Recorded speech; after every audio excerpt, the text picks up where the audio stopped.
Martial Peak, Chapter 5672, The Human Race Must Get Stronger. Fu Guang was not reprimanding, and neither was his tone intense. Though it seemed like a simple question, it caused everyone's heart to feel heavy. How could they face the true enemy if just gazing upon its shield of darkness was enough to frighten them? Xianxia immediately cupped his fist and said respectfully, "Junior understands." Xianxia took a step forward and said, "I'll check out the situation." He disappeared in a flash as Fu Guang looked on with his brow raised. The way Xianxia utilized space principles was at a level no different from the late Phoenix Clan leader. The Dragon Clan's bloodline talent was the Tao of Time, while the Phoenix Clan's was the Tao of Space. Fu Guang was surprised that Xianxia, a Dragon Clan member, was so proficient in both the Tao of Time and the Tao of Space. Amidst the great struggle between the human race and the Black Ink clans over the dominion of everything under the heavens, there was always a need for special existences to rise up. Looking at the direction Xianxia went, Fu Guang became lost in his thoughts as he realized that he was not one of those special beings. Outside the primordial heavens' source grand restriction, a portal seemed to open up in the darkness when Xianxia arrived. Xianxia followed the portal, took a step inside, and saw Wu Kuang sitting cross-legged. Xianxia swiftly activated the Great Sun and Great Moon marks. Yellow and blue rays burst out and merged into a huge beam of purifying light that rained down on Wu Kuang's head. Wu Kuang, whose body was so black that his face could barely be seen, was instantly enveloped by the purifying light, and with a piercing sound, the huge mass of black ink strength was purified. The light dissipated, and Wu Kuang returned to his original appearance. He appeared grim as he asked, "What the hell are you doing?" Xianxia replied casually, "I need to make sure that I see a human Wu Kuang, not a black ink disciple Wu Kuang." Anyone else who saw Wu Kuang's appearance would have thought he had been completely corrupted by black ink strength, mainly because this guy was covered in it and looked very abnormal. "What about now?" Wu Kuang asked rhetorically. Xianxia said, "It should be fine, but I'd like to check your small universe if you don't mind." Wu Kuang snorted and replied, "If I were a black ink disciple, I would have awakened the old thing inside and unlocked the primordial heaven's source grand restriction long ago. Who knows? The heaven-devouring Great Emperor is quite the schemer. Who can tell what you're up to?" Wu Kuang rolled his eyes. The rich black ink strength continued to be pulled in, and under heaven-devouring battle law, he seemed to have turned it into a bottomless pit. Still, he warned Xianxia, "Refrain from acting out. Do you know how tricky it is to steal something from someone's home without disturbing the sleeping owner? Besides, didn't you give me a world tree clone which can stabilize and isolate my small universe? How could black ink strength corrupt me so easily?" When he saw that Xianxia was unconvinced, Wu Kuang immediately sneered and snarled, "You're going to get your ass kicked." As he said that, he revealed his aura threateningly. Xianxia immediately sat cross-legged in front of him and said, "Your fist is bigger. Fine, you win." Wu Kuang had already become a ninth-order open heaven realm master. He was clearly not exaggerating when he said that he would achieve this within 3,000 years. Xianxia was more and more amazed at the power of the heaven-devouring battle law. Unfortunately, only Wu Kuang could truly bring out the full power of this heaven-defying cultivation technique. Wu Kuang was able to advance from the 7th order to the 9th order in just 3,000 years with this secret art and special environment. In the end, black ink strength was also a kind of power. While sitting here, the black ink strength was endless and inexhaustible. With the help of the heaven-devouring battle law and the protection of flawless purifying golden lotus and a world tree clone, Wu Kuang was able to achieve the unimaginable in just 3,000 years. Without even one of these conditions, Wu Kuang would not have been able to advance to the 9th order in such a short time. "Senior, I would like to ask you something," Xianxia said solemnly. Wu Kuang chuckled softly. "So, you call me Wu Kuang when you want, and then address me as senior when you want something. Brat, you're as disrespectful as ever." Wu Kuang sneered and thought to himself scornfully, "Speak." Wu Kuang snarled, The 10 martial ancestors all must have understood the open heaven realm method is flawed. How did Senior overcome the limitations of the open heaven realm method to cultivate the ninth order? Wuquang's current body originally belonged to Mo Sheng, the great demon god, who was killed back in the Star Boundary. Wuquang's soul took over that fallen master. Xianxia still remembered that when he saw Wuquang again after leaving the Star Boundary, Wuquang was just a fifth-order open heaven realm master at that time. In other words, Wuquang should have been an ordinary fifth-order open heaven realm master back then. So theoretically, his limit was the seventh order. How did he become a ninth-order open heaven realm master? You want to know? Wuquang grinned. You won't be able to do it. The three selves source reconstitution art is enough to keep you busy. Xianxia probed and asked, is it related to the secret art practiced by Senior? Back in the days when Wuquang was still sure, he already perceived the drawbacks of the open heaven realm method and knew that the 10 martial ancestors alone could only confine Mo, but could not completely destroy it. He needed more power and to reach a higher realm to destroy Mo. The three selves source reconstitution art was one of the methods Sure deduced that could potentially solve the limitations of the open heaven realm method. However, this method had extreme limitations. If Wuquang did not know that Xianxia had the soul-warming lotus, he would not have taught it to him. After all, the mere process of cutting one soul in half was essentially like committing suicide, if not for the supreme treasure. Since Sure had formulated the three selves source reconstitution art, but did not practice it, there must be another way to overcome the drawbacks of the open heaven realm method. Xianxia guessed that this should be the heaven-devouring battle law. Wuquang nodded, and it is related to the secret art that I practice. The heaven-devouring battle law was not only the fastest method to improve one's strength, there are other subtleties involved with it that you cannot understand right now. To avoid the limitations of the open heaven realm method, the flawless purifying golden lotus is also indispensable, so only I can do this in this world.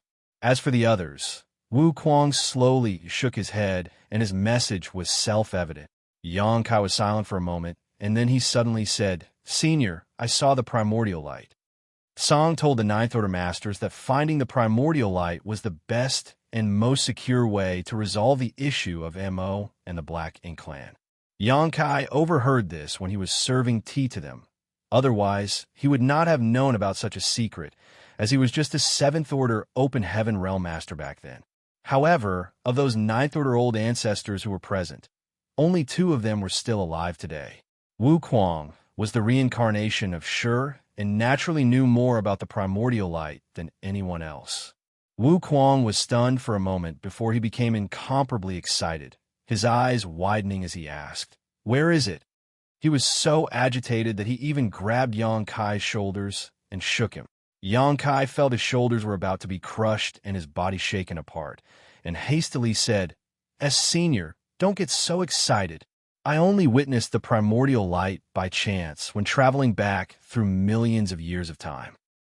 You travel back in time? Wuquang gawked as this was an impossible feat as far as he knew. After his eyes stopped spinning, Xianxia explained exactly what happened in the ancestral land, causing Wuquang's expression to change as he listened. After Xianxia finished explaining, Wuquang's expression became extremely odd, and he could not tell whether he felt relief or not. So, that's what happened. The primordial light has long since ceased to exist. Back then, the 10 martial ancestors theorized that the only way to deal with Mo once and for all was to find the primordial light. That was naturally a source of hope for them. However, today, Xianxia had confirmed that the primordial light had disappeared from the universe, and its remnants had evolved into the divine spirit family. Thus, this hope no longer existed. Wuquang couldn't help feeling some disappointment in his heart. However, he had also long expected this situation. Even if he was disappointed, he did not despair. The primordial light was certainly the safest and simplest solution to resolve the issue of Mo, but it was not necessarily the only solution. Mo was in the creation realm, so if he could break through the 9th Order and reach the creation realm, he would be able to compete with Mo directly.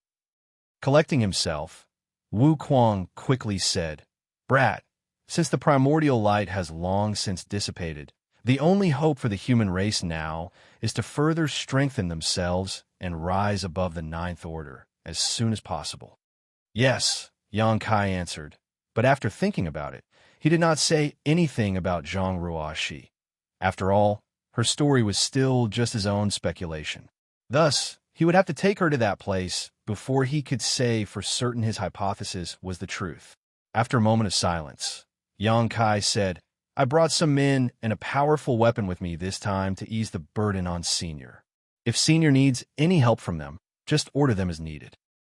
"There is always a need for more help," Wu Kuang said seriously. Previously, Mo was hit by whatever Mu left behind and has been in deep sleep ever since. Over these years, although there have been some faint mental activities, it has not awakened yet. Fortunately, I have made it to the Ninth Order Open Heaven Realm Master, and my control over the Primordial Heaven's Source Grand Restriction is much stronger now. Otherwise, all hell would have broken loose already. Yang Kai was astonished and asked, "Then, can Senior estimate when Mo will awaken?" Wu Kuang spread his hands helplessly and replied, "It's impossible to say. Maybe it will wake up in the next moment, or perhaps it will continue to sleep for a few thousand more years." Yang Kai's anxiety increased greatly as he asked, "If it really wakes up, can Senior suppress him?" "Perhaps for a short while, but certainly not for long. After all, I have not yet reached Song's level of strength. Although Song was still technically in the Ninth Order Open Heaven realm, he was much, much further along that path that I am right now. It was for that reason that he could single-handedly stay here and maintain the Grand Restriction. Still, I'm also growing stronger all the time. In short, the longer it takes Mo to wake up, the better it is for the human race." After a pause, Wu Kuang said, "There are many Black Ink clansmen inside the Primordial Heaven's Source Grand Restriction, including many royal lords. If the Grand Restriction were to be broken now, it would be difficult to stop them. However, if you have brought enough capable people, we might be able to reduce the power of Black Ink Clan in advance. When the day comes, and make no mistake, it will come, the burden on the human race would lessen if we act now." Yang Kai listened and asked eagerly, "How should we go about eliminating them?" Wu Kuang replied, "Simple, I'll create a small opening in the Grand Restriction and release some of them out in batches. You guys just need to kill them as they emerge." Martial Peak, Chapter 5673, Prepare for Battle. Yang Kai winced and whispered, "Senior may not know, but more than 3,000 years ago when a human crusade force came here, Tsang did what you suggested and it ended in disaster. Of course, when Tsang chose to open a gap, it was based on the same reasoning. Before the human crusade force arrived, Tsang had guarded this place alone for over 100,000 years and was approaching his limit. The Primordial Heaven's Source Grand Restriction not only sealed Mo's true body, it also held back all of Mo's creations. Tsang could not bear the burden by himself, and eventually he would not be able to contain them. If the seal broke and Mo and its true body escaped, the human race would not be able to handle the subsequent catastrophe. So after the human crusade force arrived, Tsang proposed, as Wu Kuang did now, to open a gap in the Grand Restriction to relieve some of the pressure. Initially, everything had gone according to Tsang's expectations, until the appearance of a Black Ink giant spirit god. Unexpectedly, a Black Ink giant spirit god emerged from the Grand Restriction and forcefully held the gap open. The Black Ink clan army swarmed out and overwhelmed the human race army. All the Black Ink clansmen who died in that battle left behind massive amounts of Black Ink strength, which was then absorbed by the Black Ink giant spirit god, increasing its power. In the end, Tsang was forced to use the last card Mu left behind and sacrificed his body to reseal and reinforce the Primordial Heaven's Source Grand Restriction, while Mo fell into a deep slumber. However, the Black Ink giant spirit god who had been roaming in the late ancient era battlefield had been awakened and struck from the rear to rout the crusade force.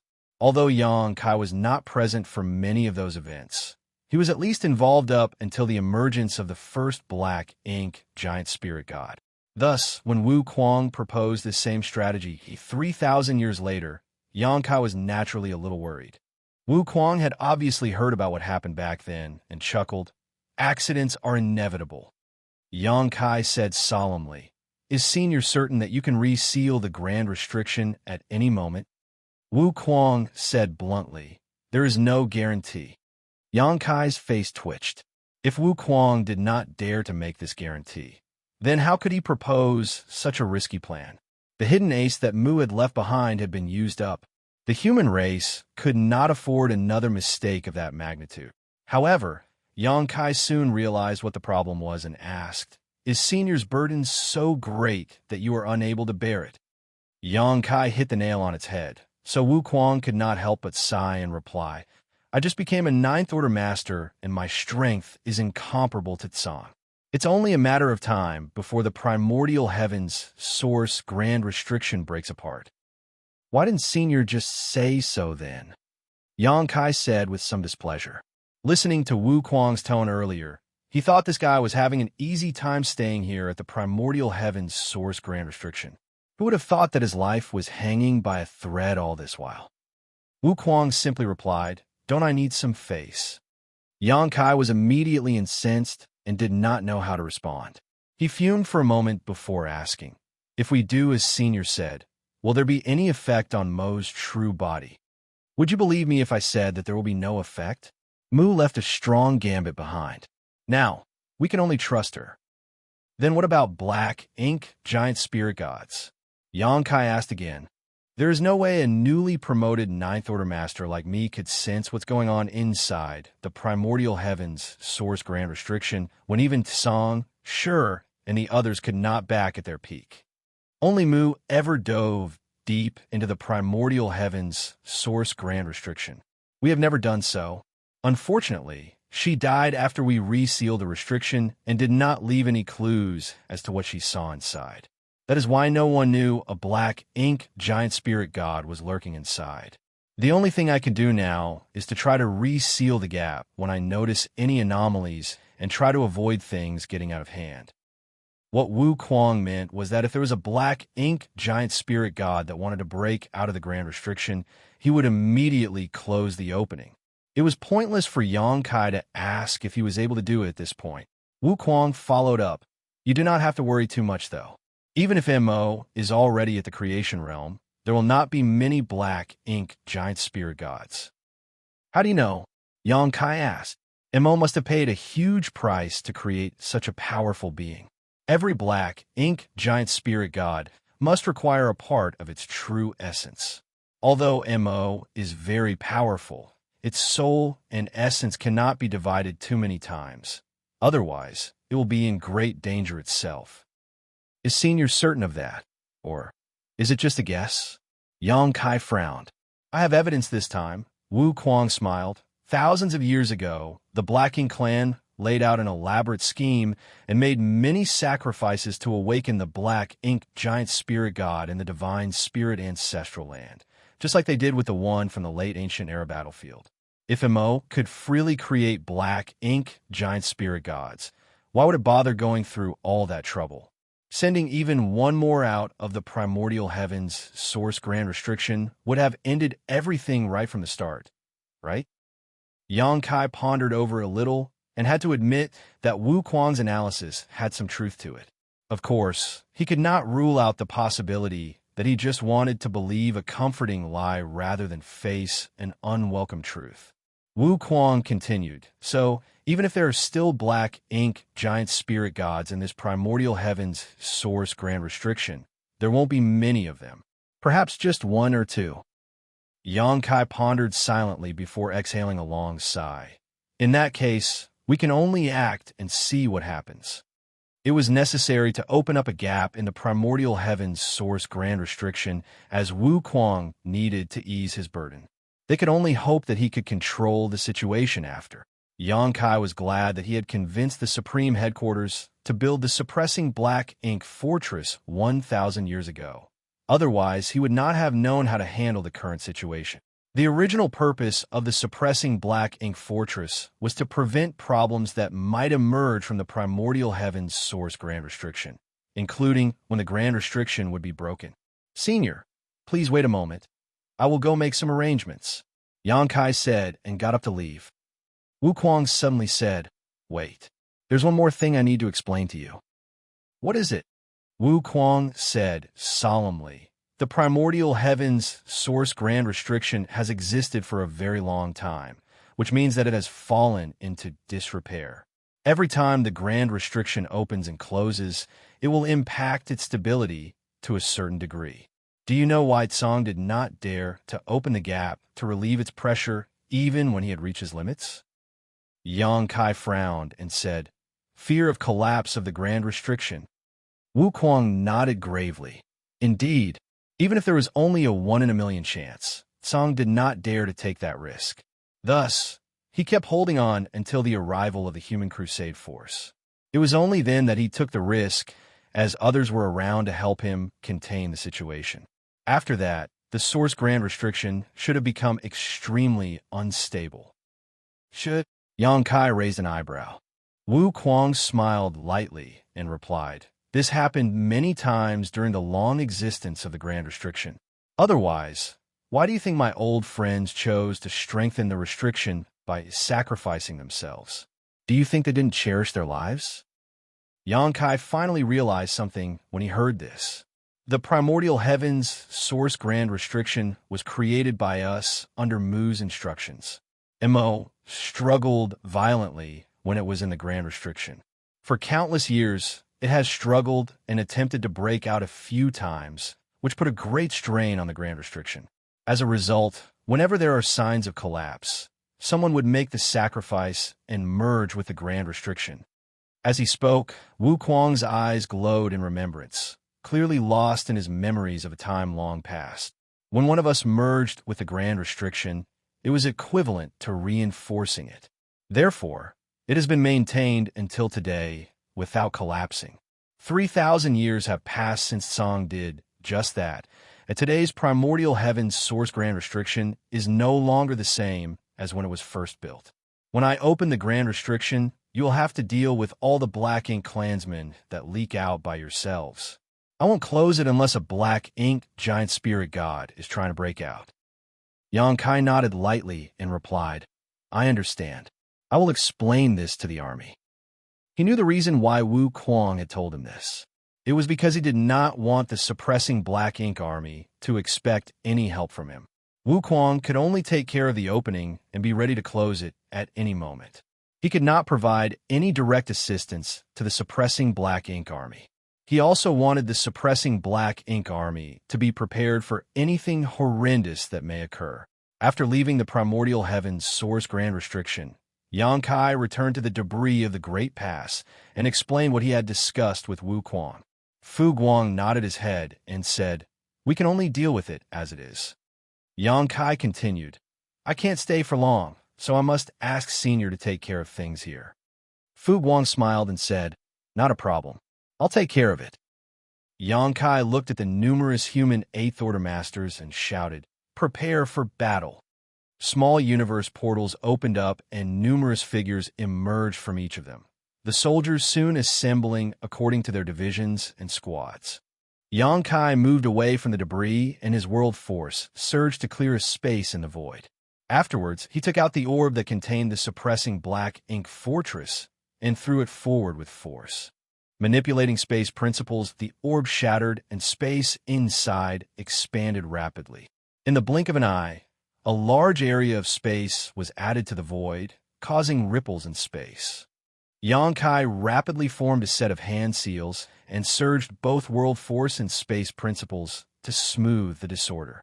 After everything calmed down, the huge, suppressing Black Ink fortress came into view in all its intimidating majesty. This was a true weapon of war. It sat in the void like a fierce beast, facing the primordial heaven's source Grand Restriction like a tiger that was watching its prey. In the square, Fu Guang raised his brow slightly when he saw this. With such a powerful platform in hand and the 6,000 elites of the suppressing Black Ink army, they should not have any problems dealing with a few Black Ink clansmen from the primordial heaven's source Grand Restriction. Suppressing Black Ink army. Fu Guang pointed his hand to the front and shouted, "Assume your positions." "Yes, sir." Under Fu Guang's command, the 10 divisions rapidly entered the suppressing black ink fortress from all sides. Division after division was assigned to each of the artifacts, and everything was ready after just 2 hours.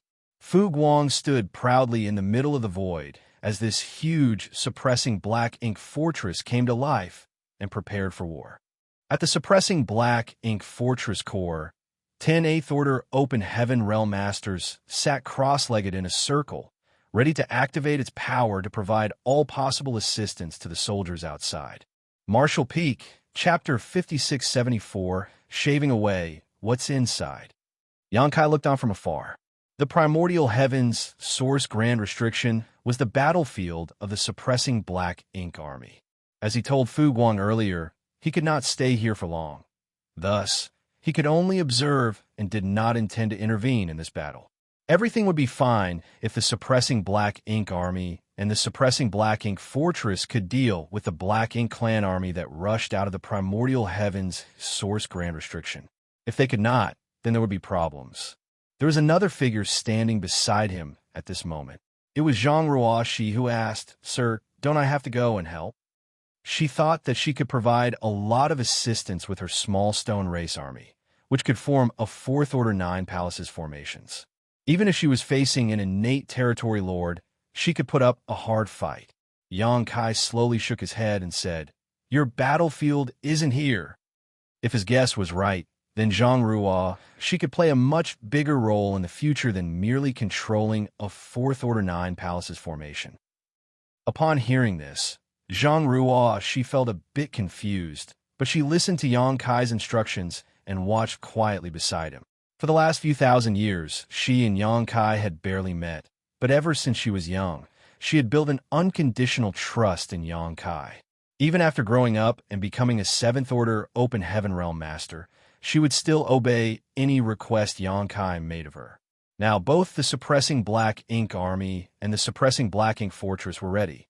Yang Kai looked over at Wu Kuang and said, "Senior, please do your best to control the gap and not put too much burden on the suppressing black ink army." Wu Kuang said, "Rest assured, I have been considering this ever since I first began guarding this place. I will only open the gap wide enough for those weaker than royal lords to smoothly pass through. Perhaps 1 or 2 royal lords might occasionally rush out, but with that dragon here, it shouldn't be a problem." Yang Kai nodded lightly. This was also the reason why he arranged for Fu Guang to come here in advance. As a divine dragon, Fu Guang was significantly more powerful than the average Ninth Order Open Heaven Realm Master, so dealing with 1 or 2 royal lords should not be an issue for him. The battle would soon begin. In the endless darkness, a spinning vortex suddenly emerged in front of the suppressing black ink fortress. The initial speed of the vortex was not fast, and its scale was not large. However, as time passed, the vortex gradually began to expand, and the speed of its rotation became increasingly faster. This was obviously Wu Kuang manipulating the primordial heavens source grand restriction to open a hole. Looking at this, Yang Kai felt much more assured. He remembered when Tsung opened the gap in the primordial heavens source grand restriction back then. A huge opening had appeared at that time, and countless black ink clan soldiers poured out of it. It was not that Tsung was not as good as Wu Kuang at controlling the grand restriction, but rather that the situation was vastly different. At that time, the human race had more than 100 great passes and an army which numbered in the millions. Tsung did not need to be so careful with his control of the gap. However, things are different now. The suppressing black ink fortress was less than 10% the size of a great pass, and the suppressing black ink army was composed of only 6,000 soldiers. Although there were 400 Eighth Order Masters, that was still far fewer than the initial crusade force. If Wu Kuang did the same as Tsung had, then the suppressing black ink army would be overwhelmed and wiped out in no time. Wu Kuang was undoubtedly far more cautious in his approach than Tsung was back then. Rich black ink strength escaped from the vortex, but there was no sign of the black ink clan, which puzzled the suppressing black ink army soldiers. Soon, the human race masters sensed an anomaly. From within the vortex, a powerful divine sense extended outward, spying on the situation outside. Apparently, after that event 3,000 years ago, the Black Ink clansmen inside the primordial heavens source grand restriction became more cautious. However, even if they were more cautious, they could not resist the rare opportunity to rush out to the outside world. Thus, it did not take too long before a large number of Black Ink clansmen charged out of the vortex. These Black Ink clansmen were on average stronger than those fighting on the Great Territory battlefields. The Black Ink clan soldiers on the Great Territory battlefields were mostly cannon fodder that any open heaven realm master could kill a swath of in a single blow. However, these Black Ink clansmen that rushed out from the primordial heavens source grand restriction were all low-rank clansmen at least. In other words, they were equivalent to low-rank open heaven realm masters. This was not surprising, as the primordial heavens source grand restriction has been sealed for so many years. Since these Black Ink clansmen were spawned inside and had nothing else to do, there was plenty of time for them to grow in strength. The last time the Crusade force was here, they were faced with such a situation as well. The first wave of Black Ink clansmen that emerged numbered less than 300, but everyone knew this was only the beginning. This batch of soldiers immediately rushed in the direction of the suppressing Black Ink fortress. After this first wave, more batches rushed from the vortex, each one containing a few hundred to 1,000 mixed soldiers. In the blink of an eye, tens of thousands of Black Ink clansmen had emerged from the primordial heavens source grand restriction, with more still pouring out. On top of the walls of the suppressing Black Ink fortress, facing the primordial heavens source grand restriction, sat the Tiger Roar cannons. These artifacts were all armed and ready. Several tins of Tiger Roar cannons hummed as energy built up within them before a dozen thick pillars of light flashed out from the suppressing Black Ink fortress like arrows released from their string. Wherever the pillars of light struck, the Black Ink clansmen would be wounded or killed. By the time the first volley of Tiger Roar cannons faded, thousands of Black Ink clansmen had been killed or injured. Immediately after, a dozen more Tiger Roar cannons spewed out dazzling columns of light. Then a dozen more. Beams of light from the suppressing Black Ink fortress shot out continuously. By the time all the Tiger Roar cannons on this side of the wall had fired, the Black Ink clan had already suffered tens of thousands of casualties, with not one of them even able to approach the suppressing Black Ink fortress. The vortex in the primordial heavens source grand restriction expanded again, as Wuxia was very relieved to see the immense power of the suppressing Black Ink fortress. As time passed, more Black Ink clansmen continued to emerge from the vortex, including feudal lords and territory lords. Outside of the primordial heavens source grand restriction, a battle that might last for many years had begun. In this battle, the Black Ink clan would constantly be attacking, while the suppressing Black Ink army would be constantly defending. Each side would persist in such an environment for who knows how long. The key to this war lay in the hands of Wuxia. If he controlled the situation properly, the suppressing Black Ink army would be able to keep this effort up indefinitely.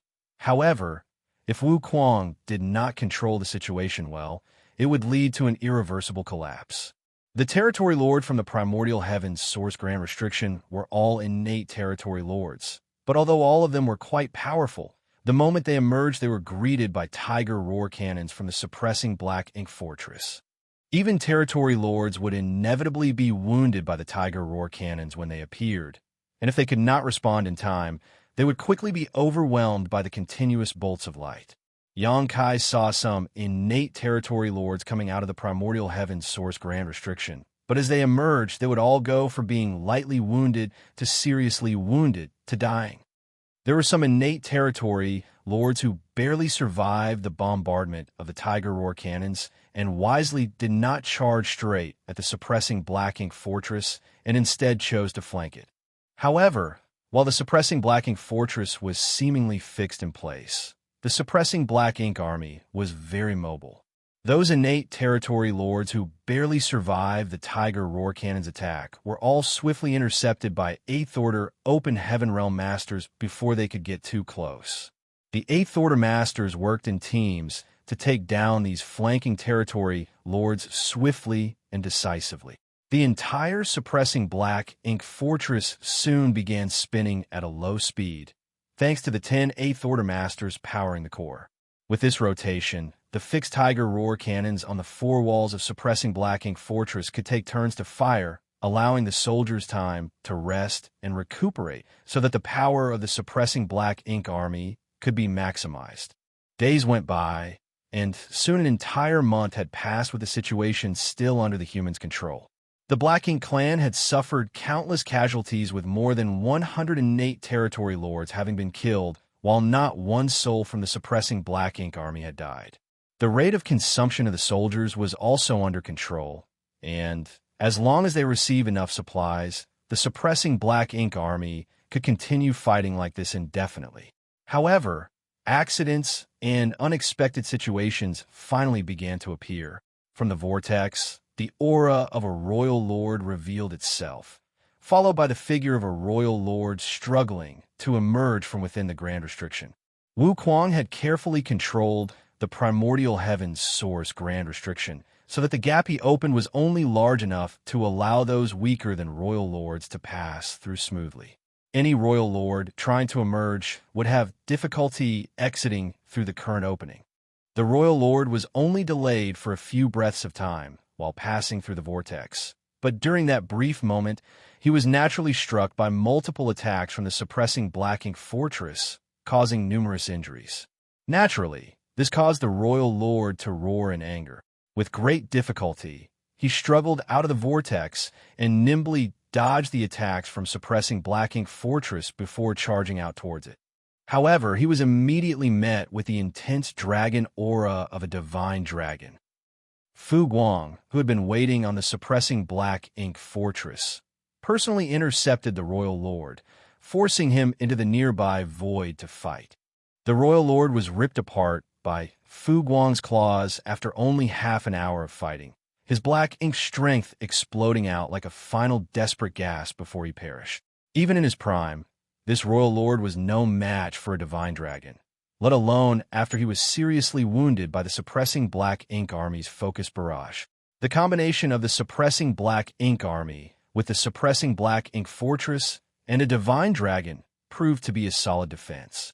Of course, the prerequisite was that Wu Kuang maintained proper control of the primordial heavens source Grand Restriction and that nothing changed within the primordial heavens source Grand Restriction. Xianxia was relieved to see this. There was no need for him to intervene in this matter. In fact, he could hardly resist the temptation to join. However, there was truly no need for him to be here since there was a divine dragon present. Looking at all the familiar faces aboard the suppressing Black Ink fortress, Xianxia felt guilty for not participating in the fight, but he could do nothing about it. After taking Zhang Ruo, Shi into his small universe, and transmitting a few words to Fu Guang, Xianxia connected with the old tree and soon followed its traces to the grand ancient ruins boundary. Marshall Peak, Chapter 5675 Guest.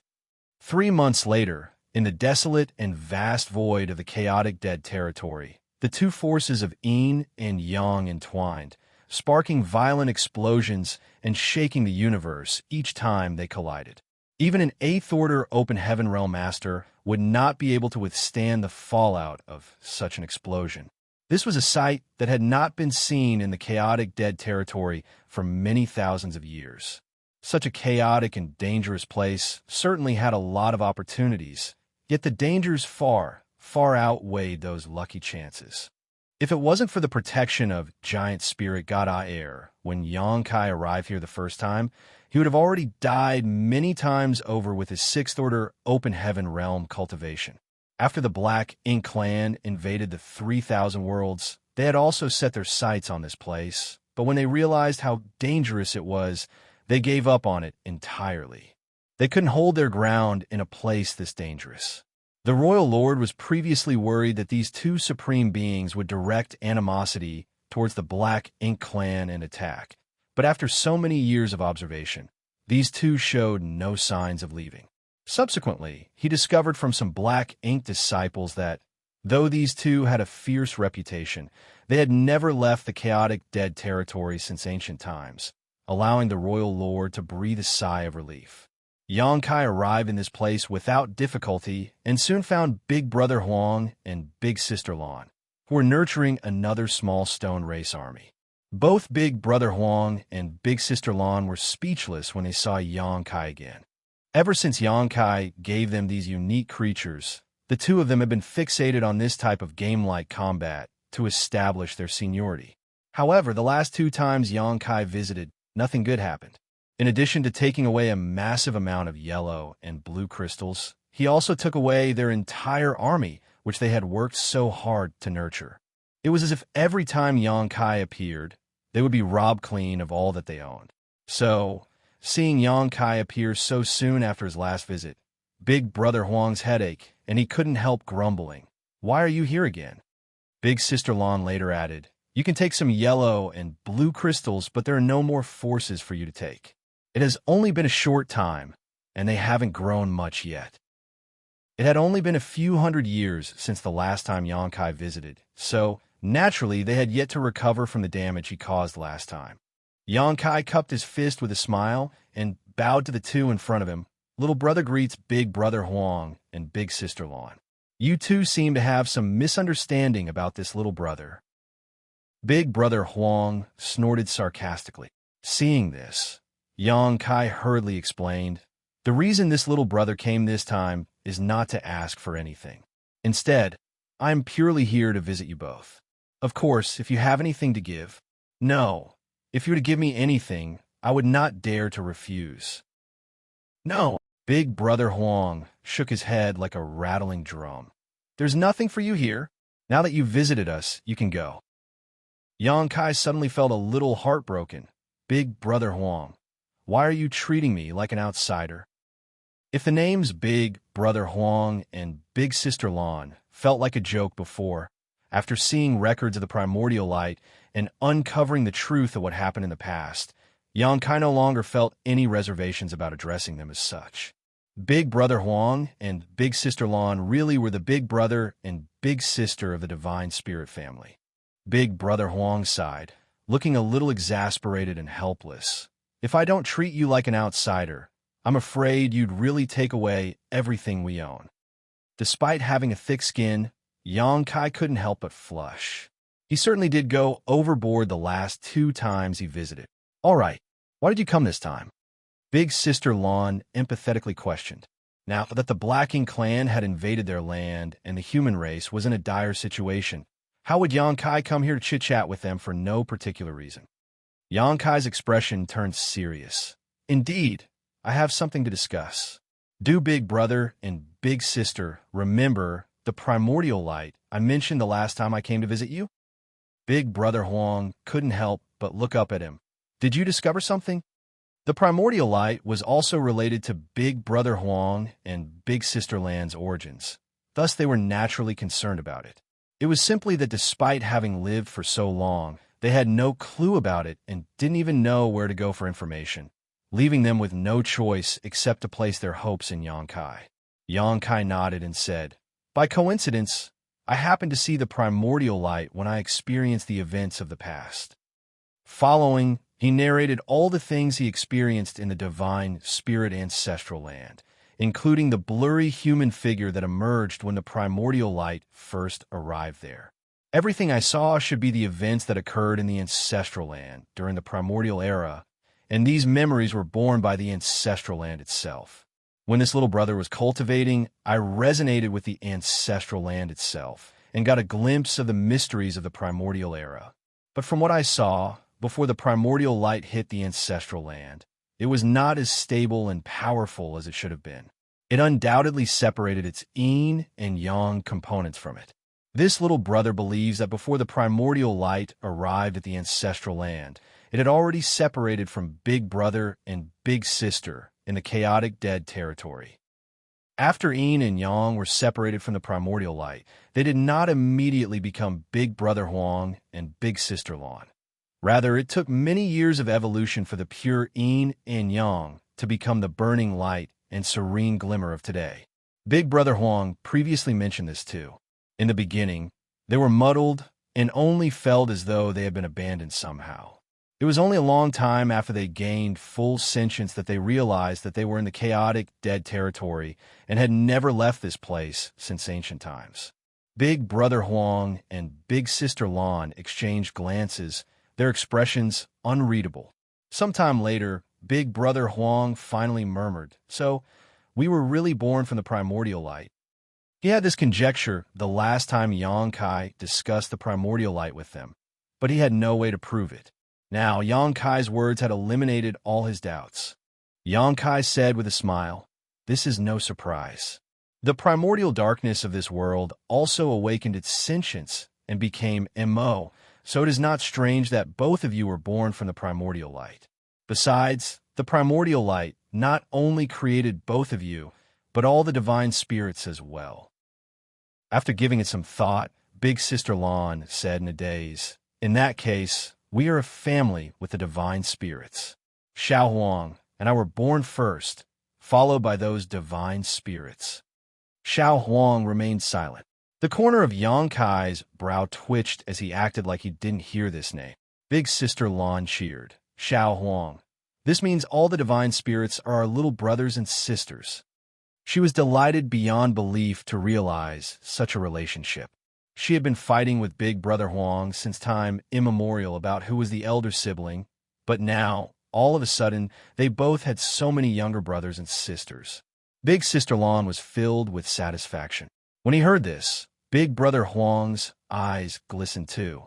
He would usually be irritated if Big Sister Lan called him Xiao Huang, but at this moment, he couldn't be bothered about it. Compared to all the little brothers and sisters he now had, what did it matter if he had to be called Xiao Huang for a time? He couldn't help but stand up, spread his arms akimbo, and laugh proudly. He then turned his head to look at Xianxia again and said proudly, "Come, come, call me Big Brother." Xianxia cupped his fist with a smile. Little brother greets Big Brother Huang. Not forgetting Big Sister Lan, who was looking at him eagerly from the side, Xianxia paid his respect to her as well. Previously, when they were addressed in this manner, the two of them were secretly on guard, wondering whether Xianxia had any other intentions. However, at present, the same way of addressing and greeting sounded much more comfortable. Xianxia felt a little sentimental at this moment. Although these two were supreme beings with great seniority and profound strength, something as simple as having little brothers and sisters actually brought them such joy, showing their innocence and cuteness, the polar opposite of how ferocious they were reputed to be outside. The only thing of concern now was how these two would react if they discovered that they still had another divine spirit who might have higher seniority above them. Considering all this, Xianxia quickly remarked, "Big brother and sister, little brother brought a guest for you this time." With his brows lifted, Big Brother Huang asked, "Oh, is it a divine spirit?" Xianxia nodded, "Yes." Strictly speaking, Heaven's Order could be considered a divine spirit too. However, her divine spirit bloodline wasn't exactly the same as the others. That being the case, let me see which little brother it is. He was already thinking about the greeting gift he should give to this new younger sibling. Since they all originated from the primordial light and he and Big Sister Lan were the firstborn, he shouldn't be too stingy with the gift as the big brother of the family.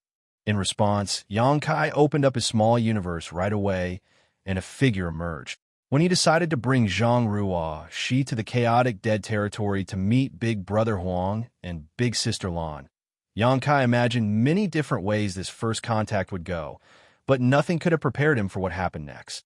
Just as Zhang Ruo Shi stepped out of his small universe, she sensed a peculiar aura and looked over at Big Brother Huang and Big Sister Lan. A different kind of smile appeared on Big Brother Huang's face all of a sudden as he stared straight at Zhang Ruo Shi.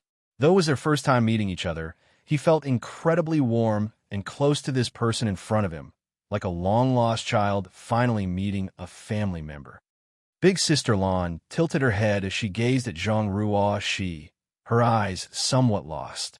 Like Big Brother Huang, she felt at home with this person, This overwhelming feeling filled her with a sense of anticipation, even though she had no idea what she was anticipating. This feeling was seemingly reciprocal.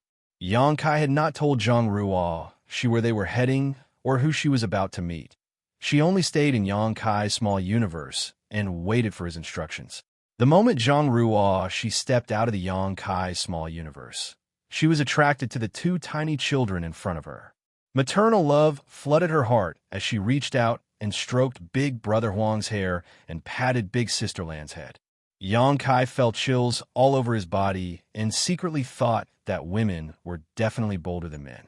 No one other than Zhang Ruo, she in this universe, would dare act so intimately with the burning light and serene glimmer. Immediately after, something much more terrifying happened, though. Ruo, she seemed to have misunderstood something as she asked, "Are these your children, sir? They're so adorable." "I don't dare. I don't have one." Xianxia screamed his heart. "They're the sun's burning light and moon's serene glimmer. Never mind about you patting their heads. You even dare to say such things in front of them. If this angers them both, how can the chaotic, dead territory contain their rage?" Martial Peak, Chapter 5676, Small Universe Imbalance. Big Brother Huang and Big Sister Lan didn't show any signs of irritation, however. In fact, the two appeared incredibly at ease when Zhang Ruo, she stroked their heads. Big Brother Huang even squinted his eyes slightly, while Big Sister Lan made soft sounds like a cat purring. Then, there was a sudden change. Incredibly pure and rich yin and yang power emerged from Big Brother Huang and Big Sister Lan's bodies, pouring freely into Zhang Ruo she and flowing into her small universe. This was the most primitive and pure yin and yang power in the universe. Theoretically, yellow and blue crystals were condensed from their powers as they originated from the same source. However, in reality, no matter if it was the yellow crystals or the blue crystals, both were just remnants of the clash between yin and yang. In terms of quality, they were simply incomparable to the true power of the sun's burning light and moon's serene glimmer. If they were solely distinguished according to the open heaven order, then this kind of power definitely surpassed the ninth order. In addition to that, Big Sister Lan and Big Brother Huang Yin's and yang powers were extremely abundant. Though only a small part was poured into Zhang Ruo, her aura instantly soared, causing her seventh order open heaven realm cultivation to reach its limit and even show signs of breaking through. Ruo, she had already reached the peak of the seventh order open heaven realm, or else she wouldn't be able to realize the anomaly of the lock of shackles on her small universe. If she continued to cultivate normally, she would have had a chance to ascend to the eighth order within 300 years. Taking her potent bloodline into account, the time she needed might even have been shorter. However, this unexpected incident hastened her cultivation breakthrough enormously. She wasn't totally unprepared for this eventuality. Since realizing that her small universe might not be restricted by the innate shackles of the open heaven method, she had already made preparations for her ascension to the eighth order open heaven realm. Even so, this incident was still exceedingly risky because the sudden surge of power had instantly disrupted the balance of her small universe. Strictly speaking, a small universe was no different from a real universe world. The balance between yin, yang, and the five elements was essential to maintaining the foundation of any universe. Once this balance was disrupted, there would be a risk of the universe rupturing. The most common method for human masters to enhance their cultivation was to consume open heaven pills, which contain the power of the seven elements in perfect balance. There was no risk in consuming such pills, as they could not lead to an imbalance in one small universe. A faster method was to refine cultivation materials directly. Compared to consuming open heaven pills, the benefits of refining a set of cultivation materials were far greater. Of course, this method was much more expensive, as acquiring materials of high enough order was by no means easy. Additionally, in order to maintain the balance of their small universe, a cultivator had to refine a complete set of cultivation materials, with each of the seven elements of the same order, because only in this way could they maintain balance in their small universe. During Yang Kai's years of cultivating, this was his most common method of cultivation. If the master realized that their small universe was out of balance for some reason, they could make up for it by refining materials of the appropriate element. Due to their strict requirements for materials, it directly led to the rarity of the yin and yang element materials. Yin and yang element materials were far less common than the five elements materials. While there were sufficient materials of the lower orders, as the order increased, less and less yin and yang element materials were available.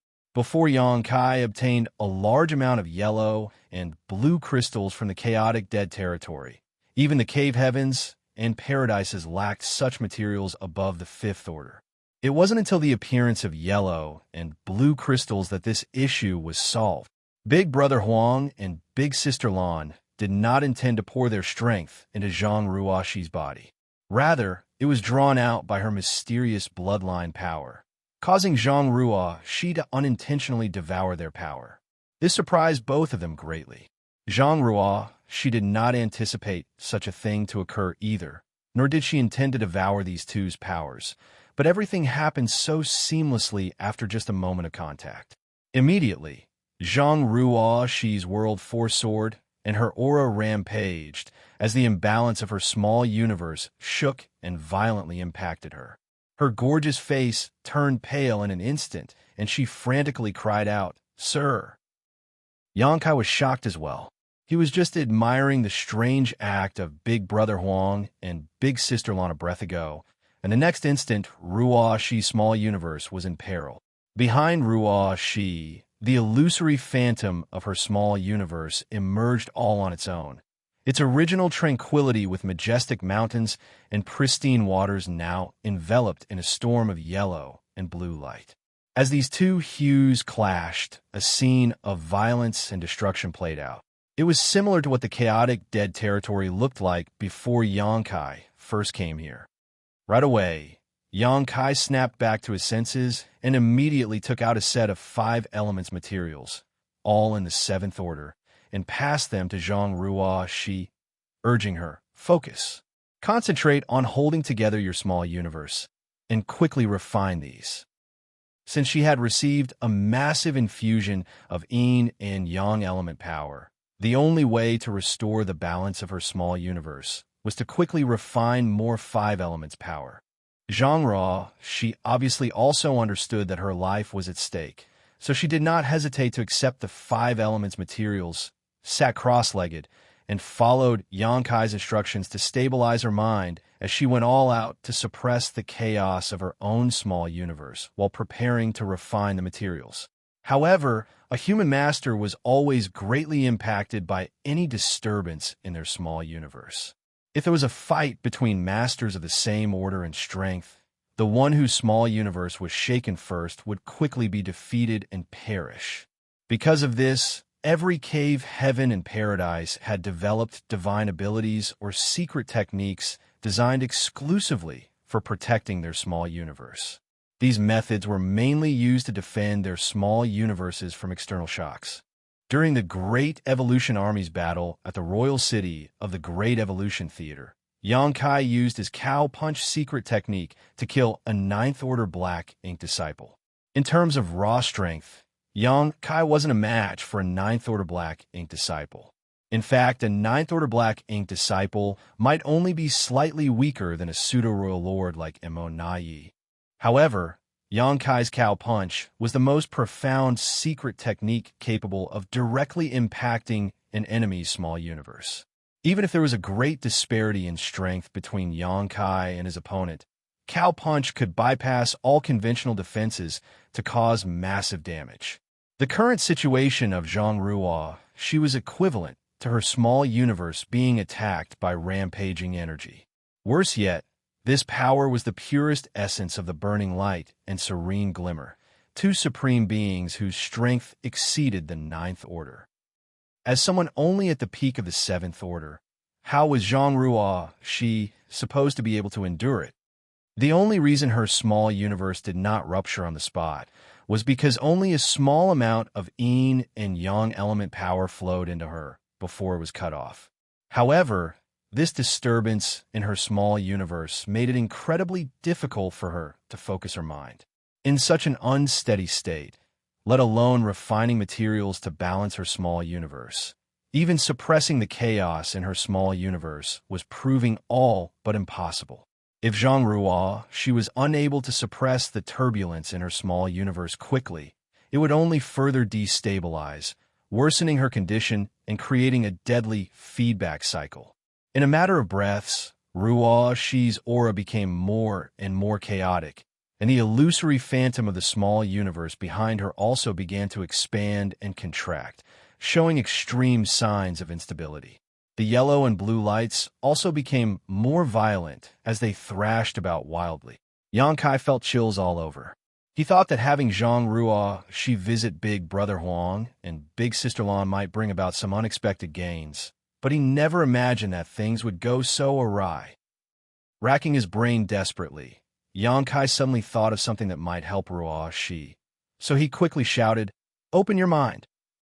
The next moment, a seemingly illusory lotus flower covered in multicolored light flew out from Yang head and into Xianxi's soul-warming lotus. Although this was a supreme treasure of the universe that had accompanied Yang for millennia, other individuals could immediately use it without any kind of refinement as long as he passed it to them.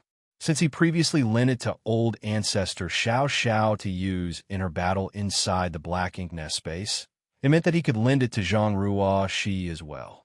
The soul-warming lotus was the best solution to stabilize a person's shaken mind. As the seven-colored soul-warming lotus entered Xianxi's forehead, her expression quickly calmed down. Obviously, the soul-warming lotus was helping. After her mind was calmed down, she worked hard to suppress the turbulence in her small universe before starting to refine the seventh-order materials. Only when the situation was stabilized temporarily did Yang heave a sigh of relief. It had only been a short moment, yet he was already drenched in sweat.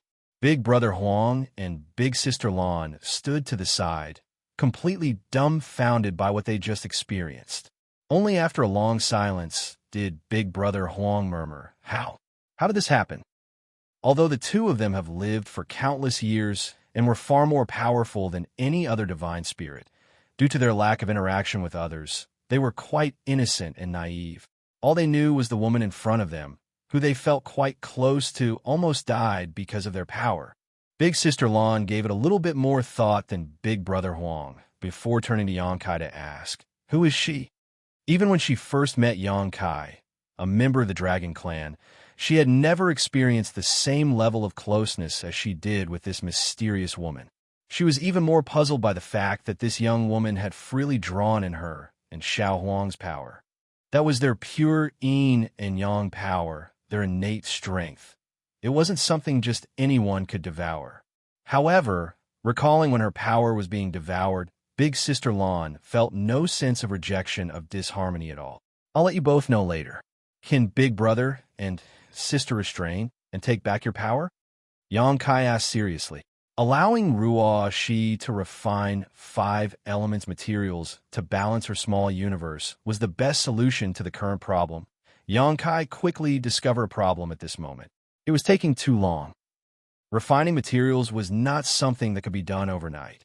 One would require a lot of time to refine a set of 7th-order materials, let alone Xianxia, who was only in the 7th-order open heaven realm. Furthermore, even if this set of 5 elements materials were truly refined, it still wouldn't be sufficient. In order to balance the yin and yang element power that she took in, many sets of 5 elements materials would be required. Yang estimated it would take Xianxia at least 10 years to reach a state of balance. 10 years was quite a long time, and in this kind of unstable situation, many things could go wrong, any one of which could put her in grave danger. The power from these two was akin to a pair of giant blades hanging above her head, at risk of falling at any moment. However, if Big Brother Huang and Big Sister Lan could take back their powers, then all these issues could be resolved. Martial Peak, Chapter 5677, Harmonizing Yin and Yang. Big Brother Huang, though somewhat uneasy, still had his sight intact. After just a glance at the situation inside Zhang Ruo Shi's small universe, he shook his head and said, "No, our powers have already completely merged into her small universe. If we were to extract them, it would be akin to tearing out her heritage, causing her great harm. But having too much pure power is not a good thing either," Yang Kai thought in his heart. The powers of yin and yang from the moon's serene glimmer and the sun's burning light were the most primitive and purest in the universe. Because of their purity, they did not need much refining. So the moment they flowed into Zhang Ruo Shi's small universe, they immediately merged with it, breaking the balance and leaving Big Brother Huang helpless. While they were conversing, Yang Kai watched intently. The imbalance in Ruo Shi's small universe had reached a critical point, and the powers of the yin and yang were still continually surging in all directions. At this moment, she could still barely suppress it, but as time passed, she would not be able to keep it under control. Even with the soul-warming lotus protecting her mind, it would be of no use. The root of her crisis lay in her small universe, and her mind was only affected as a result. The best way to suppress and seal a small universe was with a World Tree clone. With it, Ruo Shi's current crisis could be instantly resolved. Yang Kai had a clone on him, but it was integrated into his own small universe. Even if he was willing to give it to her, it would be impossible for Zhang Ruo Shi to refine it in time, as the process would involve purging the pieces of Yang Kai's small universe before planting it into her own. This was not a simple or quick process and would also require a lot of concentration, which she could not spare at the moment. Is there really nothing we can do? If we don't find a way to completely suppress the powers of yin and yang inside of her, Ruo Shi's life will be in danger. In his anxious state, Yang Kai suddenly had an idea and immediately advised her, "Activate your bloodline power and see if you can suppress it." If there was any other power in the world that could suppress the burning light and the serene glimmer's powers, it would only be the bloodline power of Heaven's Order. As a Seventh Order Open Heaven Realm Master, Ruo Shi's cultivation allowed her to control thousands of small stone ray soldiers to form a Fourth Order 9 Palaces formation. She did this by relying only on her own bloodline power. Furthermore, these small stone ray soldiers could almost be considered as extensions of the powers from burning light and serene glimmer. In Yang Kai's theory, Heaven's Order was akin to the matriarch of the Divine Spirit family. The strange incident between Ruo Shi and Big Brother Huang and Big Sister Lan during their first encounter suggested that this was true. Ruo Shi taking their two powers was likely due to her bloodline unconsciously guiding her. Given this, the Heaven's Order bloodline should be able to handle the current situation. Even if it couldn't completely suppress the two powers, it could at least calm things down. Just as the words left Yang Kai's mouth, Ruo Shi immediately activated her bloodline power. In the illusory phantom of her small universe, a blurry female figure appeared. When this figure emerged, the powers of yin and yang, which had been rampaging and causing damage to her small universe, seemed to be drawn inexplicably towards the figure from all directions. As Yang Kai watched, the yellow and blue lights that had filled the entire small universe receded like a tide, flowing into the illusory woman's body. This woman, who symbolized Heaven's Order's bloodline, was just as Yang Kai remembered her from their last encounter. She hung her head low, her hair flowing freely as she held a giant greatsword in her hands. Although she was a woman, she exuded an awe-inspiring aura, as though she could stand firm even if the heavens and earth were to collapse around her. When the most primitive powers of yin and yang surged into her, her body immediately emitted a light where the two colors intersected. The colors grew brighter and brighter until they reached a dazzling peak that resonated deeply with Yang Kai. His eyes widened in disbelief as he stared at the scene before him absent-mindedly. He had traveled far and wide and witnessed the beauty and wonder of countless people and worlds, but the sight before him was beyond words. The woman who manifested the Heaven's Order bloodline behind her opened a pair of brightly shining wings. One side was blue and the other yellow, with the colors flowing freely like water, sometimes turning yellow into blue, and other times the opposite. The edge of the wings was blurred with light, and at this moment, the powers of yin and yang blended and fused, no longer violent, but exuding a vital aura of unparalleled harmony and beauty. Xianxia was struck by many insights and epiphanies at this moment and would benefit greatly if he were to enter retreat to cultivate at this moment. But he knew this was not the time for that. He had to suppress those feelings and continue to focus on Ruoxi's condition. Beside him, Big Brother Huang and Big Sister Lan were completely stunned and could hardly believe their eyes. The problem of their powers being unable to blend and constantly colliding with each other was suddenly resolved at this moment. The shock they felt was no less than being punched hard in the face, and they were left in a state of stunned amazement. Who is she? Big Sister Lan couldn't help but turn her head and ask Xianxia.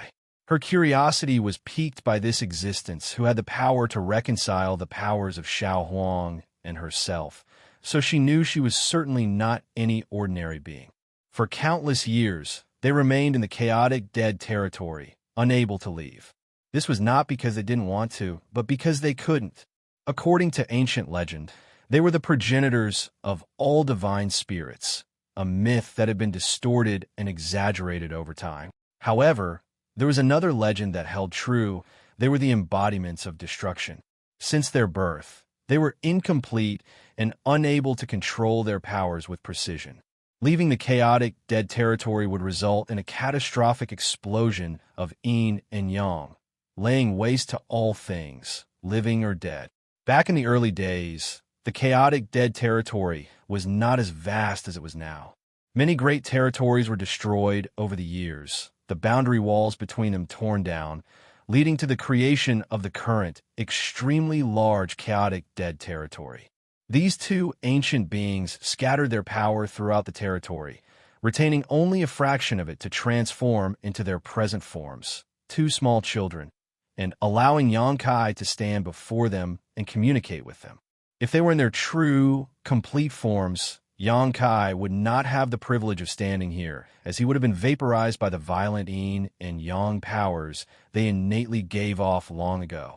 But suddenly, they witnessed their powers being balanced and stabilized by some outside force. This was simply an occurrence that they had never dared imagine. Xianxia stood mesmerized, staring at the figure before him that was adorned with wings of two different hues.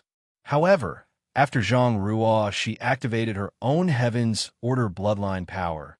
The yin and yang element powers no longer rampaged. The small universe that was in constant flux and at risk of rupture had also stabilized. Then, her expression slowly eased. Now, all that was left was to refine a large quantity of the 5 elements materials to rebalance her small universe. This crisis was finally over. Xianxia let out a long sigh as he pondered how to answer Big Sister Lan's question. After some hesitation, he spoke up. Do you still remember the last time we discussed the concept of a medicinal catalyst? Big Brother Huang and Big Sister Lan glanced at each other and nodded in agreement. Over the years, they had tried to merge, but yin and yang were inherently opposed and simply could not mix. They always felt like something was missing, so they had no choice but to give up. However, when Xianxia came over last time, the idea of a medicinal catalyst came up. In alchemy, herbs of opposing nature could be combined in a furnace and refined into a spirit pill by using an appropriate catalyst that could reconcile the incompatible properties. If Big Brother Huang and Big Sister Lan were compared to two types of herbs with opposing natures, then the missing ingredient they lacked was undoubtedly the medicinal catalyst. Zhang Ruo, Shi's Heaven's Order bloodline, was the catalyst that could harmonize their opposing forces. This was not surprising, as the Heaven's Order bloodline was descended from the matriarch of the Divine Spirit family. Even though Big Brother Huang and Big Sister Lan had extremely high status in that family, they still couldn't resist the guidance of the matriarch. Big Brother Huang immediately caught on, and his eyes lit up. She's the catalyst? Xianxia nodded. Big Sister Lan, on the other hand, was extremely puzzled. What kind of bloodline does she possess? Why have I never heard of her before? And how is she able to do this? Upon hearing that, Xianxia explained, I mentioned the primordial light earlier. After stripping you two away, the primordial light crashed into a barren land, and its radiance dispersed, evolving into countless divine spirits. That piece of land became the ancestral land of the divine spirits. However, after the primordial light dissipated, there was still a blurry figure left behind. This little brother was unable to tell what that figure was at the time, and could not judge what it represented, but that blurry figure resembled a human. Somehow, that figure must have merged with the human race. Thus, the human race inherited its bloodline from generation to generation. This bloodline has experienced countless years of inheritance, gradually becoming thin and weak. The later generations have long forgotten the glory of their ancestor, until Wuxia's generation, when this bloodline began to gradually awaken. This bloodline is called the Heaven's Order bloodline, and in the primordial light, it undoubtedly holds a special position. The divine spirits were the scattered light that evolved from the collision of the primordial light with the ancestral land. Even the burning light and the serene glimmer were just the powers stripped from the primordial light at an earlier time. In comparison, the appearance of that figure after the collision with the ancestral land was no small matter. The primordial darkness of the universe gave birth to Mo, and the primordial light evolved into the divine spirits, including the burning light and serene glimmer, and even Heaven's Order. If the primordial light were to be divided into 10 parts, the divine spirits would account for 3 parts, the burning light and the serene glimmer 3 parts, and Heaven's Order 4 parts. In terms of status, that figure was second only to the true body of Mo, according to this hypothesis. When Xianxia brought Wuxia to the chaotic dead territory to meet Big Brother Huang and Big Sister Lan, he did not expect such a significant discovery. He just thought that since the Heaven's Order bloodline was like the matriarch of the Divine Spirit family, there might be some unexpected gains after she met these two. Marshall Peak, Chapter 5678, Wuxia's Condition. And now, their harvest was indeed huge. Though there were some minor accidents, everything turned out all right in the end. Big Brother Huang and Big Sister Lan's emotions were stirred for a long time. They had never heard about the Heaven's Order bloodline before, which was passed down through generations, and had the remarkable ability to harmonize the opposing yin and yang element powers. It was no wonder when they laid eyes on this woman, an involuntary sense of awe and warmth washed over them, stronger than when facing Xianxia, a member of the Dragon Clan. It appeared that Xianxia was right. Although they were all born from the primordial light, the Heaven's Order bloodline must hold a unique position. This was what caused the two supreme beings of the primordial era to feel differently about Wuxia. If that was the case, there might be a chance to resolve the issue that had plagued them for countless eons. Big Brother Huang and Big Sister Lan exchanged glances, understanding each other's thoughts. Meanwhile, Xianxia observed Wuxia's condition in silence. She had already reached the peak of the 7th Order Open Heaven realm, and now she unintentionally absorbed a massive amount of yin and yang element power. This could be her chance for a breakthrough. Though it was a perilous accident, it was also an opportunity for Wuxia after it was resolved. Thanks to her bloodline power, her refining speed became incredibly swift, rivaling even Xianxia's. Xianxia's speed was partly due to his solid foundation, but also due to his small universe having a World Tree clone, which greatly assisted Open Heaven realm masters like him when they cultivated. However, each World Tree clone had to come from the World Tree itself, and each one required a portion of the World Tree source. Likewise, they were supported by the fortune of numerous universe worlds. Thus, they were not something that could be obtained in large quantities from the old tree. If every master had access to one, it would substantially reduce their cultivation time and hasten their advancement to the 9th Order Open Heaven realm. In a mere month, Wuxia completely refined a set of 7th Order 5 elements materials. Before the Black Ink Clan's invasion, such a set of materials would have cost at least 750 million Open Heaven pills, if one could even buy them at all. In the present era, they would be even pricier, likely exceeding $1 billion. To put it plainly, Ruo Shi's 1 month of cultivation consumed $1 billion open heaven pills. If she had simply been swallowing and refining open heaven pills, she would never have been able to eat such an immense quantity in such a short time. What's more, even if she had refined $1 billion open heaven pills, the gains wouldn't have matched what she had now. Therefore, relatively speaking, if they had the resources, masters preferred to refine materials to enhance their small universe rather than use open heaven pills. Unfortunately, most did not have the resources, so they could only choose to refine open heaven pills to improve themselves. Xianxia had a large reserve of cultivation resources, and Mo Na Yi compensated him a lot of materials on behalf of the Black Ink clan last time, most of which he had handed over to the supreme headquarters for the human armies to use, but he had still reserved some for himself. With his cultivation reaching the peak of the 8th Order realm, Xianxia no longer needed to deliberately cultivate. Technically, these resources were useless in his hands right now, so he was more than willing to use them to resolve Ruo Shi's current crisis. After Ruo Shi finished refining a set of 7th Order materials, Xianxia took out another set and handed it to her, allowing her to continue. With the increase in 5 elements powers, the imbalance of Ruo Shi's small universe was gradually fixed. The most obvious indication was the 2 colored wings behind the Heaven's Order figure gradually dimming. It was a sign that the powers of Yin and Yang had been completely absorbed and merged into Ruo Shi's small universe.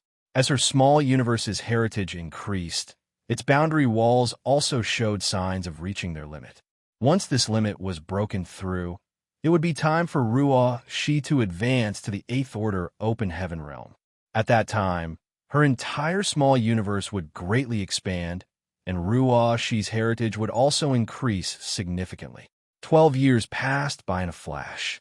The Heaven's Order figure in Ruo Shi's small universe had all but faded away, and the 2 colored wings behind it had almost disappeared. By refining a large amount of 5 elements materials, her small universe was once again balanced. In it, wind and clouds stirred. Ruo Shi was surrounded by an extremely strong world force, and her own aura had already heightened to its peak, a sign of an impending breakthrough. "Sir," Ruo Shi suddenly opened her eyes and looked at Xianxia for help. "You will advance to the 8th Order today. Just calm your mind and break through. I will stand guard for you." Xianxia comforted her, and Zhang Ruo Shi nodded gently, and her uneasy mood immediately calmed down, allowing her to focus on dealing with the changes in her small universe. A few days later, with a final infusion of 5 elements power, the powers of Yin and Yang were devoured completely, and the Heaven's Order figure disappeared. Zhang Ruo Shi had increased her small universe's heritage greatly and finally crossed the threshold. From the depths of her soul, there seemed to be a cracking sound. Ruo Shi's body trembled slightly, and her peak 7th Order aura suddenly soared. At the same time, the original boundaries of her small universe broke, and the already maximized territory quickly expanded like a blown-up balloon. Within the small universe, the sky trembled and the wind and clouds swirled in constant transformation. Large swaths of new territory began to appear, at first chaotic, but gradually evolving and harmonizing with the powers of the 7 elements, becoming part of her small universe. Xianxia remained vigilant, but he wasn't worried. Zhang Ruo Shi's breakthrough was a seamless and stable process, devoid of any signs of instability. As long as she remained focused, her breakthrough posed no real risks. Advancement in the open heaven realm carried a certain degree of danger. Without a sturdy foundation, rushing a breakthrough could lead to unforeseen complications during the expansion of one small universe.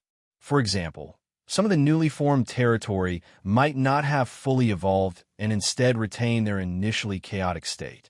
Such an occurrence would undoubtedly have a profound impact on a person. It could cause anything from minor damage to total collapse of their small universe, which would end in their demise. Ruo Shi did not face such risks as she had a solid foundation, coupled with her unique bloodline. As a result, The new territories swiftly evolved into thriving lands. Xianxia had undergone numerous breakthroughs in the past, but he had only sought to enhance his strength without paying much attention to the process itself. However, this time, as Ruoxi's protector and witnessing the various transformations of her small universe, he experienced a unique sense of enlightenment. It was commonly believed that Mo had reached the creation realm that stood above the Ninth Order open heaven realm. However, no one could adequately explain what the creation realm was, not even Tsang nor Wuquan. It wasn't that they didn't want to, it was rather that they did not know how, for they had never reached that realm. Xianxia used to believe that the creation realm referred to the ability to create life from nothing. The Black Ink clan was a creation of Mo, who was capable of producing such terrifying existences, such as the Black Ink giant spirit gods. The title of creator was certainly well-deserved. For all Black Ink clansmen, Mo was their creator.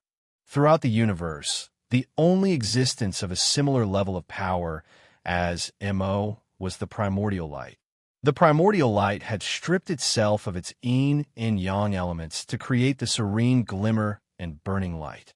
Its innumerable points of light produced countless divine spirits. In other words, it possessed the power of creation. But was that really the power of the creation realm? At a fundamental level, the Black Ink clan was merely a peculiar extension of Mo's power, which meant Mo did not truly create life from nothingness.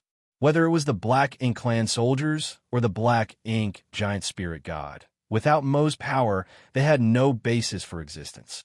Are the divine spirits not technically an extension of the power of the primordial light? Is that all there is to the creation realm? Or am I misunderstanding something? According to this logic, when a cultivator reached the peak of the Emperor realm, they would begin to condense their own grand Tao into a Tao seal, refine the power of the seven elements, and use that as a foundation to split heaven and earth apart within their bodies, creating their own small universe. So, in a way, didn't every open heaven realm master have creation force? However, those small universes were truly born out of nothingness rather than the extension of the master's power. It was created by the harmonious balance of yin, yang, and five elements. Didn't this mean that all open heaven realm masters possessed the means of using creation force? Where did this power come from? And what distinguished reaching the open heaven realm from the creation realm? Xianxia suddenly found himself deeply lost in thought, questioning his own grand Tao and exploring an unknown domain. When one's strength was meager, it was difficult to ponder over these things, as their sole focus was to advance to a higher realm and get stronger. But when one had reached their pinnacle and stood at a lofty height, many doubts involuntarily arose. Xianxia had a vague feeling that if he could understand the answers to these questions, he might discover something incredible. However, his deep contemplation bordered on questioning his very existence. Though he remained standing in the same spot, it was as if he had entered another universe. Big Brother Huang and Big Sister Lan immediately noticed something was amiss and turned their heads towards him. Big Brother Huang even called out to him a few times, finally allowing Xianxia to be jolted back to reality, where he promptly broke out into a cold sweat. The momentary doubt that had risen in him had caused him to doubt his own grand Tao, and it even resulted in his small universe shaking, triggering what felt like an earthquake in Void World. This was highly abnormal. After all, his small universe had a world tree cloned to stabilize and protect it. Additionally, his small universe was firm and flawless, impervious to external forces. Even during his battle with a royal lord, his small universe had never trembled. However, though his world tree clone could resist external forces, it could not prevent internal turmoil. Xianxia couldn't help but feel a chill shoot up his spine. If he had continued to linger in that kind of state, it would have inevitably caused immense damage to himself. Though the open heaven realm method of the human race was not flawless, it was the fundamental basis for their rise to power and had been inherited for countless millennia. Before his strength and realm had reached a certain level, it was necessary to be more cautious about such ponderings. Xianxia was forced to reflect on this matter in silence. Martial Peak, Chapter 5679, Consideration. After several more days, Zhang Ruoxi's small universe finally settled, and she succeeded in her breakthrough. Her small universe had grown significantly in both volume and territory, and her aura had reached the esteemed level of an 8th-order Open Heaven Realm Master. It was a sight that left Xianxia in awe, marveling at the unique wonder of her Heaven's Order bloodline that allowed her to overcome the innate limitations of the Open Heaven Realm method. Without this exceptional gift, Ruoxi's martial Dao would have hit a ceiling at the peak of the 7th Order. This realization stirred up a twinge of envy in Xianxia, who was still struggling to ascend to the 9th Order realm. However, he needn't worry about what came next for Ruoxi. With her successful ascension to the 8th Order, all she needed to do was to enter retreat for a period to consolidate her newfound strength. As she continued to cultivate, her small universe's heritage would grow stronger, and its territory would expand endlessly until it reached another limit. By then, she should be able to break through once again. Only then would she be able to enter the 9th Order realm. Xianxia turned to the two others and said, "I too must enter retreat for a while. Please look after Ruoxi while I'm gone." Big Brother Huang nodded and replied, "There's no need for you to worry." After bowing to them in gratitude, Xianxia left a vast amount of 5 elements materials for Ruoxi to use. She no longer needed yin and yang element materials. After all, with Big Brother Huang and Big Sister Lan here, how could she possibly lack them? After settling everything with Ruoxi, Xianxia manipulated space principles and left to find a broken universe fragment in the void far away, where he sat cross-legged and began to meditate. Ruoxi's breakthrough had given him much to ponder over, and he needed to enter retreat to reflect on what he witnessed. But with the lesson from before, he had to pay more attention and care to himself. This retreat wasn't just about improving his cultivation, but also a moment for him to explore his own grand Tao and ponder over the mysteries of the creation realm. Time flew by quickly in the desolate void. After a few years, Zhang Ruoxi awakened to find her new 8th Order Open Heaven Realm cultivation had barely stabilized. Upon discovering that Xianxia had also gone into retreat, she couldn't help feeling a sense of disappointment. But soon, she was swept up in a grand and wondrous plan by Big Brother Huang and Big Sister Lan. After witnessing Zhang Ruoxi's ability to harmonize their yin and yang powers, the two of them secretly concocted this plan, knowing that its success would have profound significance for themselves and the human race. Although they had only just met, there was no sense of estrangement among these three, as if they were all part of the same family. Even Ruoxi was caught off guard, realizing only later that these two were the legendary sun's burning light and moon's serene glimmer. But, looking at their youthful appearances and demeanor, she found it hard to see them as supreme beings from the primordial era, so she decided to treat them like children. Big Brother Huang and Big Sister Lan were quite pleased with her decision. They performed a small experiment, and it proved to be completely feasible. Big Brother Huang and Big Sister Lan were so happy that they almost shed tears of joy. But, although the plan was workable, it was difficult to implement at the moment because Ruoxi's strength was still lacking. She needed to become much stronger before they could perfectly execute their idea. So the two primordial era supremes urged her to cultivate. Fortunately, before Xianxia went into retreat, he left behind a lot of 5 elements materials.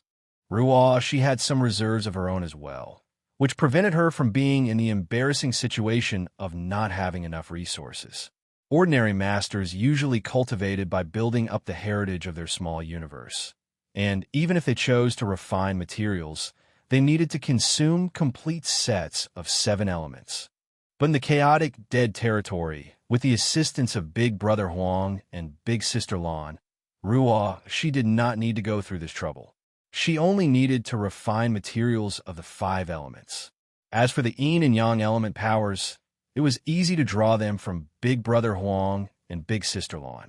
It was the utmost primal and pure power that was difficult for anyone in this world to resolve and harmonize, But that issue was completely resolved thanks to her Heaven's Order bloodline. This meant that Zhang Ruo, she had to refine 2 fewer materials than other masters, saving her nearly 30% of her cultivation time. That was a terrifying improvement in efficiency. To advance from the 8th order to the 9th order required on average 10,000 years of accumulation. So a 30% reduction could easily save some 3,000 years of arduous effort. In the chaotic dead territory, while Xianxia was in retreat to reflect on his various epiphanies, Ruo, she also entered retreat to cultivate. Meanwhile, Big Brother Huang and Big Sister Lan took turns infusing her small universe with their power. They were careful not to overdo it, so that Zhang Ruo, she would not be overwhelmed again. In their spare time, they also trained a large army of small stone ray soldiers for Xianxia. Previously, they had only trained them to pass the time. From the primordial era to the present, this was the only game that relieved their boredom. But now that they had Zhang Ruo Shi, they had something to look forward to, a hope for the future. Time passed by quickly, and soon an entire century had gone by. In the void, Xianxia opened his eyes with a look of confusion. The more he pondered, the more he found himself unable to grasp the essence of the Grand Tao. He couldn't help but feel nostalgic for the days when he was not as powerful, when all he had to do was focus on increasing his strength. But now he had to embark on a quest to uncover the true nature of the Grand Tao and heavenly way, and on this slow and arduous path of the martial Tao, the higher he stood and the more he saw, the more lost he felt. Letting out a light sigh, Xianxia ceased his ruminations. He knew that his confusion stemmed from not standing high enough. Perhaps after ascending to the 9th order, things would change for him. After spending 100 years in retreat, he had some gains. He had contemplated much about his own Grand Taos and the creation realm, but for now, those insights were of no use. Xianxia, come over here. Big Brother Huang's voice suddenly sounded in his ear. Clearly, he had sensed that Xianxia had ended his retreat. Feeling his urgency, Xianxia's heart skipped a beat, fearing that something might have happened to Zhang Ruo Shi. So he urged space principles and stepped forward, arriving at Big Brother Huang's side as he asked, "What happened?" Before his eyes, Ruo Shi sat cross-legged, refining materials to enhance her small universe heritage. Her aura was calm, and there was no trace of abnormality. Compared to 100 years ago, her aura was noticeably denser, a sign of her growing strength. Big Brother Huang asked, "Do you have any more 5 elements materials? Bring them all out." Glancing at the illusory Heaven's Order phantom behind Ruo Shi's small universe, Xianxia realized what was happening. "Are you two helping Ruo Shi cultivate?" He had a considerable amount of 5 elements materials in his possession, originally prepared for his own future 9th order advancement, but now that Ruo Shi needed them, he would not be stingy. He secretly felt that bringing Ruo Shi to the chaotic dead territory was the right decision. At least with Big Brother Huang and Big Sister Lan's help, her growth would surely accelerate. If only he had another world tree clone for her, that would be even better. Unfortunately, the old tree was not in good shape at the moment. Last time he had asked for 3 world tree clone seedlings, which was already the limit. If he were to ask again, it would be asking for too much. Given all the 5 elements materials he had, it would be enough for Ruo Shi to cultivate for thousands of years. So Xianxia handed them all to Big Brother Huang, saying, "I'll figure out a way to get some more and send them over later." Big Brother Huang nodded in acceptance. Xianxia glanced at Ruo Shi once more and said, "I'll leave Ruo Shi to Big Brother and Big Sister. I still need to look after the human race, and cannot stay here for long. Farewell." Big Sister Lan reassured him. Rest assured, she will be safe here. At present, the greatest danger was the Black Ink clan. However, since suffering a catastrophic defeat in the chaotic dead territory, they dared not set foot in here again. Under normal circumstances, they would not even approach the chaotic dead territory for fear of provoking the 2 supreme beings inside. Xianxia responded with a nod. When he was ready to leave, Ruo Shi suddenly opened her eyes and shouted, "Sir, wait." Xianxia paused to look at her, as Ruo Shi said, "I still have to return this item to you, sir." Saying so, she activated her power, and a seven-colored lotus flower flew out from her forehead. It was the soul-warming lotus that Xianxia had lent her before. "Sir, you're constantly traveling outside, facing many dangers. You must be careful," she reminded him. In response, Xianxia nodded, took the soul-warming lotus, and smiled. "You should continue to cultivate here. When you reach the ninth order open heaven realm one day, we shall fight the enemy together." She obediently nodded. After a moment of watching Xianxia leave, she sat down cross-legged again and continued to refine 5 elements materials to enhance herself. In the world of masters, there were always many farewells. Perhaps a seemingly ordinary separation would be a permanent one, especially in the current environment. To avoid such a situation, one could only become stronger, because only through sufficient strength could one protect those they cared for. After leaving the chaotic, dead territory, Xianxia did not linger and returned directly to the Supreme Headquarters.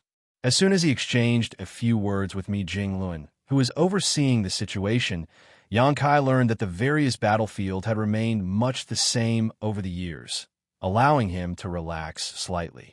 In fact, whether it was the human race or the Black Ink clan, they were both in the process of accumulating strength. On the human side, due to the output of talent from the Star Boundary, Myriad Monsters World, and even Xianxia's small universe, high-rank Open Heavens Realm Masters were emerging one after another. This was especially so for rising stars who directly ascended to the 7th Order Open Heaven Realm during these past years. Many of them had already entered the 8th Order Open Heaven Realm and had been in this realm for a few years. As for the battles on the various battlefields, that had not slowed down their cultivation speed. On the contrary, the repeated life and death stimulation tempered their willpower and endurance, allowing them to constantly make breakthroughs and improve. It was estimated that it would not take long before the first of the rising stars of the human race saw the hope of advancing to the 9th Order. The Black Ink clan was the same. There were many new territory lords, more than the 8th Order Masters. This was also inevitable. After all, Black Ink clansmen could be created from Black Ink nests, leading their numbers to surpass those of the human race. Among the billions of Black Ink clansmen, there would always be some lucky ones whose strength improved rapidly. A tacit understanding between the two races had been achieved. Now, it only remained to be seen which side could outpace the other, allowing them to seize the initiative. According to the statistics of the Supreme Headquarters, the human race did not have much of an advantage. Overall, it was easier for the Black Ink clan to cultivate than the humans. In the future, the Black Ink clan might be able to create royal lords earlier than the human race.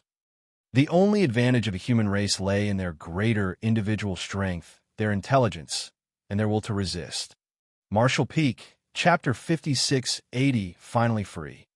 In the Grand Hall of the Supreme Headquarters, Mi Jinglun let out a deep sigh as he spoke. "Our most pressing concern, junior brother, is the scarcity of resources. Despite the accumulation of the cave heavens and paradises over the years, our people are trapped in just a handful of great territories now. Our access to essential resources has been severely limited, especially now with the explosive increase of Open Heaven Realm Masters. Their cultivation demands an abundance of resources that our stockpiles simply cannot sustain. Even with all the things you brought back last time, it barely made a dent in the shortfall needed to construct the suppressing Black Ink fortress. The problem of resource scarcity can only be solved by either increasing our resources or reducing our consumption. But we are cultivators. Our cultivation and healing require resources, so how can we reduce our consumption? If we were to do so, how could we expect our soldiers to fight fiercely on the battlefield? We must devise alternative strategies. Over the years, the military merits required by the Army Supply Department to exchange for resources have been increasing every year. Take the simplest 4th Order materials, for example. The military merits required to exchange for one have increased by 20% compared to a millennium ago. To make matters worse, some ignorant fools, the managers and commanders, are unaware of the high cost of goods and come to me. their senior brother, at the Supreme Headquarters to clamor for a reduction in price for them? Ouyang was the one he was referring to, and Yang Kai knew about this matter as well.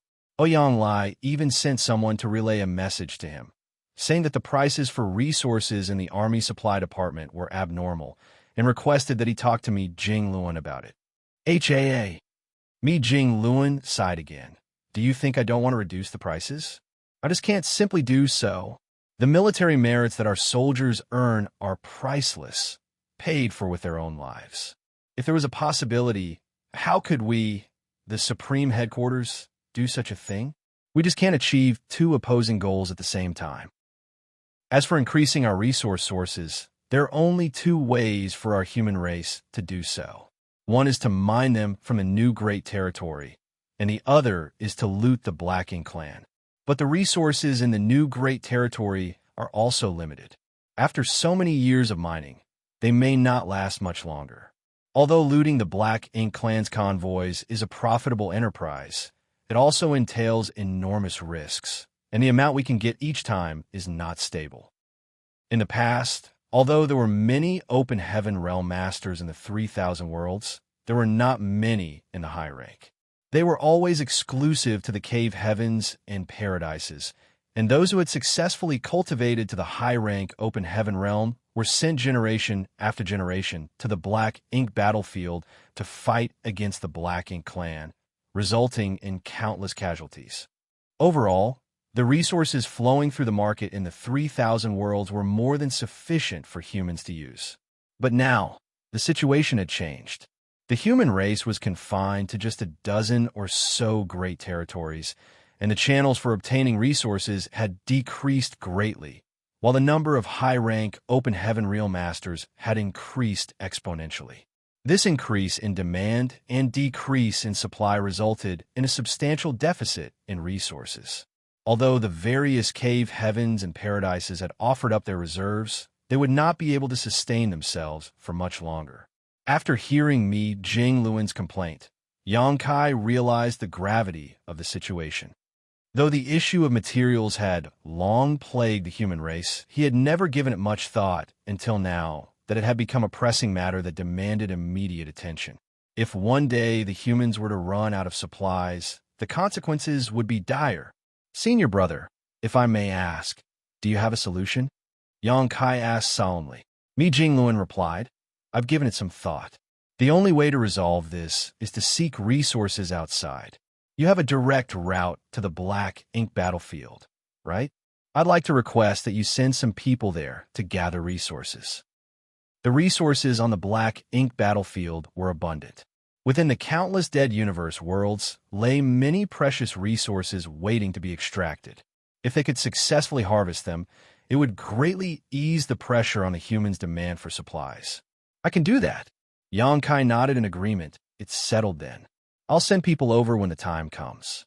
But senior brother, we'll need some masters to support us if we're going to the Black Ink battlefield.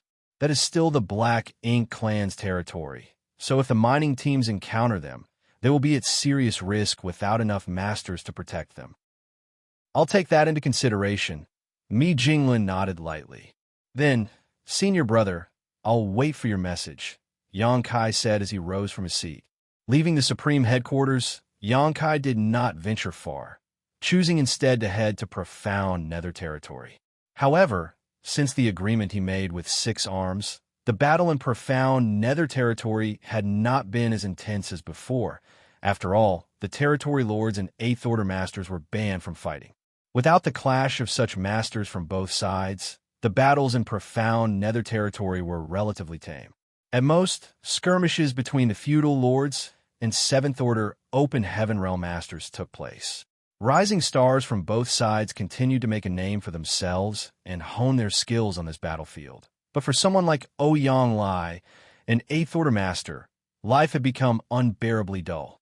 Forbidden from interfering in battles, but required to remain stationed in profound Nether territory as a precaution, Ouyang had grown bored to the point of desperation over the past few millennia.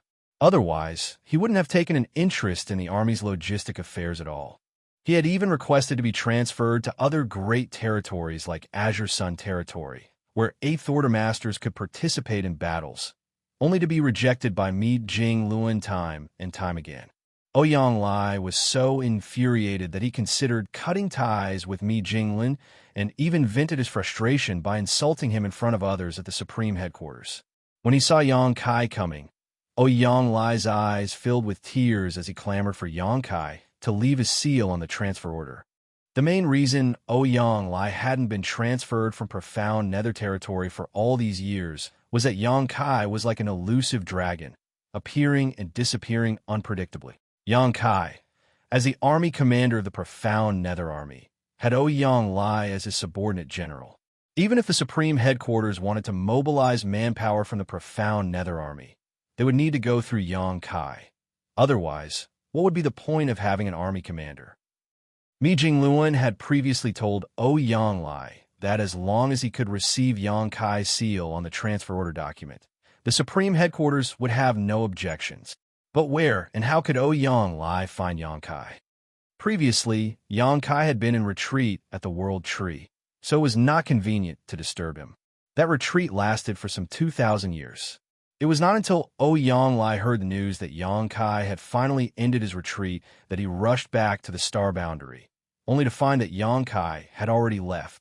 Unexpectedly, Yang Kai appeared in front of him right now. Ouyang Lai was so grateful that he took out the transfer order document that was long prepared and stared at Yang Kai with an attitude that indicated, if you don't agree, I'll die in front of you. Yang Kai looked at the contents of the transfer order document and frowned slightly, his expression inexplicable. After a long time, he sighed, "Senior brother Ouyang, are you sure you want to leave profound nether territory?" "Absolutely. I can't stand this damned place anymore," he exclaimed, just looking at what he had been doing for the past 3,000 years. All he did was patrol various forward outposts each day, give speeches to newly arrived soldiers, and then drink until he was thoroughly drunk. He was even bored enough to go to the Black Ink Clan and argue with the Six Arms and the other territory lords. These boring and miserable days were nothing compared to charging into battles and killing enemies. Before Yang Kai made an agreement with the Black Ink Clan, though the situation in the profound nether army was dire, at least they were living boldly and valiantly. For a hot-blooded man like him, even if his life ended in battle, it would still be preferable to a life of obscurity and insignificance. With that said, Ouyang Lai added, "Junior brother, please do not misunderstand me. I am not dissatisfied with you, nor am I dissatisfied with the profound nether army. It's just that this environment isn't quite suitable for me. Ever since I joined the Black Ink battlefield all those years ago, I haven't experienced such idle days. Time just crawls by here." Yang Kai nodded in understanding. "I understand. In that case, senior brother Ouyang, please go." Saying so, he stamped his seal onto the transfer order. Ouyang Lai immediately smiled and snatched the document, scanning it before cheering, "I'm finally free." It was as if a prisoner who had been trapped for years had regained his freedom. Ouyang Lai pocketed the document and cupped his fist to Yang Kai. "Junior brother, I'll be reporting to the Supreme Headquarters now. Take care of yourself. I'm sure we'll fight together again someday." And Yang Kai nodded lightly. Ouyang Lai couldn't wait to turn and leave. He didn't want to spend another moment in profound nether territory. He cried out joyously in his heart, "Azure Sun territory, here I come." And his laughter echoed into the distance. Watching Ouyang Lai's departing figure, Yang Kai sighed. In life, there would always be unexpected disappointments. Senior brother Ouyang's departure would likely not bring him the satisfaction he hoped for. After bidding farewell to Ouyang Lai, Yang Kai concealed his aura and figure before wandering around profound nether territory to investigate its situation. With his current cultivation, as well as his proficiency in the Tao of Space, he could easily avoid detection even from the innate territory lords if he was careful enough. Profound nether territory was unremarkable. Everything was just as it was when he left so many years ago, except that the number of 7th Order Open Heaven Realm Masters had significantly increased. Without staying long in profound nether territory, Yang Kai returned to the Supreme Headquarters a few days later to await further orders. Mi Jingluan was quick to prepare, and within a month, everything was ready. When Yang Kai arrived at the main square, he saw that tens of thousands of soldiers had already gathered. However, these soldiers were quite different from the norm. Many of them had either gray or white hair, and although they didn't look particularly old, they certainly weren't young. Their cultivation levels were also generally low, with most of them at the 4th or 5th order open heaven realm, some even at the 3rd order. Yang Kai understood immediately that these were the open heaven realm masters who were born in the early days, and their current cultivation had already reached their innate limit. Such a cultivation would be ineffective on the various battlefields, as they would be very vulnerable to corruption from the black ink strength. Thus, they were typically assigned to logistics roles. This group of people would have limited usefulness in combat. However, if they were brought to the black ink battlefield to mine resources, that wouldn't pose any hindrance.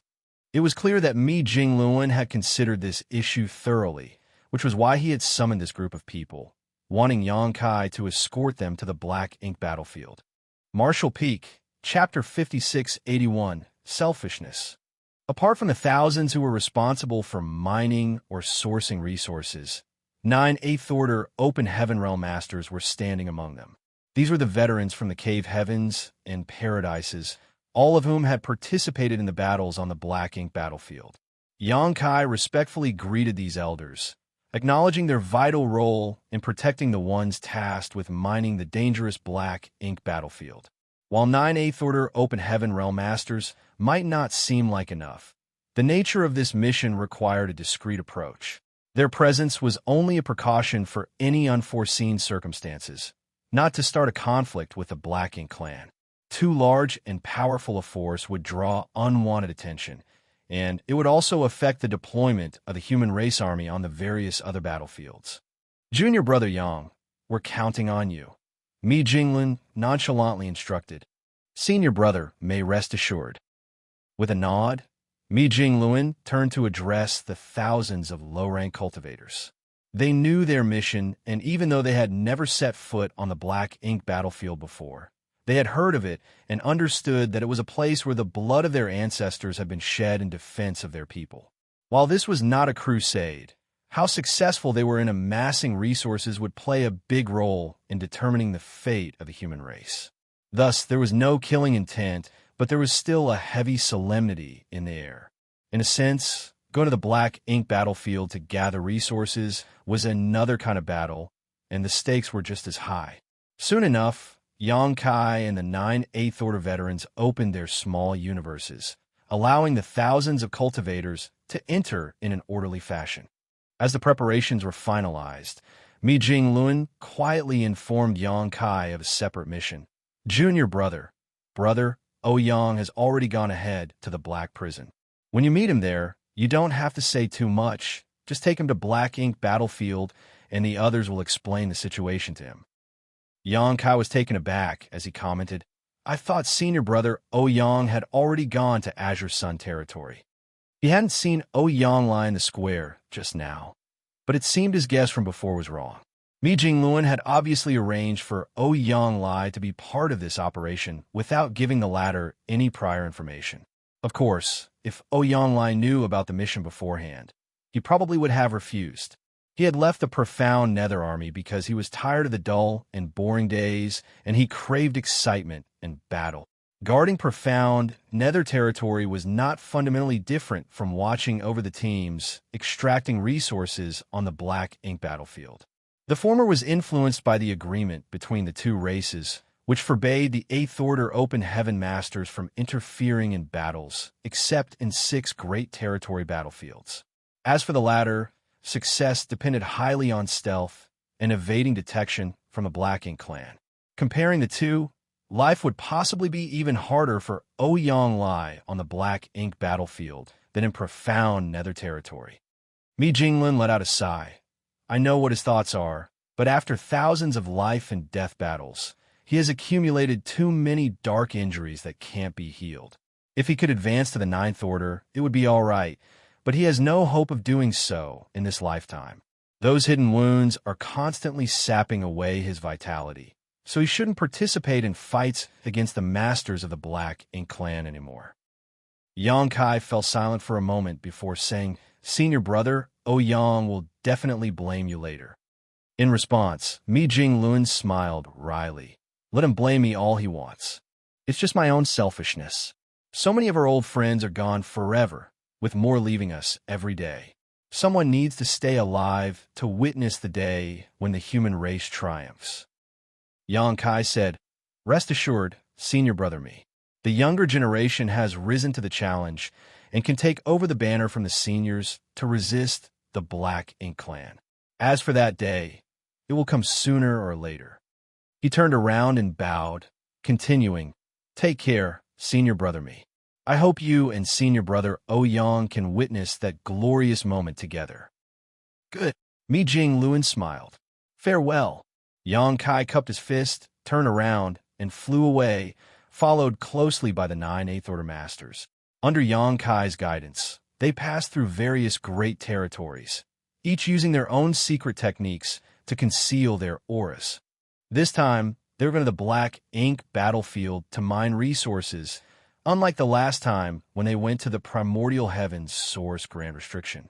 There were too many Eighth Order Masters on that occasion, nearly 400, so Yang Kai couldn't protect them all when traveling through the Hidden Void Corridor. As a result, they had to transit through the no-return pass and could not conceal their movements. However, this time they had to be as stealthy as possible. Otherwise, if the Black Ink Clan discovered their movements, it was highly likely that something unexpected might occur.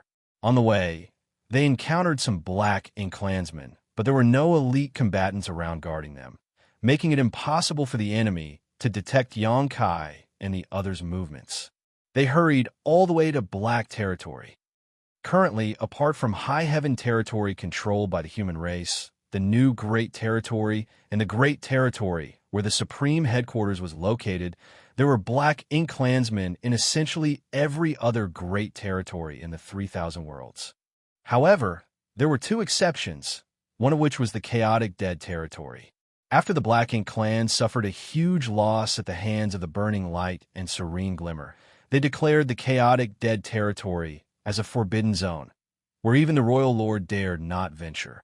The second exception was Black Territory, which was once abundant with, or stars, each containing rich cultivation materials. However, to break the early ancient era's super array and kill the Royal Lord that was suppressed and sealed there, the masters of the cave heavens and paradises, along with their countless disciples, join forces and mine out the entire Black Territory, harvesting all the resources there and simultaneously breaking the Grand Array. Now, Black Territory was empty, with nothing left but broken rubble. Although the Black Ink Clan had explored the area before, they found nothing but a barren land, thus they did not bother deploying any forces here. But this worked out well for Yang Kai and his companions. Once they entered Black Territory, they no longer needed to hide.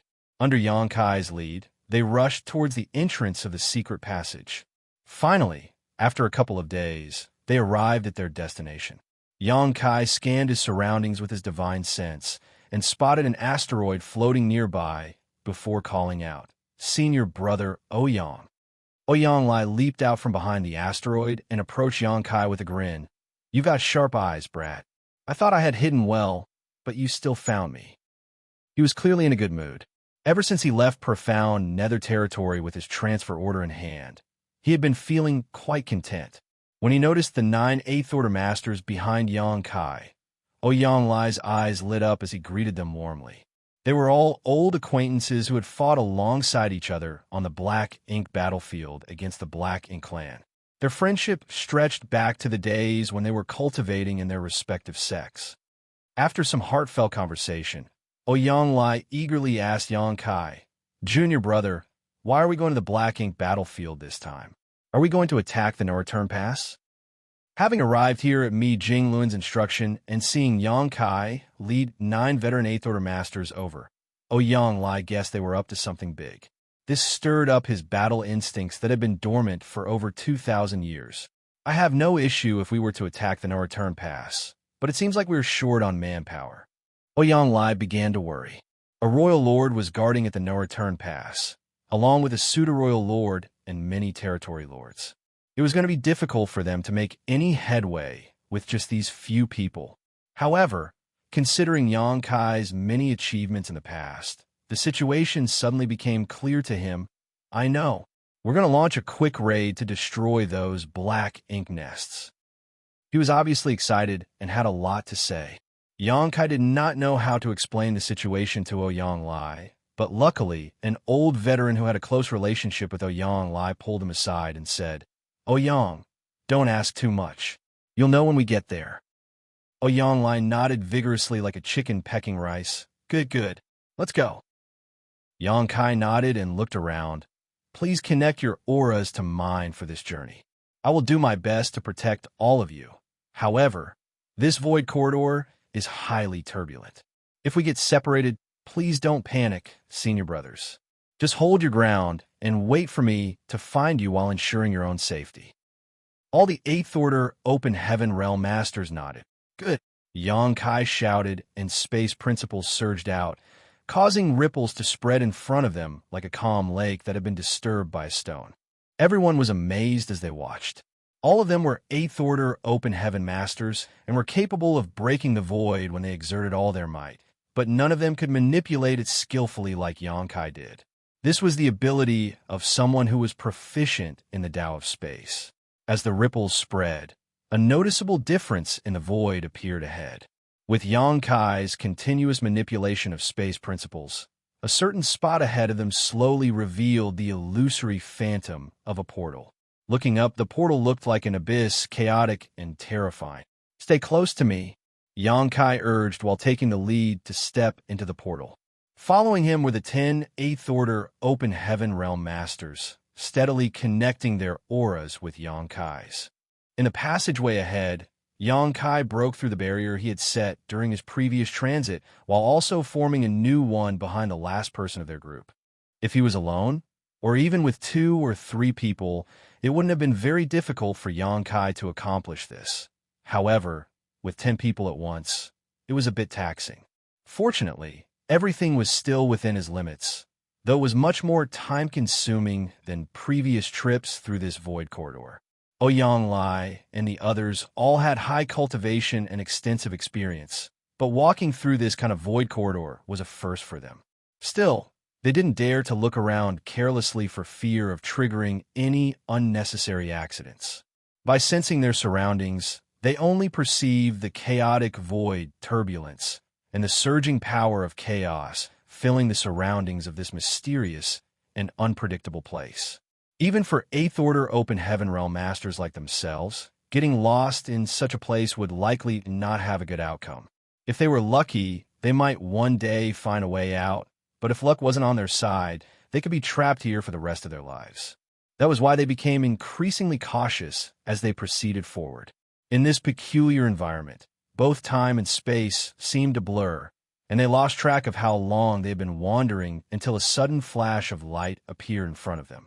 It was only now that they realized they arrived at their destination. Marshall Peak, Chapter 5682, Furious Ouyang Lai. The void rippled, and with each expanding wave, a portal gradually revealed itself. Soon after, figures emerged from the portal, one after the other. Xianxia quickly sealed it up again, making it appear as though nothing had happened. Ouyang Lai took out a universe chart of the black ink battlefield, and, after a few comparisons, he determined that they were standing somewhere in the area of the Blue Sky Theater that was once occupied by the Black Ink clan. It was quite far from where Blue Sky Pass was originally positioned, much closer to the royal city. It was at Blue Sky Pass where Xianxia had risen to prominence, bringing purifying light to the human race and designing the purifying black ink battleships, turning what had once been an ordinary great pass among many into a shining beacon of hope. Besides that, Xianxia's presence allowed Blue Sky Pass to establish the first forward outpost outside of a royal city. Using the numerous universe paradises and universe cave heavens nearby, Blue Sky Pass set up numerous traps that inflicted heavy losses upon the Black Ink clan, severely damaging the latter's foundation in the Blue Sky Theater. This victory set the stage for a crusade, with the Blue Sky Army becoming the first to conquer part of the Black Ink clan's territory. earning it a reputation that echoed through the ages. Xianxia also took out his universe chart and identified the direction they needed to go in, then led his 10 companions towards the depths of the void.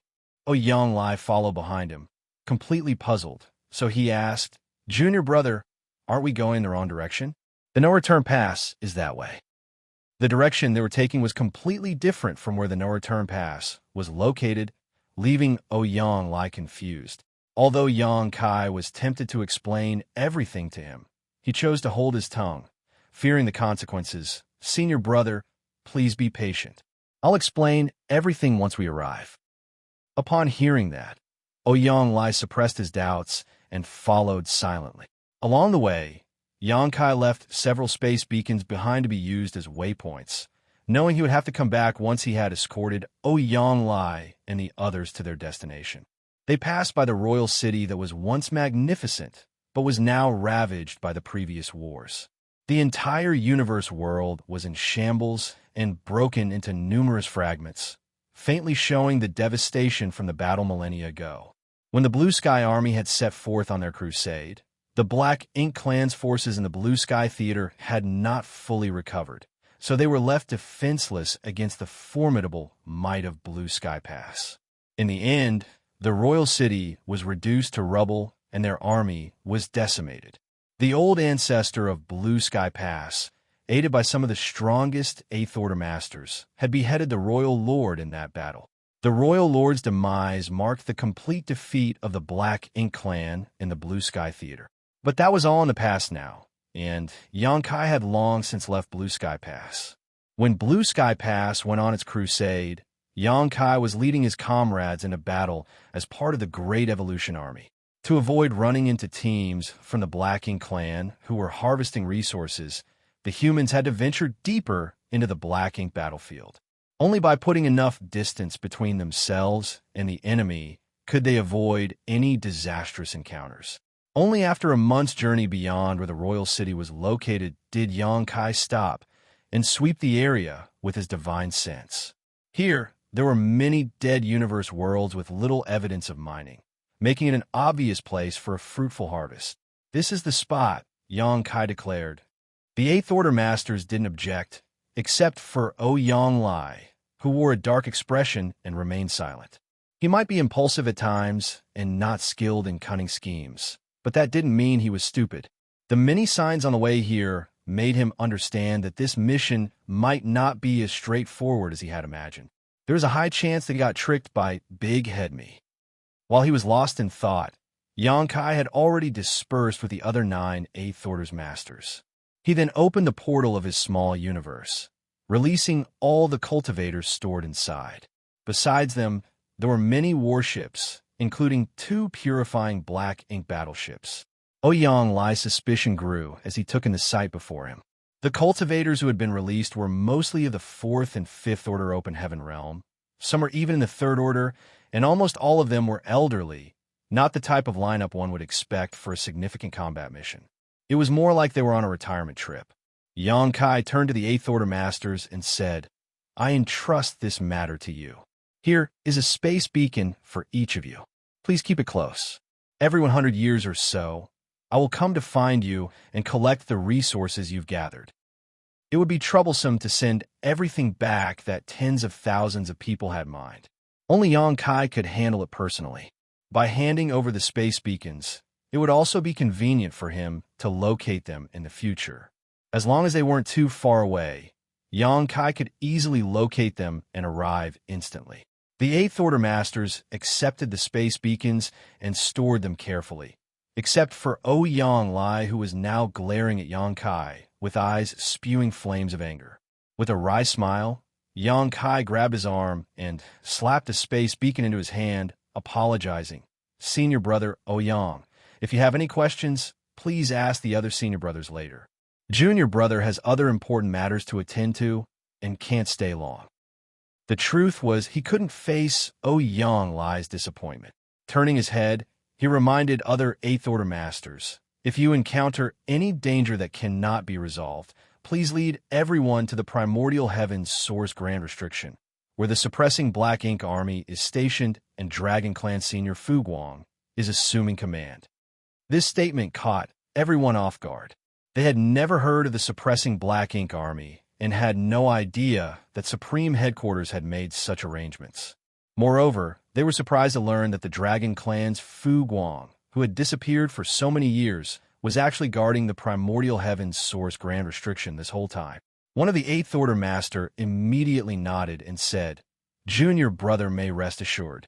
Leave them to us, and we shall protect them." But what's this about the suppressing Black Ink Army? Can you enlighten us about it? Everything regarding the suppressing Black Ink Army had been done in secrecy previously to prevent news from spreading and affecting the morale of the human race. But there was no harm in sharing this information with these veteran Eighth Order Masters. Xianxia thus briefly explained the situation with the suppressing Black Ink Fortress and Army. An Eighth Order veteran suddenly realized, no wonder so many elites were reassigned from the various battlefields by the Supreme Headquarters 130 years ago. It was all to form the suppressing Black Ink Army. Another master asked with concern, "Is the situation at the Primordial Heavens Source Grand Restriction serious?" "It's still within a controllable range, and Senior Fu Guang is personally guarding that place, so there's no need to worry," Xianxia replied. With these words, everyone was relieved. Apart from Giant Spirit God Aer, who was still fighting the Black Ink Giant Spirit God in the Barren Territory, Divine Dragon Fu Guang was currently the strongest master on the human race's side. Having such a master guarding the Primordial Heavens Source Grand Restriction was indeed reassuring. A moment later, under the gaze of the Eighth Order Masters, Xianxia took a step forward, and his figure gradually faded away. Xianxia didn't stop him, but turned to the other Eighth Order Masters and asked through gritted teeth, "Shouldn't you all give me an explanation now?" One of the Eighth Order Masters who had a good relationship with Xianxia sighed and stepped forward to explain the mission they were tasked with. Learning that this trip was not for any major battle, but just to oversee the gathering of resources, Xianxia furiously exclaimed, "Big head me! I curse you and your ancestors." The master quickly advised, "Junior brother Xianxia, calm down. Although there is no war here, this place is still of great significance to the human race. Our soldiers need resources for cultivation and healing, and with the current shortage, we can only resort to such measures. Even compared to killing enemies on the battlefield, our mission is no less important. We are all working for the future of the human race." Right, another master went along. "Right, my foot." Xianxia exploded, his red hair blazing like fire and his whole body seeming to be burning up. He had left profound nether territory for one reason, to kill the enemy on the battlefield, not to come here and babysit these third, fourth, and fifth order cultivators tasked with mining resources. In a fit of rage, he strode towards the depths of Black Ink battlefield. "Where are you going, brother Xianxia?" The Eighth Order Master who tried to calm him down called out in alarm. "I'm going to Primordial Heavens Source Grand Restriction. I'm joining the suppressing Black Ink Army to kill the enemy." His voice echoed as he flew off into the distance.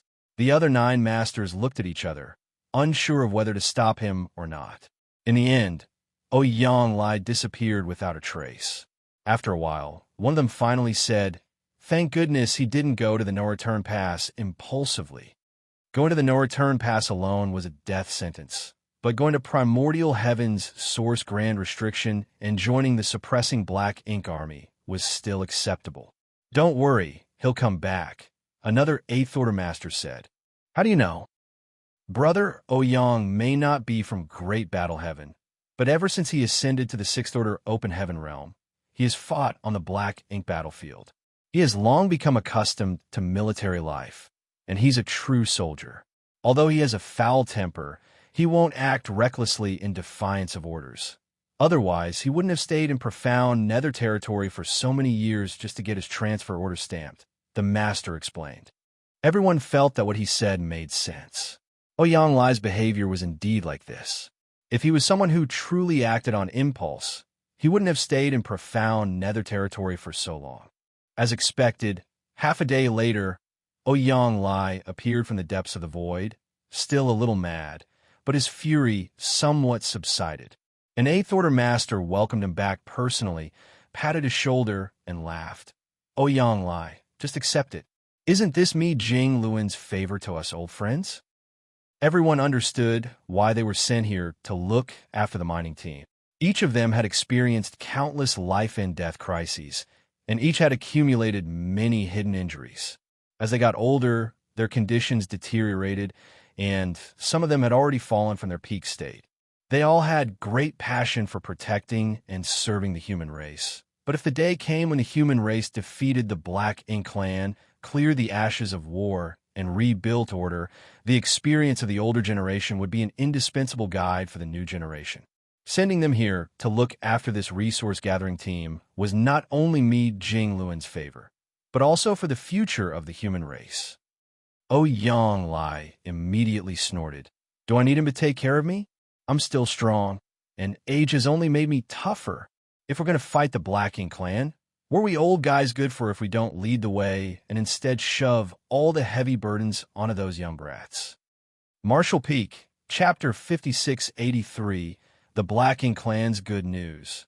Indeed, we old fogies are still as sharp as ever, but those little brats still have much room to grow. We need to give them a chance to shine.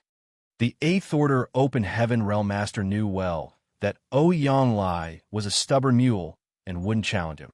Oh Yang Lai remained silent for a long time, then finally spoke with a harsh tone. "When I return home someday, I'll twist Big Head Me's head off and use it as a chamber pot."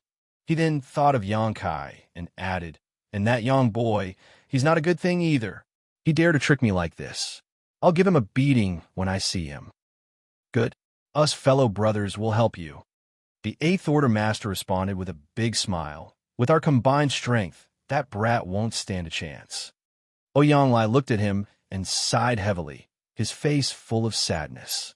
It had come to this, and there was nothing he could do about it. Soon, tens of thousands were dispersed by the Eighth Order Masters to explore the area nearby for resources. Meanwhile, Yang Kai had already used the space beacons to return to the Blue Sky Theater, still feeling guilty. He could understand Oh Yang Lai's mood, but this was Mi Jing Luan's arrangement, so he could not intervene. Moreover, he hoped from the bottom of his heart that veterans like Oh Yang Lai could retire from the battlefield. The number of Eighth Order Open Heaven Realm Masters was now significant, and many rising stars were active on various battlefields. It was no longer a time when veteran warriors with countless scars had to bear the brunt of the harsh conditions. The younger generation was now capable of taking on the heavy responsibilities of the seniors. However, as Mi Jing Luan worried, the problem that plagued human development was still the resources. The emergence of a large number of high-rank Open Heaven Realm Masters meant a massive demand for resources. Sending some manpower to the Black Ink battlefield to mine resources was one way to solve the problem, but exploration and extraction always took time, so Yang Kai planned to look for solutions elsewhere. Resources were something that the Black Ink clan did not lack. After his last experience at the No Return Pass, Yang Kai was well aware of this fact, as they didn't even hesitate to hand over a massive amount of materials as compensation. Since the Black Ink clan didn't lack resources, Yang Kai decided to just steal some. Yang Kai decided to become a hunter. Ever since he heard about the hunters, he had been fascinated by their existence. If he was still a 6th or 7th Order Open Heaven Realm Master, he would have immediately become one and lived a carefree life raiding enemy convoys. However, he was no longer the insignificant person he once was. His strength and status had both elevated him to a position where each of his words and actions had a significant impact on the overall situation. While Yang Kai still yearned to become a hunter, he couldn't risk the unpredictable consequences of such a move. But on this Black Ink battlefield, he did not need to worry at all. When the Black Ink clan and the human race signed their peace agreement years ago, it only applied to the 3,000 worlds. It did not include the Black Ink battlefield. Hunting was also a time-intensive activity that often required patience and careful planning. But since Yang Kai had nothing else to do and was free from the need to cultivate, he could use this time to accumulate resources for the human race. Months later, inside the main hall of the No Return Pass, the royal lord sat on the throne of bones, with Xianxia seated to his left. Territory lords lined both sides of the hall, with their eyes fixed on the royal lord. They were all confused, and even Xianxia was puzzled as well. Due to Xianxia's existence, the Black Ink clan could not afford to let their guard down, even with a new pseudo-royal lord on their side. Xianxia could not leave the no-return pass at will, lest Xianxia found an opportunity to destroy more Black Ink nests here. Since the royal lord could not protect everything on his own, they could only ensure the safety of the Black Ink nest by joining forces. That was why the royal lord had been staying here all these years, rarely making an appearance. Even when he did come out, he looked gloomy, obviously still upset about Xianxia's last visit. But with Xianxia as a capable assistant, the royal lord completely became an arm-flinging shopkeeper, leaving all major and minor matters of the Black Ink clan war effort to be handled by him, so he was able to relax. However, at this moment, the royal lord's expression looked exceptionally joyful. It was unclear if something had happened on the great territory battlefields, or if there had been some breakthrough development in the Black Ink clan. Then, as they recalled the tone in which the royal lord summoned them to this conference hall earlier, the Black Ink clan elites secretly anticipated good news. The royal lord remained silent, and the territory lords dared not speak without permission either. Instead, it was Xianxia, a pseudo-royal lord, who smiled and asked, "Sir Royal Lord, is there good news you have to share with us today?" The royal lord chuckled and looked approvingly at Xianxia. Although he had many loyal followers, only Xianxia was quick-minded and able to read his intentions. This was also why he was willing to delegate power to Xianxia. There was no possibility of a power struggle in the Black Ink clan, as Xianxia's pseudo-royal lord status meant that he could never surpass the real royal lord's authority. So there was no concern over infighting even if so much power was given to Xianxia. After nodding in approval at him, the royal lord announced the great news. There is news from the primordial heavens source grand restriction. With that announcement, the room erupted in surprise. The territory lords widened their eyes in excitement, while Xianxia jumped up from his seat, exclaiming, "Sir, has the primordial heavens source grand restriction been broken?" Since the battle outside the primordial heavens source grand restriction and its subsequent sealing in Mo's slumber, the Black Ink clan had been unable to contact them. However, now the royal lord claimed that there was news from the primordial heavens source grand restriction, indicating that the Supreme One had awakened and the grand restriction had been broken. If this was true, the day when the Black Ink clan would rule all under the heavens would soon arrive. Even Xianxia, who was usually calm and composed, was overcome with excitement and could not help but shed tears. But the royal lord waved his hand and said, "It's not what you think. The primordial heavens source grand restriction is still there, and the Supreme One is still asleep." The excited territory lords were suddenly silenced like a bucket of cold water had been thrown on them. Then, Xianxia asked, "If that's the case, how did news come from the other side?" "I'm also unsure, and due to the interference of the primordial heavens source grand restriction, the message is not very clear. All I know is that the humans still have some control over that place, and that someone deliberately opened a gap, like before," the royal lord replied. "Someone is controlling the primordial heavens source grand restriction. But it can't be Tsang, can it?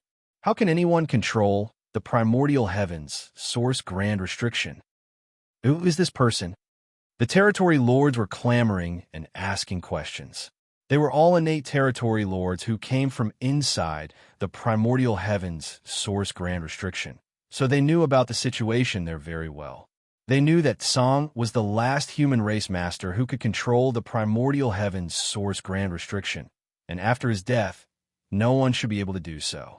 But now, the royal lord was saying that someone was in control of that place. If this message did not come from the Black Ink clan inside the grand restriction, they would never have believed it. While the territory lords were concerned about who was controlling the restriction, Xianxia picked up on a different piece of information and asked, "Sir, when was the gap opened?" The royal lord answered, "It should have been some 100 years ago."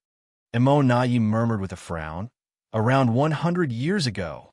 Sir, back then, Xianxia led several hundred Eighth Order Open Heaven Realm Masters of the human race through the no-return pass and into the Black Ink battlefield.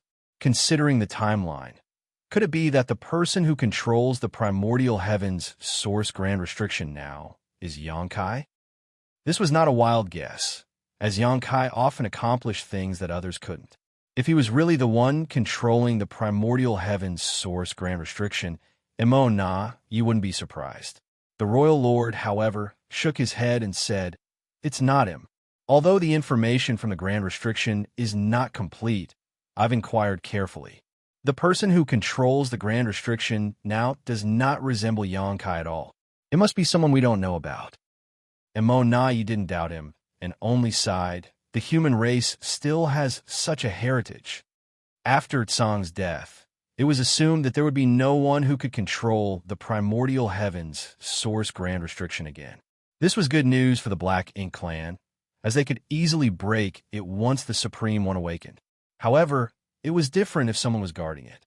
Even the Supreme One couldn't underestimate the power of the primordial heavens source grand restriction, or else it wouldn't have been trapped for so many eons already.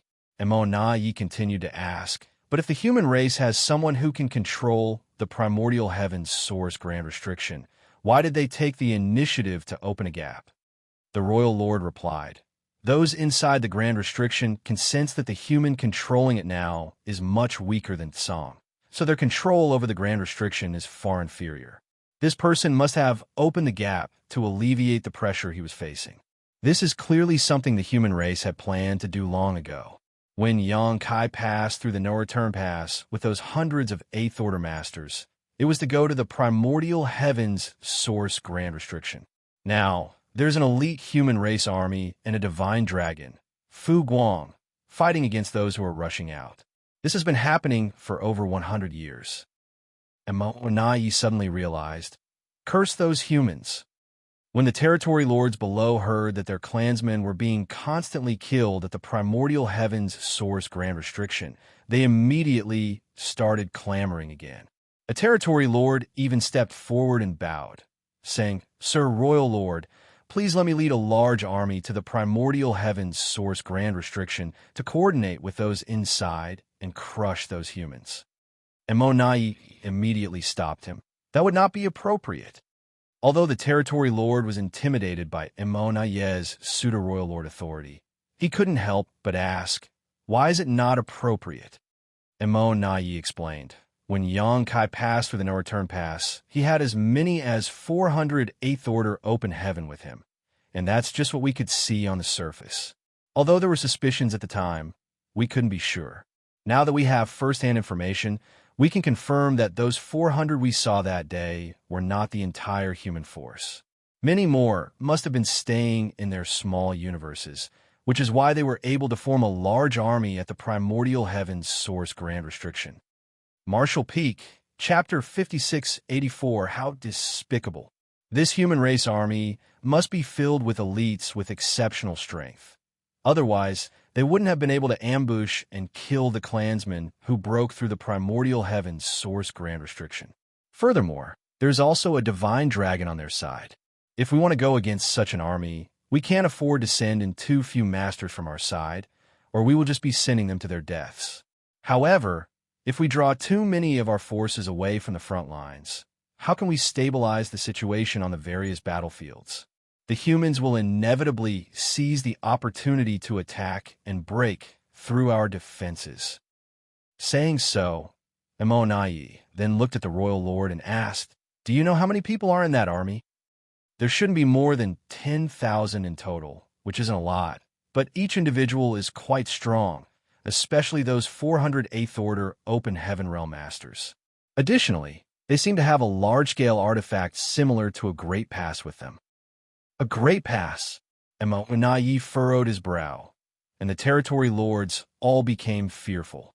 Although all of the Great Passes that still survived were abandoned around the No-Return Pass and were now occupied by the Black Ink clan, it had cost them a massive price to capture them. If it weren't for the two Black Ink giant spirit gods aiding them at the time, the Black Ink clan would not have been able to conquer the No-Return Pass. Now, with an elite army stationed at the primordial heavens source grand restriction and a great past-like artifact assisting them, it was no wonder they had the confidence to open a gap in the grand restriction to alleviate the pressure. Emonai couldn't help but sigh deeply. The human's heritage remains as powerful as ever. Just from the fact that the humans were able to withdraw so many elites to the primordial heavens source grand restriction without any impact on the situation in the various battlefields was enough to prove that the human race of today was not the same as the one from 3,000 years ago. After the war in the Barren Territory, the human race had sunk to its lowest point. The great territory battlefields were all in a passive state of defense, and profound Nether Territory was almost conquered by the Black Ink clan. If it weren't for Xianxia's sudden appearance at the critical moment, profound Nether Territory would have fallen into the hands of the Black Ink clan. Yes, it was all because of Xianxia. Since Xianxia appeared in profound Nether Territory, the human race's plight had gradually been reversed. How had he even managed to accomplish such things? After careful observation, Emonai realized that Xianxia didn't do much. Although he had killed many innate territory lords, it hadn't significantly impacted the balance of power between the two races. No matter how powerful he was just a single individual and could not wipe out the entire Black Ink clan. The true root of the matter lay in the peace agreement between the two races. The constraints of the peace treaty had provided a relatively safe training space for the younger generation of the human race. While this alone might not seem significant, what was crucial was that the human race had the star boundary and the myriad monsters world, two open heaven realm cradles. The combination of such a relatively stable cultivation environment and a continuous influx of talented successors had shaped the human race's formidable heritage over thousands of years. It was a pity that when Xianxia's reputation was at its peak and all the innate territory lords trembled at the mere mention of his name, he proposed the peace agreement. Who would dare to reject him at that time? Looking at the current situation, this was all Xianxia's cunning plan. Even if the Black Ink clan had seen through it at the time, though, they could only accept it. Emonai also caught on at this point. He thus grew more afraid of and suspicious of Xianxia, since he not only possessed incredible combat power, but also had a far-seeing perspective. He was a great threat to the Black Ink clan. The Black Ink clan had naturally thought about how to deal with this issue and concluded that the best course of action would be to destroy the star boundary and the myriad monsters world, the places that contributed to the continuous enhancement of a human race's heritage. They were just two trivial universe worlds. If given the chance, any territory lord or eighth order Black Ink disciple could easily deal with them. However, the Black Ink clan simply could not find the opportunity to do so, as every soldier that had been recalled from the front lines had to pass through a grand array filled with purifying light. Even if a Black Ink disciple had impure intentions, the purifying light would cleanse and dispel any Black Ink strength within them. Moreover, both the Star Boundary and the Myriad Monsters world had multiple powerful masters stationed there all year round, standing guard. The voice of the Royal Lord came through, bringing Emonai back to focus. This king has asked if they need support over there, but those within the Grand Restriction believe it would be unwise to cause a commotion. They are working on finding other ways through the Grand Restriction, and if they succeed, they will be able to break free. Emonai perked up and asked, "Can they do it?" He knew firsthand just how formidable the primordial heavens source Grand Restriction was. When he was inside it years ago, many Black Ink clansmen had attempted to breach it from within, but all had failed. The Royal Lord replied, "Since they've said as much, there should be some progress. Although we do not know who the person overseeing the primordial heavens source Grand Restriction is now, their strength is far inferior to Tsong, so their control is obviously not as good either. Furthermore, opening a gap in the primordial heavens source Grand Restriction has had some impact on its integrity, which may have provided some opportunities for those inside." Emonai nodded lightly. The primordial heavens source Grand Restriction was extremely ancient and had been operating constantly for millions of years. The new human race master overseeing it was not like the legendary Tsong, a powerful monster with unfathomable experience. They couldn't be fully prepared, and as long as there was even the slightest flaw, those within the Grand Restriction would not miss that chance. Today, the royal lord summoned many of his territory lords to share the good news.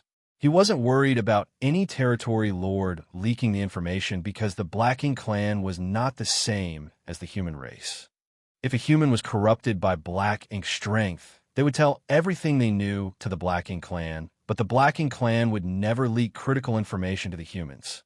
After a while, the royal lord left, and the rest quickly dispersed as well, while Xianxia walked away, frowning deep in thought.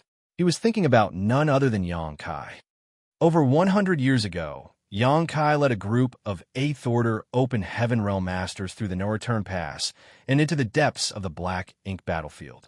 There had been no news about him for all this time, and no one knew where he had gone or what he was up to. If it were an ordinary 8th Order Master, Xianxia wouldn't have cared, but Xianxia was different. Whatever the circumstances, Xianxia had even killed a pseudo-royal lord, which was enough to make Xianxia take him seriously. After thinking for a while, Xianxia couldn't come to a conclusion. Xianxia's whereabouts had always been elusive, and it seemed that even the human side had difficulty keeping track of him. He was once again relieved when he thought about how Xianxia had no hope of reaching the 9th Order Open Heaven Realm. If this headache-inducing menace had a chance to ascend to the 9th Order Open Heaven Realm, how could they handle him? Sir Xianxia, a territory lord approached suddenly. Xianxia turned his head and saw one of his territory lords in charge of logistics. He nodded and asked, "What's the matter?" The territory lord replied, "Sir, several squads that were supposed to return with resources have not returned yet." This wasn't a big deal, but since Xianxia was in charge of everything related to the No Return Pass by the royal lord's orders, he still had to investigate all abnormal occurrences. The territory lords had also become accustomed to his meticulous style, so they would come to him with any matter, big or small. "How long are they overdue?" Xianxia frowned, feeling that something was off. The territory lord replied, "The earliest squad was supposed to have returned a month ago, while the latest should have arrived at the No Return Pass 5 days ago." "Have you sent anyone to investigate?" "Yes, a team has been sent, and we should receive a report in a few days." Xianxia nodded. "Notify me the moment you have answers." "Yes." A few days later, the feudal lord in charge of gathering news sent a message to the No Return Pass using his Black Ink nest. The teams responsible for transporting materials had already set off for the No Return Pass, but mysteriously disappeared halfway. When the news reached Xianxia, he immediately realized the problem. The teams transporting resources disappeared without a trace, but the human race had no presence on the Black Ink battlefield other than at the Grand Restriction. Over the years, the Black Ink clan had been constantly mining resources from the Black Ink battlefield and transporting them to the front lines without any issues. However, recently, several squads transporting resources disappeared for no reason. Someone must be causing trouble. The first person that came to Xianxia's mind was Xianxia. Only Xianxia could do such a thing.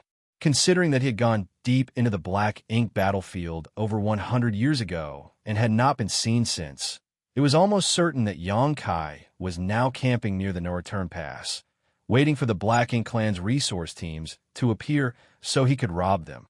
Shameless. Xianxia immediately took out a communication bead and transmitted a message using his divine sense. This communication bead was left to him by Xianxia the last time they met when he needed to hand over a batch of resources. Xianxia hadn't thrown it away, thinking that he might be able to use it to probe Xianxia's location in the future. He didn't expect it to be useful so soon. After a while, the communication bead in his hand trembled slightly, causing Xianxia's brow to twitch. Xianxia was really near the No Return Pass. The movement of the communication bead was undoubtedly a sign that the message had been successfully transmitted. 10 million kilometers outside of the No Return Pass, on a lone universe fragment, Xianxia hid his figure and surveyed the surroundings with his divine sense. His current divine sense was incredibly powerful, and from this location, he could monitor the movements of all Black Ink clan squads returning from the Black Ink battlefield. Over the last month or so, He had raided 5 Black Ink clan teams, seized their resources, and made a great deal of profit. He didn't raid all the Black Ink clan squads, but selectively chose a few. After all, he was doing business without investment, so he couldn't be too excessive. To continue this venture for a long time, he needed to take a steady approach. Otherwise, the Black Ink clan would probably act out in rage, damaging his future prospects. As he was monitoring the movements of the void around him, Xianxia suddenly felt something and took out a communication bead. With his divine sense, he probed it and couldn't help but praise Xianxia's quick thinking. He knew that he couldn't hide his actions for long, so Xianxia deliberately wore this communication bead on his body. He just didn't expect Xianxia to contact him so quickly. The message in the communication bead was very simple, with only one sentence: "Sir Yang, can we meet?" It was obvious that Xianxia had already concluded that Xianxia was involved in the disappearance of the teams transporting resources. Marshall Peak, Chapter 5685, Wanting the Lion's Share. On the universe fragment, Xianxia hesitated for a moment upon receiving Xianxia's message, originally intending to ignore it. But after giving it some thought, he realized that there was no point in being sneaky about things and decided to confront Xianxia directly. So, he immediately surged his divine sense and sent a message through the communication bead. At the same time, inside the no-return pass, Xianxia's communication bead trembled once again. He quickly immersed his mind in it to investigate, and in the next moment, boundless anger surged within him, almost causing his lungs to explode. The message in the communication bead was straightforward, consisting of only 2 words: 50%. Although it seemed incomprehensible at first glance, Xianxia instantly understood Xianxia's intention. This bastard was clearly demanding 50% of the resources excavated by the Black Ink clan on the Black Ink battlefield. His appetite was simply outrageous. These resources were mined by the Black Ink clan and were intended to be transported to the frontline battlefields to enhance the Black Ink clan strength. It was all meant to be used against the human race, but now, without any effort on their part, the humans wanted to take away 50% of them. Moreover, if the human race were to use these resources to enhance their own strength, it would inevitably harm Black Ink clan. Xianxia would never agree to such an act of aiding the enemy.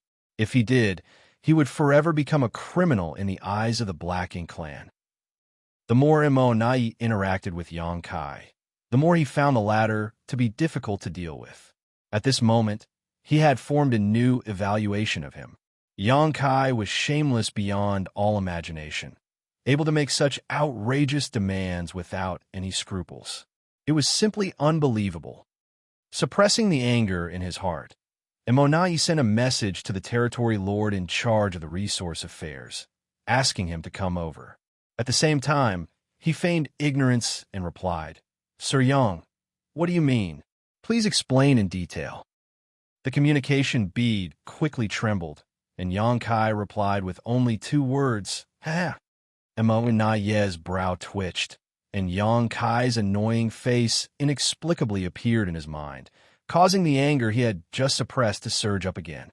"Sir Xianxia," the summoned territory lord quickly arrived and bowed respectfully. Xianxia looked up and asked, "How many teams are overdue from the past month?" "5, sir," replied the territory lord. "And how many have returned?" "Also 5. 5 teams had disappeared, and 5 had returned." This was precisely 50%. Xianxia knew that this was no coincidence, but rather Xianxia's intentional doing. His meaning was evident. The Black Ink clan could refuse his offer, but he would still be able to take 50%. In fact, if Xianxia wanted to, there was a good chance he could take the other 50% as well. This was open bullying. Facing such a tricky opponent, Xianxia had always been patient and avoided confronting him head-on because he knew that Black Ink clan had no way of dealing with Xianxia at the moment. In terms of strength, both he and the Royal Lord were stronger than Xianxia, and if they were to fight it out in a one-on-one fashion, they could easily suppress him. However, if they couldn't kill Xianxia, all hostility towards him would be meaningless. The Divine Spirit Ancestral Land was a great opportunity to kill him, as the four gates, 8 palaces, great pagoda array blocked the entire space, leaving Yongkai with no place to use his greatest strength. It was the best opportunity the Black Ink clan had to kill him. It was a pity that Diwu had messed things up. Not only did the Black Ink clan lose many innate territory lords, but even Diwu was killed. The Tao of Space was undoubtedly the most troublesome Grand Tao for the Black Ink clan. Apart from Imo and Royal Lord, none of the other masters on the Black Ink clan side were a match for Yongkai. 3,000 years ago, Yongkai was capable of slaughtering territory lords as easily as chickens. But at that time, he still needed to use his strange soul secret technique to achieve such remarkable results. Now, 3,000 years later, Yongkai's strength had increased significantly, and innate territory lords were no longer a challenge for him. Even if they formed a battle formation, territory lords might not be able to do much against this menace. How could Imonai not be cautious in the face of such an opponent? The whole reason why they had made peace with the human race back then was also because of this. In the current situation, Yonkais had become a nightmare that the Black Ink clan could not contain. Since that was the case, they could only place their hopes on the future. If the Black Ink clan managed to produce many royal lords one day, then the role that Yongkai could play would naturally be greatly reduced. Over the years, Yongkai had been traveling around, his whereabouts elusive and his reasons unknown. Imonai never imagined that one day this guy would block the no-return pass and personally loot resources from the Black Ink clan. Although angry and annoyed, he saw the underlying message through the situation's appearance. The human side must be running out of resources. Otherwise, there was no reason for a master like Yongkai to act like this. For this reason more than any other, Yongkai's impudent demand could not be agreed to. As long as the Black Ink clan held on a little longer, the human race would only face more shortages, and even if they had countless rising prodigies, without enough supplies, their cultivation would not improve. Imonai was anxiously trying to communicate with Yongkai through the communication bead, while summoning all the territory lords of the no-return pass.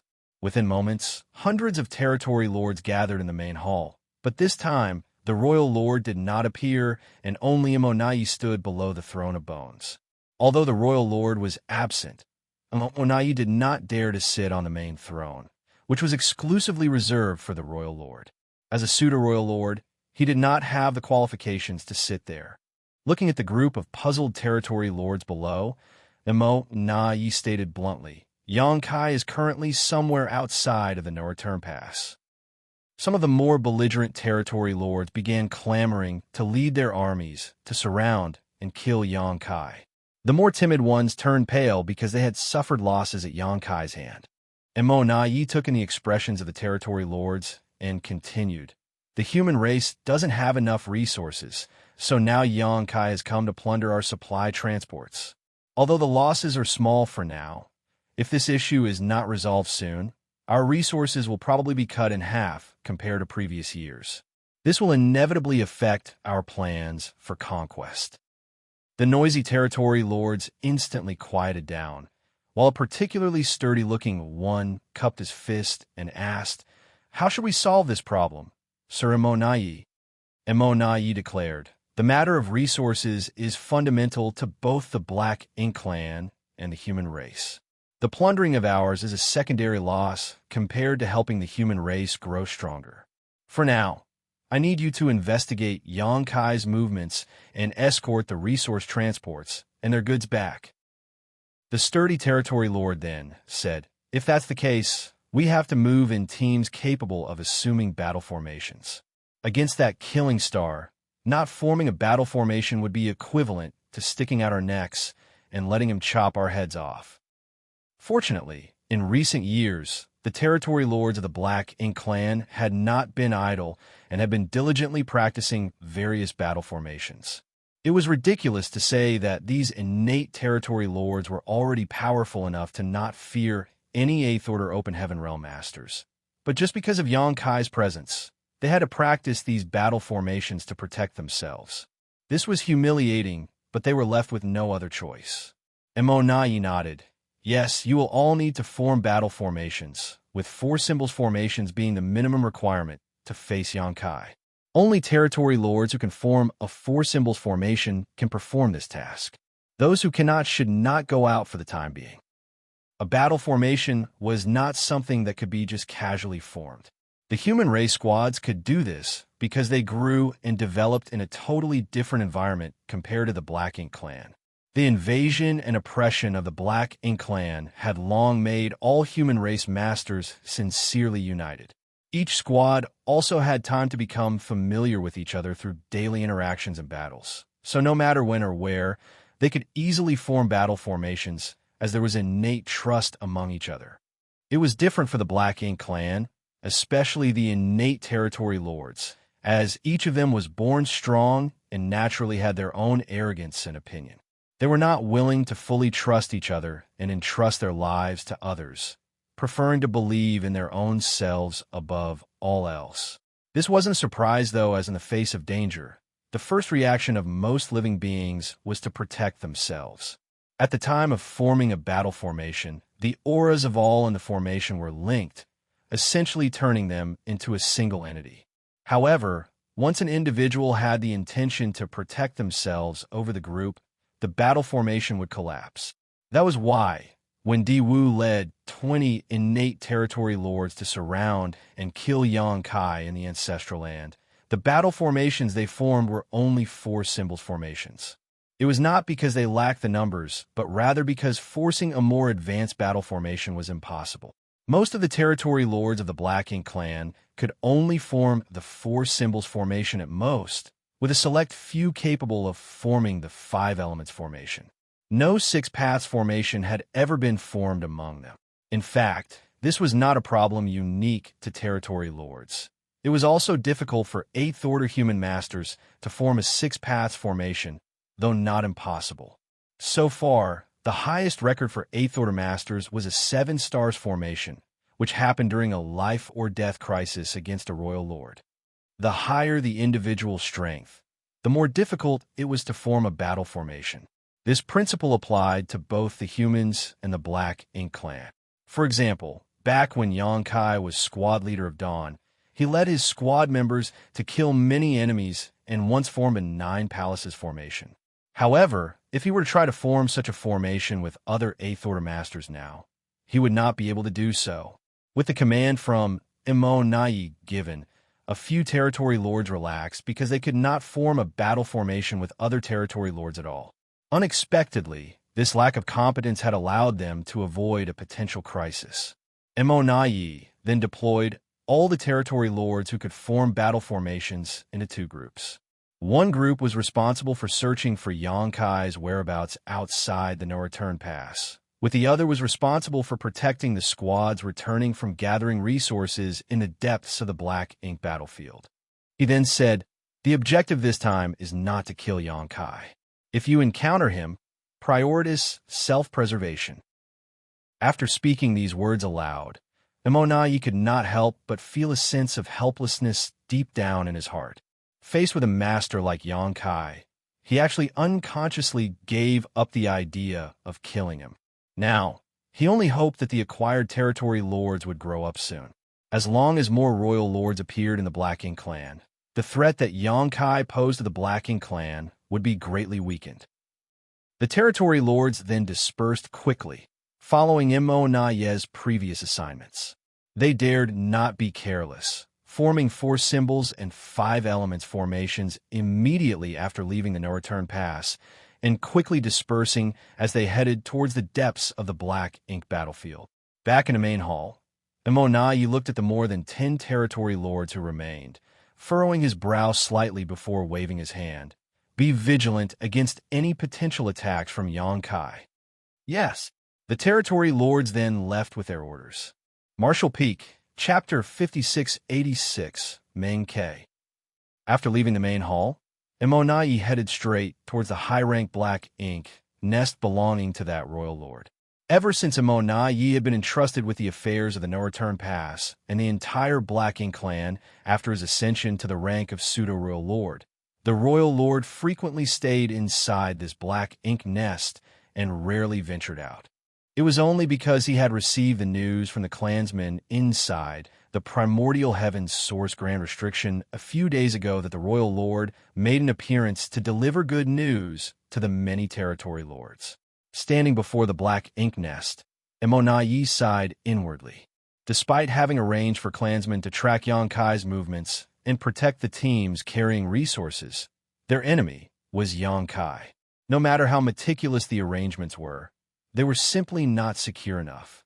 In front of the territory lords, Imonayi pretended to be resolute and unwilling to give up anything. But he knew that if Xianxia really had his sights set on Black Ink Clan's resources, they would not be able to stop him. At present, the Black Ink Clan seemed to be flourishing, but there was a simmering danger as the human race grew stronger bit by bit, gradually narrowing the gap in power between the two sides. Imonayi had long felt a strong sense of crisis brewing in his heart. He could only hope that there would be some pleasant surprises from the primordial heaven's source grand restriction soon. Meanwhile, a female feudal lord, who was a personal attendant to the royal lord of relatively low cultivation, came out of the black ink nest and greeted Imonayi. "Sir Imonayi, please come in." Imonayi nodded and followed the feudal lord into the black ink nest. Soon, they saw the royal lord using the black ink nest to communicate with the outside world. Imonayi waited quietly without disturbing him, knowing that the royal lord was probably speaking with those inside the primordial heaven's source grand restriction. After a while, the royal lord withdrew his consciousness from the black ink nest space, and Imonayi noticed a hint of joy in his expression. He understood instantly that there might be some pleasant surprises from the primordial heaven's source grand restriction. He didn't ask too much as the royal lord would say if he wanted to. Instead, he just respectfully bowed. The royal lord sat down and asked, "What's the matter?" He knew Imonayi wouldn't come to see him without a specific reason. Since Imonayi was here, it must be a matter of importance. Imonayi immediately summarized Xianxia's raid on the Black Ink Clan's resources outside of the no-return pass and told the royal lord about Xianxia's demand for a 50% share.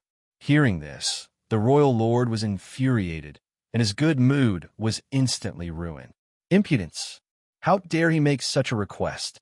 We already compensated him with a large amount due to the ancestral land incident. Yet he is still not satisfied? Imonayi understood that the human race was lacking in resources while the Black Ink Clan had plenty, so naturally, Xianxia came to Black Ink Clan to take advantage of them. After allowing the royal lord to vent his anger for a while, Imonayi continued, "Sir Royal Lord, I have ordered the territory lords to search for Xianxia's whereabouts and also ordered escorts for the transport teams. However, Xianxia is proficient in the Tao of Space, and his combat strength is extremely high. Even if the territory lords form battle formations, they may not be able to match him if they encounter him." The royal lord pondered for a moment before saying, "You must personally take action and find an opportunity to kill him." Imonayi shook his head and replied, "I have considered this option, but if I leave the no-return pass, Xianxia may find an opening to infiltrate. What if he comes to the no-return pass and targets the black ink nests?" These words made the royal lord's face darken. 3,000 years ago, with him standing guard, the black ink nests in the no-return pass would still be safe, but after Xianxia emerged from his long retreat and revealed his strength, the royal lord knew that he alone could not protect all the black ink nests in the no-return pass. During these 3,000 years, Xianxia's strength had increased that much. Furthermore, Imonayi considered and said, "Due to the ancestral land incident, our Black Ink Clan suffered significant losses. If we anger him again this time, the situation may be difficult to contain." They wouldn't know how many resources they would have to offer up if the situation reached that point. Upon hearing this, the royal lord abruptly turned his head and glared at him. "Our Black Ink Clan has so many rising talents, yet we can't even deal with one damn human." The wrath directed at him frightened Imonayi, who immediately lowered his head and replied, "It is all due to my incompetence." The atmosphere in the black ink nest became tense as Imonayi suppressed his aura, while the attendants who lived in the black ink nest also held their breaths. After a while, the royal lord said, "Create another pseudo-royal lord and let him secretly guard the no-return pass with me, while you deal with Xianxia." Create another pseudo-royal lord? But, sir, the number of our innate territory lords has decreased greatly. If we create another pseudo-royal lord, Immortality was startled by the suggestion. In fact, he had discussed this matter with the royal lord before. Although the creation of a pseudo-royal lord represented the loss of more than 10 innate territory lord and a high-rank black ink nest, as long as it was for an appropriate purpose, it would still be useful for the Black Ink clan. However, as Immortality said, after thousands of years of battles, the number of innate territory lords in the Black Ink clan had decreased sharply and was now quite low. Not to mention that every high-rank black ink nest sacrificed was a heavy blow. In the grand scheme of things, it was not suitable to create too many pseudo-royal lords. Both Di Wu and Immortality were pseudo-royal lords created because of Xianxia's existence. Unexpectedly, because of this killing star, the royal lord actually had the idea to create another pseudo-royal lord. If this continued, the number of innate territory lords in the Black Ink clan would continue to decrease sharply. "Rest assured, it won't cause any major problems if we only create one more," said the royal lord calmly. Immortality was initially stunned, as this was different from the royal lord's previous attitude towards creating pseudo-royal lords. However, thinking about the primordial heaven's source grand restriction situation, Immortality suddenly realized something and immediately accepted the order. "I will arrange it immediately." The royal lord snorted. "When a new pseudo-royal lord is created, you go and deal with Xianxia directly. Try to provoke him as much as possible and make him come to the no-return pass. I will wait for him here with the new pseudo-royal lord." Yes, Immortality couldn't help feeling a little excited. If the royal lord's strategy worked as planned, they might really have a chance to take down Xianxia. Shortly after, a dozen or so territory lords stationed at the no-return pass were once again summoned. Learning that the royal lord was asking them to perform source fusion, the territory lords had mixed feelings. They had originally been left at the no-return pass to avoid the risk of facing Xianxia because they couldn't meet the requirements of the battle formations. However, they did not expect that they could avoid Xianxia, but not the orders of the royal lord. The source fusion technique was extremely dangerous, with fewer than 1 in 10 being able to survive it. Who could guarantee that they would be the one to live? The birth of the first 2 pseudo-royal lords had already sacrificed 25 innate territory lords.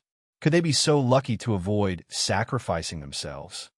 It was as the saying went for the human race: fortune and misfortune walk hand in hand. However, the royal lord's order had been given, and they were powerless to disobey it. Under Immortality's supervision, 12 innate territory lords entered a high-rank black ink nest and began to perform the source fusion technique. One by one, the auras of the innate territory lords disappeared as the black ink nest shook incessantly. Several days later, when the last remaining territory lord's aura had completely merged with the black ink nest, a new pseudo-royal lord was born. Meng-Ke. Immortality stayed at the no-return pass for another month, allowing Meng-Ke to familiarize himself with his new strength before he rushed out into the depths of the void. During this month's time, the Black Ink clan lost 8 teams that were transporting resources, a significant increase compared to the month before. The response from the Black Ink clan seemed to have completely removed Xianxia's apprehensions. Previously, half of the teams were allowed to return, but now they had almost all been wiped out. A few days later, in the depths of the void, Immortality met with 4 territory lords who had been maintaining a 4 symbols formation.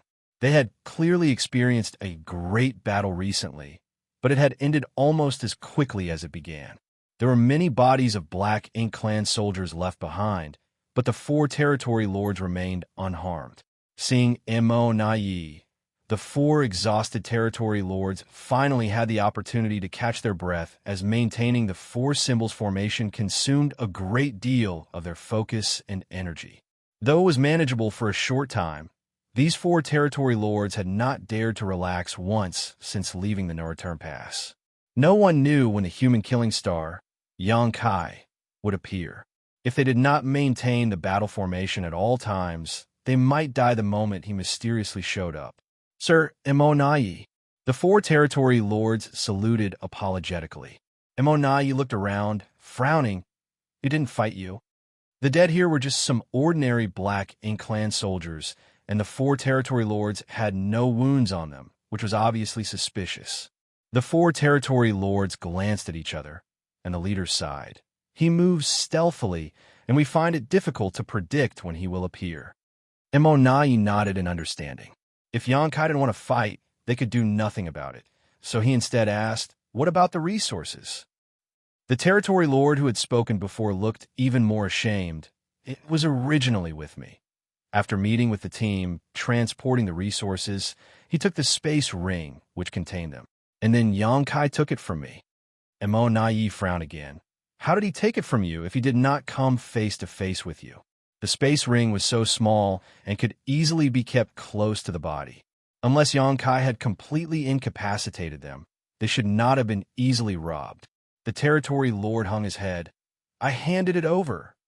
Immortality's eyes narrowed in response, staring fiercely at the territory lord, who explained in a frightened voice.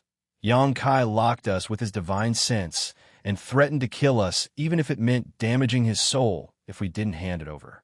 So you just gave it to him?" Immortality roared furiously. "Please punish us, sir." The four territory lords looked terrified. They had no choice. It wasn't that they were cowardly, but when Xianxia locked them down with his divine sense, the immense sense of danger forced them to make that choice. At that moment, they had no doubt that Xianxia had the ability to kill them. Immortality took a deep breath. Though he was angry, he knew that it wasn't the territory lord's fault. Anyone in such a situation would have had trouble putting their lives aside. In the divine spirit ancestral land, Xianxia had killed Diwu and 8 territory lords who formed battle formations.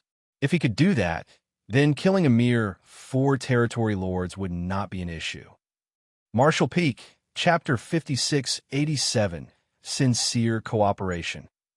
The Four Symbols formation was powerless to stop Xianxia's killing spree, but it would force him to use his bizarre soul secret technique that harmed both himself and others. Immortality was not ignorant of this fact, but the battle formation that the territory lords of the Black Ink clan could form was limited to this degree, and he couldn't demand more from them. However, judging from the current situation, Xianxia did not want to use his soul secret technique recklessly, probably because he did not want his soul to be injured. So, after coercing the territory lords to surrender their resources, he simply withdrew. Immortality was correct in his assumption. In profound nether territory, Xianxia would strike every 2 years, and only with the assistance of many other 8th Order Masters and the bulk of the profound nether army could he kill several innate territory lords. At that time, he did it to build up his fearsome reputation and pave the way for subsequent negotiation plans. Therefore, Xianxia was not reluctant to damage his soul at that time, and each time he attacked, he showed no mercy. But the current situation was different, as Xianxia was only plundering some resources. Furthermore, he had a rendezvous with Ouyang Lai and others every 100 years. So if he used soul-rending thorns recklessly and severely injured his own soul by accident, it would greatly affect his subsequent plans. Otherwise, why would he easily spare the lives of those 4 innate territory lords? Xianxia also understood that the more territory lords he killed, the less pressure the human race would face in the future. The simple reason for all of this was that resources were a more important matter right now. Killing some Black Ink clan soldiers didn't matter much, as the Black Ink clan wouldn't care. However, if Xianxia really killed a lot of innate territory lords, the situation would quickly spiral out of control, forcing the Black Ink clan's hand. The issue of resources would also be impossible to resolve once that happened. At present, everything was done for the sake of resources. The Black Ink clan's response was within Xianxia's expectations. The blood feud between the two sides was absolutely irreconcilable. So even if he and Immortality appeared cordial on the surface, the Black Ink clan would not simply agree to share half of their resources just because Xianxia asked. Therefore, He needed a way to make the Black Ink clan realize that if they could not meet his demands, the consequences would be unbearable for them. Only then would the Black Ink clan acquiesce. Robbing the resource teams returning from the Black Ink battlefield was the method Xianxia chose. If they refused to give him 50%, he would just take everything. Unless the Black Ink clan did not send teams out to collect resources, they would inevitably face the risk of being robbed. However, if they stopped their mining activities, the Black Ink clan supplies would be greatly affected, which would have a huge impact on their subsequent accumulation of strength as well. The only thing that slightly surprised Xianxia was that Immortality had personally taken action.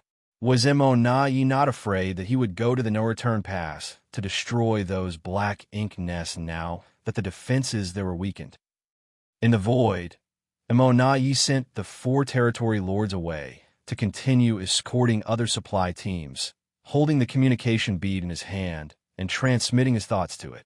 However, every attempt was like a stone sinking into the sea without any response. This made Immortality grit his teeth in frustration, thinking Xianxia, that bastard, probably put the communication bead into his small universe, a sign he did not want Immortality to contact him again. As time passed, messages from various directions deep within the void arrived one after another. Immortality rushed to each location, but he was always one step too late. Even with the territory lords acting as guards, they couldn't stop Xianxia's raids on their resource teams. One after another, the delivery squads were pilfered clean, with only a few lucky ones managing to escape unscathed. With each secret battle they waged, Immortality experienced how difficult Xianxia was to deal with. Xianxia was proficient in the Tao of space, and his movements were elusive, often raiding the Black Ink clan in one area of the void before soon appearing millions of kilometers away. For 10 whole years, Immortality did not even catch a glimpse of Xianxia in person, except for one instance when he felt the fluctuations of space principles nearby and rushed to the scene, only to find that Xianxia had already left. During these 10 years, less than 100 resource teams managed to return from the depths of the Black Ink battlefield to the no-return pass. To exploit resources, the Black Ink clan dispatched a massive number of teams to the depths of the Black Ink battlefield on mining missions. The demand for resources was not just a problem for the human race, but also for the Black Ink clan. In some respects, the Black Ink clan's demand for resources was even greater than the human race's. At least 100 teams were expected to return each year, but now, after 10 years, less than 100 had done so. The rest had been looted by Xianxia.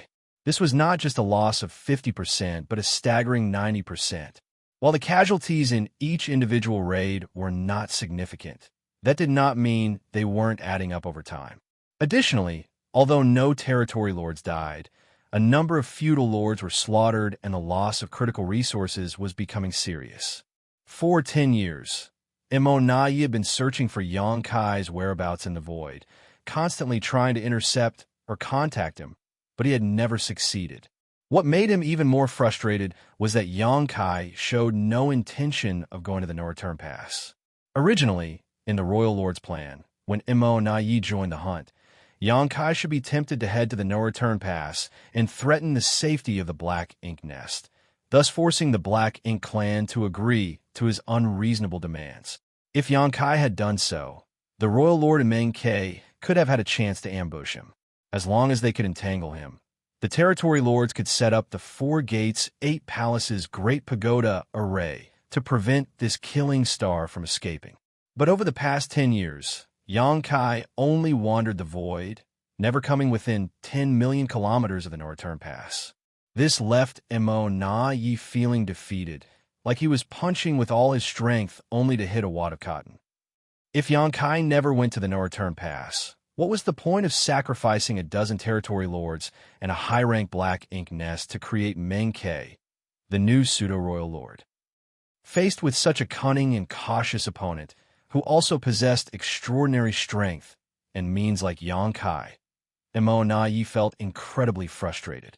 Deep within the void, Xianxia concealed his aura and manipulated space principles, almost merging his body with the void. The demon eye of annihilation penetrated through space as he silently observed the scene 1,000,000 kilometers away, where a squad transporting goods had just been plundered by him and 4 territory lords forming a battle formation were stationed. Shortly after, Immortality arrived in a hurry and asked about the situation, his face dark and gloomy. The same routine, the same result. Xianxia intimidated the territory lord who had the space ring with his sole secret technique, forcing him to hand over the goods or he would kill them all. This happened countless times over the past 10 years, and it always succeeded. It was not that the territory lords were cowardly, but they had no choice when facing certain death. Of course, Immortality had an idea about how to overcome this dastardly move. He simply had to order the territory lords to not comply. If Xianxia really used his sole secret technique and killed the territory lords, he would not be better off. He would have to find a place to heal for the next 2 or 3 years. But this approach was only a temporary solution. Sacrificing territory lords would not solve the problem, and when Xianxia recovered, he would surely come back again. There were not many innate territory lords in the Black Ink clan to sacrifice, so it was better to let them use the source fusion technique. At least they could contribute to creating a pseudo-royal lord. In other words, this solution simply wasn't feasible. Immortality felt completely defeated. He was stronger than Xianxia, and in terms of intelligence and cunning, he was not inferior by much. However, he was still forced to dance to the opponent's tune as Xianxia's space secret techniques were an insurmountable obstacle. At this moment, Immortality suddenly brightened up and quickly took out a communication bead. As he felt a slight vibration from this little bead, he almost cried out. For 10 years, he had been trying to contact Xianxia, but had never received a response. Unexpectedly, today, exactly 10 years later, Xianxia contacted him. Immortality's divine sense surged as he checked the message transmitted through the communication bead. It was a simple message, 50%. Immortality's anger rose rapidly, but he forcibly suppressed it and tried to reply calmly, "Sir Yang, you are too greedy." Xianxia's response came quickly too, and it made Immortality feel uncomfortable. Over the past 10 years, what percent of your mind resources made it back to the no-return pass? Immortality roared inside. Aren't you the one who knows that best? Less than 100 out of roughly 1,000 teams have returned, so at best a paltry 10%. This had made it so that those currently sourcing for resources outside dared not easily send resources back and could only stay at the mining sites and wait for the no-return pass to resolve Xianxia's matter before making further arrangements. This king does not want to cut off all diplomatic ties. Over the years, I have never laid a hand on any of the territory lords, only taking a few meager resources. I hope that the Black Ink clan can also understand the greater good and the overall situation. Only through sincere cooperation between the two sides on this matter can there be mutual benefit and mutual gain. Looking at the words transmitted through the communication bead, Immortality's face twitched uncontrollably. He had interacted with many humans before, but he had never seen anyone so shameless before. The resources were gathered by the Black Ink clan, with the humans contributing nothing at all. Xianxia was just going around robbing them. And now he had the audacity to talk about righteousness and sincere cooperation for mutual benefit. How could Immortality not understand his intentions? All these grandiose words were just a thinly veiled threat. The implicit meaning in his words was that if the Black Ink clan did not understand the greater good and the overall situation, he would continue to loot until they capitulated. By then, the losses for the Black Ink clan would only be more devastating. Immortality thought he had understood humans well enough, but today he realized that his so-called understanding was only scratching the surface. A human race master with such a formidable reputation could be shameless to this degree. It was truly eye-opening. Immortality was so angry that he actually threw his head back and laughed out loud. He wanted to say something cutting, but was afraid of provoking Xianxia, so he did not know how to respond. While he was hesitating, Xianxia sent another message. "Sir Immortality, this king has already been benevolent towards the Black Ink clan. Please don't force my hand. These years, I have never gone to the no-return pass. Compared to the high-rank black ink nests in the no-return pass, a few resources are nothing in comparison. You should be able to discern the difference in weight, right? Marshall Peak, Chapter 5688, the one who keeps thinking about stealing. Faced with such an open and blatant threat, Imonayi not only did not get angry, but instead felt a sense of relief that Xianxia had finally taken this step. The reason he left the no-return pass was to give a false impression to Xianxia that there was only one royal lord on guard now, and he had a chance to destroy the black ink nests. Unfortunately, for the past 10 years, Xianxia had never appeared outside of the no-return pass and had been constantly looting the resource squads, causing the royal lord's initial plan to fail. It wasn't until today that Xianxia finally revealed intentions of using the black ink nest to threaten the black ink clan. Imonayi was secretly delighted and quickly replied, "Xianxia, some things can be done once or twice, but not thrice.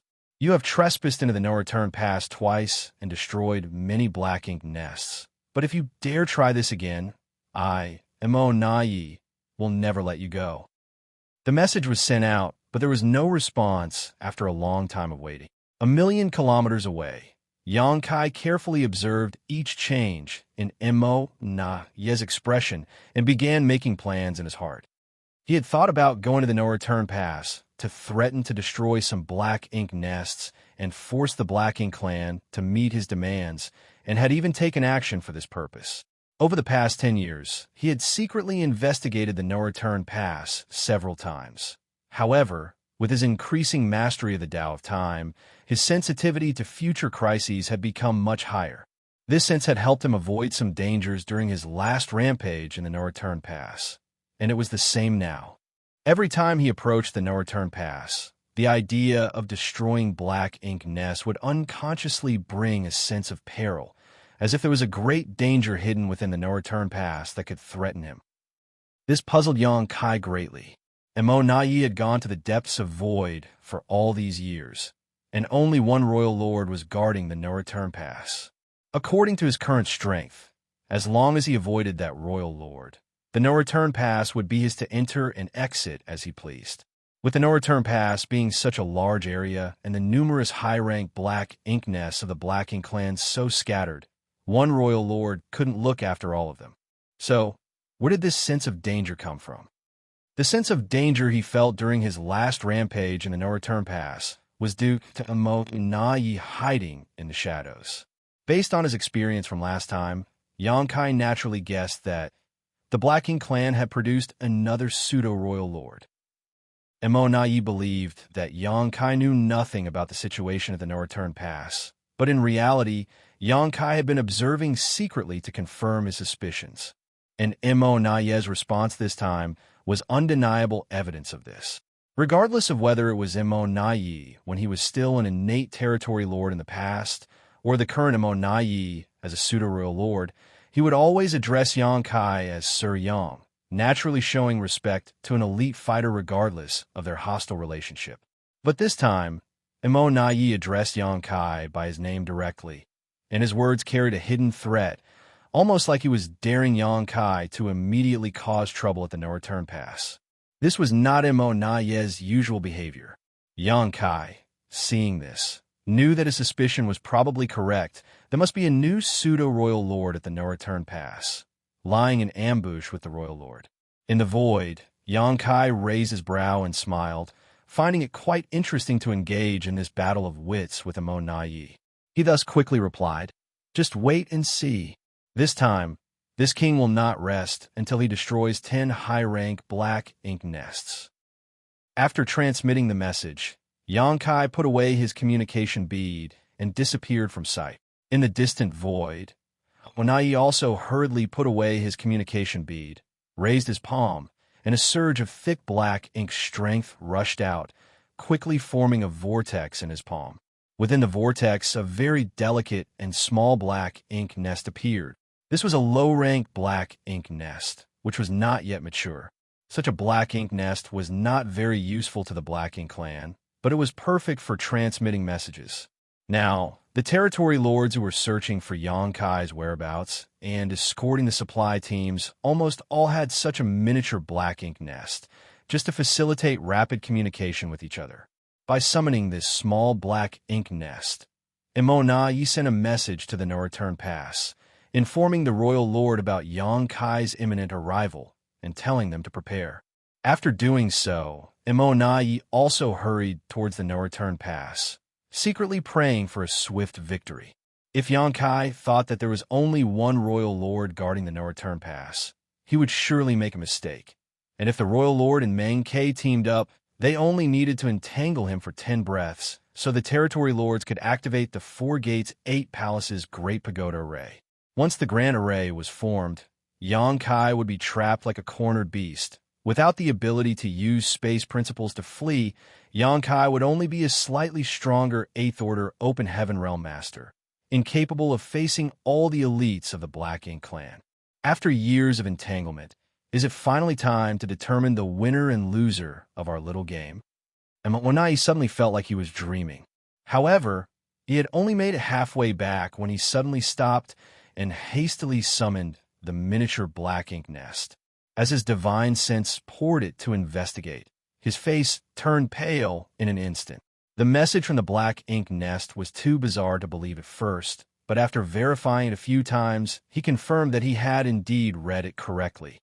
Standing there, his expression fluctuated for a moment before he turned and flew in another direction.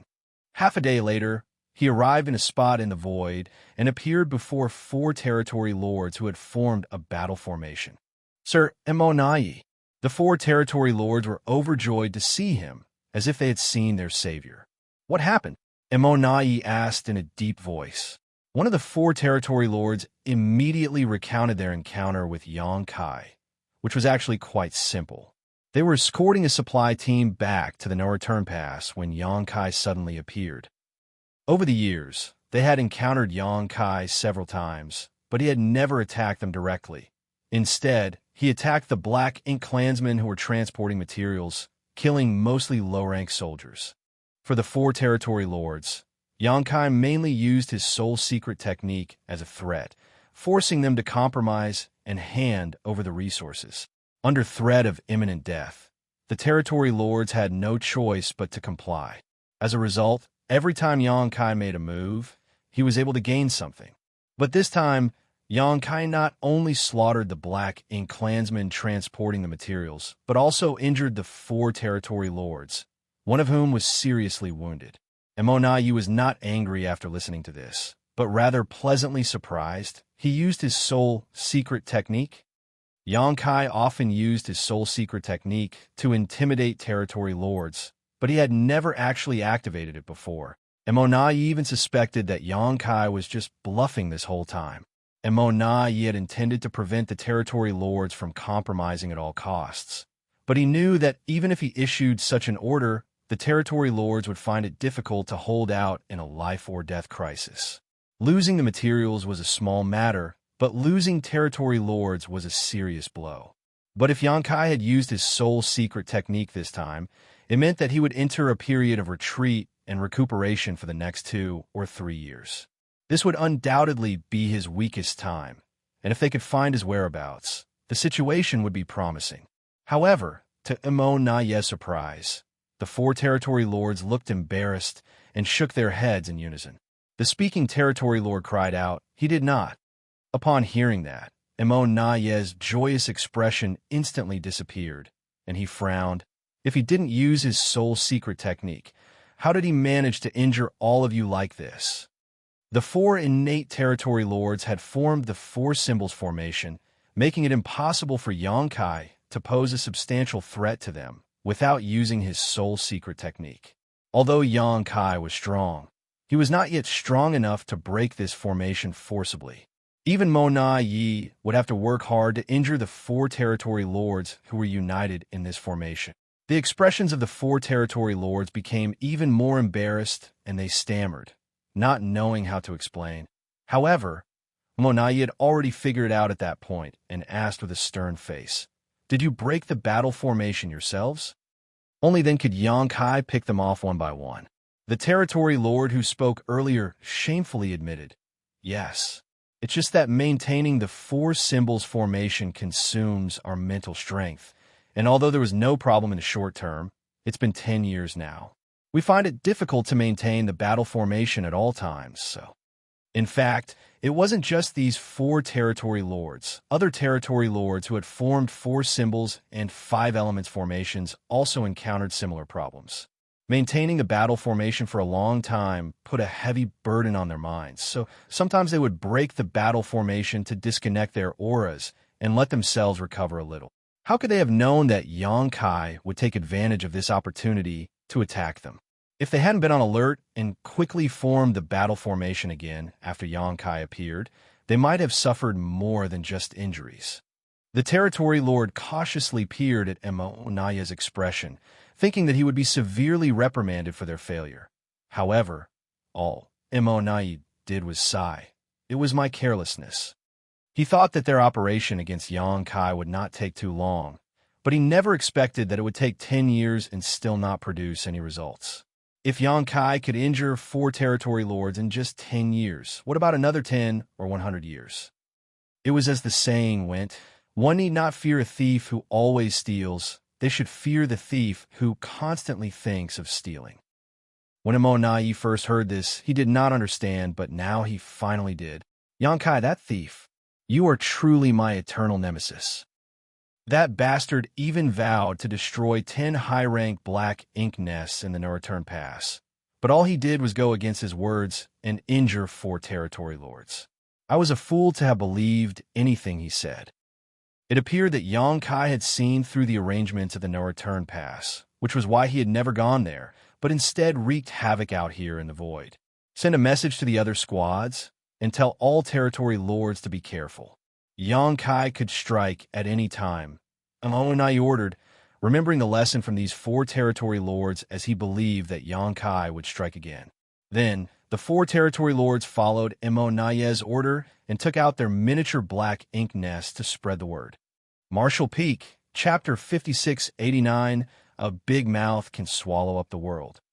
To prevent Xianxia from wheeling around and finishing the job, Immortal personally escorted these 4 injured territory lords back to the No-Return Pass. One of them was severely injured, and even though he could barely manage to maintain the battle formation with the other 3, they were still at risk of being targeted and defeated. For safety reasons, it was best for them to not expose themselves outside anymore. Immortal's compassion moved the 4 territory lords to tears of gratitude. Only when they arrived at the No-Return Pass did they feel safe. Immortal then went to see the royal lord to share his suspicions. When the royal lord heard that Xianxia might have already seen through the trap set up at the No-Return Pass, his face grew dark and his anger was almost palpable. They had sacrificed a dozen innate territory lords and a high-rank black ink nest to create Meng Ke, a pseudo-royal lord, all to lure Xianxia to the No-Return Pass and eliminate him. But if Xianxia did not show up, all their plans would be in vain and Meng Ke would be useless. "Sir, the more time passes, the more detrimental it will become to the Black Ink clan.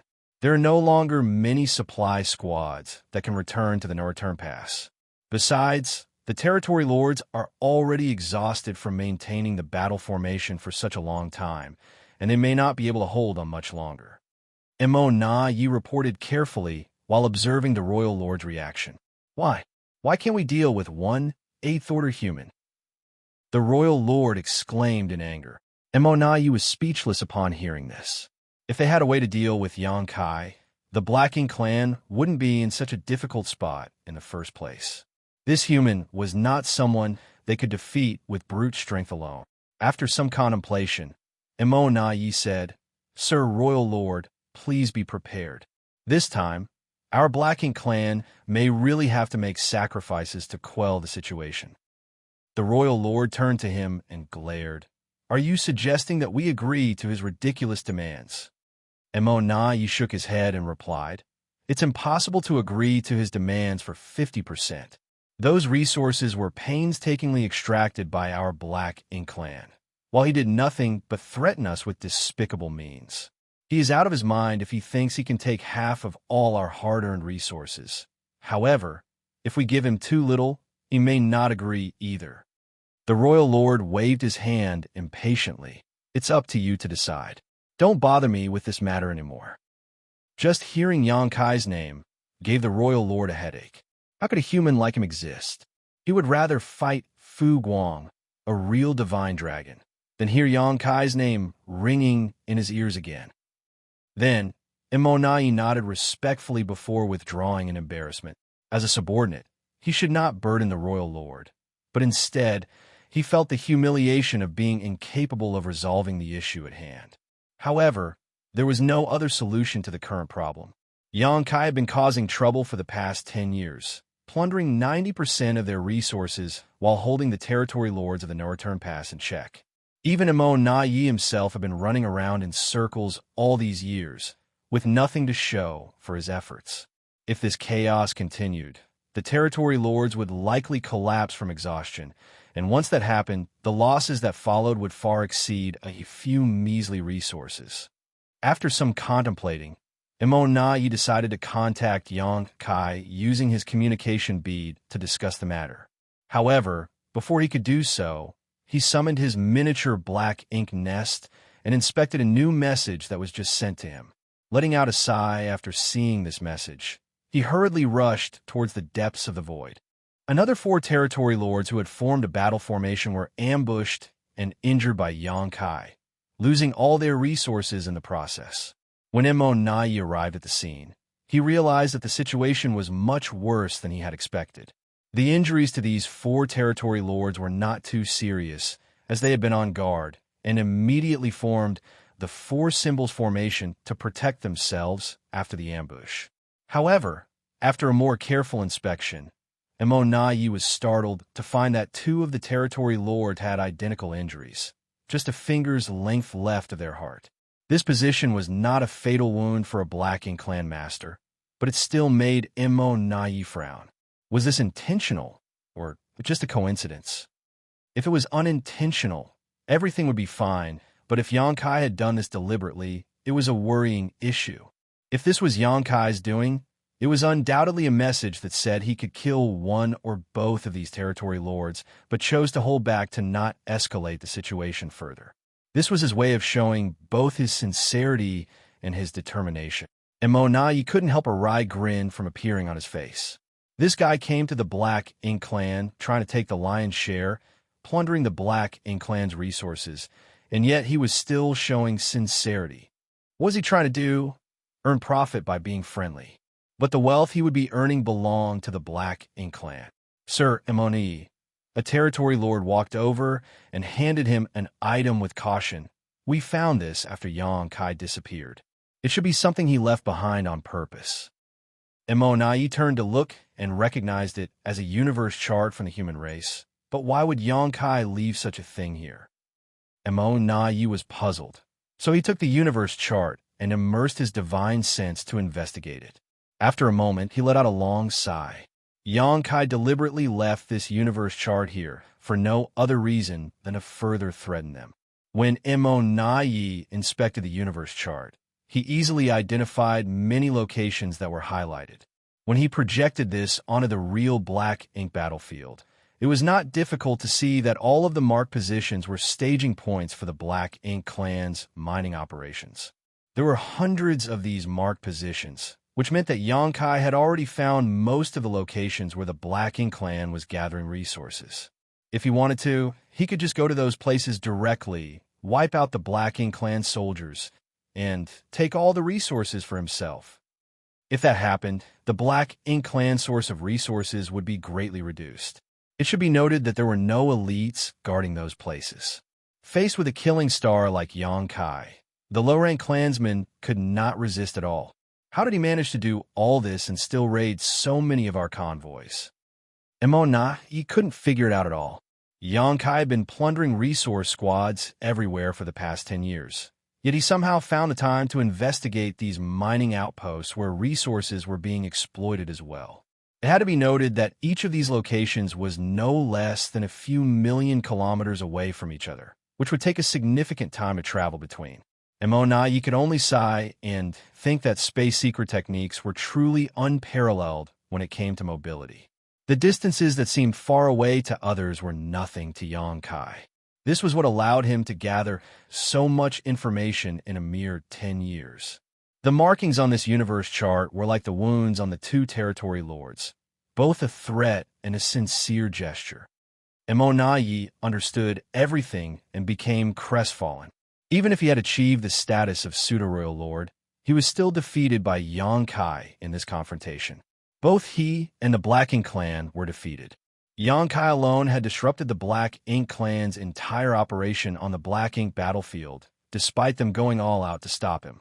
In fact, for the past 10 years, they hadn't so much as wounded Xianxia, and now, after all that, they still had a compromise. Let all the territory lords return to the no-return pass, Imo said, feeling dejected. The 4 territory lords were surprised as one of them asked, "Sir, what about Xianxia? I'll talk it out with him." The territory lords exchanged glances upon hearing this and understood what Imo meant. Although they were relieved that they no longer had to be on edge every day, each territory lord's heart was still shrouded in thick humiliation. Soon after, the territory lords departed. Imo stood in the void, took out the communication bead, and played with it in his hand as if he was pondering something. A moment later, he suddenly turned his head and saw a figure standing nearby, while looking at him with a smile and cupping his fist in greeting. "Sir Imo." Imo face twitched. This bastard is truly daring. He's actually been hiding nearby all this time, and even dared to appear in front of me like this. He couldn't help but have the immediate urge to attack, but this thought was like a wave in the storm that quickly dissipated. There was no way Imo could kill Xianxia here, and if he tried, it would only worsen his position. "Sir Yang, your skills are truly impressive." Imo saluted him, unsure whether he was being sarcastic or sincere. Xianxia shrugged it off while smiling. "From the looks of it, you have made a decision, yes?" Imo lowered his brow and muttered, "The matter of resources has been fully entrusted to me by Sir Royal Lord." "Very good."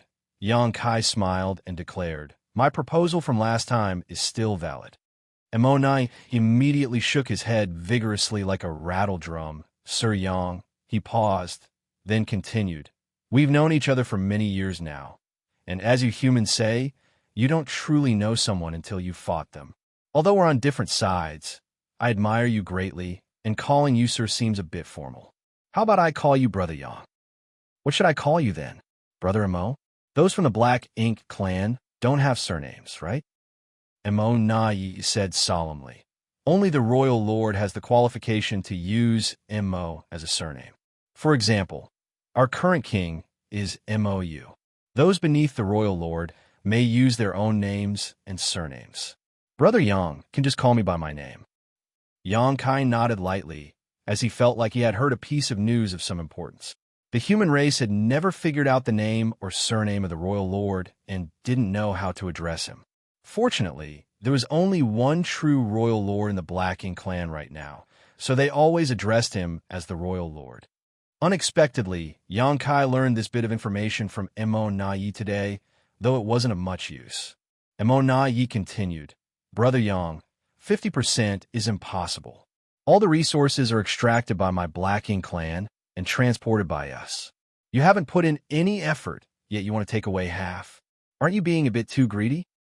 Xianxia grinned, the corners of his mouth almost reaching his ears. "There's an old saying among us humans, a big mouth can swallow up the world." Saying so, he even pointed at his face, as if to say, "Look at how big my mouth is." Imo rubbed his temple, looking a bit headache-ridden. "Brother Yang, I am sincerely discussing this matter with you today. Please don't joke around." Xianxia spat disdainfully and also adjusted his expression as he said, "In that case, I want to know how much the Black Ink clan can offer." Imo held up a finger, but then curved it and calmly said, 5%. Xianxia couldn't help but laugh. "Imo you would make an excellent salesman. If it's only 5%, why bother discussing the matter at all? I might as well rob your Black Ink clan supply teams and take 90%. Wouldn't that be simpler?" Marshall Peak, Chapter 5690 agreed. Immortality shook his head and said, Brother Yang, why play dumb? Although you have been able to take away 90% of our resources over the past decade, that's only because we haven't changed our resource exploitation strategy.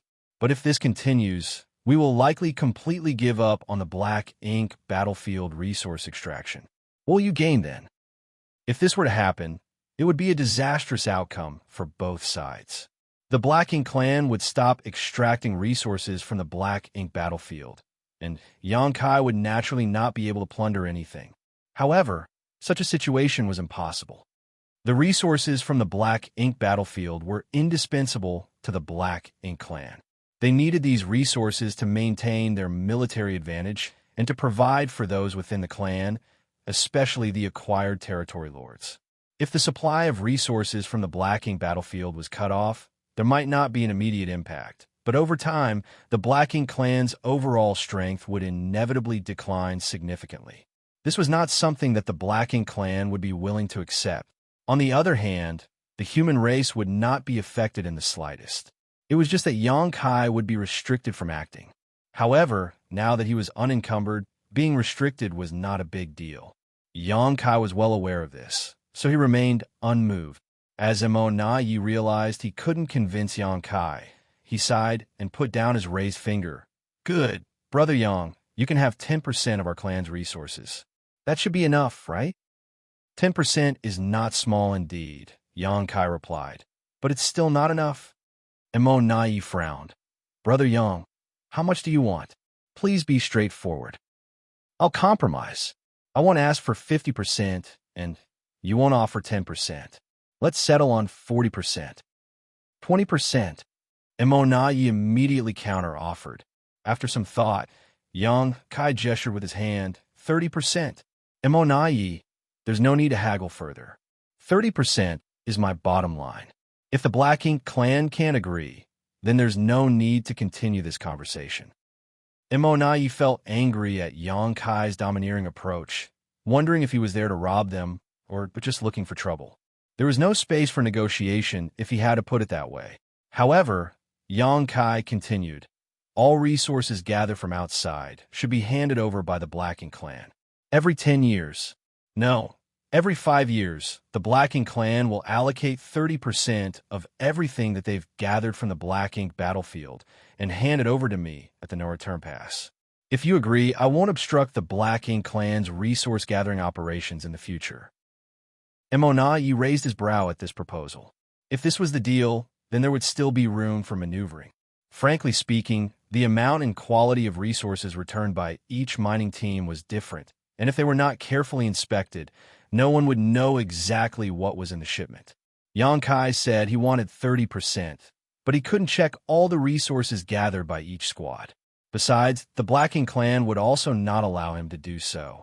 Even if they gave him 20% or less, he wouldn't be able to tell the difference. Of course, if it was too little, Xianxia would naturally raise objections. So, when he said he wanted 30%, it was just a euphemism, as he probably predicted such skimming would happen in the future. After a brief pause, Immortality nodded and said, if that's the case, I can't agree to Brother Yang's request. I have another condition. Xianxia said. Immortality thought to himself that things were never that simple. After dealing with Xianxia for such a long time, he knew he wasn't a person to settle for less. Please speak, Brother Yang. Immortality gestured. Xianxia looked past him in the direction of the no-return pass and stated firmly, I don't want to see any pseudo-royal lords on any of the great territory battlefields. He really guessed it. Immortality was secretly shocked. Meng Ke had become a pseudo-royal lord some 10 years ago, but he remained hidden since then. The royal lord had originally planned to let Immortality appear outside to lure Xianxia into attacking the no-return pass. However, Xianxia had not once done so, as if he had been wary of the trap there. Immortality suspected that Xianxia had figured everything out, but he had no way to verify this. Now, after hearing Xianxia's words, he knew that his suspicions were correct.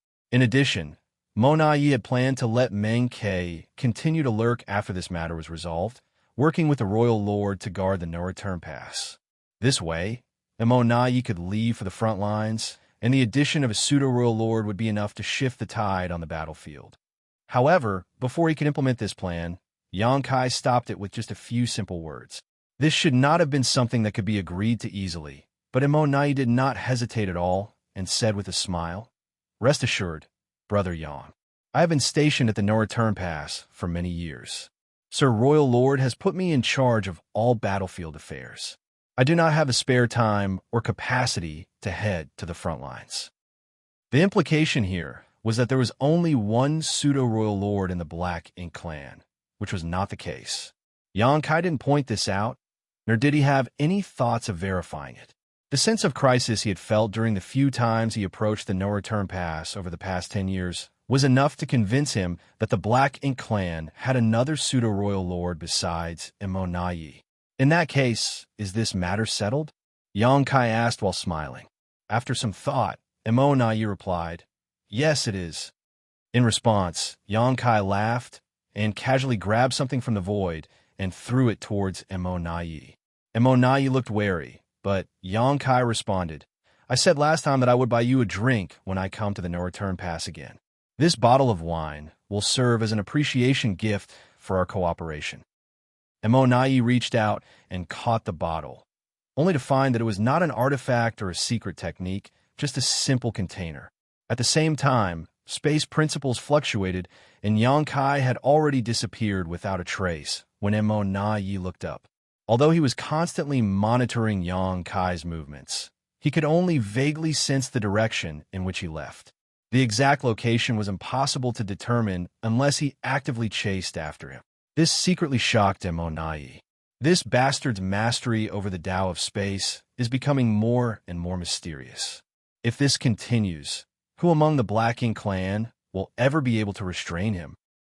Xianxia's voice then resounded in his ears. "Today marks the beginning. I will notify you of the location for the exchange of resources in 5 years. In addition, I have received a lot of resources from your side over the past 10 years and know exactly how much your clan can collect. When it's time to make the delivery, you better not go too far, or I will find a way to make up the difference myself." Immonayi narrowed his eyes and shattered the wine bottle in his hand, causing it to splash out across the void. With a cold snort, he turned and flew towards the no-return pass. Although the royal lord had entrusted him with this matter, he still needed to report what had transpired. The royal lord would definitely be furious. But at this point, if the Black Ink clan wanted to continue to obtain resources from the Black Ink battlefield, they could only let Xianxia take advantage of them. In addition, Immonayi had to put his own plan to head to the battlefield on hold for now. As for Meng Ke, he would just continue to stay hidden, and perhaps one day he could play a role. After dealing with the Black Ink clan's affairs, Xianxia fell silent. The Black Ink clan knew he was hiding somewhere outside the no-return pass, but they had no way of knowing his precise location. Fortunately, he did not appear again to plunder the squads transporting resources, which gave the ordinary soldiers of the Black Ink clan some peace of mind. In the depths of the void, Xianxia concealed his aura and hid his figure. This battle of wits with Immonayi had ended with his victory. His only regret was that he did not kill a few territory lords. In fact, he had the opportunity to kill some of them, but he refrained from doing so, as that would only completely enrage the Black Ink clan and be detrimental to his future plans. Setting a 5-year period was also because there would be too many variables if the time frame was too long. However, if he contacted the Black Ink clan too frequently, it would also pose a certain risk to him. If possible, Xianxia wanted to take inventory of every shipment of resources from each Black Ink clan mining team that returned to the no-return pass and take 30% directly from them. But if he really did that, it would only give the Black Ink clan many chances to set up their heaven-sealing Earth-locking grand array. The reason why he could act arrogantly in front of the many territory lords and treat Immonayi, a pseudo-royal lord, as an equal today was because of his mastery of the Tao of space. But if he lost this reliance, Xianxia would only be a slightly stronger 8th Order master. The grand array that could isolate space was his ultimate nemesis. So how could he give the Black Ink clan so many chances to set it up? In the desolate and undisturbed void, Yang Kai restrained his mind and silently contemplated the grand Tao of space within his body as he allowed time to pass. When it was time to receive the resources 5 years later, he sent a message to Immortality, giving him a random location, and then waited silently. Within half a day, an aura rapidly approached. Yang Kai turned his head to look only to realize that it was not Immortality, but rather a feudal lord who arrived. At a distance, the feudal lord stopped, shaking in fear as he gazed at Yang Kai.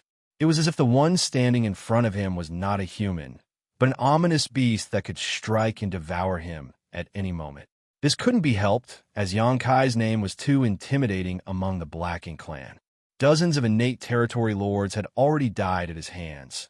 So how could this feudal lord dare to face this killing star head-on? The feudal lord cupped his fist, and his voice trembled as he said, "I am here on behalf of Sir Immortality. To deliver the resources to Sir. Please accept them."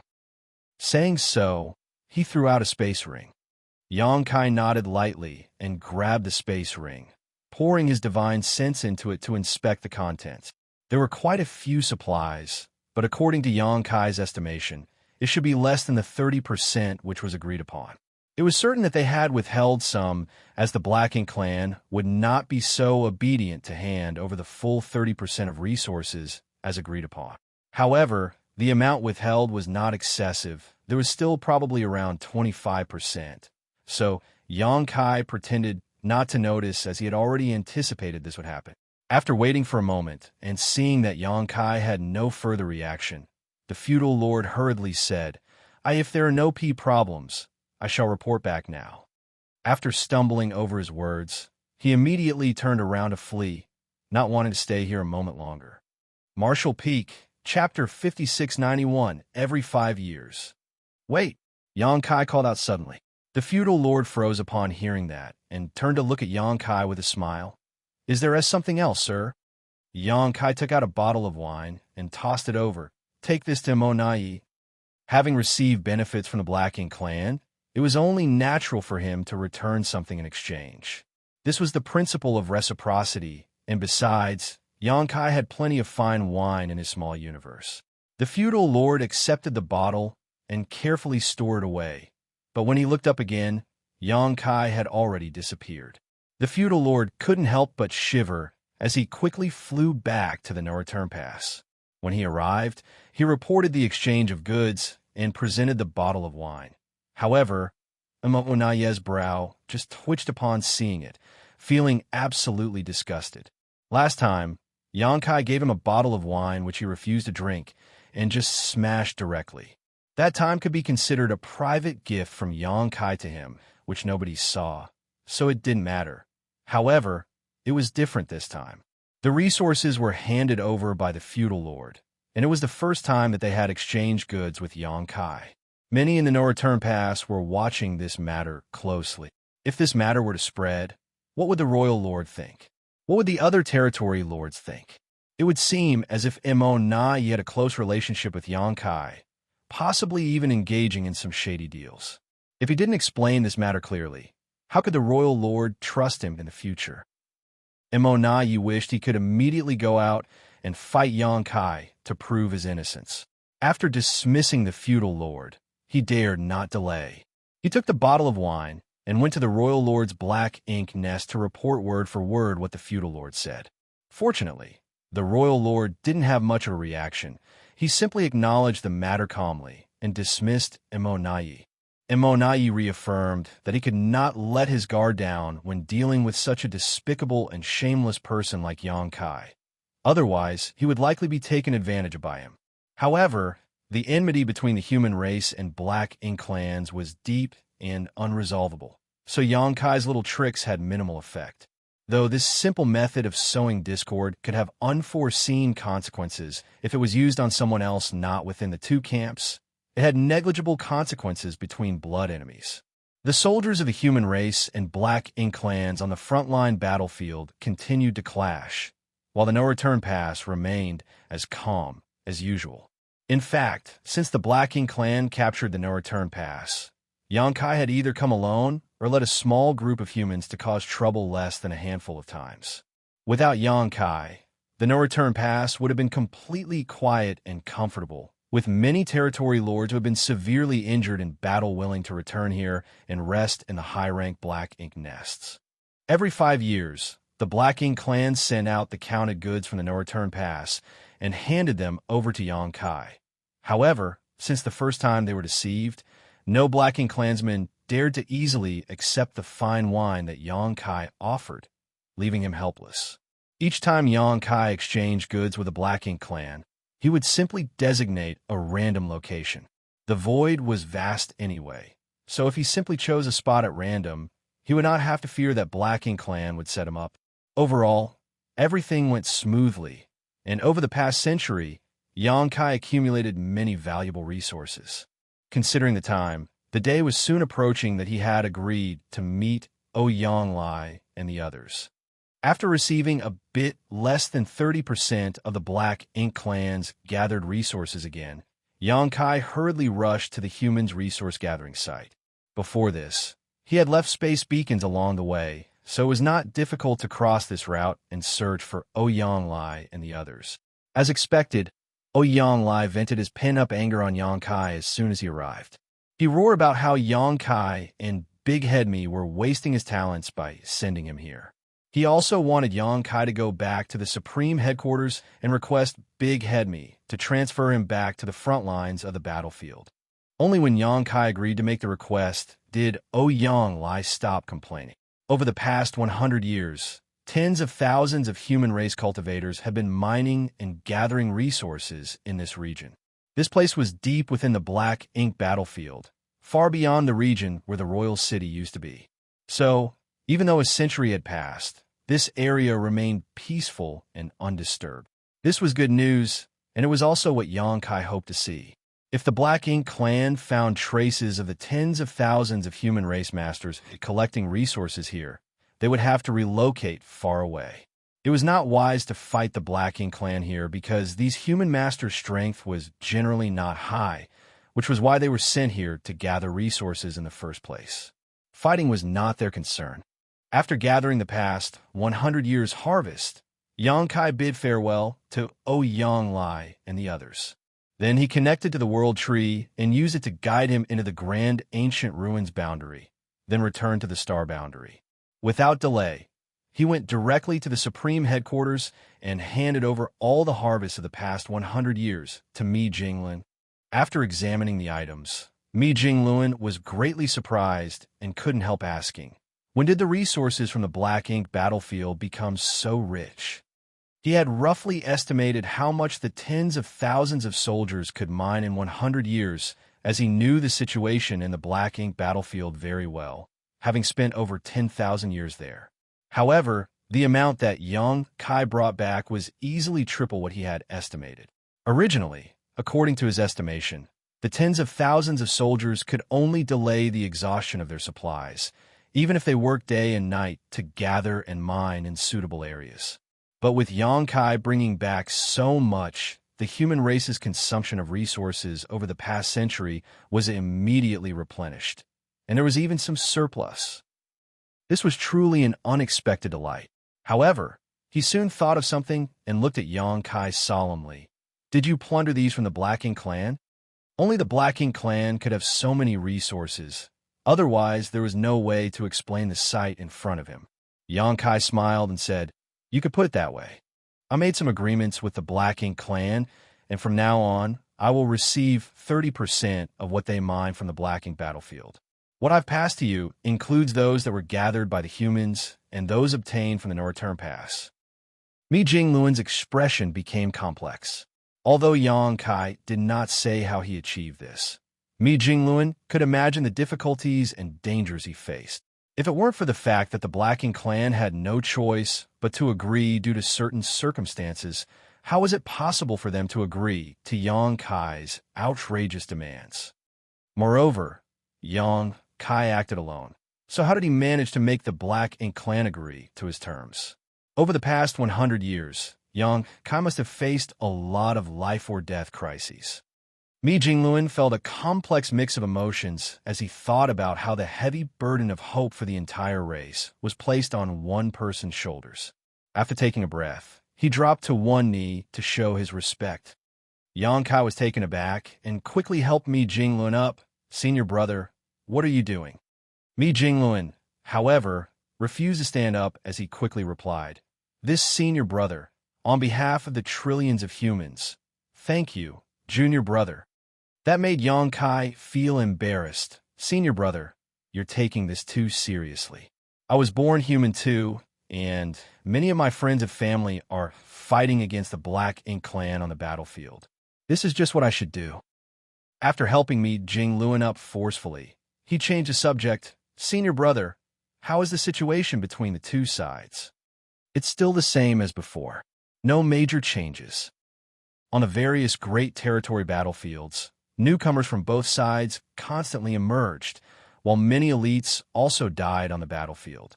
In this tense and hostile environment, having high qualifications didn't necessarily guarantee one would reap the most benefits.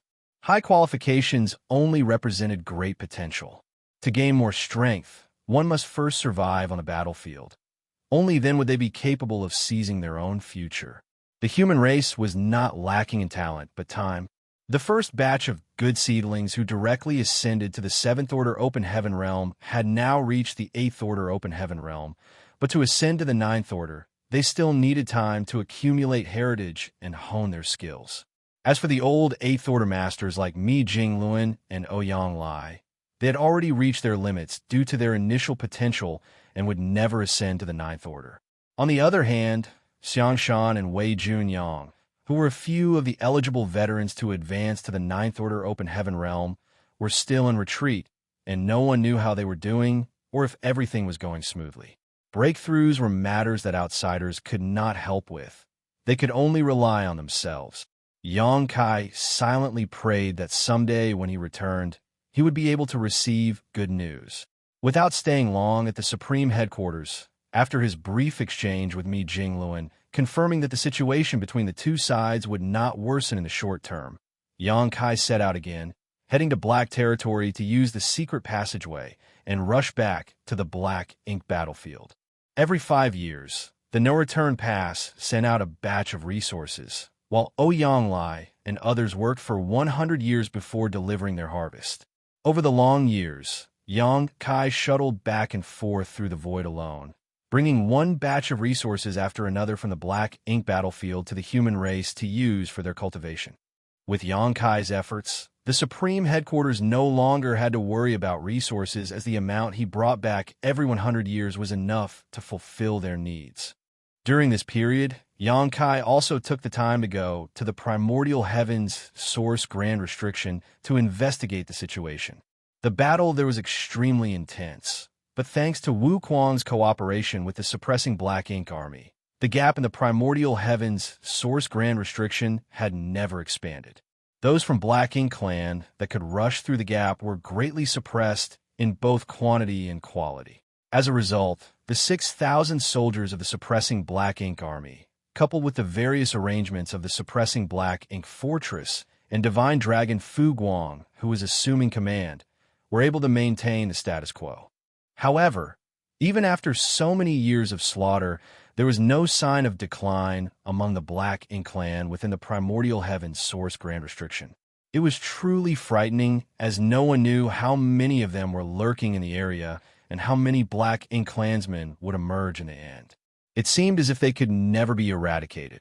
Now, the entire outside of the Primordial Heavens Source Grand Restriction was covered by the Black Ink clouds formed by the Black Ink clansmen after their deaths. If it weren't for the suppressing Black Ink fortress having its own protection against the invasion of Black Ink strength, even just dealing with that dense Black Ink strength would be enough to give the suppressing Black Ink army a headache. Xianxia also learned from Fu Guang that a few royal lords inside the Primordial Heavens Source Grand Restriction had attempted to break out, but most had failed. The few royal lords who had successfully emerged all suffered serious injuries in the process, making them no match for a divine dragon that was lying in ambush for them. Over the years, an impressive 8 royal lords had died by Fu Guang's claws. Martial Peak, Chapter 5692, Joyous News. When it came to who killed the most royal lords over the past thousands of years, it would undoubtedly be Fu Guang. There were precedents where Ninth-Order Old Ancestors had successfully killed royal lords on the Black Ink battlefield, but no Ninth-Order Old Ancestor had ever killed as many royal lords cumulatively. It was just that Fu Guang's impressive battle record was due to special circumstances, so his achievements could not be replicated.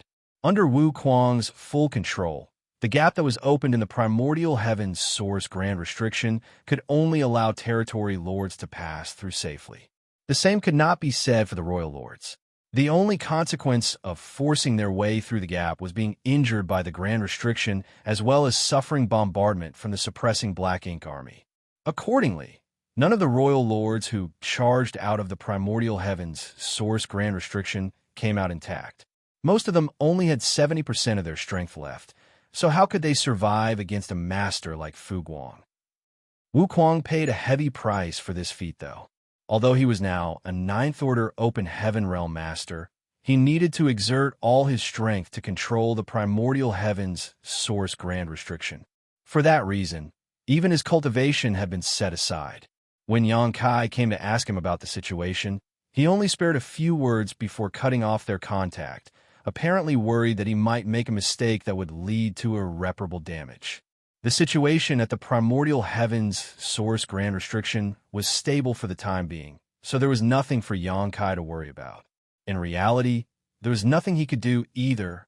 He even took the time to travel to the chaotic dead territory and delivered a generous amount of 5 elements materials to Zhang Ruo Shi. Although he left some for her last time, that was only enough to last 1,000 years. Now that several hundred years had passed, she had probably exhausted most of them already. Having not seen Ruo Shi for so many years, the increase in her strength was very obvious. Compared to when she first advanced to the 8th Order Open Heaven Realm, her aura had undoubtedly become several times more substantial.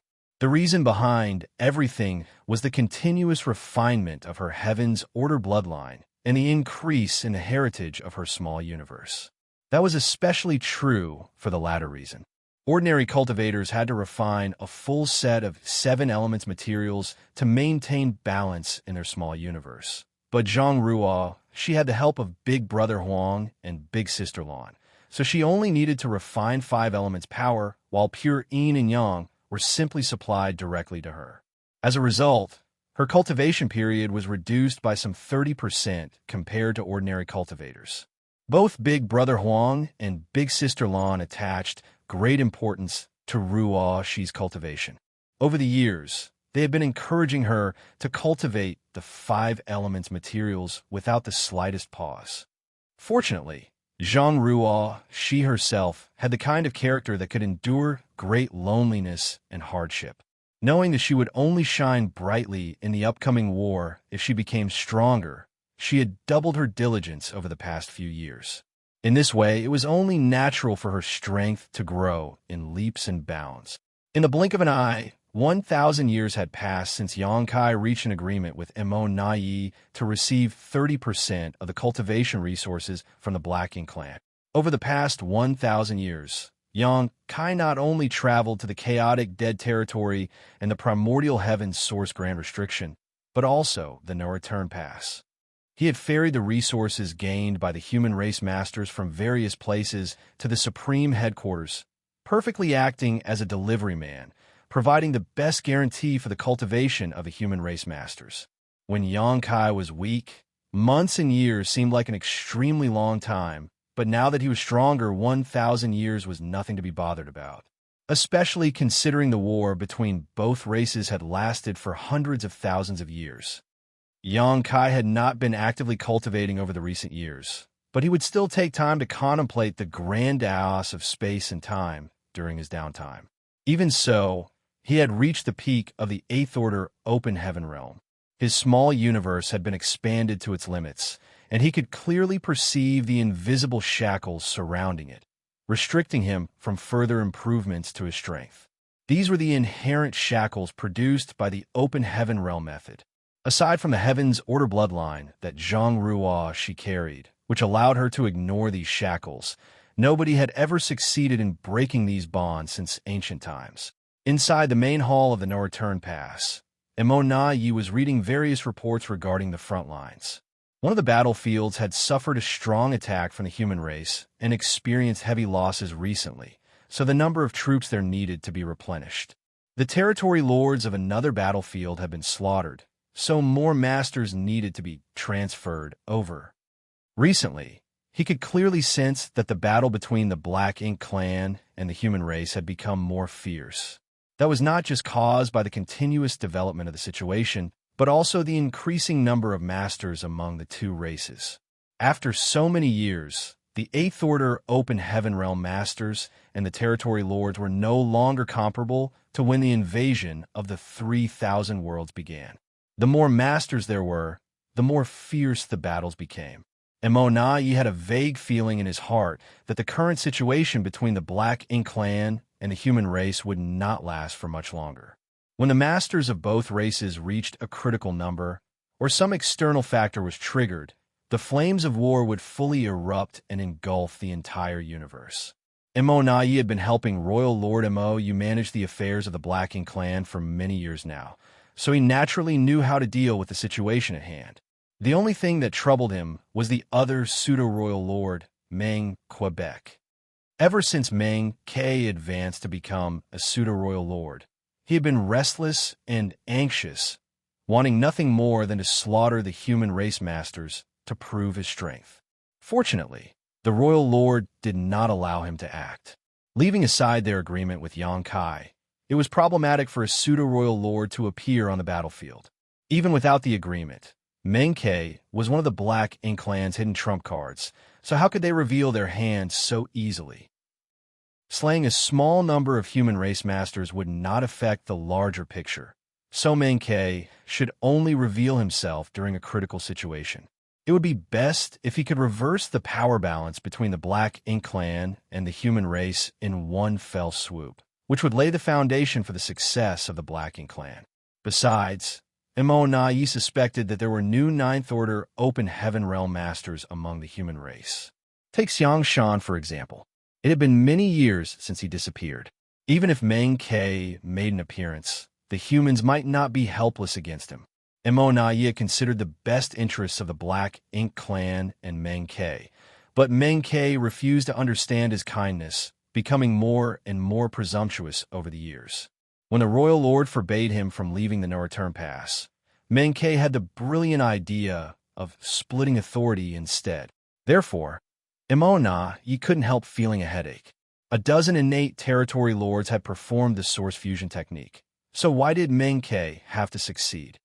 Imo Na-yi prided himself on being able to see the bigger picture while not being blinded by authority and power. Everything he did was for the sake of the Black Ink clan to one day dominate the universe. Hence, he naturally refused to split his authority with Meng Quebec. Having handled the affairs of the Black Ink clan for so long, Imo Na-yi knew better than anybody about the difference between one compared to two people issuing orders. Fortunately, the royal lord favored Imo Na-yi. Faced with Meng Ke's many requests, Imo only focused on soothing Meng Ke and did not actually promise the latter anything. It was just that Meng Ke had hung around, and his nonsense was very grating on the ears. Imo Na-yi tried his best to ignore Meng Ke's rantings as he conveyed order after order, until one day, all of a sudden, wild laughter mixed with joy came from somewhere. Inside the main hall, Imo Na-yi, who was processing various reports, and Meng Ke, who was chattering away endlessly, couldn't help glancing at each other. They both saw the doubts in each other's eyes. If their guess was correct, the laughter belonged to the royal lord. Moreover, the source of the laughter was the Black Ink nest where the royal lord was currently inhabiting. Imo Na-yi hurriedly stood up and rushed outside. Not to be outdone, Meng Ke hurriedly followed. The laughter was very hearty, lasting for quite a while. When the two pseudo-royal lords arrived in front of the high-rank Black Ink nest, the royal lord Imo's laughter gradually subsided, and a voice came from inside. "Come in." Imo Na-yi was about to step forward, but Meng Ke deliberately took a step ahead and walked ahead of him. Used to this kind of behavior, Imo Na-yi just quietly followed behind. Very soon, The two pseudo-royal lords stood before the Black Ink clan's true royal lord in the depths of the Black Ink nest. Meng Ke was the first to speak. "Sir, did something joyous happen?" Mou nodded with a happy expression. "Indeed, something joyous has occurred." He did not explain himself clearly. People generally became cheerful during joyous occasions, and the Black Ink clan was no exception.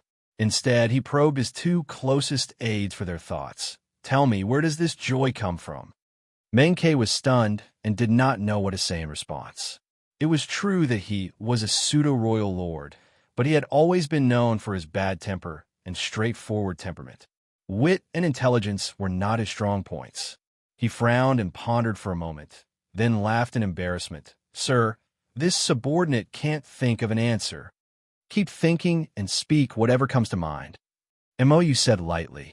Meng Ke tentatively made a guess. The Black Ink clan enjoyed a huge victory on the front lines and slaughtered countless human race masters. If that was the case, it made sense for the royal lord's cheerful demeanor. Mou glanced at Meng Ke quietly without confirming or denying the statement. Then he glanced toward the silent Immo. "What do you think, Immo?" Immo considered the question and replied, "Has progress been made at the primordial heaven's source grand restriction?" Mou laughed. "Correct. You're as smart as usual, Immo. We have indeed made progress at the primordial heaven's source grand restriction." Immo smiled with pride, but looked neither smug nor overly humble. Meng Ke instantly became upset and grumbled. "How did you know?" Immo ignored Meng Ke and thought to himself scornfully, "It's so obvious. Only a fool like you would not realize the truth." Then he heard the royal lord speaking. Explain it to him. Since the royal lord had spoken, Immo could only obey. Over the years, the royal lord has remained quietly in the Black Ink nest without taking a single step outside. "I have been managing all the affairs of the Black Ink clan's war efforts. Under ordinary circumstances, I have refrained from disturbing Sir Royal Lord with matters regarding the front lines. Even if we attained a great victory on the battlefields and slaughtered countless human race masters, the news would reach me first. Since I was not informed of such matters, then it must not be related to the front lines. Moreover, Sir Royal Lord has always remained in contact with those in the primordial heaven's source grand restriction. 1,000 years ago, Sir once mentioned that our clansmen were trying to find another gap in the grand restriction. Hence, the reason for Sir's joy must be thanks to good news from the primordial heaven's source grand restriction." Meng Ke frowned at the explanation. Although Immo had explained the situation clearly, he remained unconvinced. Mou followed up. "Meng Ke, you should learn more from Immo. Strength alone is not enough against the human race. You need to use your wits. You know what happened to Di Wu back then. Nothing good will come from underestimating the humans." Meng Ke calmed down and bowed. "Meng Ke will never forget your orders, sir." Immo asked, "Sir, what was the news you received from the primordial heaven's source grand restriction?" Mou grinned. "A group has succeeded in sneaking out of the primordial heaven's source grand restriction. That was extremely sensitive and confidential information. If it were an ordinary Black Ink clansman, then they naturally had no right to know such information. However, the ones standing here were two pseudo-royal lords, which was why Mou did not bother to hide anything from them." Martial Peak, Chapter 5693. Our clansmen have snuck out of the primordial heaven's source grand restriction. Thousands of thoughts instantly flitted through Immo's mind, and he soon became overjoyed. That is certainly something to be celebrated. He then paused for a moment before asking, "Sir, are there any royal lords among those that snuck out?" Immo shook his head. "You also know the situation in the primordial heaven's source grand restriction.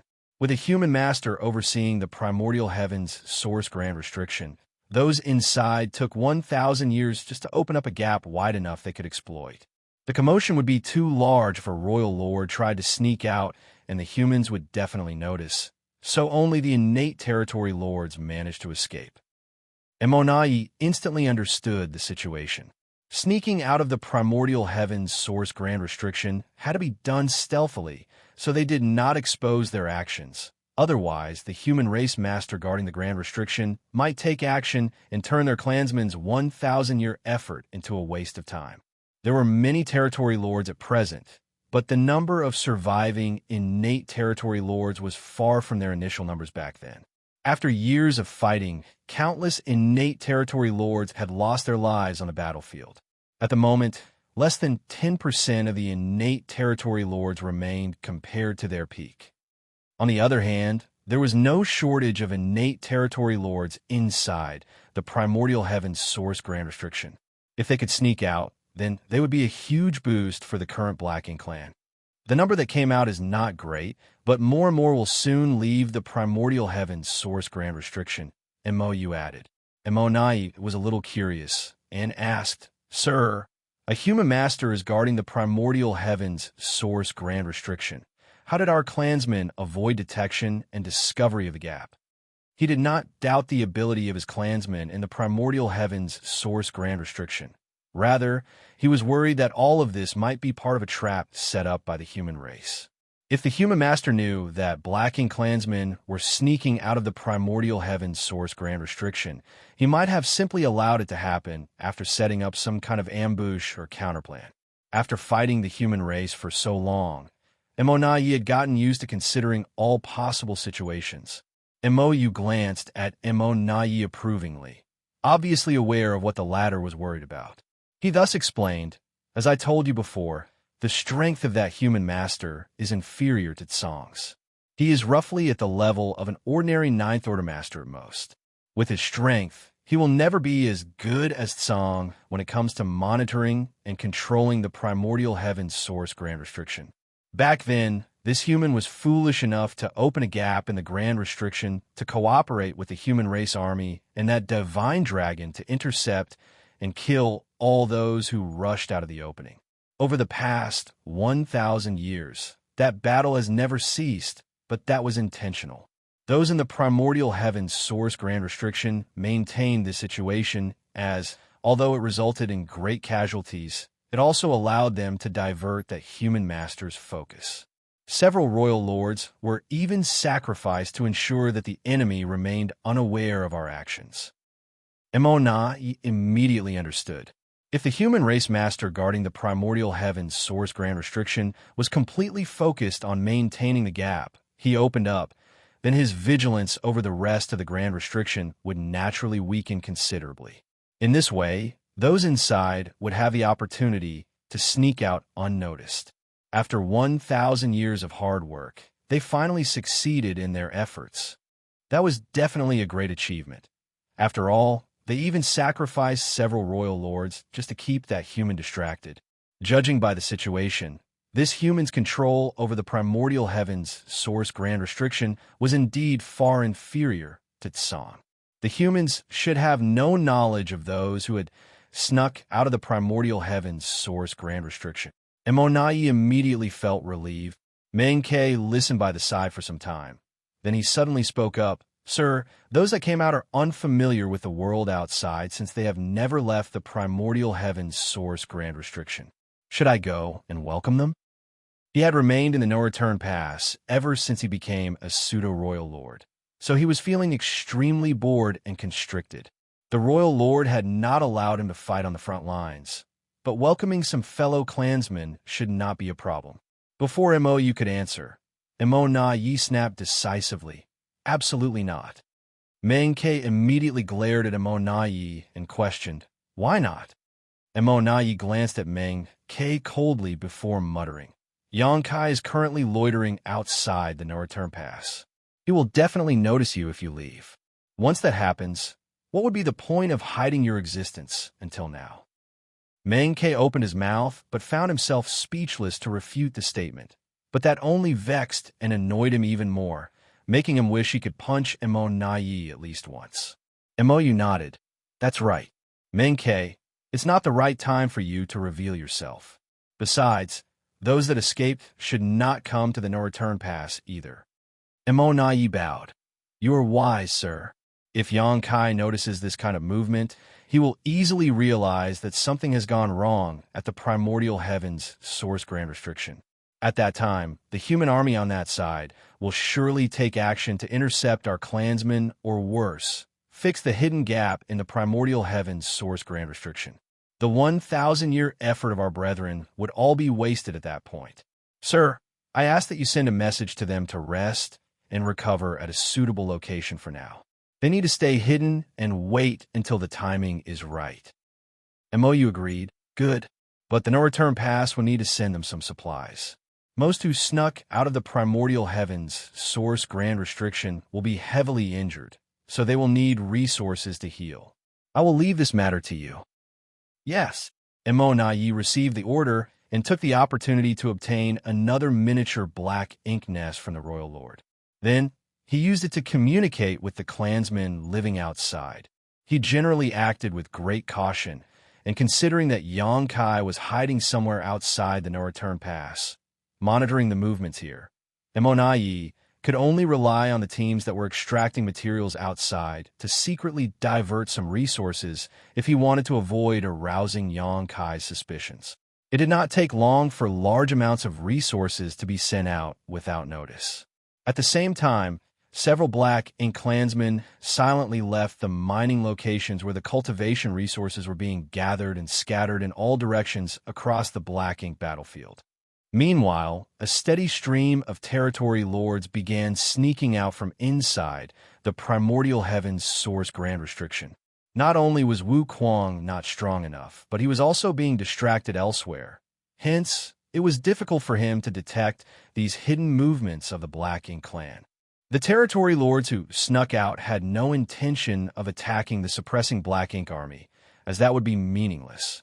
Such actions would only alert the enemy to their presence. On the contrary, they immediately concealed their auras and took a long detour around the primordial heavens source grand restriction to gather at designated locations under Mo Naye's guidance. To avoid the detection of the human race master overseeing the primordial heavens source grand restriction, only a few territory lords would sneak out at a time to prevent making too large a disturbance. They basically maintained a frequency of 2 or 3 territory lords every month. Additionally, the territory lords who snuck out of the primordial heavens source grand restriction had to pay a high price. Just as how the gap that Wu Kuang opened up could only allow territory lords to leave safely, and any royal lord's shrine would be heavily wounded if they forcibly tried, all the territory lords who forcibly snuck out of the primordial heavens source grand restriction from the hidden gap suffered injuries in varying degrees of severity. It was precisely for this reason that MOU had instructed Mo Nayi to deliver a large amount of resources to these territory lords.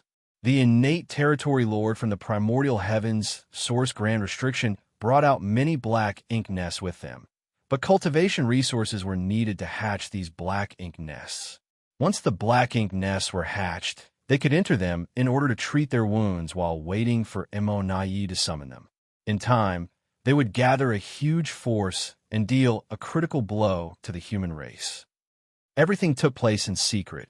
The number of territory lords sneaking out of the primordial heavens source grand restriction gradually increased, but the human race remained unaware of the situation. Outside the no-return pass, a feudal lord was handing over 30% of the cultivation resources over the last 5 years to Xianxia. Xianxia examined the resources for a moment, then he frowned deeply. Go back and tell Emonai, if he dares to deduct my share again, this king will take the resources myself. Over the past few years, Emonai had gotten bolder and bolder. The cultivation resources handed to him were reducing steadily, and the quality was not as good as before. Hence, he couldn't help becoming vigilant. What was the Black Ink clan trying to do? Mo Nayi was a smart person. Therefore, he should know the consequences of embezzling resources in such a bold manner. Although the Black Ink clan had always given Xianxia less than the agreed 30% of their gathered resources, the quantity and quality that were delivered to him at the beginning were quite generous, but both had been dropping steadily in recent years. The feudal lord replied anxiously, Yes, I will definitely deliver your message. Scram! Xianxia waved his hand dismissively. The feudal lord immediately transformed into a black ink cloud and flew off without delay. Looking in the direction of the no-return pass for a moment, Xianxia frowned slightly. What was the meaning behind Naya's actions? He did not believe that the total amount gathered by the Black Ink clan would decrease over the years. The vast Black Ink battlefield was an enormous treasure trove, so as long as the Black Ink clan remained diligent, they would not lack cultivation resources.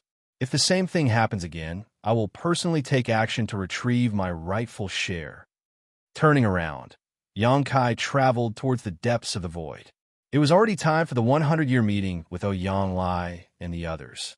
Over the past 1,000 years, tens of thousands of human race cultivators have been gathering resources in the depths of the Black Ink battlefield. It was thanks to their diligent efforts that the troops on the front lines had sufficient supplies to cultivate, treat their wounds, and kill the Black Ink clan. Xianxia repeatedly delivered the resources that were either obtained from the Black Ink clan or gathered by the human race cultivators to the supreme headquarters. Although traveling back and forth was tiring, he was willing to make the effort.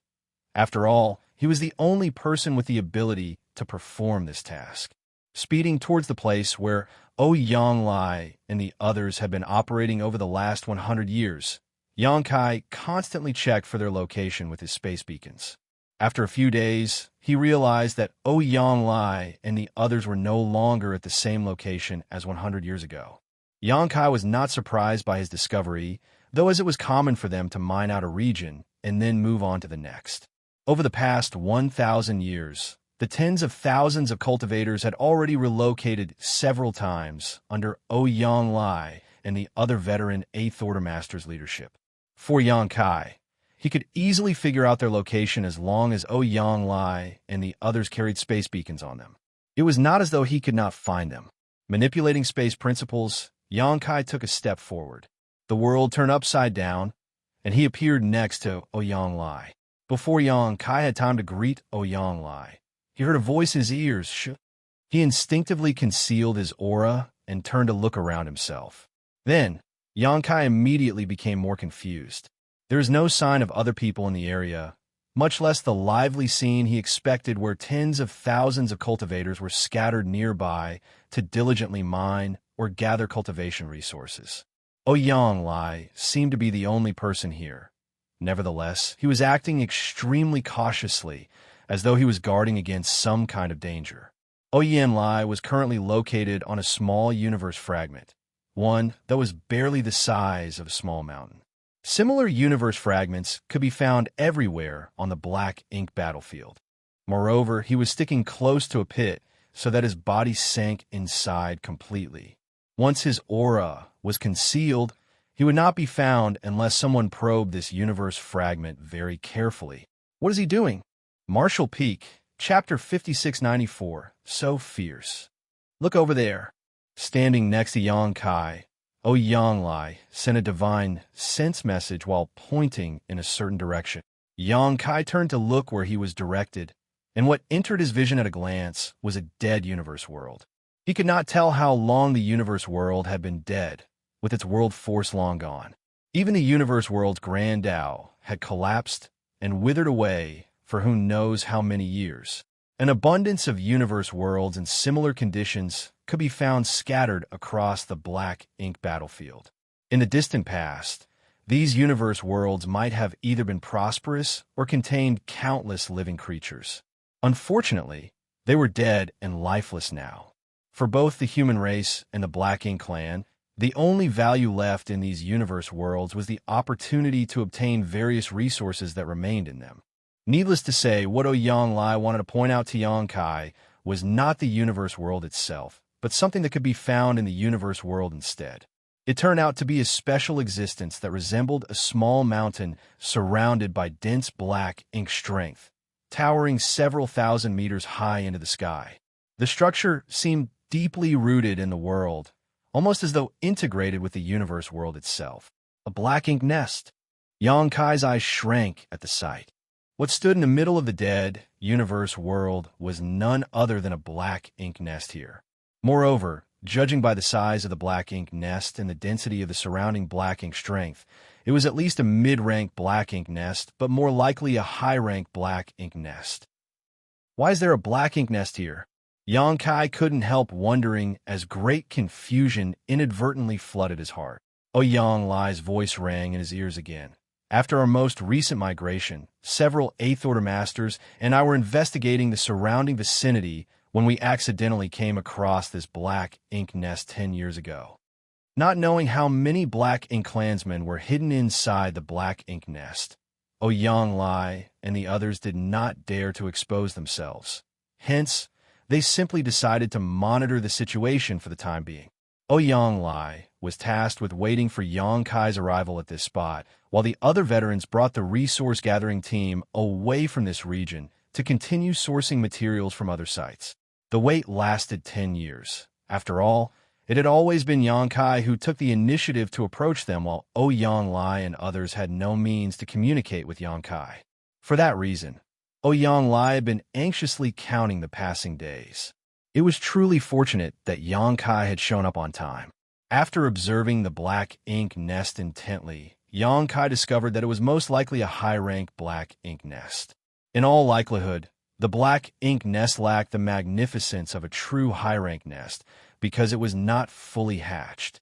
Furthermore, the black ink strength produced by this black ink nest did not radiate into the surroundings, but remained condensed around it as much as possible to prevent any unnecessary waste. Xianxia then sent a divine sense message to inquire about the situation. Senior brother, has the black ink nest been in this condition since you first discovered it? Ouyang gently nodded. There have been no changes so far. Did you see any black ink clansmen entering or leaving? He shook his head. No. This was very strange. Why was a suspected high-rank black ink nest located in such a remote area? Not to mention, there were no signs of black ink clansmen entering or leaving the premises. Had the black ink nest been abandoned by the black ink clan in the past? That did not make sense either. Black ink nests were special existences with extremely strong connections with each other. Even if this high-rank black ink nest had been abandoned in the past due to some unknown circumstances, the Black Ink clan would have no trouble finding and retrieving it after so many years. However, Ouyang had never seen a single Black Ink clansman entering or leaving the Black Ink nest over the past 10 years. In other words, the Black Ink clan was aware of this Black Ink nest's existence, but had chosen to ignore it. It was generally impossible for Black Ink nests to be empty. There were bound to be some Black Ink clansmen nearby, either to guard the Black Ink nest or to gather resources nearby. Contrary to expectations, the black ink nest before them seemed to be completely empty. There was not a single soldier to be seen anywhere. Junior brother, should I investigate the situation inside? Ouyang inquired. He had long since wanted to take action, but he had not dared to act recklessly since he did not know what was lurking in this black ink nest. Now that Xianxia was here, he should have no difficulty investigating the situation inside with Xianxia's support. Xianxia shook his head slowly. I'll go. Seeing as the current situation remained uncertain, they had to prepare themselves for the worst. If there was a royal lord inside this black ink nest, Ouyang would only be courting death if he recklessly rushed forward. On the other hand, Xianxia had enough confidence to escape even if he accidentally ran into a royal lord. Ouyang nodded at those words. In that case, I will stand by to provide support. Junior brother. Be careful, senior brother, Xianxia warned. Looking in the direction of the black ink nest, he took a step forward and his figure disappeared into the void. Regardless of the circumstances, it was a given that they had to understand the situation inside the black ink nest. Since the decision was made, then there was no need for further hesitation. In the next moment, Xianxia's figure suddenly appeared above the black ink nest under Ouyang watch.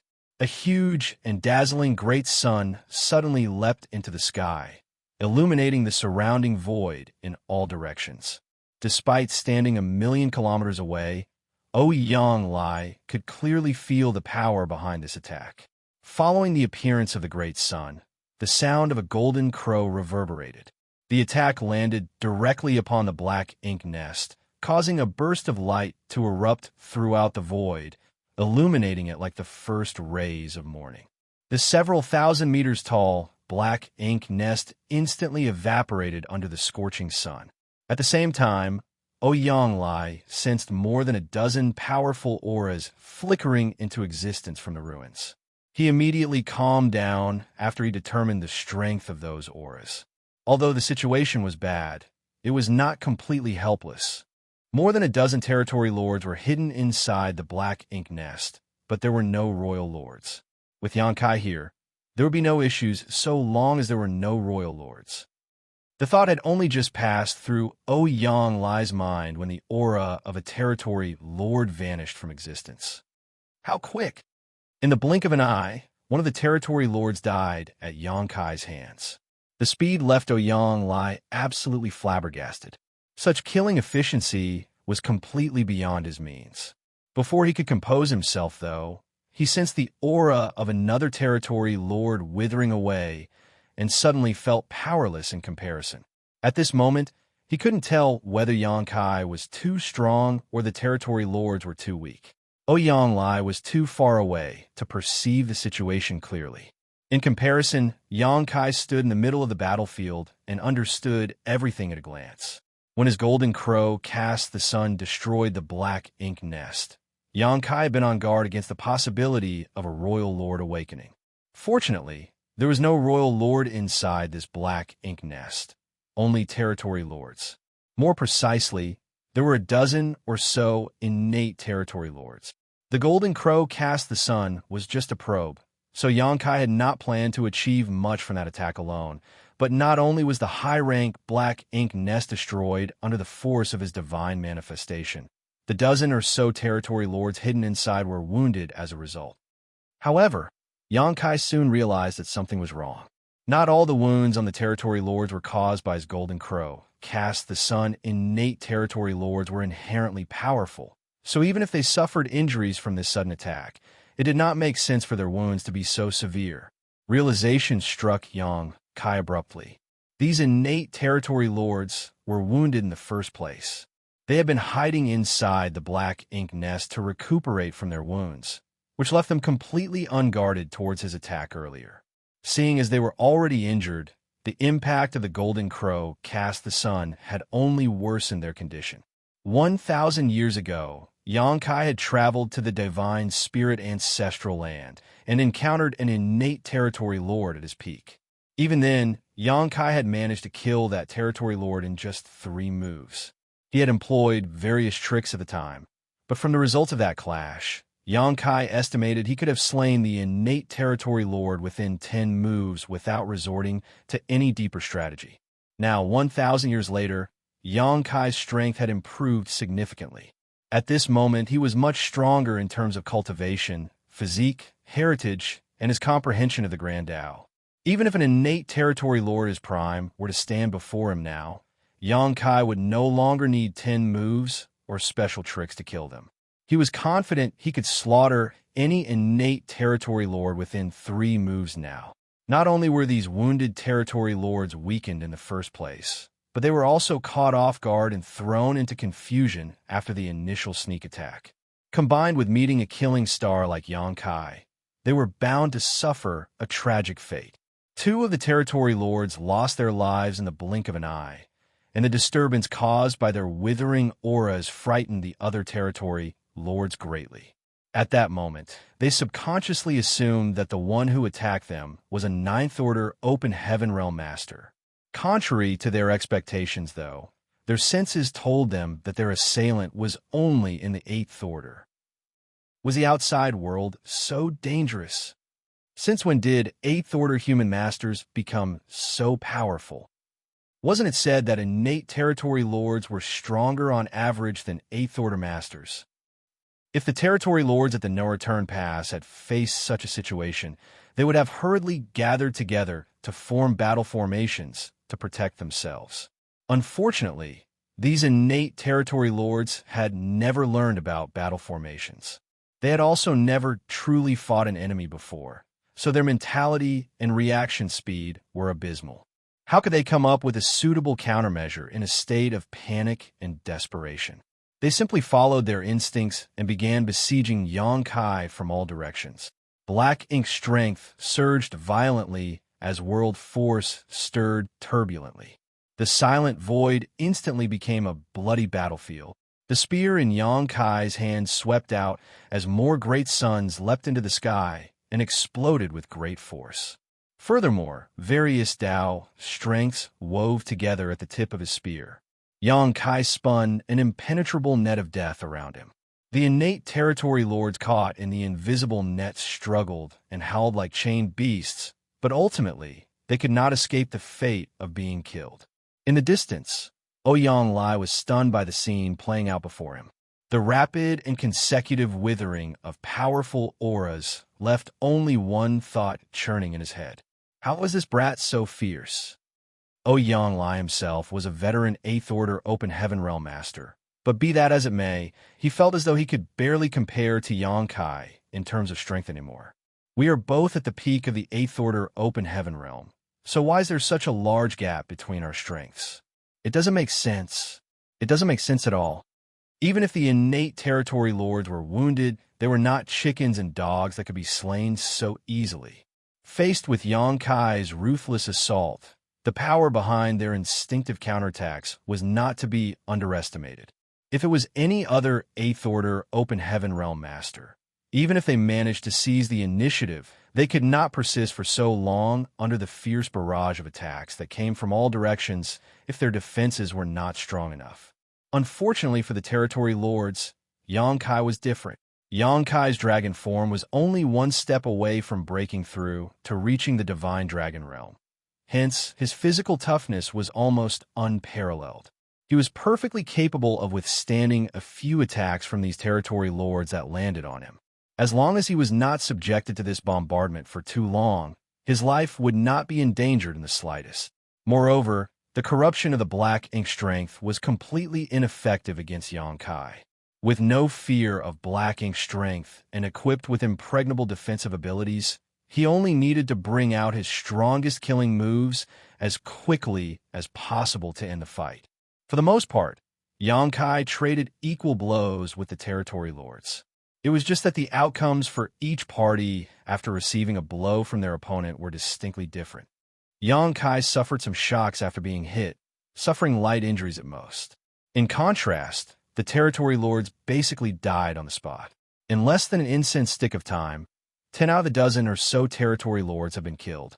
It was at this moment that the remaining 5 territory lords finally realized that something was very wrong. Following a furious roar from one of the surviving territory lords, the 5 of them scattered in different directions. This 8th Order human who appeared out of nowhere was much too terrifying. He was not somebody they could defeat. Under these circumstances, they could only hope that at least one of them could escape to relay word about what happened here to the No Return Pass. Marshall Peak, Chapter 5695. Where did they come from? The sudden outbreak of the battle not only destroyed the high-rank Black Ink nest, but also caused most of the innate territory lords hiding within to be killed or injured. The 5 surviving territory lords were shocked by the sudden turn of events and violently pushed the Black Ink strength in their bodies, transforming into Black Ink clouds that fled in different directions. This human race master was not somebody these wounded territory lords could defeat. If they continued fighting him, the only outcome waiting for them was complete annihilation. Solidify! A shout reverberated through the void. The voice seemed to have a certain effect on the space principles of the region, causing the local space to become incredibly dense and heavy. Like flies caught in sticky sap, the 5 Black Ink clouds instantly froze in place. They fought and struggled against the restraints around them, moving forward at a snail's pace as a sense of horror filled their eyes. While urging his space principles, Yangkai hurled the Azure Dragon Spear. Following an explosive dragon roar, the spear pierced through one of the territory lords who stood locked in place, causing him to explode into a cloud of blood mist. Then the Azure Dragon Spear circled back and was caught firmly in the palm of Yangkai's hand.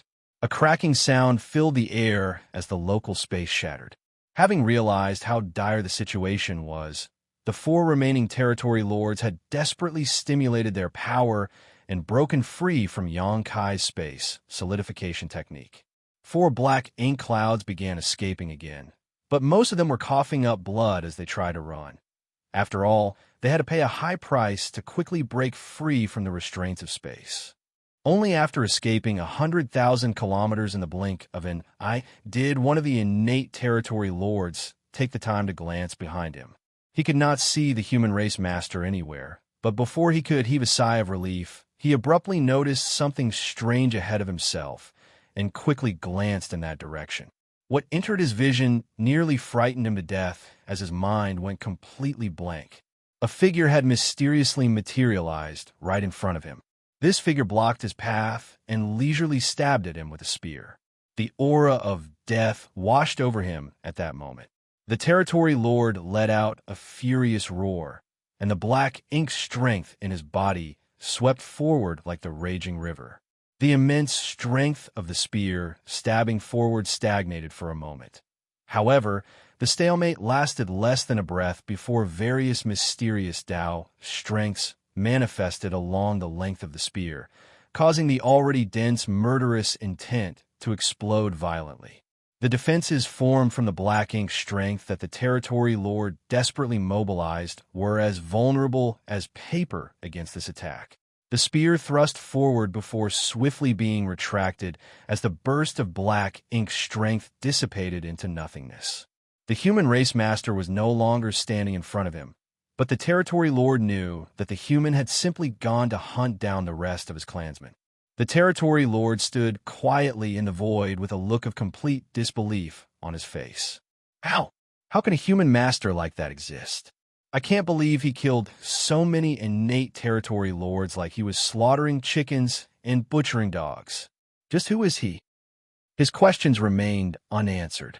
In the last moments of his life, the territory lord detected violent energy fluctuations coming from somewhere not far from his current position. These fluctuations were obviously the final resistance of one of his companions. Immediately after that, his body exploded into a cloud of blood mist. Faced with an undefeatable enemy like Xianxia, dispersing and choosing to flee in different directions had been the best choice. Unfortunately, against the strange and unpredictable space secret technique, the innate territory lords would not have had a happy ending even though there was nothing wrong with their tactics. Xianxia would have needed to pay a certain price to defeat all of them if they had chosen to rally together and fight to the death.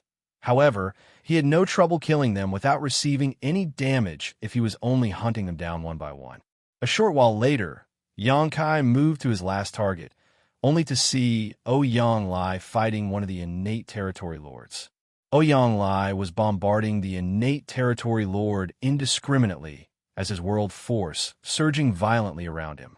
Each attack landed squarely and drew blood, causing the innate territory lord to retreat steadily with a despairing expression. Out of the remaining 5 territory lords, Xianxia had killed one on the spot and then hunted down another 3. He had ignored the last remaining territory lord as the latter had fled in Xianxia's direction. Xianxia was certain that Xianxia would not ignore this territory lord, and, sure enough, he was greeted with the scene of their battle as soon as he returned. Xianxia had been holding back for too long. It had been over 1,000 years since Big Head Me dispatched him to protect the resource-gathering team on the Black Ink battlefield, before which he was essentially living an idle life for thousands of years on the profound Nether battlefield. Aside from relocating them from place to place, Xianxia had remained on guard duty all the time for the past 1,000 years. His days might have been leisurely, but such a boring life was nothing more than a different kind of torture for a combat veteran like himself who lived his entire life on the battlefield. He had been yearning to return to the fight, and even if he died in battle in some remote corner of the void, it would still be better than living such a tedious and monotonous life. How could Xianxia possibly take his first battle after several thousand years casually? He was eager to vent all his frustrations that had accumulated over all these years of peace. Not to mention, his opponent was an innate territory lord. Ouyang Lai had often suffered at the hands of innate territory lords when the war was still raging in profound nether territory. Every battle would leave him covered in wounds, some of which were even life-threatening. It was only thanks to his strong will and vitality that he survived for so long. The boredom and depression that had accumulated for several thousand years could finally be released today. Yangkai did not step forward to provide support, but simply chose to watch quietly from the side. Under Yangkai's gaze, Ouyang Lai pushed the innate territory lord to the brink of despair until he turned to flee in panic, his black blood gushing out of his wounds. At that moment, Ouyang Lai summoned his divine manifestation. It was his way of paying tribute to his formidable opponent by unleashing the most ferocious move in his arsenal. The aura of the innate territory lord weakened rapidly until it eventually faded into nothingness. Ouyang Lai stood in the void amidst the splattering black blood, enjoying the long-lost sensation of combat, burning murderous intent flooding from his body. After a long while, he gritted his teeth and roared, "Great!" Sure enough, fighting against powerful enemies was what he desired the most. Turning around, his gaze landed on Yangkai's figure. The fighting spirit that threatened to explode from within his body gradually subsided, and he finally raised a question that had been bugging him for some time. Junior brother, were they already injured beforehand? If the innate territory lord had been at his peak, Ouyang Lai knew that he could not have killed his opponent with his own strength alone. During the battle, he noticed that the strength displayed by the innate territory lord was seriously compromised. It was far weaker than the other innate territory lords he had encountered in profound nether territory. Thinking back to the battle record Yang Kai displayed earlier, it was only natural for him to come to this conclusion. Yang Kai nodded solemnly. They were all severely wounded. Ouyang Lai had trouble understanding the situation. How did they get hurt? Who hurt them? Besides, why were they hiding and recuperating in this random place? Yang Kai shook his head slowly. Although he had deliberated deeply over the matter, there were simply too many questions about this matter. Leaving aside who had harmed these innate territory lords, the most important question was why they were hiding and recuperating here. Innate territory lords generally preferred sleeping and recuperating from their injuries at the No Return Pass. Not only were there many high-rank black ink nests at the No Return Pass, but Royal Lord Mo was also overseeing that place. Hence, the security at the No Return Pass was incomparable to this random stretch of the void. This incident was a good example. Ouyang Lai had accidentally discovered the high-rank black ink nest, and Yang Kai had happened to appear by his side thanks to their agreed 100-year meeting. As a consequence, 15 innate territory lords and a high-rank black ink nest were destroyed. Such a loss was not small even for the Black Ink clan. The Black Ink clan couldn't be so careless, especially since the affairs of the Black Ink clan were currently being managed by Imo Yi, who was by no means a fool. Even ignoring all of these strange points, why would 15 injured innate territory lords squeeze themselves into a single half-hatched high-rank black ink nest to recuperate from their wounds? This kind of arrangement was extremely detrimental to their recovery speed. The benefits they could obtain would be severely reduced when there were so many of them in one place, after all. Has there been a schism in the Black Ink clan? Is that pseudo-royal lord called Imo Yi trying to establish his own force? Ouyang Lai suddenly wondered out loud. If that was the case, then it could just barely explain why these innate territory lords had been hiding here. Yang Kai shook his head. Imo Yi probably has no such intentions, or the ability for that matter. Imo Yi was just a pseudo-royal lord with a true royal lord like Mou above him. Even if Imo Yi had the intention of establishing his own force, the other innate territory lords would never obey him.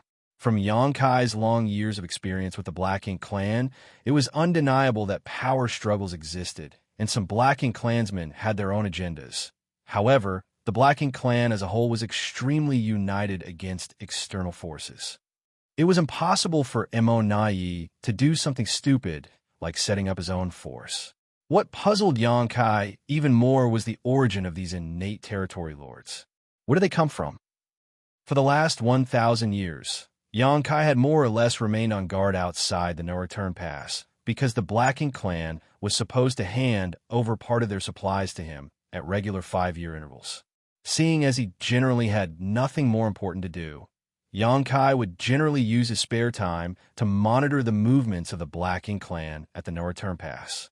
The only times Xianxia left his position was when he had to meet with Ouyang and the others, and he was never gone for long. Most of the time, Xianxia left for half a month or so. The longest he was away did not exceed 1 month. Once the supplies were delivered to the Supreme Headquarters, he would return immediately. During this period, Xianxia had never detected any innate territory lords leaving the no-return pass and venturing deep into the Black Ink battlefield. It was too far-fetched to believe that these territory lords had left the no-return pass during his brief absences and came here to treat their wounds. The Black Ink clan should not have the ability to monitor his movements in the first place, so they had no way of knowing when he wasn't lurking about. More importantly, the Black Ink clan had no reason to do something like this. There were many high-ranked Black Ink nests of the no-return pass, so why would these 15 territory lords need to hatch a new high-ranked Black Ink nest in such a remote place? Why would they need to huddle together in such a cramped space? Could it be that these territory lords did not come from the no-return pass? Xianxia suddenly turned around and flew towards the dead universe world. Ouyang did not understand the reason for Xianxia's actions, but he hurriedly followed along. It did not take long before the two of them came to the location where the Black Ink nest originally stood. The area had been transformed into a large crater when Xianxia previously unleashed the full strength of his golden crow cast the sun, disintegrating the several thousand-meter-tall Black Ink nest and blasting away the land around it. Floating above the crater, Xianxia's divine sense poured out like the surging tide, and he soon made a discovery. With a flash of his figure, he landed at a certain spot and picked something up from the ground. Standing beside Xianxia, Ouyang took a look over his shoulder and made a soft exclamation. A 7th-order wood element material. The quality is pretty good. There are more here. While speaking, he reached out and grabbed a stone that was the size of a head. The stone glittered with a golden light, and metal element energy surged from within. It was evident that the stone was not an ordinary object. A 6th-order metal element material, he frowned at the sight. Xianxia and Ouyang found numerous cultivation materials of different elements in the vicinity. Moreover, the quality of these materials was very high. It was clear that these cultivation materials had not come from this universe world. On the contrary, they had been scattered from the destroyed Black Ink nest. These materials had probably been accumulated in the Black Ink nest. It was just that Xianxia had arrived before these territory lords had the opportunity to utilize these materials. When the Black Ink nest was destroyed, these materials were naturally scattered in all directions.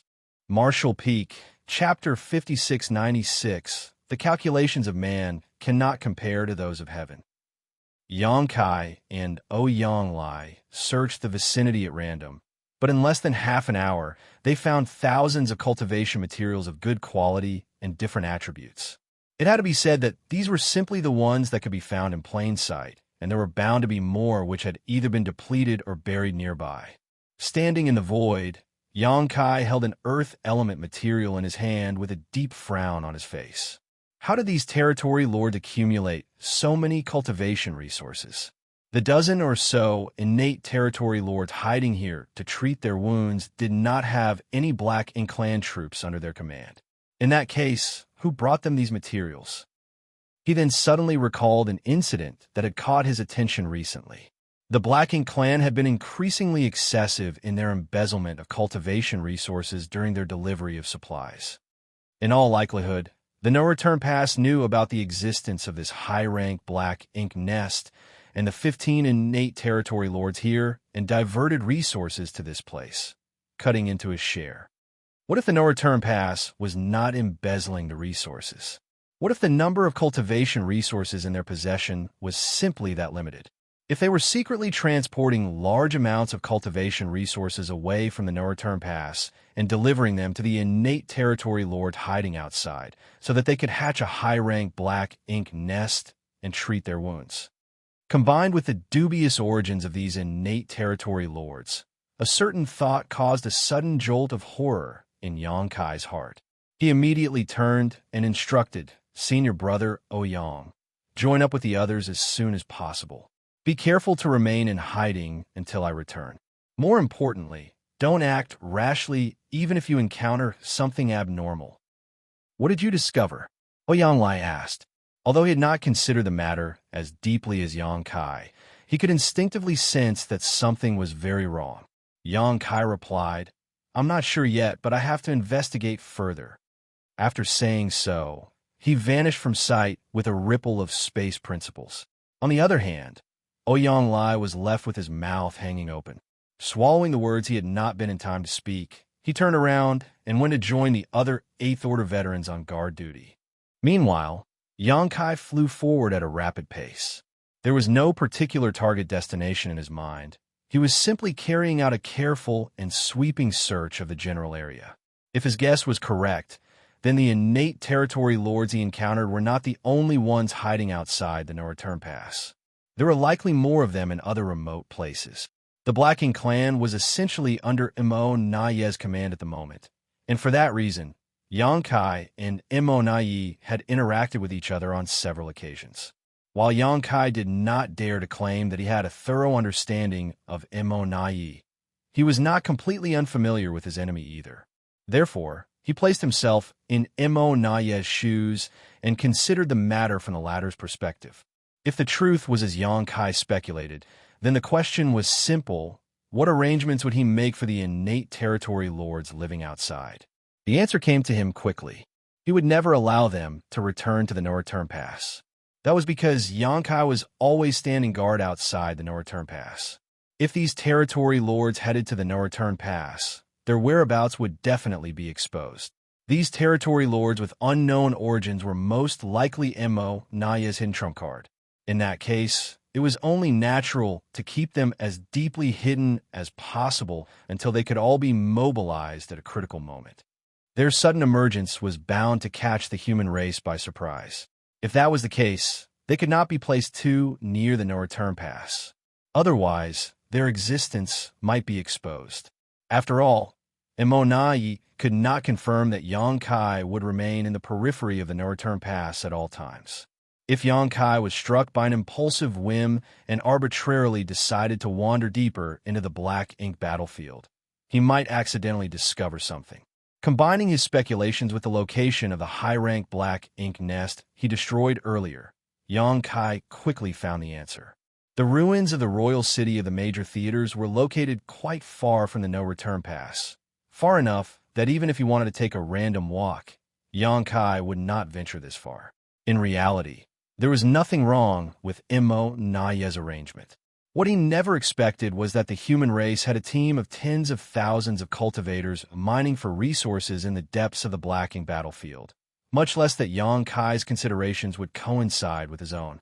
Yang Kai had also dispatched other humans to search for resources beyond the ruins of the royal cities, as he assumed it was absolutely safe from the Black Ink clan's patrols. Both sides had assumed that the other would not venture so deep into the Black Ink battlefield for no reason. So they had hidden their activities in the same place. That was how Ouyang Lai had accidentally stumbled upon the high-rank Black Ink nest while investigating his surroundings. One could only sigh at the irony. It was truly an occasion befitting the saying, "The calculations of man cannot compare to those of heaven." Despite Yang Kai's conjectures, trying to find something in the vast void was like trying to find a single shell in a vast sea. He was lucky that his divine sense was powerful and he could use space principles to rapidly move from one place to another. 1 month later, his efforts bore fruit.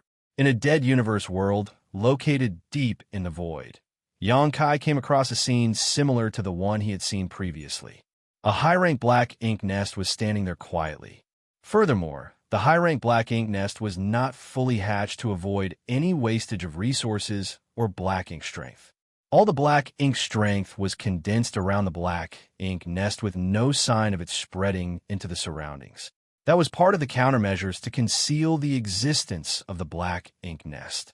If the black ink nest had been fully hatched, it would tower many thousands of meters into the sky, and the black ink strength surging from it would easily cover the entire universe world and the surrounding space, making it very easy to spot. On the contrary, restraining its growth and emission of black ink strength could provide adequate concealment. If Xianxia had not investigated the area carefully and simply passed by without much care, he might not have discovered the black ink nest. Thanks to his previous experience, Xianxia did not show mercy in his actions this time around. He had not been certain whether there was a royal lord in the previous black ink nest, so he had only used Golden Crow, Cast the Sun, to test the waters. This time, he did not hesitate to use his Sun and Moon Divine Seal. The space-time strength emerged as a giant seal comprised of a crescent moon, and great sun slammed fiercely into the black ink nest. Time and space warped greatly at the moment of impact, seemingly shredding reality itself in the surrounding region. Once the full power of the Sun and Moon Divine Seal dissipated, the local time and space began to repair itself. The enormous high-rank black ink nest disintegrated like a tower of sand, and most of the innate territory lords hiding within the black ink nest to recuperate from their wounds were instantly annihilated. The Sun and Moon Divine Seal was Xianxia's strongest single trump card at the moment. Supplemented by his current cultivation at the peak of the 8th Order Open Heaven realm, even as pseudo-royal lords like Immortality might not be able to defend against this attack. So what more need be said about a bunch of injured, defenseless, innate territory lords? The territory lords who were lucky enough to survive this blow all suffered severe damage to their foundations. Awakening from their deep slumber, they looked absolutely terrified and barely had any time to understand the situation before they were massacred. The slaughter this time around went much faster than before, with the main reason being that the power of Xianxia's Sun and Moon Divine Seal was much higher than his Golden Crow Cast the Sun. Many of the territory lords were slain before they even caught a glimpse of their attacker, while those who survived were left on the verge of death. The entire process took no more than several dozen breaths of time. As Xianxia retrieved the Azure Dragon Spear, there was not a single living being left in his surroundings. However, he did not show the slightest joy on his face. Instead, his expression was extremely solemn. Compared to finding another high-rank black ink nest after just 1 month, he would rather have spent several years searching with no results. If that were the case, then it would have meant that his speculations were wrong and the situation faced by the human race would not worsen much further. Unfortunately, looking at the current situation, everything seemed to be heading in the worst direction. To obtain results in just 1 month could not be just because he had been lucky or his search efforts had been careful enough. Looking at the situation from the most obvious perspective, this meant that many territory lords were living outside the no-return pass. It was precisely because their numbers were so high that Xianxia was easily able to find them. If he continued his search, Xianxia was certain he would find even more black ink nests filled with territory lords. We're in big trouble. It turned out that Wu Kuang was unreliable after all. However, it was not entirely his fault either. Although Wu Kuang was the reincarnation of Shi, who had the qualifications to control the primordial heaven's source grand restriction, his cultivation was limited. It was only natural that Wu Kuang could not control the primordial heaven's source grand restriction as well as Tsang. Xianxia pondered for a while before activating space principles and returning along the same route. He came with the help of the space beacons that he had hidden. It had taken him a month to arrive at this spot, but it only took him a few hours to return and successfully meet up with Ouyang and the others. Faced with the inquiring gazes of the 8th Order Open Heaven Realm Masters, Xianxia did not know how to explain the situation. Thus, he decided not to say anything. He simply opened his mouth and declared, "Senior brother Ouyang, please accompany me back to the Supreme Headquarters." Ouyang was startled, but he quickly responded, "Good." Xianxia glanced at the other veteran 8th Order Open Heaven Realm Masters and spoke to them urgently. Be sure to remain hidden as much as possible during this period. Many territory lords are wandering around, though most of them should be recuperating in deep slumber. As long as you remain cautious, you should be safe. The rest of the veteran 8th Order Open Heaven Realm Masters nodded in response. They could not deny that the safest solution at the moment was to send the mining teams back to safety. However, the human race needed supplies to maintain the war effort. If the cultivators here were sent back now, then there would be one less channel for the human race to obtain supplies in the future. It might not affect them in the short term, but it would be very unfavorable to them in the long term. After all, the resources mined by this team here on the Black Ink battlefield made up a considerable fraction of the human race's consumption over the past 1,000 years. Therefore, Xianxia could only leave them in place despite knowing that it was dangerous. He could only hope that they were careful enough to prevent being discovered by the innate territory lords. Otherwise, not many of the tens of thousands of cultivators here would survive the ordeal. After issuing these instructions, Xianxia immediately wrapped his power around Ouyang and connected his mind to the world tree. The whole world turned upside down, and their field of vision shifted. Under the guidance of a mysterious power, the pair arrived at the Grand Ancient Ruins boundary. It was Ouyang first time visiting the Grand Ancient Ruins boundary, but he was in no mood to be curious about his surroundings. He only spared a quick glance at the old tree before him in amazement before he questioned solemnly, "Junior brother, what happened?" Xianxia explained, "Something has probably gone wrong at the Primordial Heavens Source Grand Restriction. Many innate territory lords have somehow managed to escape." Ouyang expression changed drastically. "Are you referring to the ones we encountered previously?" Xianxia nodded. Ouyang finally understood the situation. No wonder they did not head to the no-return pass. They were afraid of being discovered by you. If Xianxia had not been lurking around the no-return pass, then these wounded innate territory lords would not have remained drifting outside. More than a dozen territory lords couldn't remain crowded in a high-rank black ink nest. Do you have any idea how many more territory lords are out there? Ouyang probed further. Xianxia shook his head. It's hard to say for certain, but their numbers are definitely low. Ouyang had discovered the first high-rank black ink nest 10 years ago. Considering the effort required for the territory lords to sneak out of the Primordial Heavens Source Grand Restriction, it was most likely that the problems at the Primordial Heavens Source Grand Restriction started many decades ago. Who knew how many innate territory lords had escaped from the Primordial Heavens Source Grand Restriction over a period of decades? There was a reason why Xianxia had associated the presence of the territory lords with a problem at the Primordial Heavens Source Grand Restriction. When Xianxia had previously sent the suppressing Black Ink army to the Primordial Heavens Source Grand Restriction, he had personally witnessed a royal lord breaking through the gap opened by Wuxia. Fortunately, the gap opened by Wuxia only allowed territory lords to enter and exit freely, while a royal lord would need to pay a high price to force their way through the gap. Consequently, the royal lord had been covered in wounds even though he managed to emerge from the Primordial Heavens Source Grand Restriction. That royal lord's strength had been greatly reduced as a result, allowing Fu Guang to swiftly defeat and execute him. The innate territory lords whom they encountered previously had all been seriously injured, which was certainly thought-provoking.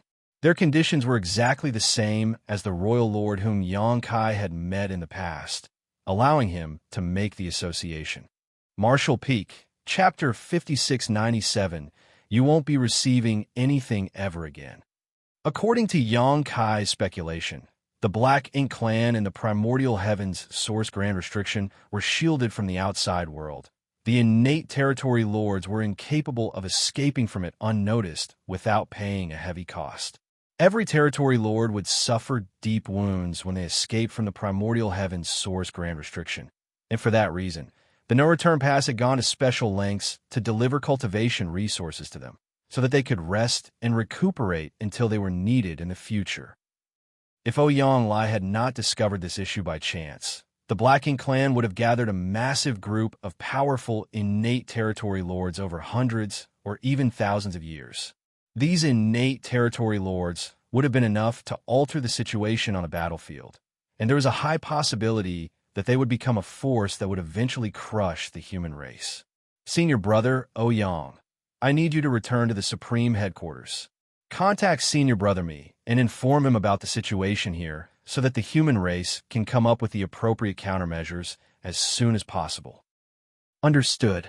Ouyang Lai nodded solemnly, knowing the importance of the matter. The Black Ink clan had secretly pulled this trick, so if the human race did not take the necessary countermeasures immediately, they would likely suffer terrible consequences. Also, Yang Kai thought of something and added, in the near future, there may be a large number of pseudo-royal lords emerging from the Black Ink clan. Tell Senior Brother Me to take more precautions. Ouyang Lai couldn't help shivering at those words. It was only natural that he was aware of the existence of pseudo-royal lords. Purely in terms of depth of cultivation, there was not much difference between a pseudo-royal lord and a true royal lord. What was different was their control over their power. The power of a pseudo-royal lord did not come from years of accumulation and cultivation. So even if they had the same power as a true royal lord, they could not exert it properly. Be that as it may, a pseudo-royal lord was not an opponent an 8th Order Open Heaven Realm Master could confront. If it was just as Yang Kai had said, and a large batch of pseudo-royal lords appeared among the Black Ink clan, what would happen to the human race? Yang Kai's warning did not come from being an alarmist. On the contrary, his warning had come from the insight that he gained from his understanding of Imo Naye's thought process. There was no denying that Imo Naye was a ruthless and efficient character. He had hidden many innate territory lords in the depths of Black Ink battlefield and provided them with cultivation resources to heal their wounds. At the same time, he was also prepared to sacrifice them at any moment so that they could join forces to create new pseudo-royal lords. Yang Kai had successively destroyed 2 high-rank Black Ink nests, both of which contained more than a dozen innate territory lords recuperating inside. Their numbers were essentially equal, so it was obvious that the entire arrangement was not a coincidence, but an intentional arrangement on the part of the Black Ink clan. Yang Kai had yet to figure out how the Black Ink clan precisely created a pseudo-royal lord, but according to the limited information that he possessed, it required the sacrifice of at least 12 territory lords and a high-rank Black Ink nest. The 2 high-rank Black Ink nests that he destroyed earlier met those conditions. Therefore, the Black Ink clan could implement their plans to create pseudo-royal lords at a moment's notice. More than a dozen wounded innate territory lords could easily be killed by a sneak attack from Yang Kai, but dealing with even a single pseudo-royal lord would be extremely difficult. That was the difference between quantity and quality. The human race needed to take precautions against such a possible future. After sending Ouyang Lai away, Yang Kai did not remain idle. He threw himself into the world fruit corresponding to the universe world that he deliberately left outside the primordial heaven's source grand restriction. Borrowing the power of the world tree, the space around him warped and the aura of the world washed over him before he emerged outside the primordial heaven's source grand restriction in the blink of an eye. When Yang Kai reappeared again, he immediately detected a powerful divine sense reaching towards him from afar. It was none other than Fu Guang, who was in charge of the suppressing Black Ink fortress. After confirming Yang Kai's identity, he stopped paying attention to him and focused his vigilance on the movements of the primordial heaven's source grand restriction. Yang Kai nodded in that direction as a greeting before quickly concealing his aura and staring up at the primordial heaven's source grand restriction. Not much had changed since the last time he came to the primordial heaven's source grand restriction. The Black Ink clan army kept rushing out of the gap that Wuquang had opened in the past, while the suppressing Black Ink fortress maintained its efforts to wipe out this Black Ink clan army. Several Black Ink clansmen would successfully emerge from the gap from time to time, only for the 8th Order Open Heaven Realm Masters of the suppressing Black Ink army to step forward to confront them. The battle was extremely intense, but be that as it may, the suppressing Black Ink army was capable of handling it. They barely even suffered any casualties over the years, with the only real loss being the heavy consumption of cultivation resources. Yang Kai was starting to understand the whole situation now. Previously, this whole scenario had confused him. After all, The Black Ink clan knew the consequences of forcing their way through the opening in the primordial heavens source grand restriction. The only consequence waiting for them was death, but if that was the case, why would they continue attacking without fear? The Black Ink clan might have held on to the hope of escaping the primordial heavens source grand restriction for the first few months or even years. However, 1,000 years had passed, yet no progress had been made. How could the Black Ink clan fail to see the situation clearly after so many years of failure? No matter how foolish the Black Ink clan might be, they must have been able to understand how much the human race had ground down their strength. Even so, the Black Ink clan had stubbornly chosen to continue their confrontation with the suppressing Black Ink army. Now, it was apparent that they were not stupid, but instead had other plans. The battle at the Gap was nothing more than a distraction. Thanks to the intense battle at the opening, they not only drew the attention of the suppressing Black Ink army, but also Fu Guang. Even Wu Kuang, who controlled the primordial heavens source grand restriction, was preoccupied with the battle. It was something that Xianxia had noticed during one of his previous times here. All of Wu Kuang's energy and focus had been devoted to maintaining control over the opening, so much so that he did not even have the time or mood to speak with Xianxia. In this way, the Black Ink clan had secretly opened a passage for innate territory lords to escape at a location where Fu Guang and Wu Kuang would not notice. Fortunately, even though this passage existed, the territory lords still had to pay a huge price to escape the primordial heavens source grand restriction by force. Where is it? Xianxia swept his gaze around, his thoughts spinning wildly in his head. The person the Black Ink clan was most concerned about here was probably Wu Kuang, as he was the one who controlled the primordial heavens source grand restriction. Their efforts over the years would all be in vain once Wu Kuang noticed the slightest abnormality. Therefore, the spot they chose to make a second opening had to be somewhere Wu Kuang would not investigate for no reason. Xianxia immediately turned and looked in the exact opposite direction of the gap. Under the urging of space principles, Xianxia's figure seemed to completely melt into the void. Inside the suppressing Black Ink fortress, Fu Guang frowned slightly. Xianxia had not only arrived silently, but also deliberately concealed both his aura and his whereabouts. Those were clear signs that something was not right. Although he did not know the specifics of Xianxia's actions, he instinctively sensed that something major must have happened. The primordial heavens source grand restriction covered an extremely large area. It was the grand restriction that the 10 martial ancestors had joined forces to create in the land where Mo came into existence. Even its true body had been sealed within this place. Furthermore, Mo had produced countless Black Ink clansmen inside the primordial heavens source grand restriction. One could only imagine the vastness of the land.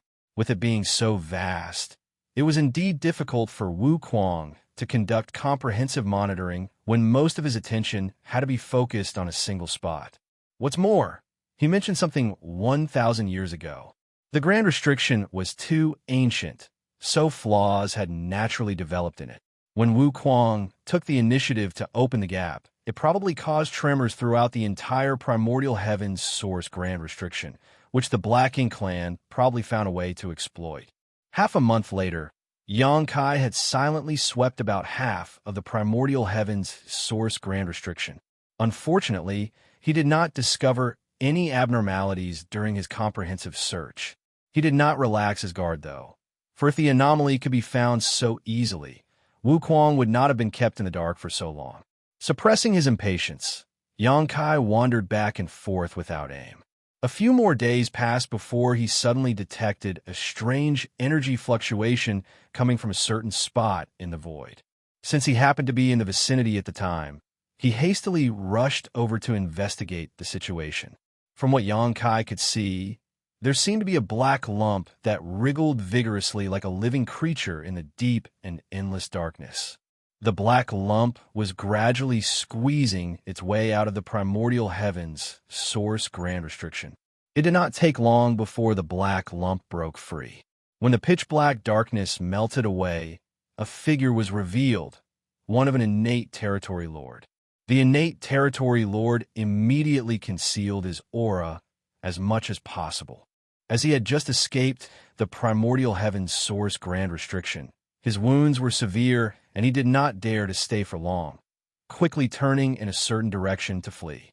Xianxia worked hard to suppress his killing intent. After the territory lord gained some distance, he sent a divine sense message to Wuxia before silently stalking his prey. Half a day later, the territory lord stopped somewhere in the void.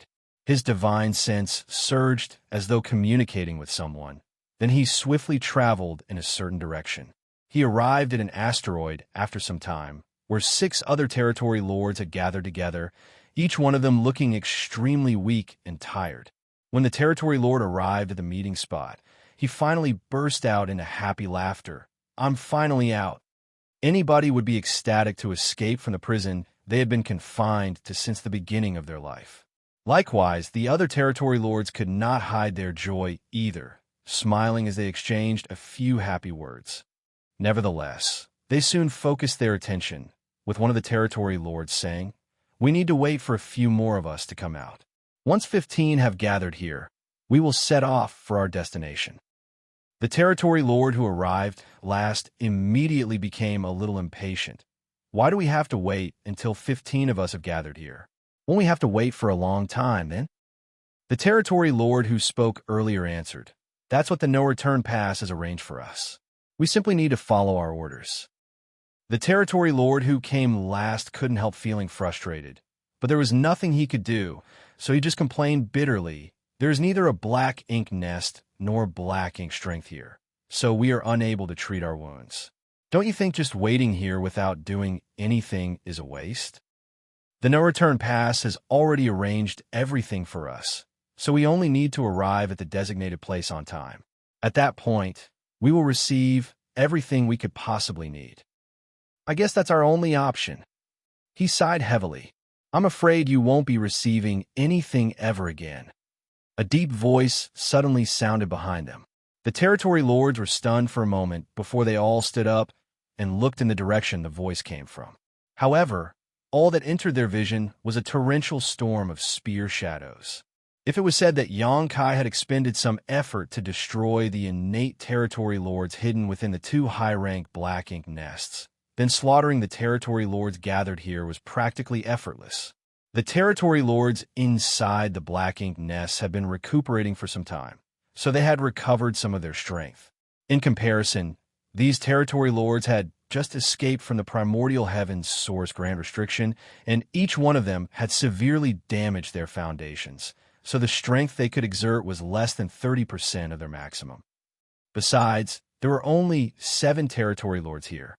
After the storm of spear shadows subsided, 4 out of the 7 territory lords died on the spot. Among the remaining 3 territory lords, 1 retaliated in fury, while the others immediately chose to flee. Be that as it may, their efforts were futile, and it was not long before the auras of all 7 territory lords were completely annihilated. Xianxia frowned and picked up an object from the corpse of a dead territory lord. It was a black ink nest the size of a palm, which seemed like it had just been conceived but not yet hatched. If his guess was correct, it was most likely a high-rank black ink nest. If everything had gone smoothly, these territory lords would have brought this high-rank black ink nest to a hidden location where they would receive a batch of resources from the no-return pass to hatch the black ink nest. After that, they would enter the black ink nest to recuperate from their injuries in deep slumber. Marshall Peak, Chapter 5698, Alerting the Enemy. Given the network formed between black ink nests, Xianxia had the vague suspicion that these territory lords could use the black ink nest in their possession to communicate with the no-return pass directly. Holding the miniature black ink nest in the palm of his hand, Xianxia debated for a long time, but in the end he abandoned the idea of using it to spy on the black ink clan's communications. Turning around, he headed towards the primordial heavens source grand restriction instead. He did not head towards the suppressing black ink fortress, but the hole in the primordial heavens source grand restriction, and then he concealed himself in the void. After communicating with Wuxia via divine sense, he learned that there had been no abnormalities in this area during this period. Thus, Yang Kai settled in and quietly laid in ambush. The same scene as the one he witnessed before finally occurred again 10 days later. A small dark mass wriggled cautiously in the primordial heavens' source grand restriction, employing unknown means to forcibly squeeze its way out. As the darkness burst and dissipated, the figure of an innate territory lord was revealed. The innate territory lord did not linger for long and quickly traveled in the same direction as the territory lord from before. Yang Kai silently followed. Under normal circumstances, he would not have been able to avoid the perception of an innate territory lord from such a close range, especially when the innate territory lord was being extremely vigilant of his surroundings. It was just that this territory lord was suffering from such severe wounds that even his senses had become blurry. Yang Kai followed the innate territory lord in secret until they were far enough from the primordial heavens' source grand restriction for it to be impossible for someone to notice them. Only then did he make his move and slaughtered the innate territory lord on the spot. The innate territory lord was most likely trying to meet up with the previous 7 innate territory lords. Unfortunately for him, those 7 innate territory lords had already been annihilated by Yang Kai. So how could he find them? In this way, Yang Kai consecutively slaughtered 5 territory lords before he finally stopped 2 months later. The situation was dire indeed. There was a reason why Yang Kai did not ask Wu Kuang to repair the gap in the primordial heavens source grand restriction immediately and instead chose to monitor the situation in secret. He had wanted to learn how frequently the territory lords were escaping from the primordial heavens source grand restriction. The results he obtained were both shocking and horrifying. On average, there were 2 to 3 innate territory lords escaping per month. If 5 innate territory lords escaped every 2 months, then that would mean as many as 30 of them escaped in a year. According to Yang Kai's previous estimate, the problem at the primordial heavens source grand restriction probably started several dozen years ago. A conservative estimate would be 30 years ago. If 30 innate territory lords escaped in a year, that would mean that nearly 1,000 innate territory lords had escaped the primordial heavens source grand restriction over the past 30 years. 1,000 territory lords was an astounding number. What more if they were all innate territory lords? Yang Kai felt his heart grow heavy at the realization that his previous speculations were correct. The reason he found the second hidden high-rank black ink nest so easily was not because he was lucky, but because the Black Ink clan had many other secret black ink nests scattered across the black ink battlefield. It's a minor issue, so repairing it won't be difficult. I will also be more careful in the future. Wu Kuang responded via divine sense, but his tone sounded slightly gloomy. After all, nobody would be happy to learn that the Black Ink clan had been playing tricks right under their nose. When Wu Kuang claimed that it was a minor issue, he was not referring to the innate territory lords who escaped the primordial heavens source grand restriction, only the weak spot that the Black Ink clan had been exploiting. It was his failure to monitor that particular location that allowed the Black Ink clan to take advantage of his negligence. Now that he discovered the issue, he only needed to make some slight adjustments to the primordial heavens source grand restriction to repair the weakness. Please do. If something like this happens again, the human race will be doomed, Yang Kai warned. Although the current situation was not optimistic, the Black Ink clan did not hold an absolute advantage in the war yet. Yang Kai couldn't help feeling relieved that Yang Lai had accidentally stumbled upon that high-rank black ink nest. Otherwise, the human race would be at risk of extinction if the Black Ink clan had successfully continued their plans for a few hundred years. Wu Kuang seemed embarrassed, but did not say anything. He was clearly devoting himself to repairing the flaw in the primordial heavens source grand restriction, and it really did not take much effort for him to patch the weak spot. A moment later, the human race masters in charge of monitoring the movement of the Black Ink clan on the battlefield from the suppressing Black Ink fortress exclaimed in astonishment as though discovering something strange. The sounds of battle that had rung out incessantly for the past 1,000 years were showing gradual signs of subsiding. Even the innate territory lords, who were fighting the suppressing Black Ink army masters on the battlefield after escaping from the primordial heavens source grand restriction, were starting to retreat and return to the primordial heavens source grand restriction via the gap. Half a day later, the suppressing Black Ink army masters stood on the suppressing Black Ink fortress and stared blankly at the empty void in front of them. The battlefield that had been plagued with bloodshed for the past 1,000 years was finally ushering in a rare moment of peace. No other Black Ink clansmen were charging out from the gap. Only countless severed limbs and bits of hashed meat left over from dead Black Ink clansmen, along with dense Black Ink clouds that seemed like they would never dissipate.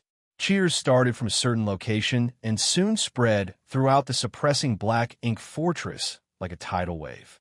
The soldiers rejoiced, their shouts of victory ringing out across the void.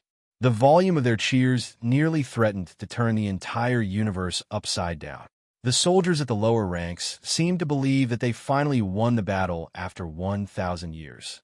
They were certain that the Black Ink clan and the primordial heavens source grand restriction had realized the strength of the human race army and no longer dared to rear their heads again so easily.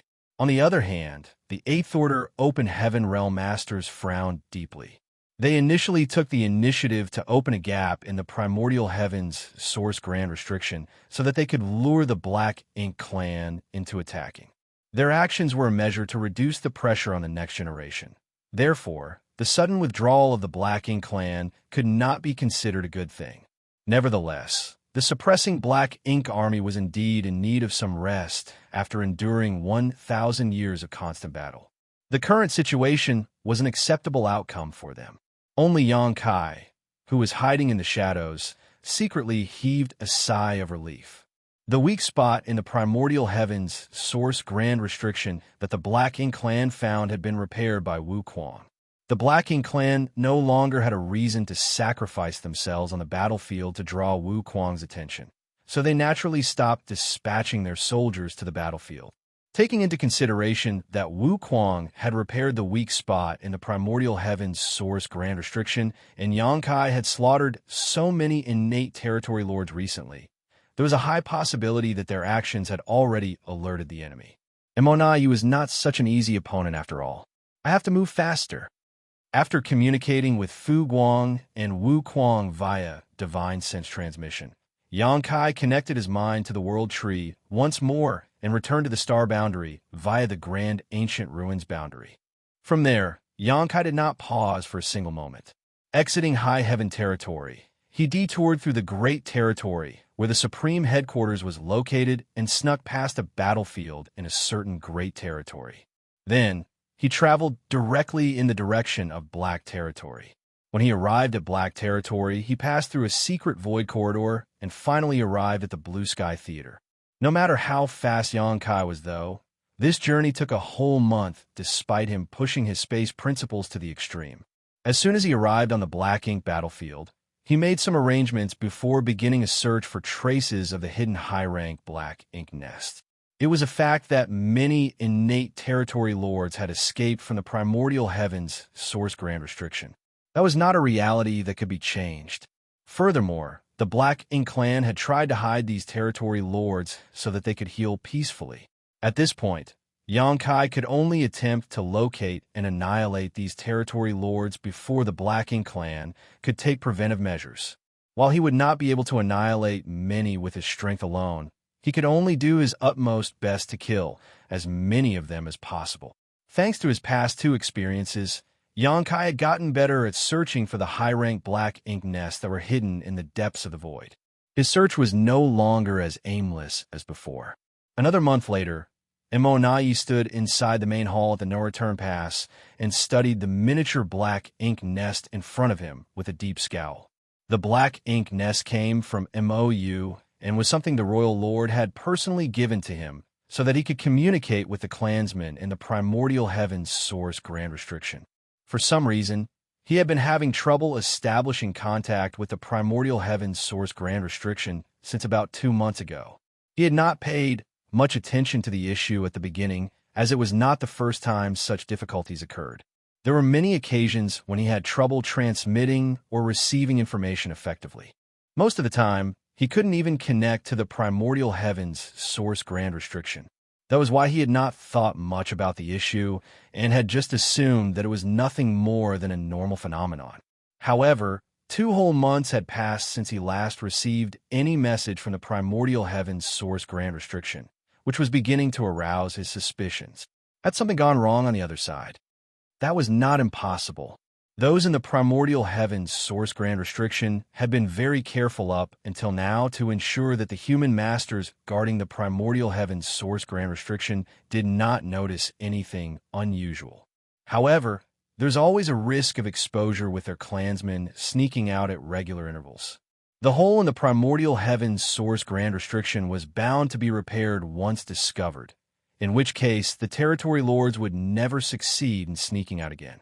Unable to be certain, Immortality did not try to contact the clansmen in the primordial heavens source grand restriction again. On the contrary, he tried to contact the last batch of territory lord who escaped from the grand restriction. According to his instructions, the territory lords who snuck out of the primordial heavens source grand restriction would form groups of 14 or 15, with one among them being in charge of carrying a high-rank black ink nest. Once they had gathered enough people, they would set off together and head towards the location Immortality designated to receive the cultivation resources from the no return pass. After that, they would search for a suitable hiding spot to hatch their black ink nest so that they could enter it and begin healing. Over the past several dozen years, everything had been going smoothly. As many as 60 batches of hidden territory lords had now scattered across the black ink battlefield. An estimation of the time indicated that the last batch of territory lords who escaped from the primordial heavens source grand restriction should have completed their numbers and set off. Immortality focused his mind on the black ink nest before him, but the strange space inside of its consciousness was empty, with not a single figure in sight. Immortality was the only person here, and, as his divine sense surged, the space vibrated slightly. Although the connection between black ink nests was extremely strong, they could not connect with a specific black ink nest directly.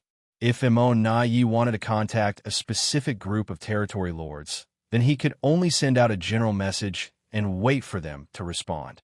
At the same time, Xianxia stood in the void as murderous intent surged around him.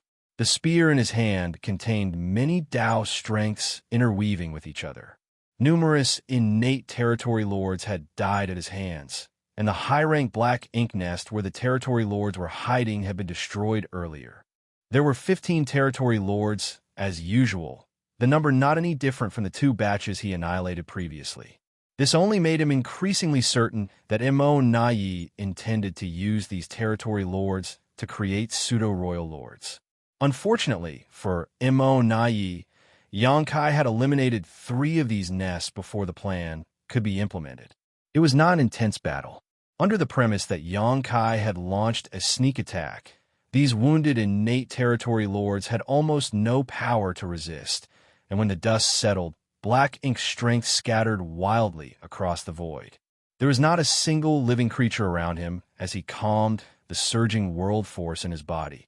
Then he reached into his pocket and took out the small black ink nest that he obtained previously. The black ink nest was trembling slightly, as if conveying some sort of message. Martial Peak, Chapter 5699, Third Time's the Charm. This black ink nest had been brought out from the primordial heavens, source grand restriction by the Black Ink Clan.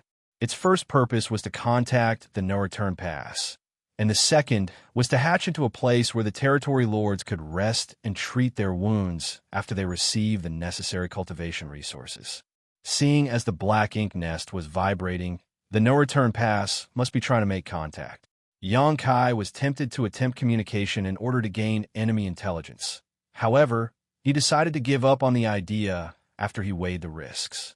What if the person trying to make contact from the no-return pass was Immortality himself? It would be very difficult for him to fool Immortality. After all, he had to immerse his consciousness into the black ink nest to communicate through the black ink nest. With Immortality's caution, Xianxia would not be able to hide the truth from him if they were to confront each other directly. In the end, Xianxia could only choose to ignore the black ink nest.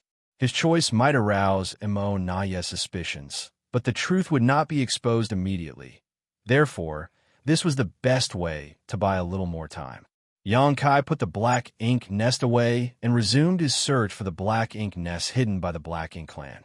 Time was running out, and the days when he could effortlessly massacre territory lords were dwindling rapidly. Back at the no-return pass, Immortal waited for 4 whole hours but did not receive a response, his expression darkening as time passed. He had the vague feeling that their movements at the primordial heavens source grand restriction had been discovered. If that was the case, then the last batch of territory lords who escaped the primordial heavens source grand restriction had probably suffered at the hands of the human race masters. Likewise, the black ink nest in their possession had probably fallen into the hands of the humans, which would explain why there was no response from them. He did not believe that those territory lords could survive, as the price they had to pay to sneak out of the primordial heavens source grand restriction was too high. If the humans prepared themselves in advance, then killing heavily wounded territory lords would not take much effort. Although Immortal had anticipated the current situation, he couldn't help feeling disappointed that the day had arrived so quickly. He had hoped that many more territory lords would be able to sneak out of the primordial heavens source grand restriction before they were exposed. At that moment, Xianxia abruptly came to mind. If the matter at the primordial heavens source grand restriction had been exposed, then the entire human race would probably soon be aware of everything, and it would not be long before Xianxia learned about this. No, he might already know about this matter. He has always been capable of traveling back and forth without any trace, thanks to his mastery over the Tao of space. Who knows whether he has recently been to the primordial heavens source grand restriction. Xianxia was cunning and highly intelligent. If he learned about the matter at the primordial heavens source grand restriction, he would most likely realize that Immortal was the secret mastermind behind the scenes. Immortal's expression stiffened before he immediately took out the communication bead that could be used to contact Xianxia and tentatively sent a message through it. Brother Yang, are you there? Throughout his entire life, Immortal had never known how torturous waiting could be. He simply wanted to use this method to determine Xianxia's approximate distance. As for Xianxia's exact position, it was impossible to determine. If his message could not be delivered, then it would mean that there was a vast distance between them, and it would also indicate that Xianxia was not outside the no-return pass. Seeing as Xianxia had always remained nearby these past 1,000 years, it would be a sure sign that something was wrong if he was not here now. On the other hand, if the message was successfully delivered, then everything was still all right. It meant that Xianxia remained hidden outside the no-return pass, monitoring the movements here. That was the outcome that Immortal was hoping to see the most. Therefore, Immortal was happy to see the communication bead in his palm vibrate slightly. That was an indicator that the message had been transmitted to the other party. In other words, it meant that Xianxia was not too far from him. However, there was no response from the other party. Immortal waited for a long time, but in the end, he could not stand the wait and sent out another message. Approximately 12 million kilometers away from the no-return pass, a young man sat curled up inside a large universe fragment. He was trying his hardest to conceal his aura so that he did not expose himself in the slightest. Furthermore, he held a small communication bead tightly in his hand. His attention was focused to the extreme. In terms of cultivation, he was only at the peak of the Emperor realm. He had condensed his Tao seal and could advance to the open heaven realm at any time. Not to mention, the cultivation resources used to condense his Tao seal were of the 6th order. In other words, he was a candidate who could advance directly into the 6th order open heaven realm. At this moment, the communication bead in his hand was vibrating slightly. He was astonished for a moment, but he quickly realized that the situation described by the Tao Lord was happening. Somebody was trying to contact the Tao Lord. The young man, known as Sun Zhao, couldn't help recalling the incident that had taken place 1 month ago. At the time, he had been cultivating in retreat inside the Void Tao Temple when he suddenly noticed something strange. By the time he opened his eyes, he found himself standing in this spot. More importantly, the appearance of the person standing before him made a wave of excitement flood his entire being. It was none other than the Tao Lord himself. He only had time to express his admiration and respect for the Tao Lord before he received an important task. He was to conceal his aura, remain hidden at this spot, and watch over the communication bead. The Tao Lord's instructions were given in an incredibly grave manner. He claimed that this matter was not only very important, but also related to the survival of the human race. Then, he instructed Sun Zhao to remain hidden without exposing his whereabouts. The pressure was overwhelming to Sun Zhao. He was just an Emperor Realm Master from the Void Tao Temple who had yet to advance to the Open Heaven Realm. How could he suddenly bear the heavy responsibility of performing a task related to the survival of the human race out of nowhere? Nevertheless, he was personally given this mission by the Tao Lord himself. So how could he dare to be careless? He immediately nodded and agreed to the task. A month had passed since then. Now that the communication bead was vibrating lightly in his hand, he desperately thought back to the Tao Lord's instructions. If nobody tries to contact me, then just do nothing. If somebody tries to contact me, ignore the message during the first and second attempts. Wait until the third time before you respond. How should this disciple answer? Also, who is the person sending the messages? He asked humbly. How you answer is up to your discretion. Just adapt to the circumstances. As for the person sending the messages, it's just a nobody who is not worthy of notice. Sun Zhao was pensive but still nodded. This disciple understands. Gathering his wandering thoughts, Sun Zhao checked the message in the communication bead. He glanced at the words, "Brother Yang, are you there?" and snorted lightly. Just who does this unworthy person think he is? How dare he call the Tao Lord brother? He sure does not know the immensity of heaven and earth. By the Tao Lord's instructions, he ignored the message. A short while later, another message was delivered to the communication bead. "Brother Yang, I have something to discuss with you." How dare he call the Tao Lord brother again? What a shameless person. Despite insulting the other party in his heart, Sun Zhao strictly followed Yang Kai's instructions and ignored the message. He had a vague feeling in his heart that the person sending these messages was a shameless individual. No wonder the Tao Lord is unwilling to speak to him. Soon, the third message came. "Brother Yang, it's urgent. Please respond." Once was fine, twice was acceptable, but thrice was the limit. This person had been harassing the Tao Lord over and over again. It was simply unbearable. Sun Zhao was tempted to scold and reprimand the other party, and the urge nearly overwhelmed him, but he hesitated to act. Although the Tao Lord had asked him to respond accordingly, he was worried that responding rashly would discredit the Tao Lord's reputation instead. That was not what a disciple should do. I must put myself in the Tao Lord's shoes. If an unworthy person that I don't like keeps harassing me, how would I reply? The perfect idea soon came to him. Inside the no-return pass, Immortal Yi had no idea why Yang Kai was ignoring him. Although he could be certain that Yang Kai's communication bead was near the no-return pass, he could not determine whether Yang Kai himself was there. There was no saying whether Yang Kai had randomly placed the communication bead somewhere nearby to create the illusion that he was constantly monitoring the situation from the outside. That was why Immortal Yi had persistently sent 3 messages in a row just to confirm that there was indeed somebody on the other end of the communication bead. Fortunately, his hard work paid off. After 3 inquiries, the communication bead in his hand finally vibrated in response. He quickly checked the message with a slight frown. There were only 2 sentences in the communication bead. Moreover, the message was simple and clear. It was truly in line with Yang Kai's straightforward style in retreat. Do not disturb. I can't believe he is cultivating in retreat outside of the no-return pass. Does he have no respect for the Black Ink clan at all? Although the response annoyed Immortal Yi, he was satisfied to confirm that Yang Kai remained outside the no-return pass and not too far away either. He had been worried that Yang Kai might have ventured deep into the Black Ink battlefield to investigate his secret plans.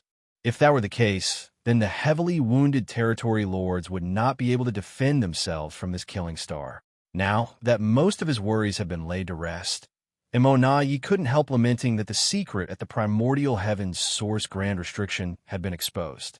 Nevertheless, he had to develop countermeasures to protect the territory lords in advance. After all, there was an elite human race army and the divine dragon, Fu Guan, stationed outside the primordial heaven's source grand restriction.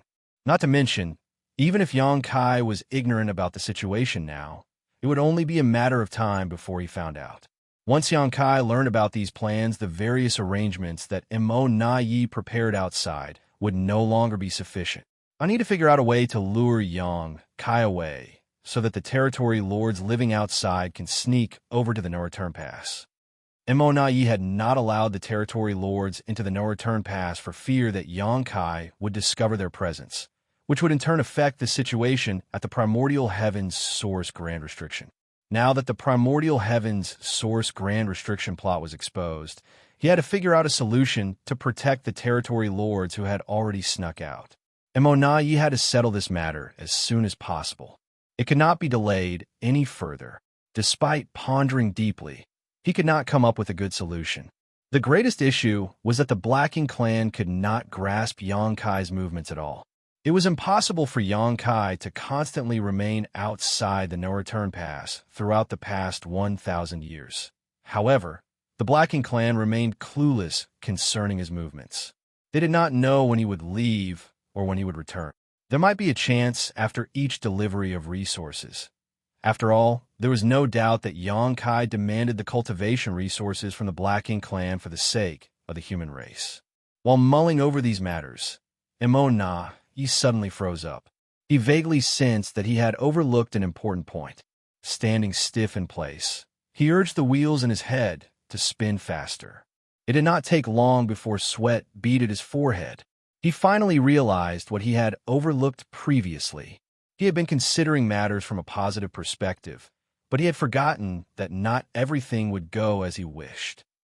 It was highly likely that what happened at the primordial heaven's source grand restriction had been exposed and the last batch of territory lords to escape were dead. That was why he lost communication with the clansmen inside the primordial heaven's source grand restriction and why he could not contact the last batch of territory lords either. All his considerations earlier had been based on the assumption that Yang Kai remained ignorant about the matters at the primordial heaven's source grand restriction, but what if Yang Kai knew all along? It was impossible to confirm that Yang Kai was in the vicinity with just the communication bead and the simple message. Yang Kai could have asked somebody else to disguise themselves as him and respond to the messages on his behalf. After all, the messages in the communication bead did not contain any trace of his aura. There were no means to prove a person's identity through these messages. The sweat beading on Immortality's forehead increased significantly. At this rate, things could be heading in the worst possible direction. Therefore, he did not dare to hesitate. Taking out the small black ink nest again, he immersed his consciousness into the black ink nest space and shook it far more violently than before. He had to contact the sleeping territory lords and confirm their safety. Marshall Peak, Chapter 5700 on the Hunt. The main reason Immortality had not taken action previously was so that he did not interfere with the healing process of the territory lords. However, interrupting their healing was nothing compared to the dangers of the current situation. The black ink nest space continued to vibrate, sending urgent signals to the outside world. Consequently, the territory lords who were sleeping and healing inside the incompletely hatched high-rank black ink nests across the depths of the black ink battlefield were startled awake. It did not take long before figures began to appear in the black ink nest space, each one representing one of the high-rank black ink nests. Although these territory lords who had been disturbed from their healing process were not in a good mood, they did not dare to express their dissatisfaction in front of a pseudo-royal lord like Immortality. Hence, they simply stood there respectfully and waited quietly. Immortality kept counting the number of consciousnesses who arrived until no other figures appeared. In the end, though, there were 4 fewer presences than there should have been. Immortality's complexion went pale as he realized that no matter how cautious he had been, he was still one step behind the enemy. The 4 missing figures in the black ink nest space meant that 4 high-rank black ink nests had been destroyed. Needless to say, the territory lords treating their wounds inside those high-rank black ink nests were bound to have suffered tragic fates. That was nearly 60 innate territory lords. A massive loss. Calculating the position and distance between the 4 high-rank black ink nests, Immortality immediately concluded that Xianxia was the assailant, as only he could cross the space between those 4 high-rank black ink nests in such a short time, or destroy the black ink nests and slaughter those territory lords with such efficiency. The message transmitted to the communication bead earlier was definitely not sent by Xianxia himself. That bastard tricked me. He considered everything and even took countermeasures based on how I would react. Hateful. Sir, did something happen? One of the innate territory lords raised the question after noticing the strange expression on Immortal's face. Immortal quickly composed himself and replied, "You don't need to hide anymore. Head to the no-return pass as quickly as possible. We will make arrangements to receive you. If you meet a human master along the way, do not fight him. He is very strong and possesses numerous dangerous methods. He is not somebody you could defeat." The expressions of the territory lords stiffened in shock at those words. Just what kind of human race master could frighten a pseudo-royal lord so badly? Another innate territory lord thus asked, "Sir, what should we do if we encounter this person?" Immortal answered decisively, "Scatter and flee so that as many of you can escape as possible." "What about the black ink nests?" Yet another territory lord inquired. If they were going to escape, then it was only natural for them to abandon the black ink nests. Unfortunately, high-rank black ink nests were extremely important and valuable to the black ink clan. They were also the highest quality black ink nests produced directly in the primordial heavens source grand restriction. Every high-rank black ink nest contained a trace of the supreme one's source strength. Even Immortal could not bring himself to abandon them so easily. After a moment of deep contemplation, Immortal made his decision. Bring the black ink nests with you, but if the situation turns disadvantageous, abandon them immediately. Now go. Immortal gave a wave of his hand, and the territory lords departed. It did not take long before numerous territory lords flew out from the high-rank black ink nests scattered across the depths of the black ink battlefield. With a surge of black ink strength, they retrieved the black ink nest before they began rushing towards the no-return pass from all directions. Inside the no-return pass, Immortal personally took action and headed out to meet the territory lords. Many powerful innate territory lords also formed 4 symbols and 5 elements formations as they began spreading out. Almost all of the territory lords in the no-return pass were dispatched, leaving only Royal Lord Mou and Pseudo-Royal Lord Mankei, with a dozen or so territory lords in charge of arranging and activating the 4 gates 8 palaces Great Pagoda array at any moment, just in case Xianxia decided to attack. Inside a certain universe fragment, the hidden Sun Zhao could not help trembling in fear as he detected many overwhelming auras approaching from afar and then speeding into the distance quickly. Instinctively, he knew that the movements of these masters were related to the Tao Lord. Although he wanted to send a message to warn the Tao Lord, he had neither the power nor the means to take such action. The only thing he could do was pray for the Tao Lord's safety in secret. Deep in the black ink battlefield, Xianxia stood in the middle of some ruins. He had just discovered yet another high-rank black ink nest and annihilated all the territory lords hidden within. This was the second high-rank black ink nest that he destroyed since he returned from the primordial heavens source grand restriction. Combined with the previous 2 black ink nests, a total of 4 had been destroyed by him. He had slaughtered nearly 60 innate territory lords by this point. Be that as it may, Xianxia did not show the slightest hint of joy. His achievements only revealed just how many of the Black Ink clan's hidden forces were scattered around the Black Ink battlefield. He had to find as many hidden territory lords and Black Ink nests as he could before the no-return pass, realized what was happening and took countermeasures. Taking out the small black ink nest that he obtained outside the primordial heavens source grand restriction, Xianxia frowned slightly. The small black ink nest had started to vibrate once more when he was killing the territory lords earlier. Furthermore, the vibrations were much stronger than previously. Xianxia couldn't help wondering what the Black Ink clan was trying to accomplish. The black ink nest had fallen silent by now, but he did not dare to pour his divine sense into it to investigate, lest he expose himself. Turning to look in the direction of the no-return pass, Xianxia wondered whether that brat called Sun Zhao was safe. The urgency of the situation and the lack of suitable helpers left Xianxia with no other options at the time. He was forced to randomly choose a disciple from the Void Dao Temple to hide outside the no-return pass and hold the communication bead on his behalf.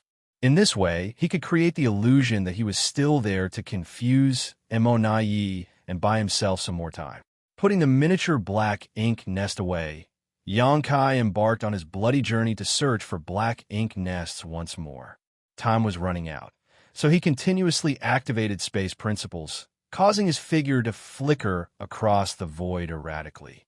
Thanks to his previous experiences, Xianxia had gained some understanding regarding where Yi had positioned these high-rank black ink nests.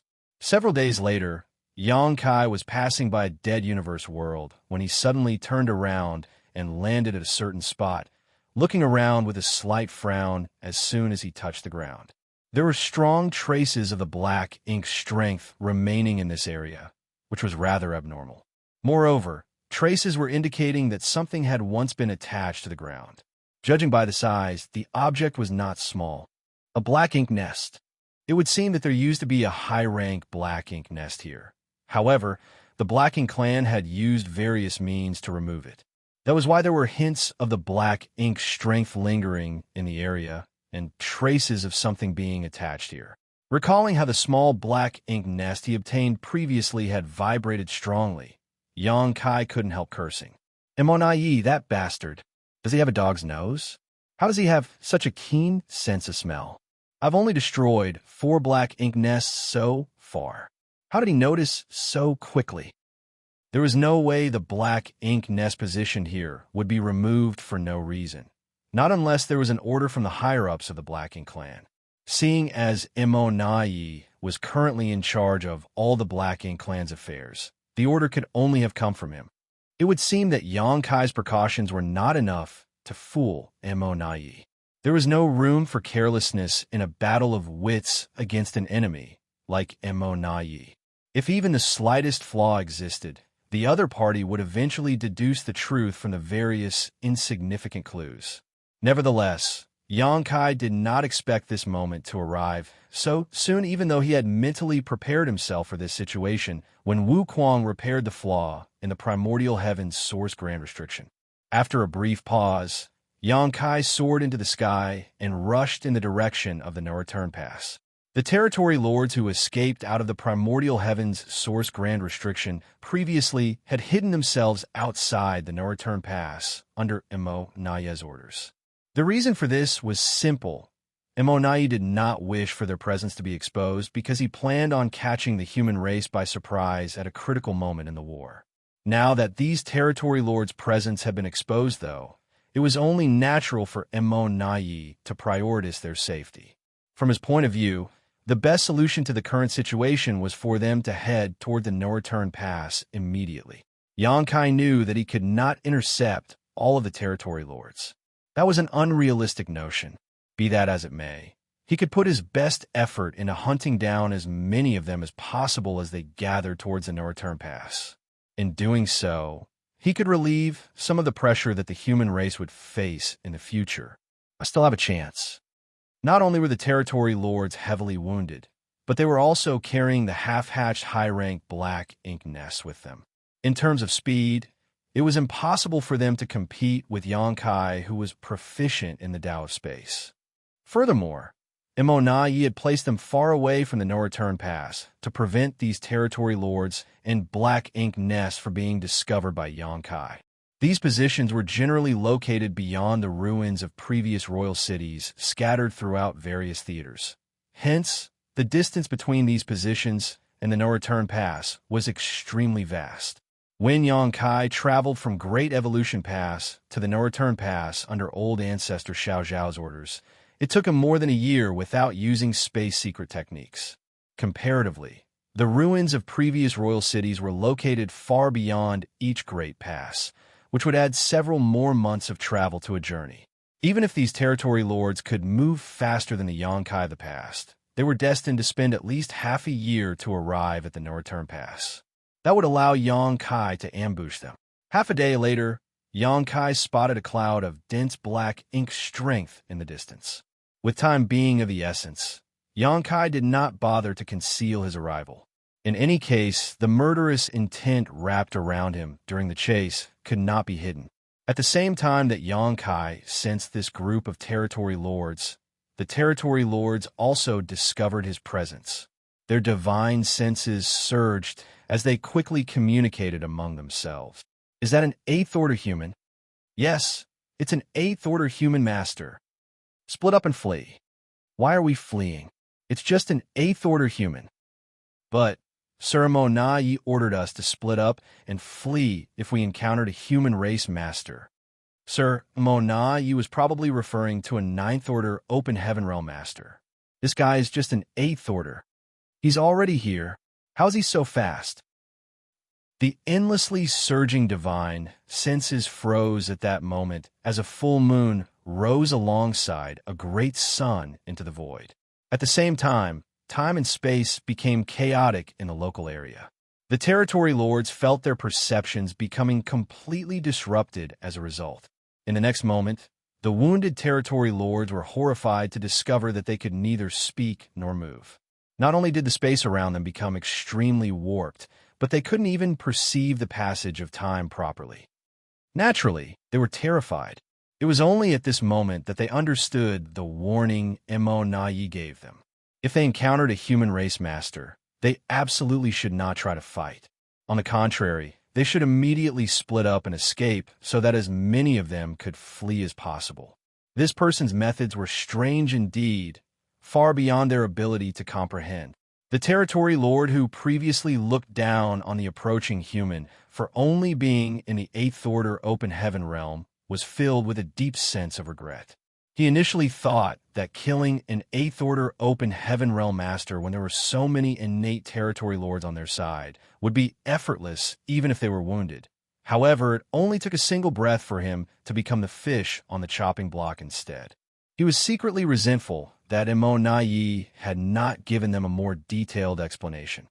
As a result, he had mistakenly assumed that Mo-Na-Yi was warning them that a 9th-order master was prowling around, and thus stupidly underestimated the 8th-order human before him.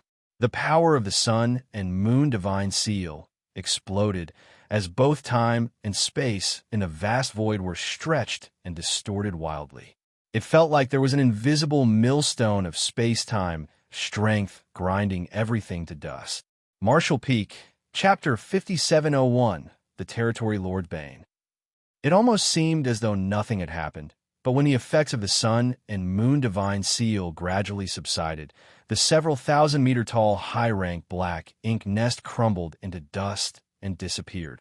At the same time, the dozen or so innate territory lords shuddered violently. Black ink blood spurted out of their mouths as their auras withered away. Countless fine scars appeared both inside and on the surface of their bodies, causing the black ink strength inside to spew out uncontrollably. The condition of the territory lords, who were wounded in the first place, immediately worsened considerably. A dragon roar burst forth moments later as Yangkai arrived with his spear in hand. A lifelike dragon phantom emerged from the Azure Dragon Spear, one that shot forward with unstoppable momentum. The terrified screams and furious howls of territory lords echoed across the void.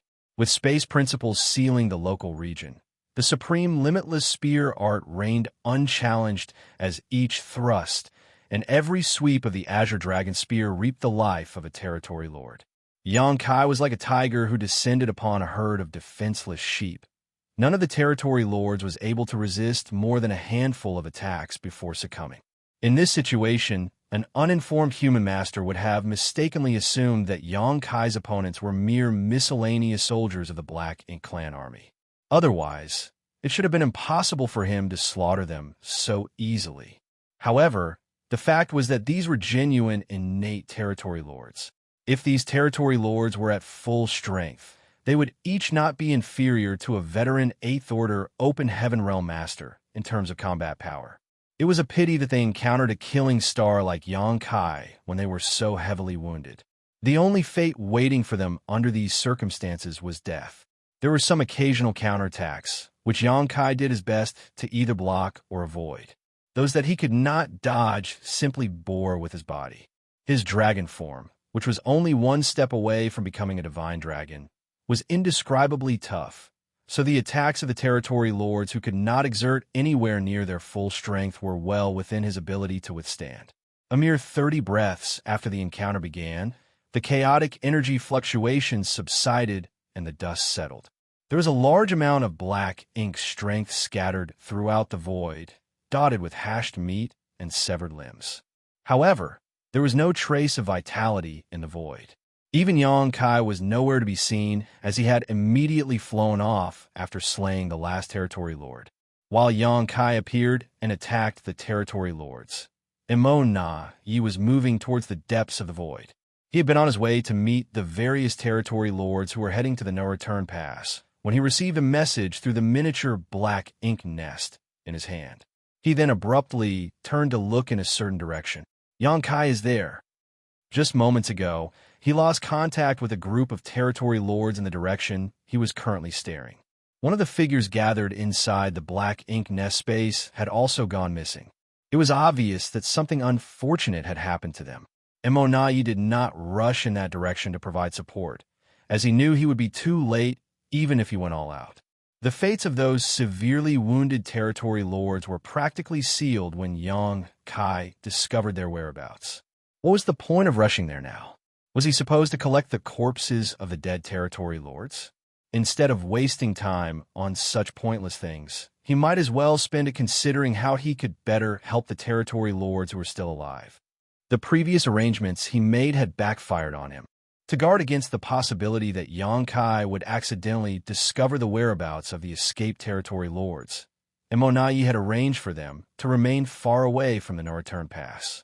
Consequently, they required a considerable amount of time to reach the no-return pass now. A long journey was bound to be affected by many unpredictable factors. Be that as it may, his previous arrangements had been necessary. If Immortal Ballad wanted to conceal such a powerful force, he could not allow Yang Kai to discover their presence. He never imagined that the perfect plans back then would only herald the current catastrophe. It would take at least half a year for these territory lords to travel back to the no-return pass, most likely longer. On the other hand, there were many things that Yang Kai could accomplish in half a year. Yang Kai was proficient in the Tao of space, allowing him to travel multiple times faster than the injured territory lords. If Immortal Ballad wanted to protect more territory lords, then he only had two choices. He could either locate and tie down Yang Kai so that he had no time to hunt down the territory lords, or join up with the territory lords as soon as possible to protect them in person. The first choice was almost impossible to achieve. Even if he was lucky enough to encounter Yang Kai, he could not restrain him. Therefore, Immortal Ballad could only rely upon the second option. Almost all the territory lords in the no-return pass had been mobilized, and even a pseudo-royal lord like him had not remained idle. Unfortunately, they were still lacking in manpower. Besides, any strategy would seem worthless and ineffective before an opponent like Yang Kai, who could travel through the void without any traces. Immortal Ballad was filled with great hatred. Nevertheless, he could only proceed with all haste. Everything else would depend entirely on fate. While the Black Ink clan was painstakingly trying to figure out a solution so that they could safely meet up with the newly escaped territory lords, Yang Kai was faced with the difficulty of locating his targets. The territory lords were no longer in hiding, and each group was carrying a half-hatch high-rank black ink nest with them. However, it was not easy for him to find an enemy in a vast void. If he knew where Immortal Ballad had placed those territory lords, then he could intercept all of them on their way to the no-return pass. The problem was that he did not know where these territory lords were originally hiding. At the moment, the only thing Yang Kai could do was expand his search area as much as possible. He also considered the progress of these territory lords and estimated the possible places where they would appear. His methods were not completely ineffective. If he was lucky, it would only take a few days for him to encounter a group of territory lords heading towards the no-return pass. If he was not so lucky, then it could take him 10 days to half a month just to see results. In this way, Yang Kai managed to annihilate another 4 groups of territory lords over the next 2 months. The number of territory lords who snuck out from the primordial heavens source grand restriction and died at his hands was close to 120 at this point. Every group of territory lords that went missing felt like a knife stabbing into Imo Naye's heart. Those territory lords were the hard-to-obtain reinforcements of the Black Ink clan, but they were now being intercepted and slaughtered before they could play any role in the war. It could be said that their deaths were completely in vain. By using the position of the territory lords who went missing last, Imo Naye could roughly calculate Yang Kai's current position. The results were absolutely horrifying. Leaving aside Yang Kai's random and untraceable movements, his ability to traverse the void with the help of the Tao of Space made his whereabouts completely unpredictable.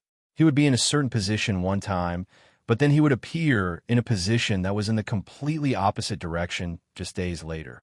Faced with such an enemy, even Imo Naye could do nothing. The endless and vast void was simply the best possible stage for Yang Kai to display his skills. At this moment, Imo Naye had managed to meet up with a group of territory lords, so while leading them towards the no-return pass, he sent a message to all the nearby territory lords so that they could gather towards him. Since he had come forward in person, it was only natural that Imo Naye tried his best to protect as many territory lords as possible until they arrived at the no-return pass safely. Nevertheless, he was secretly filled with bitterness and unwillingness. The secret at the primordial heavens source grand restriction had been exposed far too soon.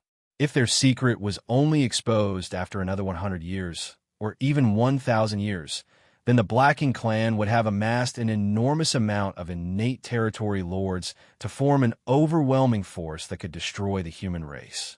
In addition, the first innate territory lords who escaped the primordial heavens source grand restriction would also have had some time to recover from their injuries. If that were the case, then it would have been possible for them to perform the source fusion technique to create a pseudo-royal lord on the spot. It did not matter how strong Yang Kai was, even he would be powerless against a pseudo-royal lord. Unfortunately, it was an impossible feat even if Imo Naye were to command these territory lords to create a pseudo-royal lord right now. They were all too heavily injured, which meant that their strength was greatly reduced as a result. Even if they used the source fusion technique, the only fate waiting for them was death. There was no possibility of success whatsoever. Otherwise, the Black Ink clan would not be caught in such a troublesome situation. They could instantly produce several dozen pseudo-royal lords with a single command. At this moment, a group of innate territory lords were fleeing desperately through the void. There was a several thousand-meter-tall black ink nest enveloped in thick black ink strength traveling with them, and one of the innate territory lords was constantly stationed inside of it. The territory lord in the black ink nest had the responsibility of communicating and passing information to Imo Naye at any time. They were gradually getting closer to the no-return pass. Nevertheless, the territory lords did not dare to relax their guard. That was because one of the groups near them had been attacked by the human race master just 10 days ago. Since then, all contact with those territory lords had been lost. There was no telling whether the entire group had perished in the attack. All of a sudden, they were struck by a wave of murderous intent coming from a distance. It was immediately followed by the rise of the great sun looming over the territory lords in glorious majesty. The territory lords turned pale with fright. They had been on guard against danger coming from behind them, so they never expected Yang Kai to intercept them from the front. This human was truly elusive. Coming to his senses, one of the territory lords shouted a moment later, enemy attack. Meanwhile, the territory lord inside the black ink nest hastily conveyed the message of Yang Kai's appearance. On the other hand, Yang Kai frowned slightly. Encountering and intercepting a group of territory lords in this place had been a pleasant surprise. After all, he had been searching the way ahead for a while with no success. Just as he was about to leave, though, he suddenly sensed a powerful aura approaching him from behind. It only took a brief search for him to discover the traces of these territory lords. How could he hold back against them? He immediately launched an offense. However, this group of territory lords reacted differently from the other groups that he encountered previously. Over the past few months, Yang Kai had slaughtered many powerful enemies.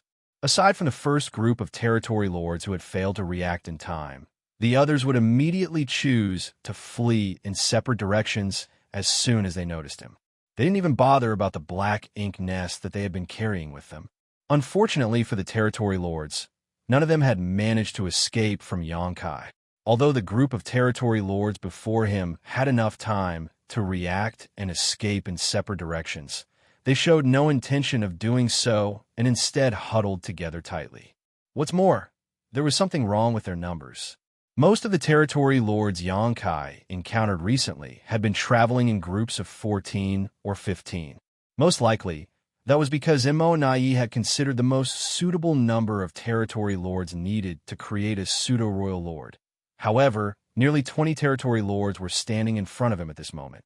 Just as Yang Kai was pondering over the situation, 4 of the territory lords suddenly leapt forward and instantly formed the 4 symbols formation.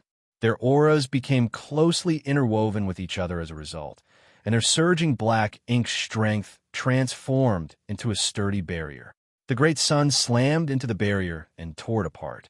Unfortunately, the power of the great sun had been exhausted in the clash, leaving the 4 territory lords unharmed.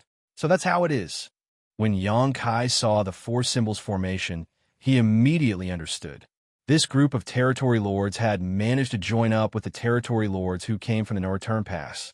The territory lords who snuck out from the primordial heaven's source grand restriction would not be able to form battle formations because they did not have the time to practice and train in them. The only territory lords who knew how to form formations were those who had been dealing with the human race for many years. Martial Peak, Chapter 5702, Intimidation.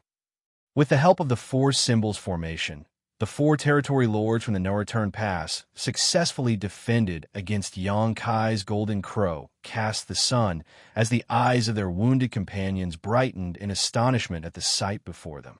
Are the battle formations of the human race really so useful?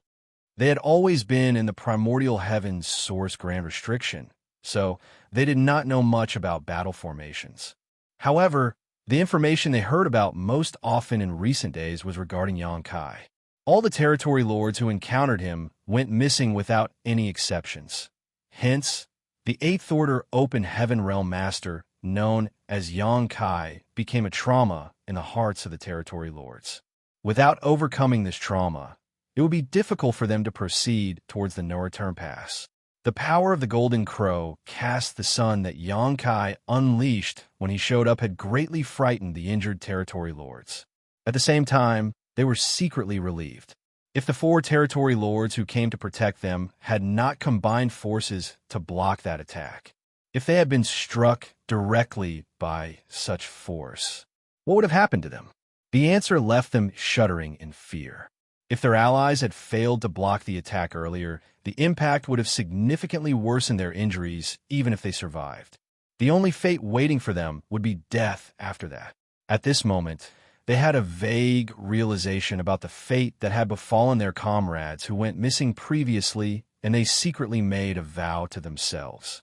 If they could arrive at the No Return Pass safely, they would approach several familiar territory lords once they fully recovered from their wounds and properly learned the battle formations. In case they ever encountered this human menace in the future, they never wanted to be stuck in such a powerless and vulnerable position again. Yang Kai, withdraw. One of the territory lords roared. He had the strongest aura out of the 4 territory lords who formed the formation earlier. Standing in the void, his burly figure resembled a soaring iron tower. Although his tone was aggressive and firm, the slight tremble in his expression clearly indicated that he was only trying to act strong. Xianxia's name was enough to terrify the territory lords several thousand years ago.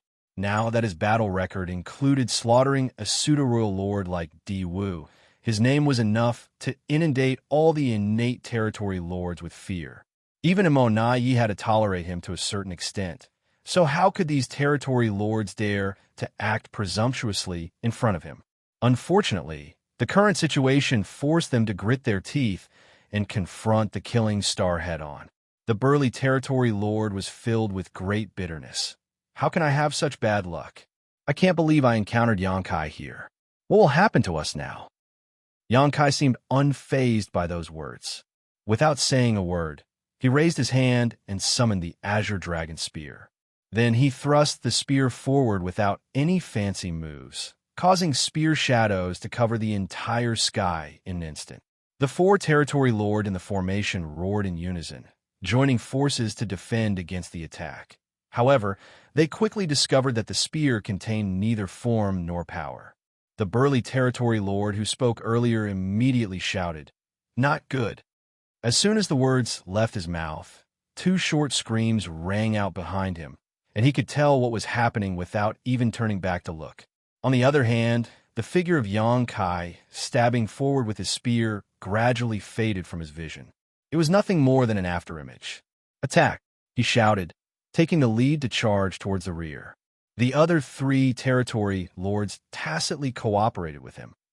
Even though their hearts were filled with trepidation, they quickly moved to maintain the battle formation while pushing their speed to the maximum. Black Ink's strength and world force surged, and in the next moment, Xianxia exchanged multiple blows with the four territory lords in formation. The impact practically shattered the surrounding void. When Xianxia finally withdrew and retreated, the four symbols formation established by the four territory lords had securely covered the rest of the territory lords. They had used the battle formation to protect themselves and their companions, but two of the injured territory lords had still perished before they arrived. As for the surviving innate territory lords, they were all horrified. They had known that this human was beyond an ordinary Eighth Order master, but they had never seen him take action before today. Their understanding of his strength only came from a limited supply of information and their own imagination, so it wasn't until they personally experienced it that they realized how feeble their imagination had been. This human strength was simply beyond comprehension. "Withdraw, Xianxia!" The burly territory lord who spoke earlier shouted once more. Despite their efforts, two of the territory lords under their protection had already been killed, so they did not dare to act rashly again, lest they give Xianxia an opening to exploit. "You court death." Xianxia flicked his spear and pointed the tip forward. Although he did not move, the burgeoning force from its sharp blade enveloped the entire void. The territory lords stiffened in fear, evidently feeling the great power brewing in the dark. It was an explosive power that could detonate at any time. Sweat beaded the forehead of the burly territory lord as he hurriedly raised his hand. "Wait. Sir Imo Yi has a message for you." Xianxia narrowed his eyes, and the murderous intent leaking from the slits of his eyes grew stronger. After a long time, though, his voice boomed out like thunder, "Speak." The burly territory lord said, "Sir Yi told us to pass this message to you. If your excellency withdraws now, he is willing to let bygones be bygones. The cultivation resources offered from the no-return pass will also be increased from 30% to 50%. 50%. That was half of the Black Ink clan's mined resources, and the offer indicated just how badly Imo Yi had been cornered by Xianxia. To save the lives of those innate territory lords, Imo Yi hoped to entice Xianxia into withdrawing with this method. Even the fact that Xianxia had previously slaughtered so many territory lords could be ignored as though it never happened. Those territory lords were already dead after all. While the Black Ink clan yearned to avenge them, they could not achieve such a feat for the time being. It had to be said that Imo Yi was a very decisive individual. Although the offer had been forced by the situation, he refused to give up as long as he could find any means to deter Xianxia. Be that as it may, Yang Kai couldn't accept the offer so easily.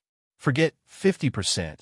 Even if Mo Nai had offered 80% or 100%, the value of such cultivation resources would never compare to the lives of so many innate territory lords. The top-level combat powers of the Black Ink clan would increase significantly if he withdrew at this point. There was a high possibility that this would affect the entire balance of the war between the human race and the Black Ink clan in the near future. Yang Kai did not respond. His figure remained motionless, but the void seemed to solidify around them. At the same time, his spiritual energy began to surge violently. The expressions of the 4 territory lords in the battle formation immediately changed drastically. They were clearly panicked and horrified to their bones. This couldn't be helped, though, as at this moment, a chill flooded them both physically and mentally. They were enveloped by a strong sense of death, giving them the feeling that they might die at any moment. For a moment, the aura connection established by the 4 symbols formation between them almost snapped. It was not surprising for them to experience a fluctuation of emotions under the threat of death. Fortunately, the burly territory lord composed his emotions by pure force of will and stabilized the battle formation. His prompt actions prevented the battle formation from collapsing. Nevertheless, he understood one thing clearly. If Yang Kai was determined to kill them today, it was unlikely that they would walk away alive. If they died here, then the dozen or so territory lords protected by their battle formation would not survive either. He had experienced this sensation once before. The familiar fluctuation of spiritual energy undoubtedly indicated that Yang Kai was preparing to use his mysterious soul secret technique.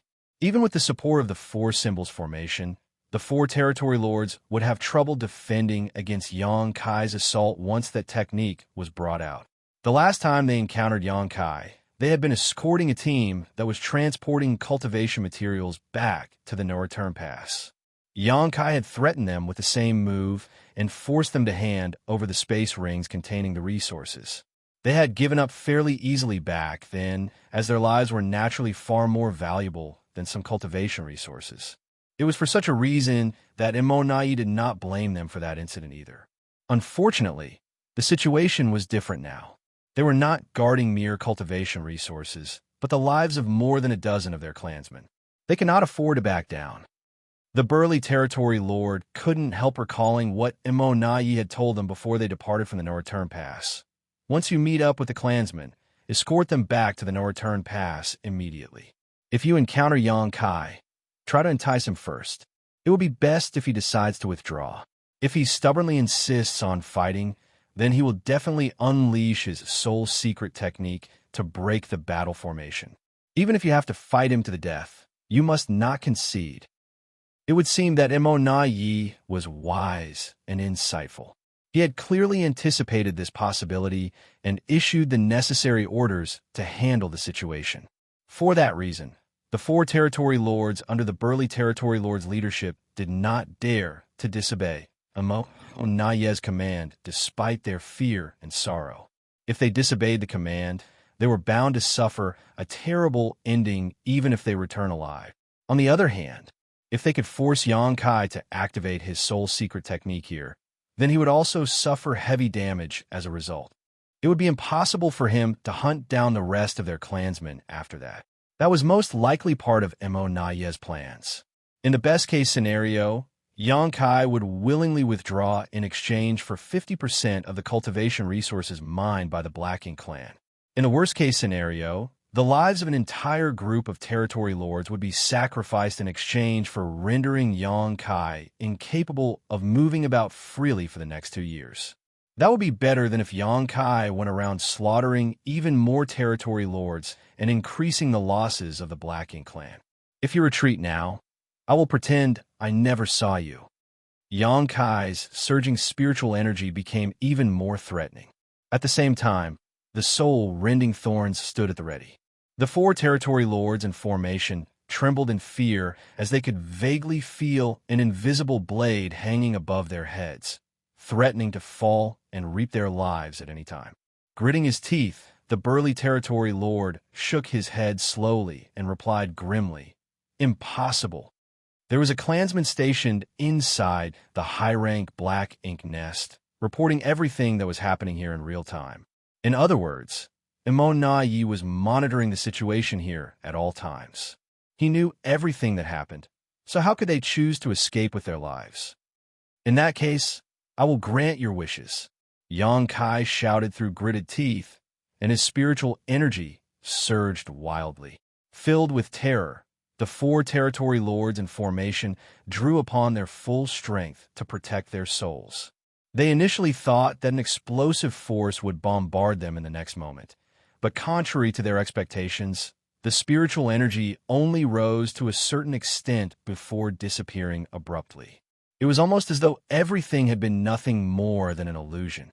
When they looked around, Xianxia was no longer anywhere to be seen. Even their divine senses could not perceive any traces of his aura. All the territory lords were stunned, but the 4 in formation did not dare to relax their guard.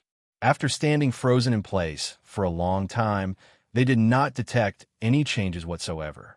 Then, numerous divine senses began to surge as they swiftly communicated among themselves. Where is Xianxia? Where did he go? I don't know, but don't let your guard down.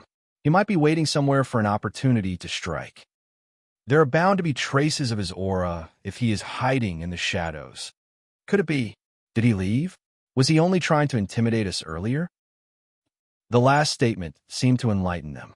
Thinking back to Xianxia's various behaviors earlier, they combined the facts with the current situation and finally came to the conclusion that Xianxia was indeed gone. He had deliberately created a sense of deadly danger among them, but it was all just a ploy to intimidate them. Otherwise, there was no explanation for why they could not perceive his presence now. The 4 territory lords in formation, headed by the burly territory lord, were overjoyed. They initially thought that they were going to die here. Who could have known that they would survive the ordeal? Martial Peak, Chapter 5703, Divide and Conquer. Let's go, the burly territory lord shouted. Nevertheless, he did not dare to dispel the battle formation, even though it was more or less confirmed that Xianxia was gone. Who knew whether Xianxia would wheel around suddenly? Hence, he could only work with the other 3 territory lords to maintain the 4 symbols formation and protect the dozen or so clansmen with all their might. Then, they flew in the direction of the no-return pass. Meanwhile, the innate territory lord inside the high-rank black ink nest reported the entire situation to Immortality, who was currently a couple dozen million kilometers away. Upon learning the situation, Immortality naturally showered the 4 territory lords with great praise. He also spread the news of their achievement in forcing Xianxia to retreat, so that all the clansmen in charge of protecting the territory lords would follow their example with peace of mind. For a time, the morale among the territory lords was boosted significantly. Countless masters from the no-return pass had fought against Xianxia over the years.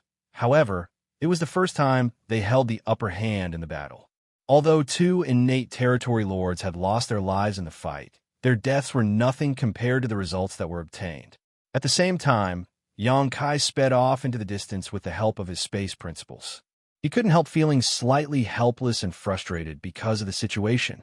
While he was confident that he could destroy the battle formation of the 4 territory lords and slaughter the territory lords gathered there if he used his soul-rending thorns, he would also have to pay a high price for his actions. Doing that would have forced him to spend the next couple of years concentrating on his recovery, which was simply not worth the possible gains. Therefore, he immediately chose to withdraw without attempting to pressure the 4 territory lords when he saw that they were not intimidated by his threats. In any case, many territory lords were retreating in the direction of the no-return pass at the moment. He didn't need to annihilate any group of territory lords in particular. There would always be other opportunities in the future. Rather than desperately using the soul, rending thorns, and inflicting injuries upon himself, it was better for Xianxia to find other opportunities to hunt down more territory lords. Xianxia traveled swiftly through the void, crossing hundreds of thousands of kilometers with every step he took. After traveling for 1 month, Xianxia abruptly stopped at a certain spot in the void and watched a group of territory lords rushing towards the no-return pass from a distance. This was the third group of territory lords that he encountered this month. Unfortunately, every group of territory lords was protected by a battle formation from the no-return pass. The situation left him feeling as though he was unable to take action. Taking the time into consideration, the territory lords who were placed outside by Immortality so that they could concentrate on their treatment should have all met up with the territory lords who came from the no-return pass by now. It became unrealistic for him to intercept and slaughter these territory lords under these circumstances unless he resolved to unleash the soul-rending thorns against their defenses. Choosing that option would be a one-shot deal. Hence, he was reluctant to choose that option unless it was necessary. Are there no other chances? Xianxia frowned in deep thought. It did not take long before he turned around and gazed into the depths of the black ink battlefield. No, I still have other opportunities. Many, in fact. According to his experiment at the primordial heavens source grand restriction, 2 or 3 innate territory lords would successfully sneak out every month. 14 to 15 of these territory lords would gather together to form a group before they set off in the direction of the no-return pass. Based on these numbers, there would be a group of territory lords traveling from the primordial heavens source grand restriction every 6 months. In other words, there would be 2 groups traveling from the primordial heavens source grand restriction each year. The primordial heavens source grand restriction was extremely far from the place where Immortality had arranged for them. With the traveling speed of these heavily wounded territory lords, they would need to spend around 10 years to reach their predetermined location safely. In other words, many of the territory lords who snuck out of the primordial heavens source grand restriction were still en route from the primordial heavens source grand restriction to the region around the former royal cities at this moment. They had always been on the road, as there was not enough time for them to arrive at the predetermined location Immortality had assigned for them to hatch the black ink nest. Previously, Xianxia would have needed some extra luck to locate the traces of these territory lords in the vast black ink battlefield. After all, he did not know where these territory lords were hiding. In comparison, he no longer needed to rely on pure luck to intercept these traveling territory lords, as there was a high chance that he would encounter them if he simply traveled in a straight line towards the primordial heavens source grand restriction. Naturally, it was impossible for things to progress as smoothly as he had hoped. Each group of traveling territory lords would have a black ink nest in their possession, so they could communicate with Immortality at all times. There is a possibility that Immortality had already considered their situation and made the necessary arrangements. But it's worth the risk. In any case, Xianxia did not believe he could intercept all of these territory lords. However, each group he intercepted represented 14 or 15 territory lords. Having made his decision, Xianxia determined his direction and took a step forward, his figure vanishing from sight. 2 months later, Xianxia appeared at a certain spot in the void that was located at the border of the late ancient era battlefield. The battlefield that had been silent for so many years was flooded with murderous intent once more. Having found traces of innate territory lords traveling from the direction of the primordial heavens source grand restriction, Xianxia immediately attacked them without the slightest trace of politeness.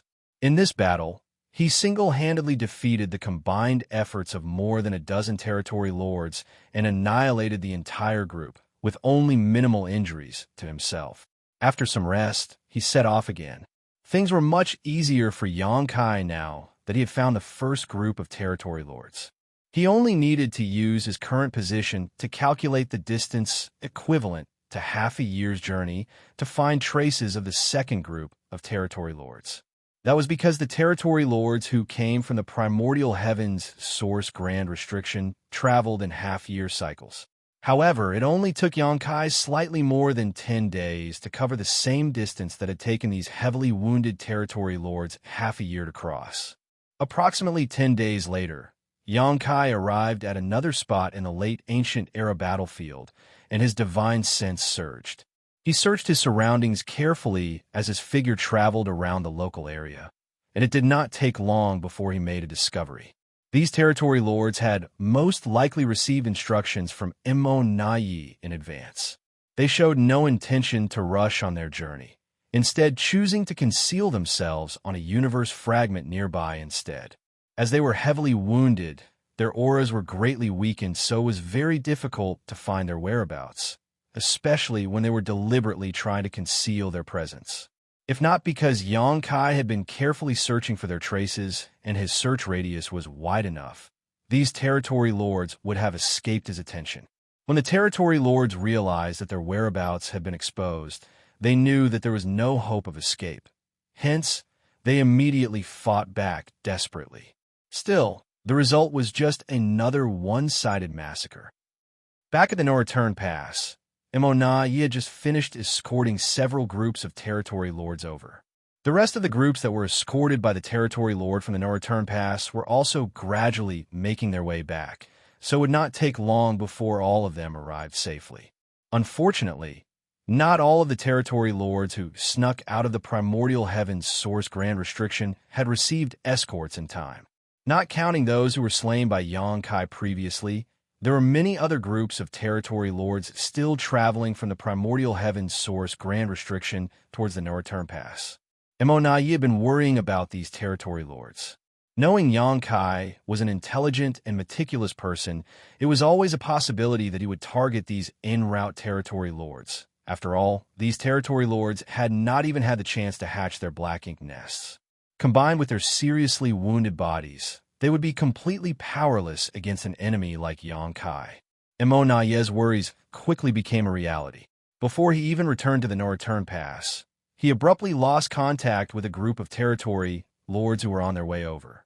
No more than 10 days later, a second group of territory lords sent an urgent message stating that a human race master suspected to be Xianxia had discovered them. By the time Immortality tried to contact him again, there was no longer any response from the other side. In the span of a dozen days, Xianxia not only crossed the distance that would have taken the heavily wounded territory lords half a year to travel, but also unleashed a swift and explosive assault on them. The speed and brutality of his attack had completely caught the territory lords and Immortality off guard. Bastard! Immortality felt a ball of rage burning in his chest, and his teeth were practically on the verge of shattering from how hard he gnashed them together. Xianxia had already begun his journey to massacre the rest of the traveling territory lords. Unfortunately, the distance was too great for the No Return Pass to provide any kind of support. At this point, the life and death of those territory lords depended entirely on their own luck now. After pondering for a long time, Immortality immersed his consciousness into the black ink nest and began issuing orders. Many orders were transmitted from the No Return Pass to the various great territories' battlefields immediately after that. For a time, the battle situation across the various great territory battlefields changed without warning. All the human race masters could sense that the Black Ink Clan's offensive had grown much more aggressive. Not to mention, the number of Black Ink Clansmen, including territory lords, seemed to have increased greatly. Immortality even had the urge to send Meng Ke to the battlefield. If Xianxia was openly slaughtering their territory lords, then there was no need for him to honor the previous peace agreement at all. If a pseudo-royal lord like Meng Ke were to join the battle without warning, his unexpected presence would surely throw the higher-ups in the human race into utter chaos. After pondering long and hard, though, Immortality decided to suppress his urge. He had always suspected that the human race was hiding some Ninth-Order Open Heaven Realm Masters. The only reason why they had remained in hiding for so many years was that the time to reveal themselves had not yet come. If Meng Ke was sent to the battlefield, though, Immortality was certain the hidden Ninth Order Masters would appear to confront the former. Worse, a pseudo-royal lord was clearly no match for a true Ninth Order Open Heaven Realm Master. If Immortality started a war of that scale, the situation would likely spiral out of his control in short order. That was not the outcome he wished to see. At the moment, the territory lords needed more time before they could attempt to become royal lords, so he could only endure for now. In the late ancient era battlefield, Xianxia discovered that it was suddenly much easier for him to search for his targets after he killed the first two groups of territory lords. This couldn't be helped, though, as the territory lords who were traveling from the primordial heavens source grand restriction had suddenly decided to split up. Previously, the territory lords acted in groups of 14 to 15. Although their numbers were not small, it was very difficult to find them when they were collectively hiding. On the contrary, he currently only needed to rush to the calculated location and investigate his surroundings with his divine sense. Then he would easily find traces of several territory lords. Now, territory lords were scattered about, some moving quickly in a straight line, some hiding in dark corners, others taking wide detours to avoid encountering Xianxia as much as possible. It had to be said that this countermeasure was quite brilliant. If Xianxia's guess was correct, this was the solution Immortality had come up with. Having said that, all the territory lords whose whereabouts were discovered by Xianxia were absolutely powerless to resist being slaughtered. Nonetheless, it was still a better outcome than if the entire group was annihilated completely. A few lucky territory lords were bound to escape the slaughter. Xianxia was in no mood to search for the territory lords who escaped his initial attack, as he did not have the time for that either. There were more territory lords to slaughter ahead. He had to be willing to sacrifice short-term gains to focus on the bigger situation. In this way, he constantly calculated the distance and possible locations of these territory lords. Then he would search the area vigorously, coming up with a significant harvest each time he did so. This massacre lasted for a whole year, with as many as 208 territory lords dying at Xianxia's hands during this period. Combined with his previous achievements, he had slaughtered nearly 300 innate territory lords in his recent hunting efforts. It was a shocking number. Not to mention, those were only the ones whom he managed to slay. Just how many territory lords had entered the No Return Pass? Just how much had the strength of the Black Ink clan been boosted? Xianxia fought his way to the edge of the late ancient era battlefield before he stopped. However, he was not done yet. There were many territory lords who escaped his initial attack. Nevertheless, they were all heading in the same direction. So as long as he was fast enough, he could annihilate another round of territory lords who escaped his initial attack outside the No Return Pass. Martial Peak, Chapter 5704, Waiting for Gains Without Pains. Xianxia sliced his way across the entire late ancient era battlefield, slaughtering more than 200 territory lords. Then, he immediately returned along the same route he came without pausing to rest. Along his journey, he occasionally encountered some territory lords who escaped his initial attack and smoothly annihilated them too. It only took half a year for him to travel through the late ancient era battlefield and arrive outside the periphery of the No Return Pass with the help of the space beacons that he scattered during his first journey. Concealing his figure and aura, he searched for where Sun Zhao was hiding before taking him back into his small universe. He was relieved and overjoyed to see that Sun Zhao had managed to remain hidden for so long. Otherwise, a mere Emperor Realm Master who had just condensed his Dao Seal would never have survived. In truth, Immortality had ordered his men to search for Sun Zhao's whereabouts.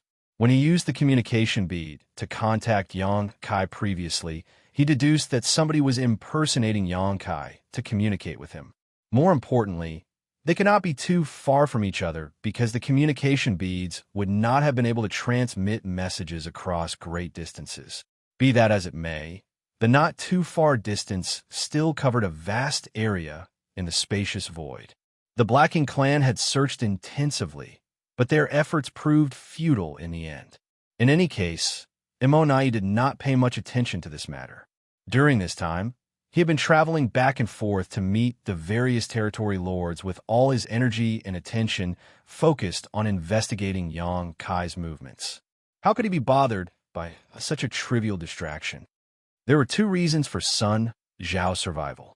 The first reason was pure luck, and the second reason was the difficulty of the situation which prevented the Black Ink clan from using their full strength. Xianxia looked in the direction of the No Return Pass with a solemn gaze. Despite the distance, he could sense the subtle changes that had taken place. In the past, only 100 or so territory lords were gathered in the No Return Pass. Some might also have been hidden inside the high-rank Black Ink nest to rest or cultivate, but there were never many more than that. However, the number of innate territory lords gathered in the no-return pass now was hard to estimate. The best proof of their increased numbers was the high-rank black ink nest settling inside the no-return pass that constantly shuddered and produced extremely dense black ink strength. The territory lords who came from the primordial heavens source grand restriction were heavily wounded, so they urgently needed to treat their injuries. Black ink strength was essential for the healing process. Furthermore, these territory lords had brought back many high-rank black ink nests with them. The number of black ink nests in the no-return pass had also increased noticeably, bolstering the foundation of the black ink clan. Xianxia did not hang around for long. Quickly turning around, he sped into the depths of the black ink battlefield and found a spot to wait in silence. It would be too difficult for him to search for the scattered innate territory lords, as he did not know where they were hiding or coming from. When he returned through the late ancient era battlefield, he had only managed to encounter several dozen territory lords along the way. In that case, he could only resign himself to waiting for gains without pains. The ultimate destination of these territory lords was the no-return pass, so he only needed to find a suitable position and wait for them to walk right into his trap by themselves. Naturally, Xianxia's plan would not allow him to intercept many territory lords, and it would also be very easy for his whereabouts to be exposed. The territory lords in the no-return pass were not idle either. At this moment, they had formed into teams of 4 or 5 to establish battle formations in their efforts to receive their clansmen. Nevertheless, Xianxia was bound to gain something for his efforts. After waiting in ambush for half a year, Xianxia's efforts finally came to fruition. He couldn't help grumbling to himself about the territory lord's travel speed, but this couldn't be helped. He could travel back and forth in a very short time thanks to his space principles, but others did not have such convenience. These heavily wounded territory lords naturally could not cross the gap between the primordial heavens source grand restriction and the no-return pass without at least 10 years of continuous travel. For that reason, even the territory lords who were lucky enough to escape his initial sweep would need a long time to arrive from the late ancient era battlefield. From a distance, an aura approached cautiously. This territory lord was trying his best to remain hidden, but his efforts were not perfect. He was clearly a cautious person, and the closer he got to the no-return pass, the less he dared to relax his guard.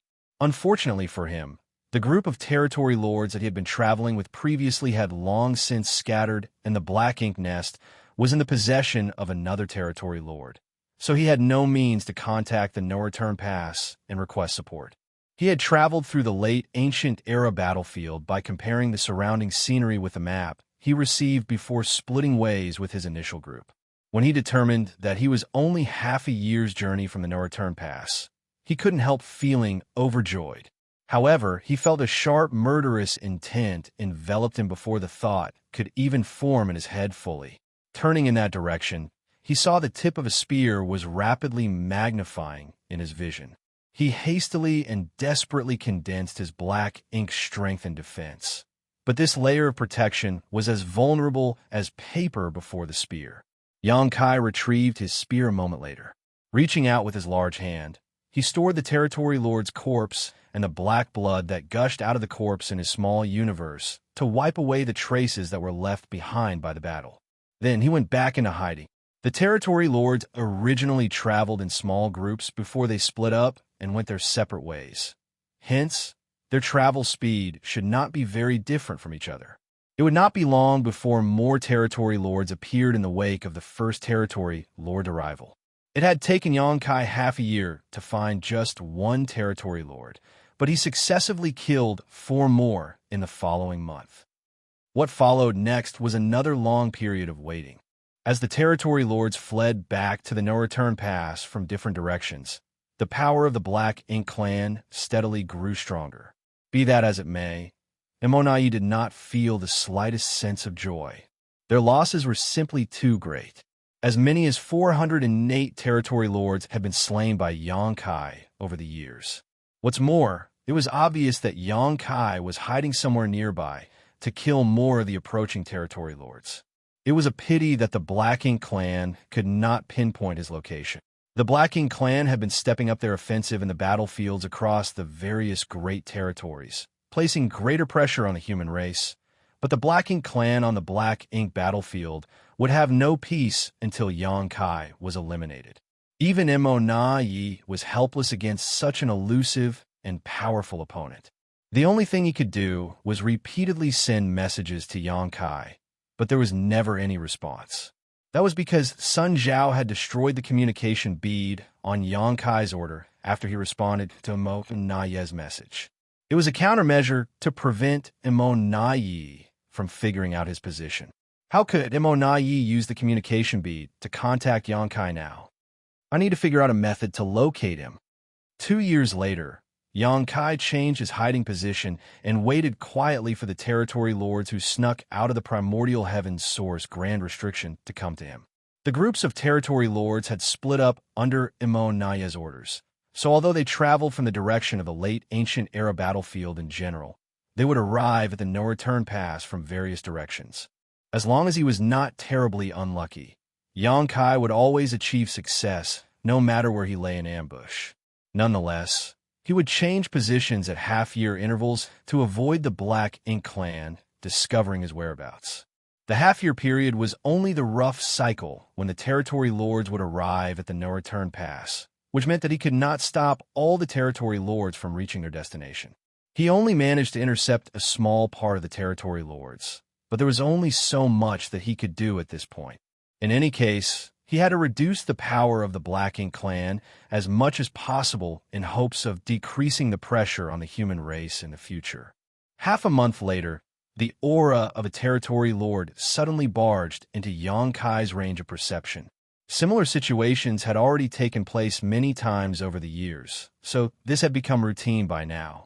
He remained unmoving and simply waited until the territory lord had gotten close enough before suddenly launching an attack with his spear. The territory lord was consumed with fear, knowing that he would not survive the encounter. Nevertheless, he neither dodged nor avoided the attack, and instead charged towards Xianxia. Before the spear reached him, the Black Ink strength in his body surged wildly, and his entire body immediately swelled up dangerously. Xianxia could clearly see the resolve in the territory lord's eyes, and the sight made him frown. He swiftly condensed his world force to protect himself and pulled away at the same time. However, he was one step too late. Following a wave of violent energy fluctuations, the local void collapsed.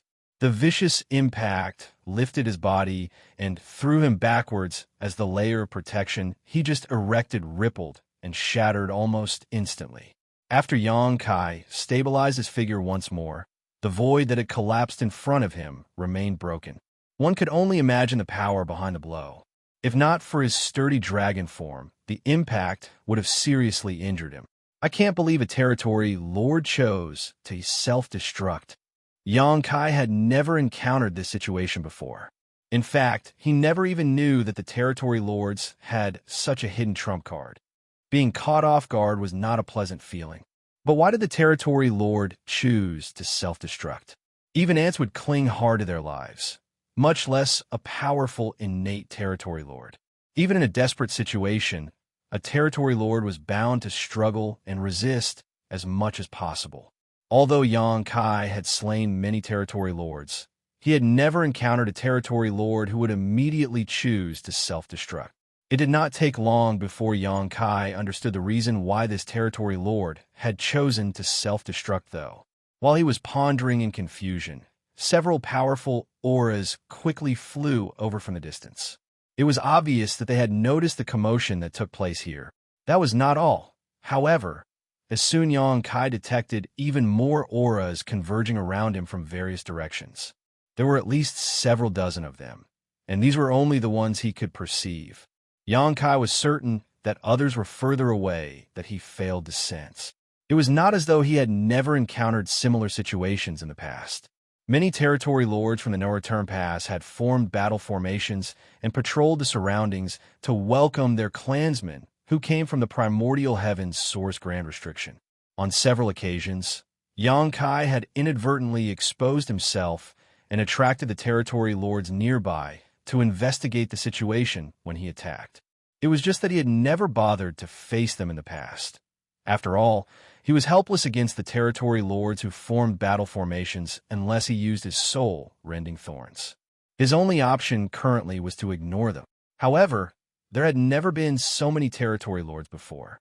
It was almost as though they had predicted that he would be here. Knowing that he would attack this place, they had laid an ambush nearby and waited for him to reveal his whereabouts before they swarmed him from all sides. However, the Black Ink clan couldn't learn his movements in advance. Not to mention, it had not been long since he moved to this location. In that case, there could only be one explanation. While he was waiting for gains without pains, the Black Ink clan had been doing the same. The Black Ink clan had not predicted the location where he would appear. On the contrary, they had simply set up a lot of traps in various locations with the thought that he was bound to turn up sooner or later. Although Xianxia did not know how long the Black Ink clan had laid an ambush here, he had to admit that this brute force method was effective. At the very least, it had caught him this time. But so what? The territory lords rushing over from all directions would not arrive for some time, which gave him plenty of room to escape. Marshall Peak, Chapter 5705, Open Conspiracy. As soon as Xianxia's whereabouts were revealed, countless territory lords immediately rushed over from all directions to encircle him. He could have escaped immediately, causing the Black Ink clan's plans to fail. Nevertheless, he remained motionless and quietly perceived his surroundings with a slight frown. A short while later, he burst into laughter. Immortality, oh Immortality, you've really gone all out this time. According to his perception, a large number of territory lords were rushing towards him. However, while the auras of these territory lords seemed overpowering on the outside, they were unexpectedly weak once he observed them more closely. Clearly, these territory lords were heavily injured. Xianxia immediately understood the situation. The territory lords besieging him were not the territory lords from the No Return Pass who were in perfect condition, but the territory lords who came from the primordial heaven's source Grand Restriction. In a confrontation against the veteran territory lords from the No Return Pass, Xianxia had no effective means to defeat them aside from unleashing the soul-rending thorn. That was why all the territory lords who died at his hands so far had come from the primordial heaven's source Grand Restriction. Conversely, none of the territory lords from the No Return Pass had been harmed. Even if he occasionally encountered them in the void, Xianxia would avoid them so as not to waste his energy. Despite that, the Black Ink clan had deliberately arranged for the wounded territory lords from the primordial heaven's source Grand Restriction to besiege him today, which was clearly a trap meant to entice him. With such tempting bait in front of him, Xianxia seriously debated whether he should accept the challenge or not. If he took the bait, he might risk being besieged. On the other hand, how could he just turn a blind eye to so many vulnerable territory lords in front of him? He had been lying in ambush and slaughtering territory lords from the primordial heaven's source Grand Restriction for years now, and although his efforts had produced some results, the gains were not that significant. The territory lords had split up from their respective groups, making them harder to catch. For these reasons, the fact that so many territory lords were gathered together in one place was a huge temptation to him. This was an open conspiracy. Immortality had laid all his cards on the table, so the next move was completely in Xianxia's hands. It was true that the one who understood a person best was not their best friend, but their worst enemy. After fighting Xianxia in numerous battles of wit over the years, Immortality had gained a thorough understanding of the former's temperament and character. Based on this bold arrangement, Immortality must have predicted Xianxia's choice in advance. He was confident that Xianxia would not remain indifferent if he threw out such tempting bait. Xianxia had been single-mindedly hunting down territory lords over the years, so with so many of them just dangling in front of him like carrots, he would not be able to resist taking the bait.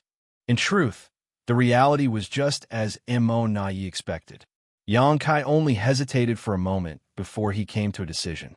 Since Immortality had dared to throw out such an alluring piece of meat, then he was going to take a gigantic bite without any reservations.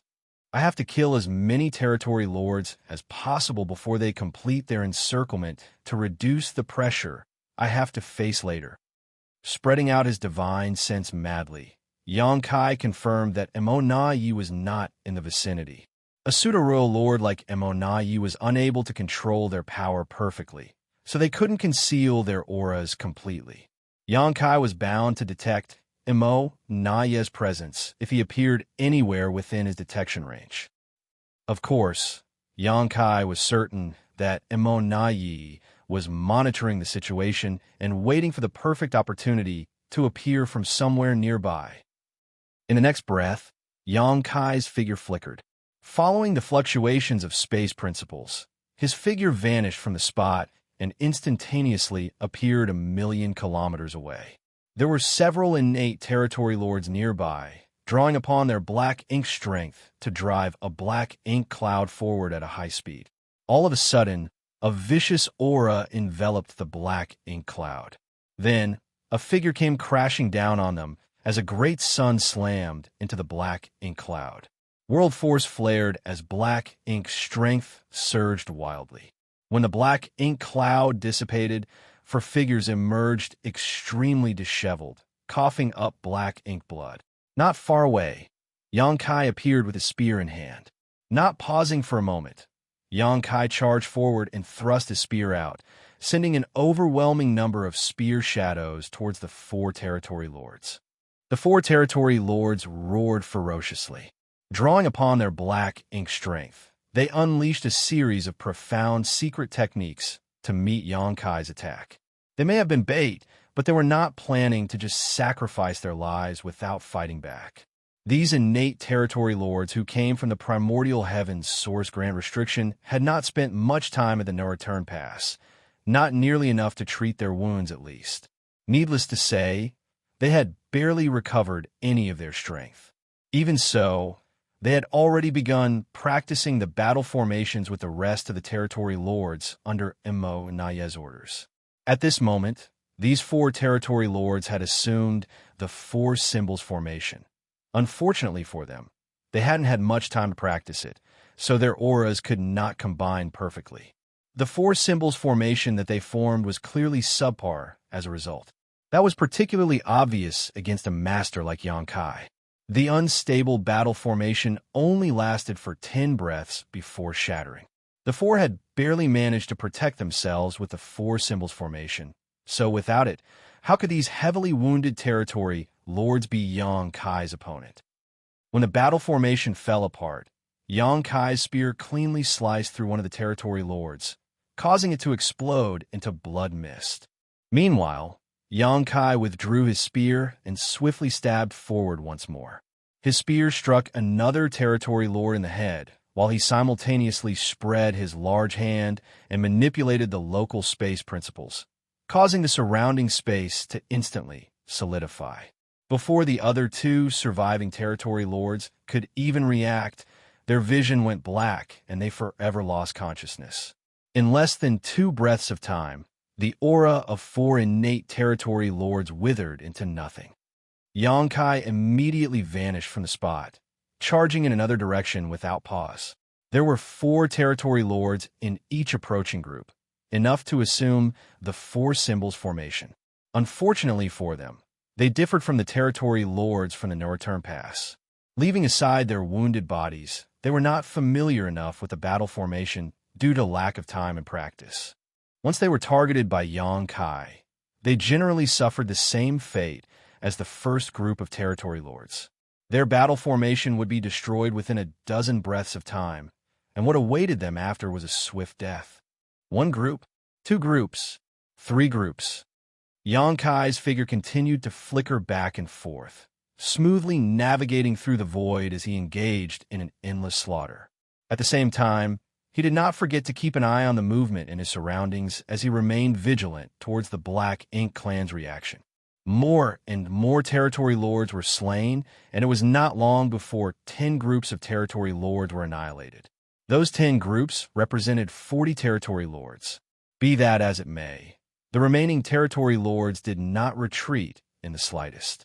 Immortality had most likely explained the possible situations they might face before they came here. Hence, they marched forward boldly and without hesitation or looking back despite knowing the disastrous fate awaiting them. It was not that they did not feel fear. Rather, they simply had no other choice. They could not retreat due to the orders from their higher-ups. The massacre continued, and as time passed, the encirclement formed by the territory lords gradually tightened around Xianxia. After slaughtering a few more groups of territory lords, Xianxia finally found himself besieged by the territory lords on all sides. Xianxia stood in the void with his spear in hand. Meanwhile, the groups of territory lords in battle formations surrounded him. Nevertheless, it was easy to see the horror and fear in their eyes as they stared at him with shivering terror. Back in the primordial heavens source grand restriction, they had always considered themselves quite powerful. However, their perspective was also limited by their environment. For that reason, they had harbored great ambitions and confidence when they escaped the grand restriction. It was not until they encountered the human race master before them that they suffered a rude awakening. In front of this killing star, they were nothing special at all. The scene was deadly silent, and the atmosphere was extremely heavy. As long as Xianxia remained motionless, the territory lords did not dare to act rashly either. They simply gathered and strengthened the siege they formed around him. Their numbers were overwhelming indeed. There were at least 150 territory lords gathered in this place, and if the ones Xianxia killed earlier were included, the Black Ink clan had clearly dispatched as many as 200 territory lords to execute this trap. How generous! Xianxia couldn't help feeling secretly impressed. No matter how powerful he was, things would not end well for him if he confronted so many territory lords cooperating with each other. There was only one final outcome of this battle, both sides suffering grave injuries. He would never underestimate these territory lords just because they were heavily wounded. Although he could slaughter a group of these territory lords, even if they formed a battle formation with little effort, there were only 4 territory lords per such group. When their numbers accumulated to a certain degree, the situation simply became untenable.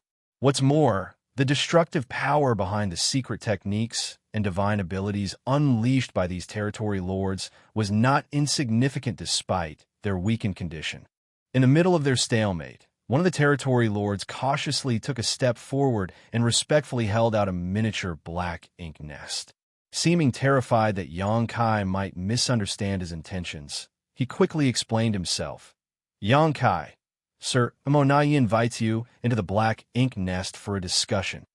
Xianxia had slaughtered so many innate territory lords that he was bound to have some black ink nests in his possession. That was something Immortality could easily guess. He had been trying to communicate with Xianxia recently, but the messages sent to the communication bead did not receive any response. If he wanted to connect with Xianxia directly, then he could only rely on the black ink nest now. However, he could not come forward in person. If he showed up under these circumstances, there was no doubt that Xianxia would immediately escape. In that case, the several dozen territory lords who lost their lives earlier would have died in vain. Those several dozen territory lords were nothing more than appetizers. The remaining 150 territory lords were the main course. Enter the black ink nest for a discussion. Xianxia glanced sideways at the territory lord and coldly snorted. Do you take me for a 3-year-old child? Tell him to fuck off. Leaving aside the fact that his physical body could be attacked from the outside when his mind was immersed in the black ink nest space. Even the space within the black ink nest itself had restrictive abilities. In the past, he once immersed his consciousness into the black ink nest space through a captured mid-rank black ink nest outside Great Evolution Pass. As a result, he was trapped inside the black ink nest for several years. If he had not forced the territory lords to open the black ink nest void with the help of the soul-warming lotus and multiple soul-rending thorn, he would not have been able to escape. Does Immortality think I have such a rudimentary knowledge of the mysteries of the black ink nest space? How can he make such a naive suggestion? Xianxia was absolutely certain about one thing.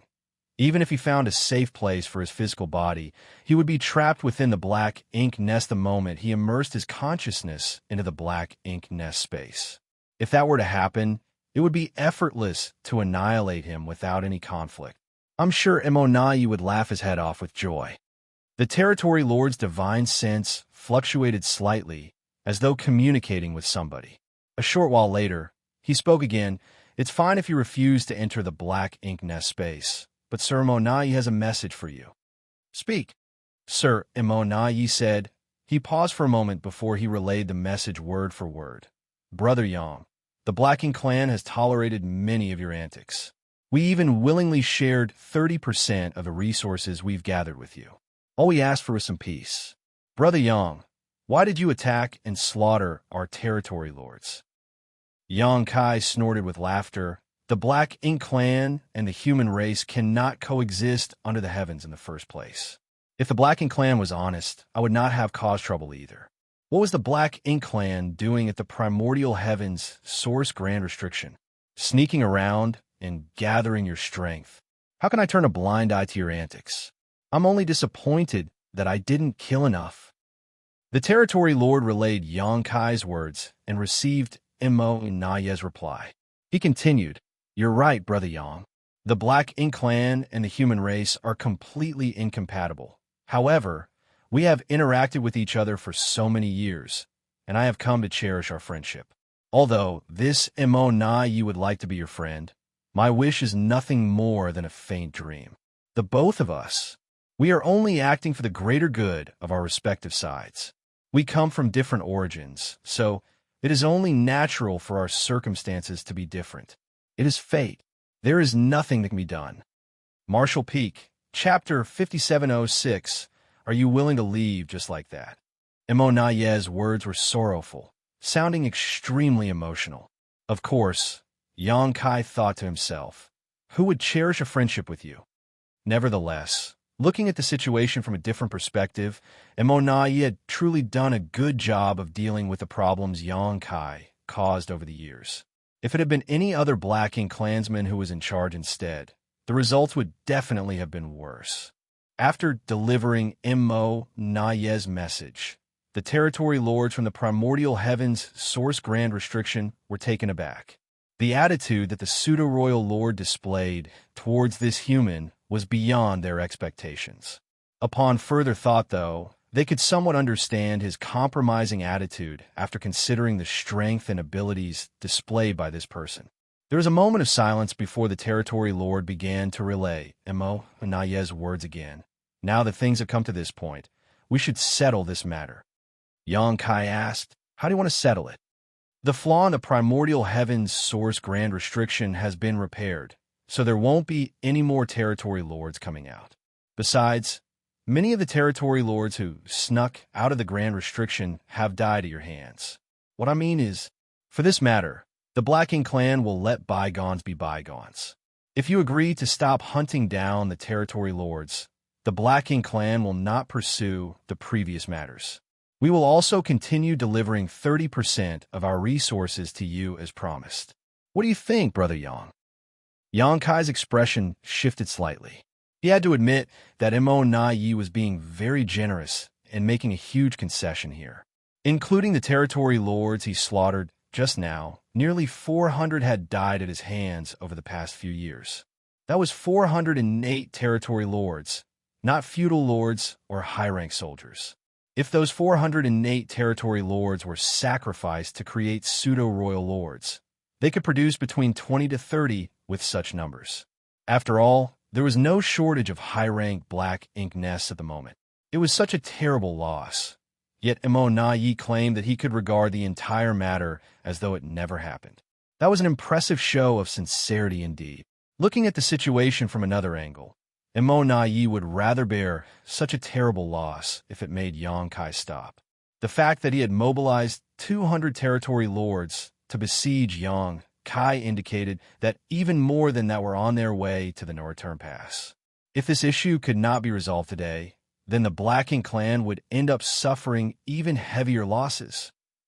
The only method to force one's enemy into voluntarily enduring a bitter situation was to ensure that an even worse situation was waiting for them. In a flash of thought, Yang Kai immediately understood everything. He thus chuckled and responded, Sure, since you are being so sincere, Naye, how can this Yang refuse? So what happens if I do as you say? The territory lord quickly replied, Brother Yang is righteous indeed. In that case, I would like you to stay put for the next 20 years. Please rest assured, Brother Yang. These territory lords will be accompanying you, and they will not attack you as long as you do not attack them. Also, I can guarantee that neither Sir Royal Lord nor myself will appear within the range of your perception. I knew Imona you would definitely have conditions. There was no guarantee when it came to verbal promises. Even if Yang Kai was forced to make a vow, Imona you would never trust Yang Kai so easily. If he wanted to prevent Yang Kai from hunting down the territory lords, then the best method was to keep Yang Kai restrained in place. 20 years was enough time for the last batch of territory lords to travel from the primordial heavens source grand restriction and arrive at the no-return pass safely. The reason he told Yang Kai that neither he nor Royal Lord Mou would appear within Yang Kai's range of perception was to give the latter some reassurance and prevent him from worrying about such matters. Yang Kai smiled. Imona Yi, since I have agreed to your proposal, I will not regret my decision. You have too little trust in me. It's not that I don't trust you, Brother Yang. It's just that there is too much at stake, so I have to be more careful. Please understand.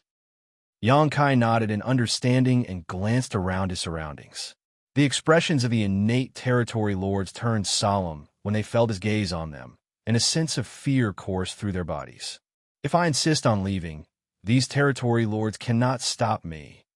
The territory lord holding the small black ink nest heaved a long sigh, perfectly and vividly expressing Immona's frustration. Why must you do this, Brother Yang? I have made enough concessions. Even though so many territory lords have been killed, the Black Ink clan was willing to overlook the matter. The Black Ink clan had relented, compromising again and again.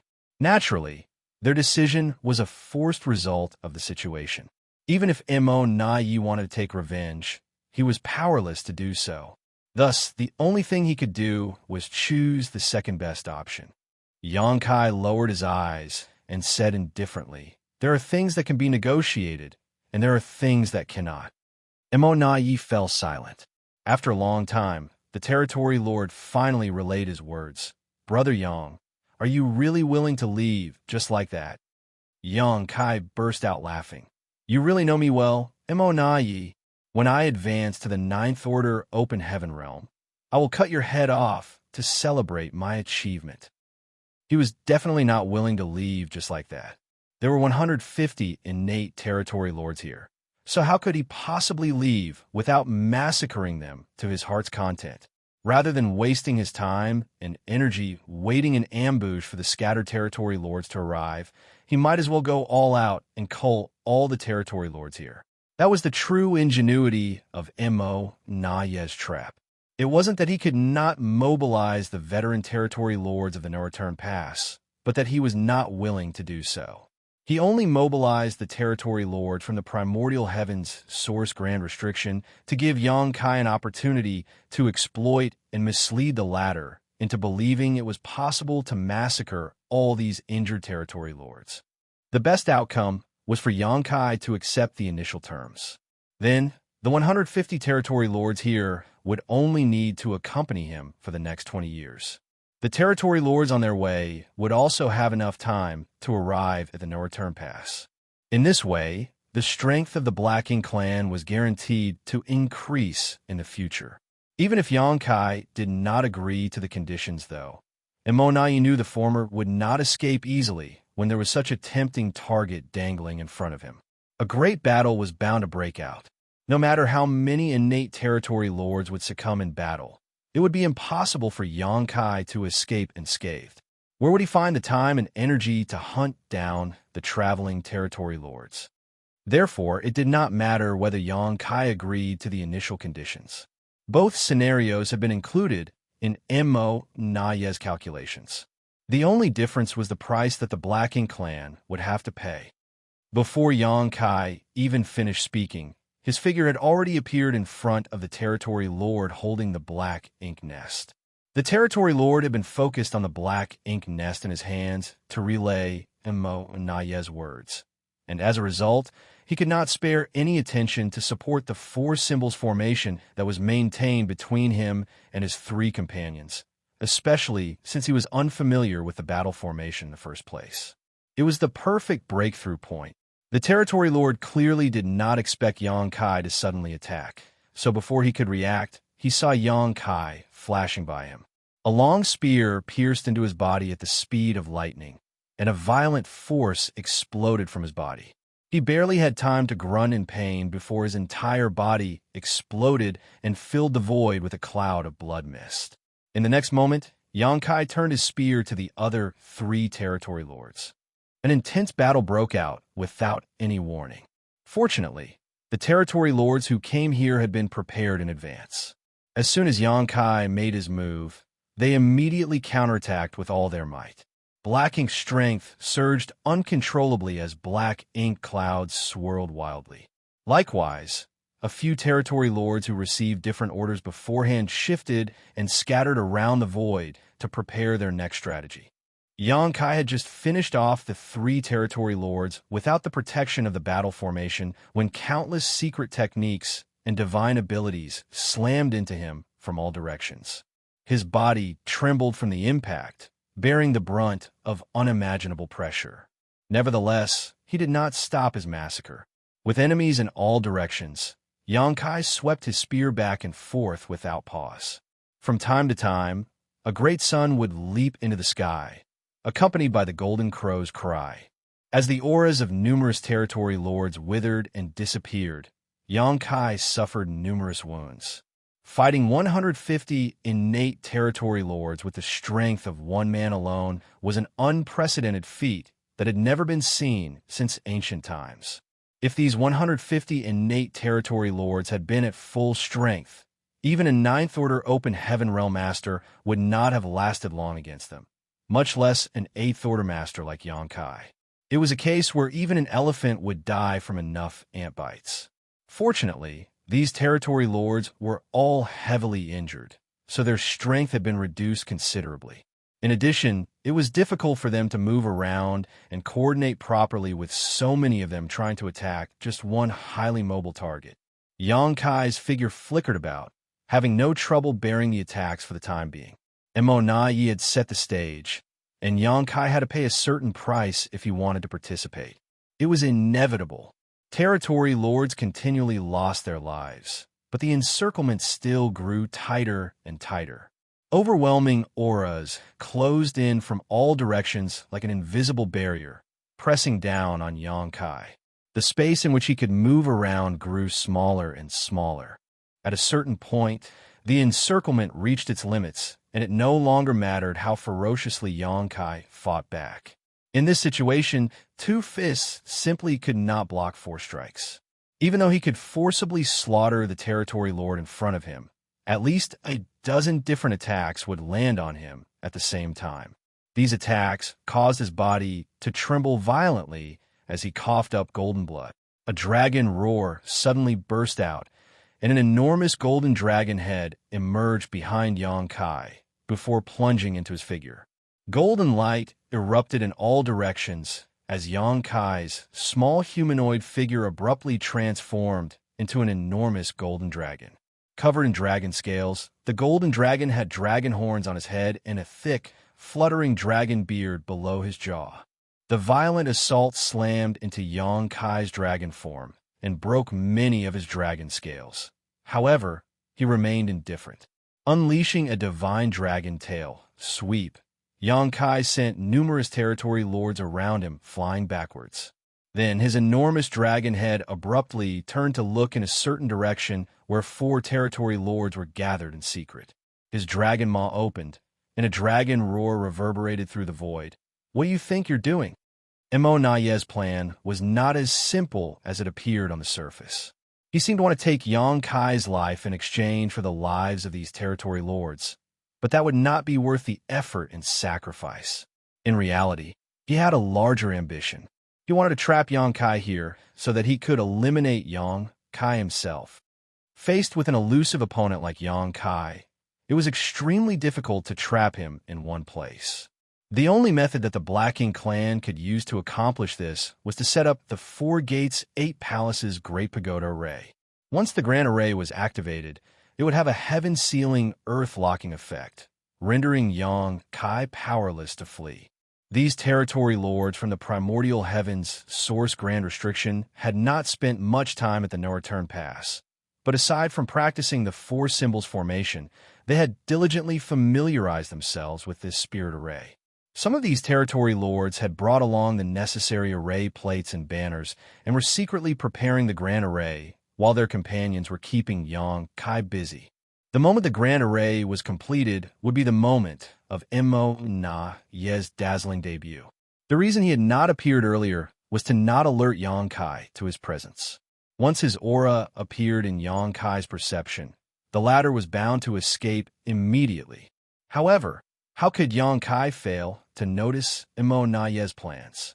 Even if the territory lords setting up the grand array were extremely secretive, he had been on guard against such tricks from the beginning.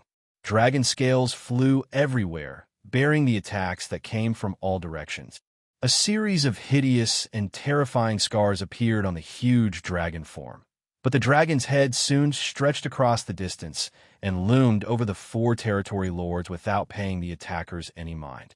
Following the fluctuations of space principles, the void froze instantly. At the same time, the dragon's mouth opened wide. Then, with a loud cracking noise, Xianxia actually bit off a piece out of the void. Martial Peak, Chapter 5707. One was willing to fight while the other was willing to endure. As the dragon maw closed, a huge piece of the void seemed to go missing. Even the four territory lords who were there previously had disappeared. Then, the sound of chewing came from the mouth of the giant dragon. Every crunching sound made the hair on the backs of the territory lords stand on end. In addition, a large amount of black ink strength and thick black blood leaked out of the corners of his mouth. The gruesome sight terrified all the territory lords who witnessed this scene. Nevertheless, a storm of attacks continued to rain down on the ancient dragon from all directions. All of a sudden, the ancient dragon turned to look back, his two enormous dragon eyes overflowing with unspeakable murderous intent. He opened his large dragon maw, releasing a high-pitched dragon roar that resounded across the entire universe. Accompanied by the sound of the dragon roar, a golden round bead spewed out of his dragon mouth. Because of Xianxia's current cultivation and mastery over the grand Daos of time and space, the Sun and Moon Divine Seal was undoubtedly his strongest trump card, but it was closely followed by his dragon bead. The significance of a dragon bead to a dragon clansman was similar to the significance of a monster core to a monster beast. It was the crystallization of their lifetime of cultivation. The dragon clan was known for their thick skin and strong flesh, which gave them incredible resiliency and physical strength. Be that as it may, they rarely summoned their dragon bead in a battle against their enemies. The reason was that this method could be very harmful to them. If the dragon bead was destroyed by the enemy, then they would lose a large part of their cultivation. In the worst case, their bloodline might even decline as a result. Xianxia himself had only summoned his dragon bead a handful of times in his life, and each time he did so, he had achieved remarkable results. At the same time, his actions came with significant risks to himself. A scorching sun emerged in the void. The golden dragon bead resembled the great sun that instantly pierced through the surrounding darkness. The force contained infinite power, which blasted apart the defensive layer formed through the joint efforts of the territory lords and demolished their battle formations. It would have been amazing in itself if that were all, but the invisible fluctuations of the dragon bead also channeled the rich power of the grand Dao of time, which washed over the minds of the territory lords and blurred their perceptions. The Dao of time was the bloodline talent of the dragon clan. And since a dragon bead was the crystallization of a dragon clansman's cultivation, it was only natural for it to contain the mysteries of the grand Dao. With their perceptions warped and their minds disturbed, the territory lords were suddenly at a loss for what to do. Everywhere the dragon bead passed, powerful innate territory lords suffered death or critical injury, collapsing like flies. 7 auras vanished from existence in an instant. As Xianxia unleashed this attack, he was also enduring constant bombardment from his enemies. As the dense barrage of secret techniques and divine abilities rained down on him. His huge and lumbering dragon form abruptly transformed into a golden light and vanished from spot. Most of the attacks landed in nothing but empty space as a result. The golden light suddenly appeared a certain distance away, revealing Xianxia's figure once more. He was no longer in his dragon form, but his human form. Having swallowed his dragon bead earlier, he immediately summoned the Azure Dragon Spear again. At this moment, various Tao strengths began interweaving at the tip of the spear before Xianxia sliced through the nearby enemies with monstrous strength. Frequently changing between his human form and his dragon form, Xianxia exhibited all of his skills, interweaving numerous Tao strengths to their fullest. A feeling of comprehension filled his heart.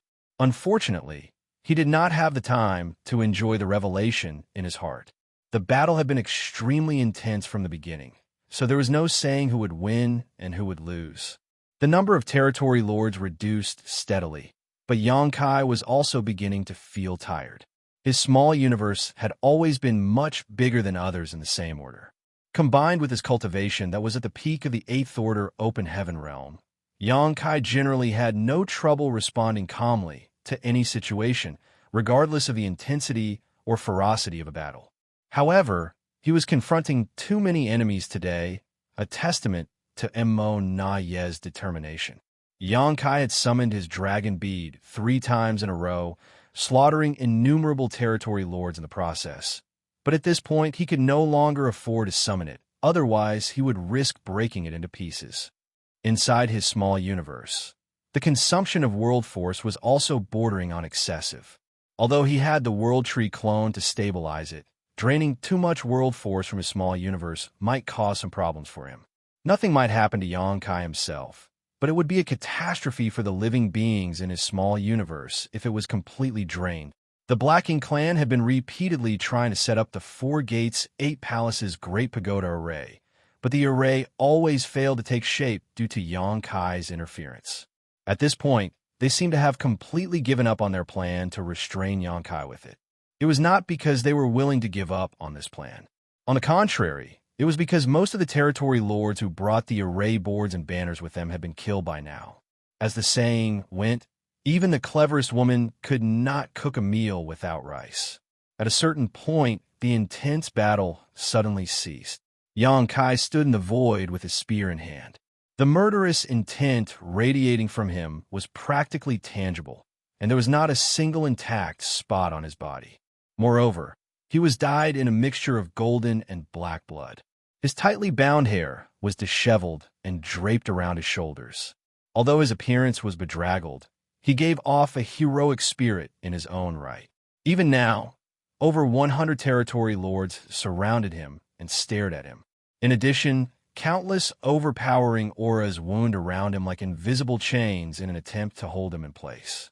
Xianxia had slain more than 100 territory lords in this battle. The main reason another 100 or so territory lords were surrounding him was that more had gradually arrived over time and joined the fight. At this moment, the gazes watching Xianxia were filled with absolute horror and fear. They had witnessed how this human had slain their companions like he was slaughtering chickens and butchering dogs. The only reason they were still alive was not that they were stronger than their dead companions. Rather, they were simply lucky enough not to be targeted. None of the territory lords targeted by this human race master survived. All of them died. The battlefield was absolutely silent as severed limbs and broken pieces of bone floated around the void. The atmosphere was extremely tense. The territory lords silently questioned themselves whether the astounding price they paid so far was worth the effort. Be that as it may, the person presiding over this matter was Immortal.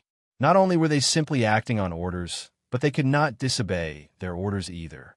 Lightly taking a breath and spitting out the blood in his mouth, Xianxia glanced in the direction of the no-return pass. He knew that Immortal was rushing over from that direction.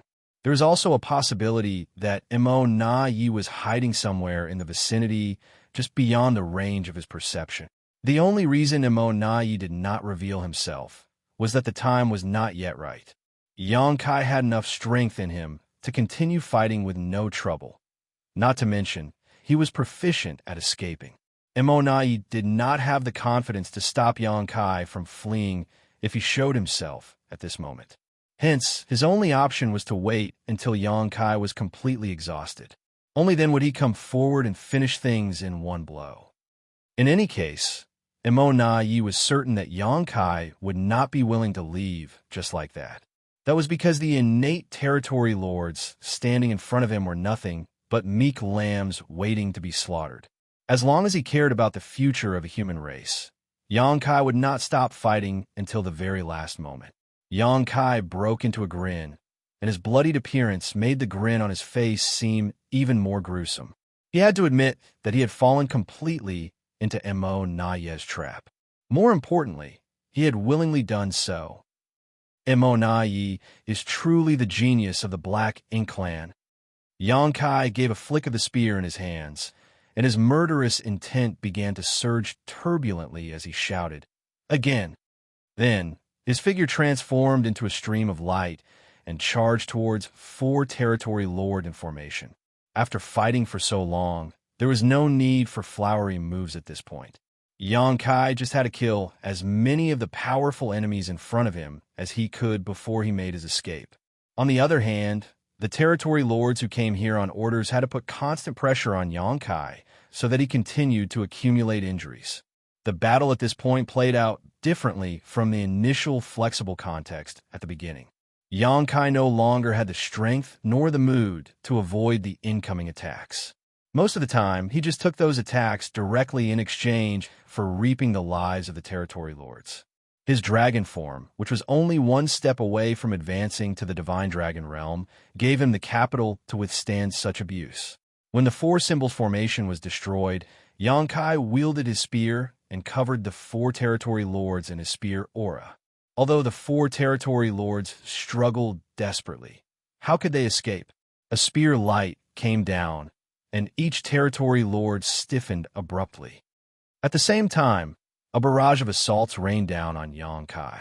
These attacks left him coughing up blood as his figure shuddered violently. Nevertheless, he simply turned around sharply and charged towards the nearest group of 4 territory lords. The battle was not as intense as earlier. After all, both the territory lords and Xianxia had exhausted themselves. Nonetheless, the brutality was considerably higher than before. The territory lords were gutted and beheaded at a constant rate.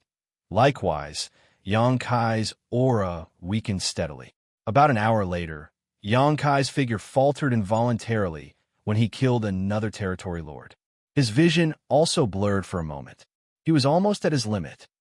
He had not counted how many territory lords he slaughtered in this battle, but the Black Ink clan had invested at least 250 innate territory lords altogether. In contrast, there were only about 70 or 80 surviving territory lords at the moment.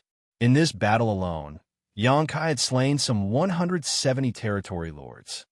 That was a terrifying battle record, but it was not something Xianxia could have achieved on his own strength. If these territory lords had not been wounded from the start, and Immortality had ordered them never to retreat, he would not have achieved such a feat so easily. The outcome of this battle was only possible because one party was willing to fight while the other party was willing to endure. Immortality was desperate to succeed, and Xianxia was willing to cooperate. All of a sudden, a powerful aura invaded Xianxia's perception from the direction of the no-return pass and approached at lightning speed. He turned to look in that direction, coldly snorting in his heart. Immortality's arrival sure is timely. Out of all the times he could choose to come, he had to come just when I was planning to retreat. If he was in perfect condition, he would not be scared to encounter Immortality in the vast, empty void. He had been chased by more than one royal lord in the past, and had even killed one of them. So what was a mere pseudo-royal lord in comparison? However, he was heavily wounded at the moment. Xianxia's strength was no longer at its peak, as both his world force and spiritual energy were basically depleted. If he was targeted by Immortality in this condition, he was not confident that he could successfully escape. Nevertheless, Xianxia did not regret his actions today. Immortality had taken the initiative to dangle such tempting carrots in front of him. Even if he knew that it was the Black Ink Clan's trap, Xianxia could not resist biting. Now was the best time to reduce the strength of the Black Ink Clan. If he did not take this opportunity to kill as many innate territory lords as he could, then many more humans would die in the future. Space principles lingered around his figure as Xianxia immediately prepared to escape after having sensed Immortal's aura approaching. However, how could the territory lords surrounding him allow him to escape so easily? These territory lords had been terrified of him earlier, so nobody had dared to confront him recklessly. But at this moment, they seemed bolstered by a newfound sense of courage. Every one of them became as mighty as a dragon and as fierce as a tiger. Their auras locked onto his body, surging violently as they channeled their power. To disrupt his escape, some blasted secret techniques at him, while others went all out to shake the surrounding void with their power. Martial Peak, Chapter 5708, Fight Alone. Activating instantaneous movement under these circumstances was undoubtedly a fool's dream. Even Xianxia could not achieve such a feat fortunately. He was not unprepared for such situations. While surging his power to block the storm of attacks, he tried to connect with a space beacon. Over the years, he had placed countless space beacons across the Black Ink battlefield. There is no doubt that performing space secret techniques was much easier and less energy-consuming with the help of these space beacons. It did not take long for Xianxia to detect the nearest space beacon to his current location. Space principles fluctuated, and his figure began to turn hazy as though he was about to melt into the void. Before he could vanish completely, though, another storm of attacks rained down on him once more. His entire figure shuddered from the force, and the space around him became warped, causing his blurry image to solidify again. Sure enough, it was not feasible for him to escape even with the help of a space beacon when so many powerful opponents were surrounding him. Xianxia did not hesitate. With a flick of the Azure Dragon Spear, he brazenly charged towards the spot where the defense was the weakest in the Black Ink Clan siege. Since he could not escape, he had to break out of the encirclement. That was something he had considered beforehand. His figure moved with his spear, and thanks to the supreme, limitless spear art, he practically became one with it. He boldly rushed towards the territory lords, braving the countless attacks blasting towards him. The territory lords facing him were shocked and frightened, so they instinctively moved to avoid him. However, Immortal's furious roar came from the distance at that exact moment. Stop him! After a brief moment of hesitation, the territory lords surged their powers in unison and challenged Xianxia directly. At the same time that a battle formation of 4 territory lords was destroyed, Xianxia staggered back from the attacks that came from the side. Nevertheless, he threw his head back and roared with laughter. Who can stop me if I want to leave? There was no time for him to exterminate the 4 territory lords whose battle formation was broken, but he still rushed out of the encirclement. Unfortunately, a sense of crisis threatened to overcome him before he could activate his space principles. From a distance, Immortal slammed his palm towards Xianxia's direction with a cold snort. You're too arrogant, Xianxia. In the brief moment that Xianxia was delayed, just now, Immortal had arrived in the vicinity. The long-distance attack made Xianxia stagger, and his instantaneous movement technique that he was about to activate was interrupted halfway. The sound of broken bones also came from his body, causing him to cough up a mouthful of golden blood. A pseudo-royal lord had strength almost equal to a true royal lord. The only difference was the amount of power they could display. A pseudo-royal lord could only bring out some 70% to 80% of their full strength, making them far inferior to a true royal lord. There was no doubt that Immortal was stronger than Diwu, though. If Diwu could exert 70% of a true royal lord's strength, then Immortal could exert 80%. Although it was only a difference of 10%, it was still a massive gap in power. That was especially true when Xianxia was so heavily injured and mentally exhausted. Just a long-distance attack had nearly knocked him unconscious. Xianxia bit the tip of his tongue hard. Then he took the initiative to trigger the power of the soul-warming lotus. Only then did he manage to maintain his consciousness. Not daring to delay any longer, he quickly moved to leave. However, an aura locked onto him from behind and stuck to him firmly. Yang Kai, I will spare your life if you surrender without a fight. Imo roar reverberated in Yang Kai's ears as his figure gradually approached. Without even turning to look back, Yang Kai coughed up blood while making his escape. Imo, you've gotten arrogant. Are you not even going to call me Brother Yang anymore? Imo chuckled softly. You need to be qualified for me to call you that. His confidence in his ability to defeat Yang Kai was reflected in his expression, which was so smug it was irritating. Nevertheless, Yang Kai had to admit that it would be difficult for him to escape Imo pursuit in his current condition. He couldn't help feeling relieved that his pursuer was a pseudo-royal lord like Imo. If it had been Mou, a true royal lord instead, things would have been much worse for him. Activating the great sun and moon marks, blue and yellow lights merged and transformed into pure white light. When the pure white light covered Yang Kai, the aura that Imo locked onto him was severed in an instant. Then, Yang Kai hurriedly activated space principles to leave. Imo coldly snorted. The aura that was severed earlier exploded, like an invisible punch, disrupting the void around Yang Kai. After fighting Yang Kai for so many years, he had already prepared plans for how to deal with such situations. If Yang Kai had been at full strength, Imo approach would not have been effective. It was just that Yang Kai had already fought so many territory lords earlier, so he was both physically and mentally exhausted.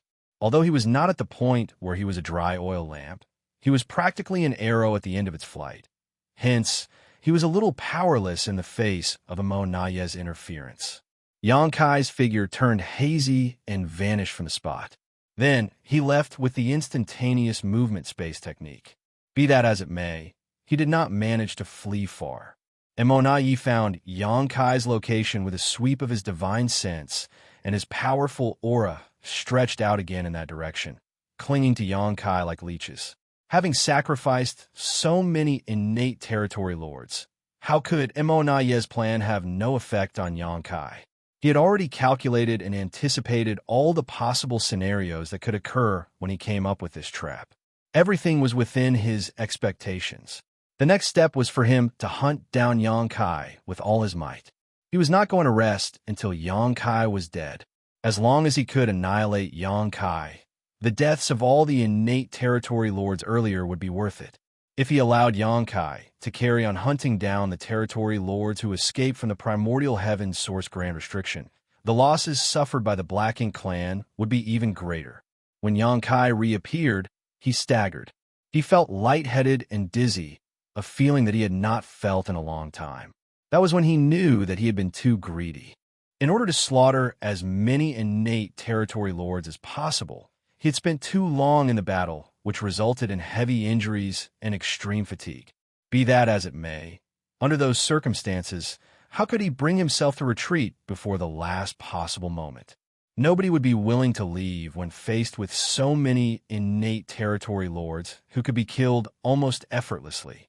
Even now, he could only sigh in appreciation. In this confrontation, he had to admit that Imo trap was truly superior. It was not an easy feat to acknowledge the strength of one's enemy. In this battle, he had known that it was a trap Imo had prepared for him. Despite that, he had willingly walked into the trap and allowed himself to fall into such a miserable state. Nevertheless, it was unknown who would have the last laugh in this confrontation. It would all depend entirely on their respective skills.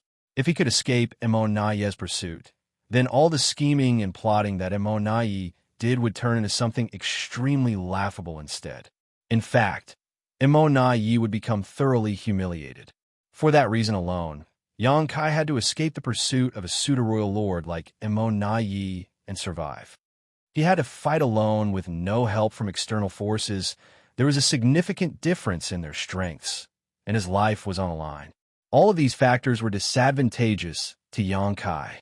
Fortunately, he was accustomed to such situations. How many times had he been chased by unimaginably powerful enemies? In the end, he always managed to turn the situation around. How could the ship capsize on calm seas now? Purifying light appeared once more, severing the aura wrapped around Xianxia for a second time. Xianxia then activated space principles to escape. Without any delay, he was struck by Immortality's interference just as he was about to escape. The severity of his injuries increased. When he reappeared once more, Immortality swiftly gave chase. The same situation kept repeating over and over. The current situation felt familiar to Xianxia. He couldn't help but recall the first time he was hunted down by a royal lord during his previous escape from the primordial heaven's source grand restriction. The current situation was similar to the situation at the time. He had used the purifying light to sever the aura that the enemy had locked on him. Then, he activated space principles to escape. It was just a pity that his enemies would catch up to him soon after. He had only been in the peak of the 7th Order open heaven realm at the time, so his strength was a far cry from that of a royal lord. Although Xianxia was now at the peak of the 8th Order open heaven realm, he was severely injured, so his situation was not much better than it had been last time. Back then, he had been hunted by the royal lord for many years. It was only with the help of the numerous mysterious celestial phenomena scattered in the void that he managed to escape danger on many occasions. In the end, Xianxia had dived deep into the Great Sea celestial phenomenon and cultivated hard for thousands of years inside numerous temporal rivers. When he advanced to the 8th Order open heaven realm and came out of the Great Sea celestial phenomenon, he managed to slaughter the royal lord through a series of coincidences and pure luck.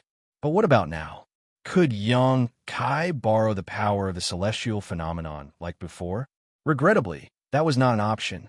Leaving aside the various dangers hidden within the mysterious celestial phenomena, there was too much distance between him and that part of the black ink battlefield.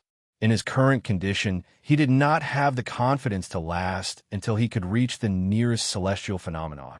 Escaping to the primordial heaven's source grand restriction was another option.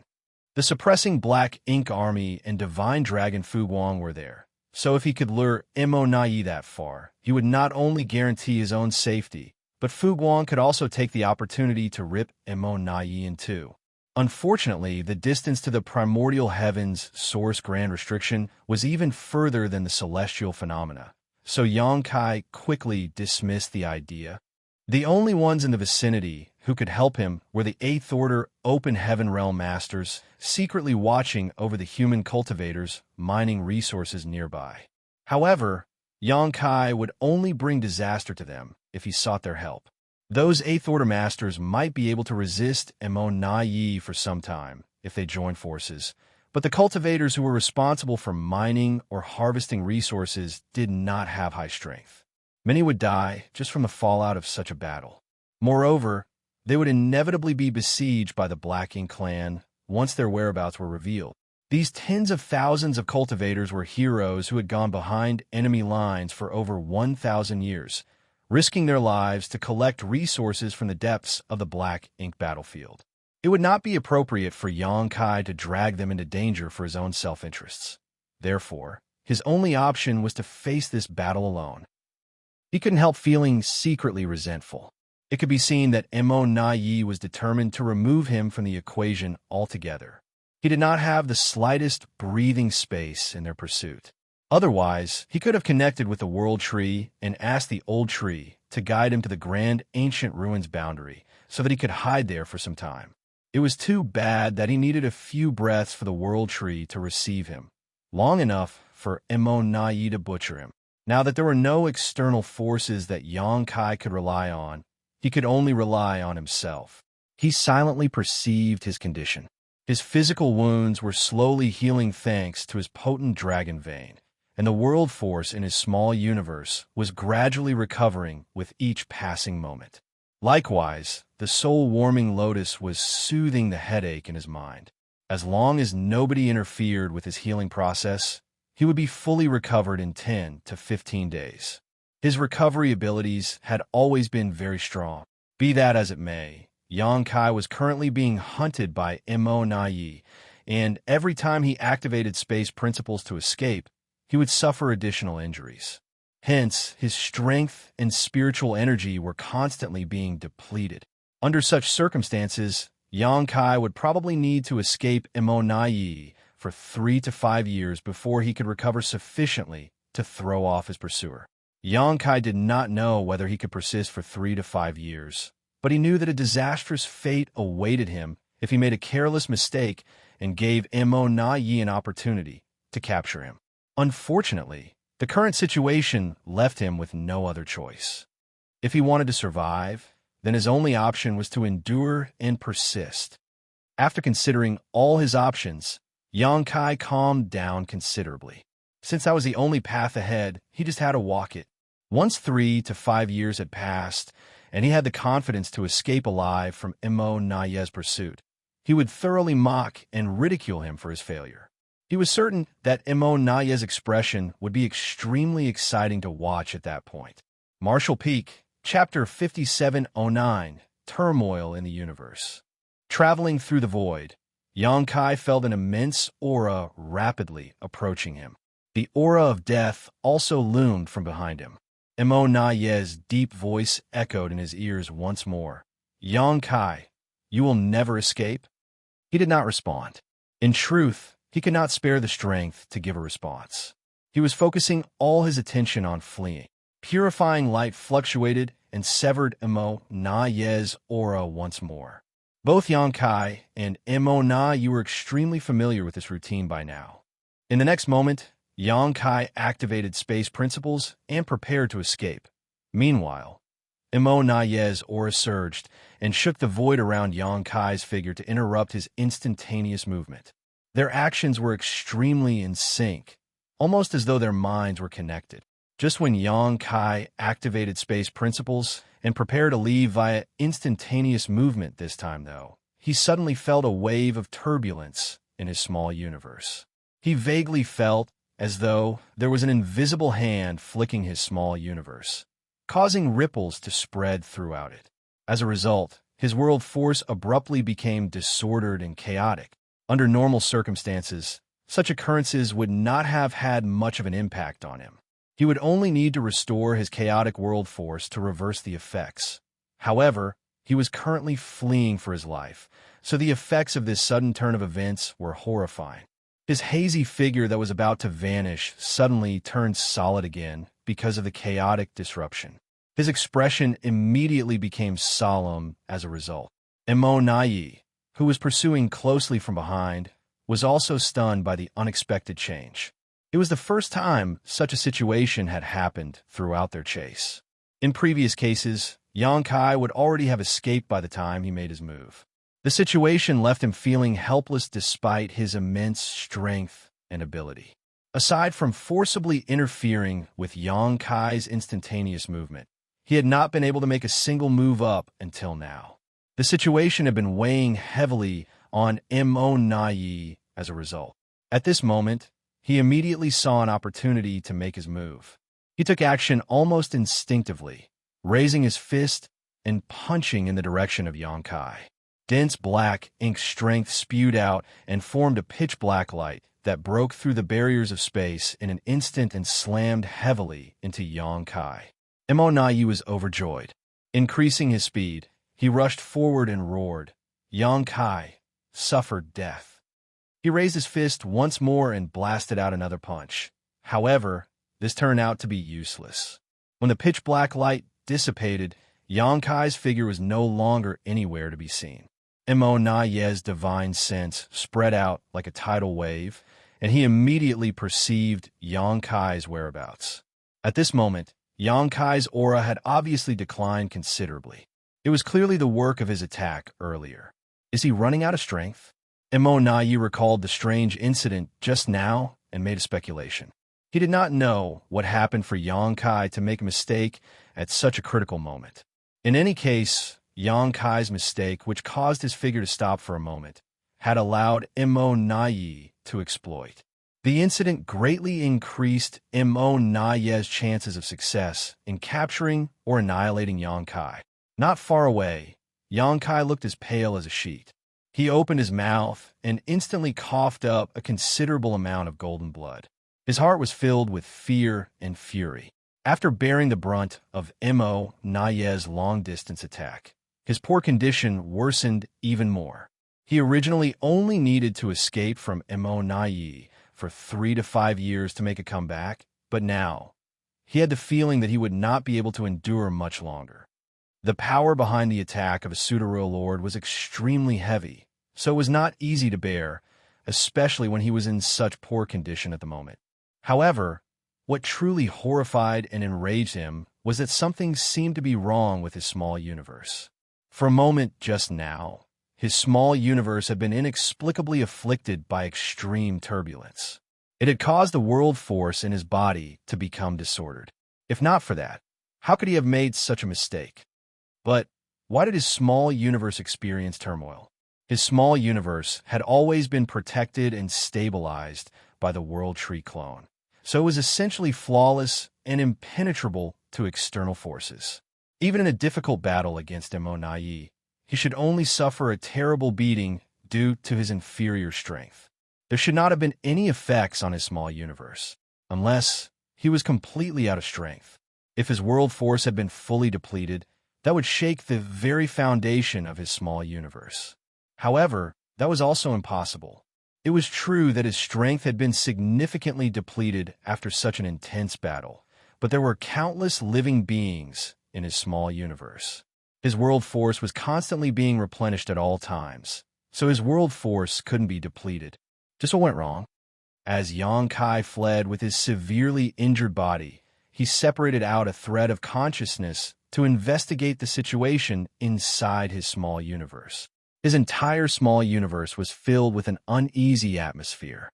The turmoil earlier had caused great panic throughout the void world.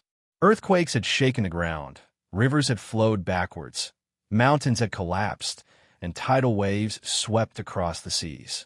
These disasters had resulted in countless casualties.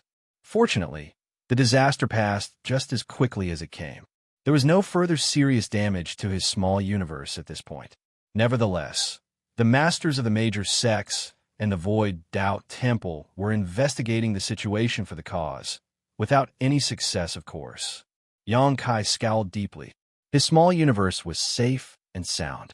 In that case, what was the cause of the disaster earlier? What puzzled him even more was that something seemed to be drawing his attention, almost as if it was calling out to him from somewhere. He inadvertently raised his head and looked in a certain direction. It was none other than the direction where he had fought hundreds of innate territory lords earlier. Something seemed to be waiting for him there. Is it a trap by the Black Ink clan? Is it another one of Immortality's ploys? No, it doesn't seem like a trap. At his cultivation realm, Xianxia's mind and will were strongly fortified. It should be impossible for him to be affected by external influences. The force that was guiding him was most likely a form of guidance from something on a much higher level.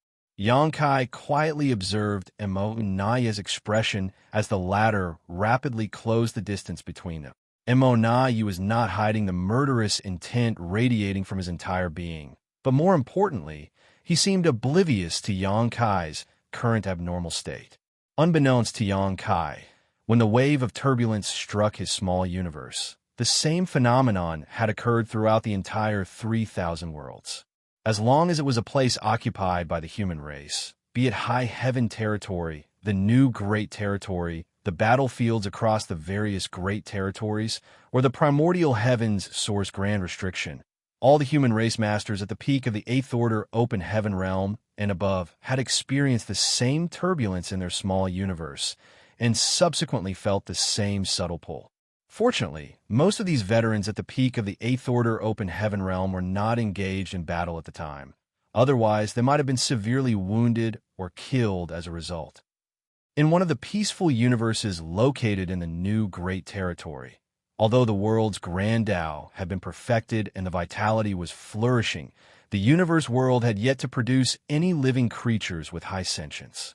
There was a simple thatched hut on one of the tall mountains inside the universe world, but there was no telling how long the thatched hut had been there, as it was surrounded by various arrays to protect it from the erosion of time. After the human race masters at the peak of the 8th Order open heaven realm experienced the turbulence in their small universe, a figure suddenly flew out of the thatched hut. He came to stand in the middle of the sky and looked up at the heavens solemnly. Then his expression seemed to change slightly. If any of the Black Ink clan higher-ups were here, they would most likely have recognized him. He was the human race master, Xianxia. Aside from Yangkai, he was one of the few human race masters who were a major concern to the Black Ink clan. Immortality had always suspected that a new Ninth Order Open Heaven Realm master had already appeared. Among the possible candidates, Xianxia and several other veteran Eighth Order masters had the highest possibility of breaking through. That was because they had not appeared on any of the great territory battlefields for many centuries. Nobody knew where these veteran Eighth Order Open Heaven Realm masters were hiding. Although the Black Ink clan had many Black Ink disciples acting as spies, such top-secret information could not be obtained no matter what methods were used by these low-level personnel. Even Yangkai did not know where Xianxia was in seclusion, not that he had ever bothered to ask. Unfortunately, the reality of the matter was that Xianxia, whose cultivation had regressed after he sacrificed a large portion of his small universe in the past, had not been able to break through to the Ninth Order Open Heaven realm, even though he had been cultivating in retreat for so long. Even now, he was only at the peak of the Eighth Order Open Heaven realm. Nevertheless, there were very few among the veteran Eighth Order Open Heaven Realm masters with the qualification to advance to the Ninth Order Open Heaven Realm in the first place. It could be said that Xianxia was one of the few cultivators closest to the Ninth Order. When the turbulence swept throughout the universe, Xianxia had also been disturbed. The phenomenon had interrupted him in the middle of his retreat, causing nearly 1,000 of hard work to come naught. If it were anybody else, they would inevitably have lost their composure. In the worst case, they might even suffer a trace of cultivation dissonance. Luckily, Xianxian's mind was strong and stable thanks to the many ups and downs he suffered in life. Although he was disappointed, he was not too bothered by the loss. He simply pondered for a moment before he vaguely understood what had happened. Xianxia was different from Yangkai after all. Yangkai might be famous throughout the known universe, but he had lived a much shorter life than the true veteran Eighth Order Open Heaven Realm masters. It was only natural that he had experienced much less in life compared to these old monsters. What Yangkai did not know, Xianxia understood almost instantly. With a vertical movement, his figure transformed into a stream of light and charged out of the universe world, disappearing in the blink of an eye. At the same time, various messages began to spread among the human race as the Open Heaven Realm masters who had lived long enough had a vague understanding of what was about to take place. On the Black Ink battlefield where Yangkai had fought hundreds of innate territory lords earlier, after Yangkai escaped and Immortality pursued, the surviving innate territory lords seemed to be in no hurry to leave. It was not that they did not want to leave, but rather that they were heavily wounded and their energy reserves had been depleted, so they were having trouble moving about freely. They might have survived the battle, but too many of them had lost their lives to Yangkai. Nearly 200 innate territory lords had been slaughtered by Yangkai in that fight, an outcome that would surely be recorded in the annals of history. In any case, they were not worried that Yangkai might return here. Immortality was personally hunting him down after all. He would be having enough trouble just escaping with his life. So where would he find the energy to wheel around to attack them again? While they were resting, though, none of the territory lords noticed that an extremely mysterious force was slowly permeating the nearby void. There were no words to describe the force accurately, but it was no threat to the territory lords. On the contrary, it seemed to seamlessly seep into everything without a sound. As the force began to condense, numerous illusory lines emerged and slowly connected with each other to form a strange image. The illusory phantom covered a huge swath of the void and enveloped the territory lords. Strangely enough, none of the territory lords noticed anything at all. It was not until a certain territory lord suddenly opened his eyes and looked around that he realized something was wrong. He shouted a warning, startling the other territory lords from their rest. Not knowing exactly what was happening, let alone what the illusory phantom that inexplicably appeared was, the territory lords did not dare to remain. They quickly summoned their strength to leave this place. However, they soon discovered something strange. The void within the range of the illusory phantom had twisted and folded upon itself. No matter how they tried to escape, they could not leave the range of the illusory phantom. It was as if they were trapped inside an inexplicable array, a reality that shocked and horrified them. Martial Peak, Chapter 5710, It Has Appeared. These territory lords had snuck out from the primordial heavens, source grand restriction. After traveling for 10 years and avoiding being hunted by Xianxia along the way, they finally arrived at the no-return pass. Before they could heal from their wounds and recover their strength, though, they were used as pawns to besiege Xianxia under Immortal's order. Many of their clansmen had died in the previous battle, and those who survived initially thought that they would finally be rewarded for all their hardships. Who could have known that such a strange phenomenon would occur?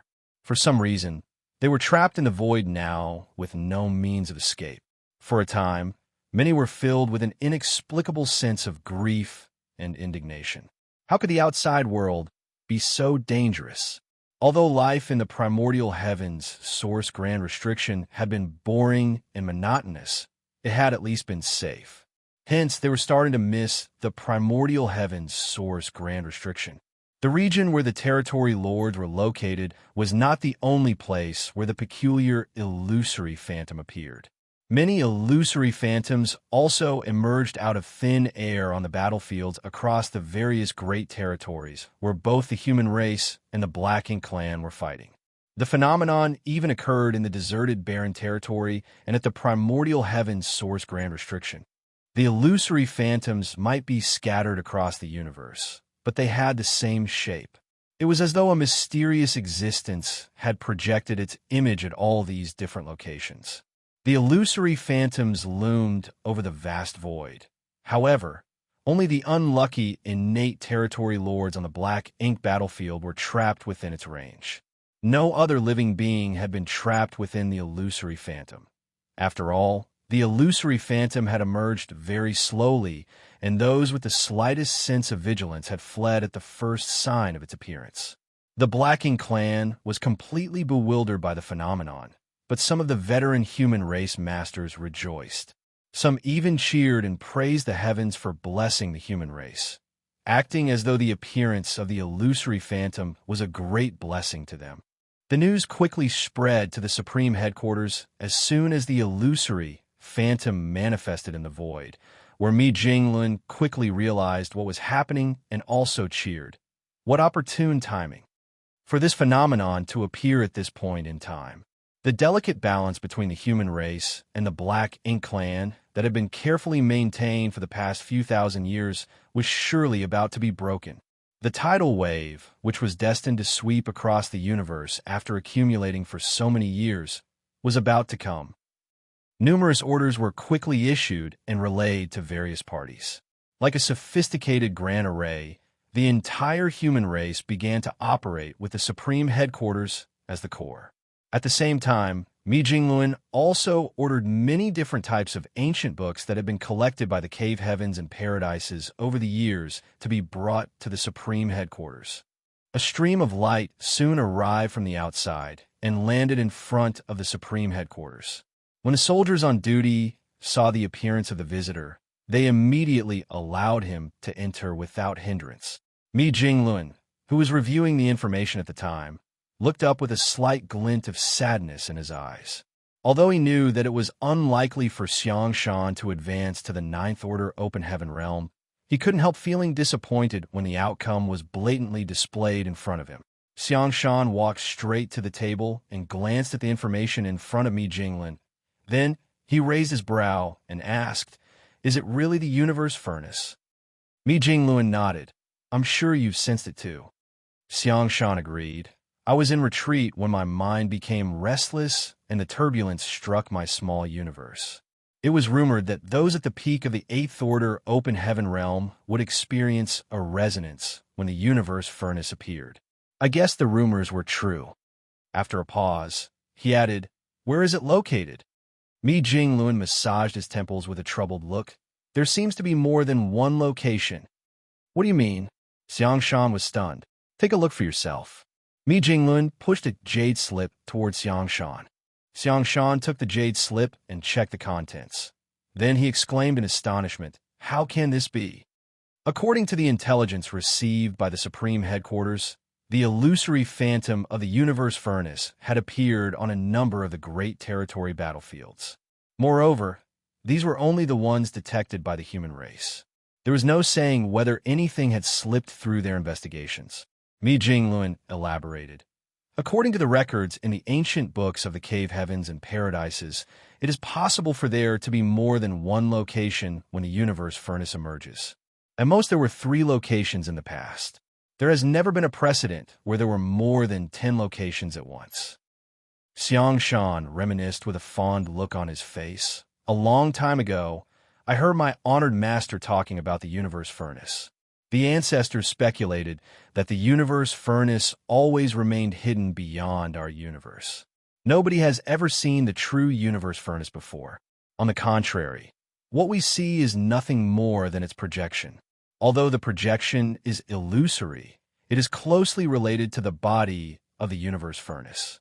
More than that, the projection is the entrance to the universe furnace. Mi Jinglun nodded. I've heard the seniors discussing this idea in the past. Moreover, the number of projections seems to be related to the number of deaths and the strength of the deceased in a particular area. According to the records, more projections will appear when more strong beings lose their lives. Xianxia immediately understood. Is that why there are projections on every great territory battlefield? That's probably the reason. Both the human race and the Black Ink clan suffered countless casualties on the great territory battlefields, and many of these casualties were open heaven realm masters. Therefore, it is not surprising for the projection of the universe furnace to appear on these great territory battlefields. By that logic, projections should also appear in the barren territory and at the primordial heaven's source grand restriction. Countless beings had died in the wars at both the barren territory and the primordial heaven's source grand restriction. In particular, the Ninth Order Old Ancestors and Royal Lords had practically annihilated each other in these 2 locations. There was a high possibility that the projections of the universe furnace had appeared at those 2 locations. The location of the projection was the location of the entrance to the universe furnace. In other words, there were more options for a person if they wanted to seize the opportunity to enter the universe furnace. However, this was not good news for the human race. If there were only 1 or 2 entrances, then the human race would definitely go all out to seize control of these locations and prevent the Black Ink clan from entering.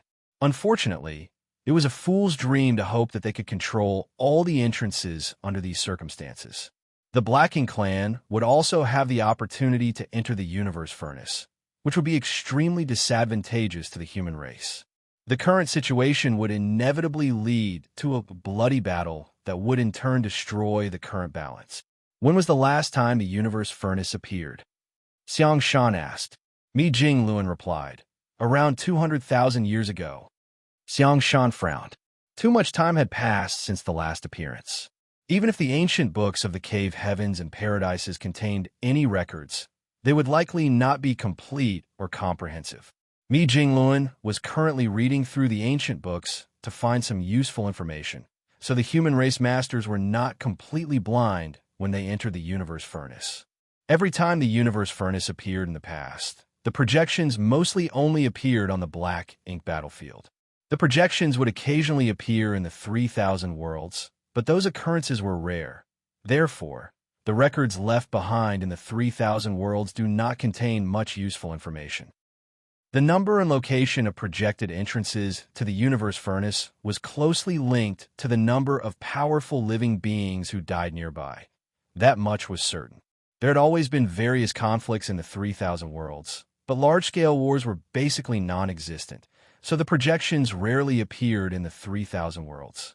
The projections generally only appeared on the Black Ink battlefield. Among the old ancestors, a number had advanced to the Ninth Order Open Heaven realm thanks to the opportunities they obtained in the universe furnace. For that reason, the Ninth Order Old Ancestors should have some knowledge regarding the universe furnace. Unfortunately, most of the Ninth Order Old Ancestors lost their lives during the battles at the Primordial Heavens Source Grand Restriction and the Barren Territory. Xianxia and Wuxia were the only two Ninth Order Old Ancestors who survived. The problem was that these two were considered rising stars among the Ninth Order Old Ancestors. Only a few thousand years had passed since Wuxia advanced to the Ninth Order Open Heaven Realm, and though Old Ancestor Xianxia advanced earlier, it was still just 20,000 years ago. There was a high possibility that she had not experienced the last appearance of the Universe Furnace. At present, it was an extravagant hope to acquire information regarding the Universe Furnace from the masters of the previous generation. Even so, Mi Jingluan immediately sent men to Xiao and Wuxia to inquire about the Universe Furnace. After all, these two were still older than the rest, and they might have some useful information. What about the divine spirits? Xianxia asked. Some of them have probably lived long enough. Shouldn't they know something about the Universe Furnace?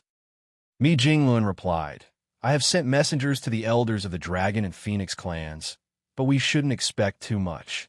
The divine spirits generally remain to the no-return pass without leaving their position. Although they have lived long enough, they did not participate even when the Universe Furnace appeared in the past.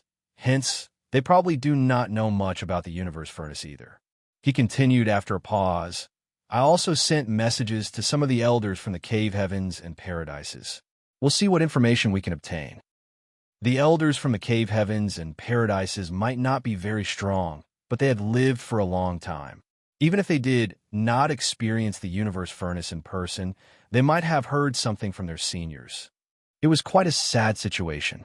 Although the Universe Furnace was undoubtedly the biggest opportunity for the human race, the interval between each appearance was so long that the human race did not know much about it.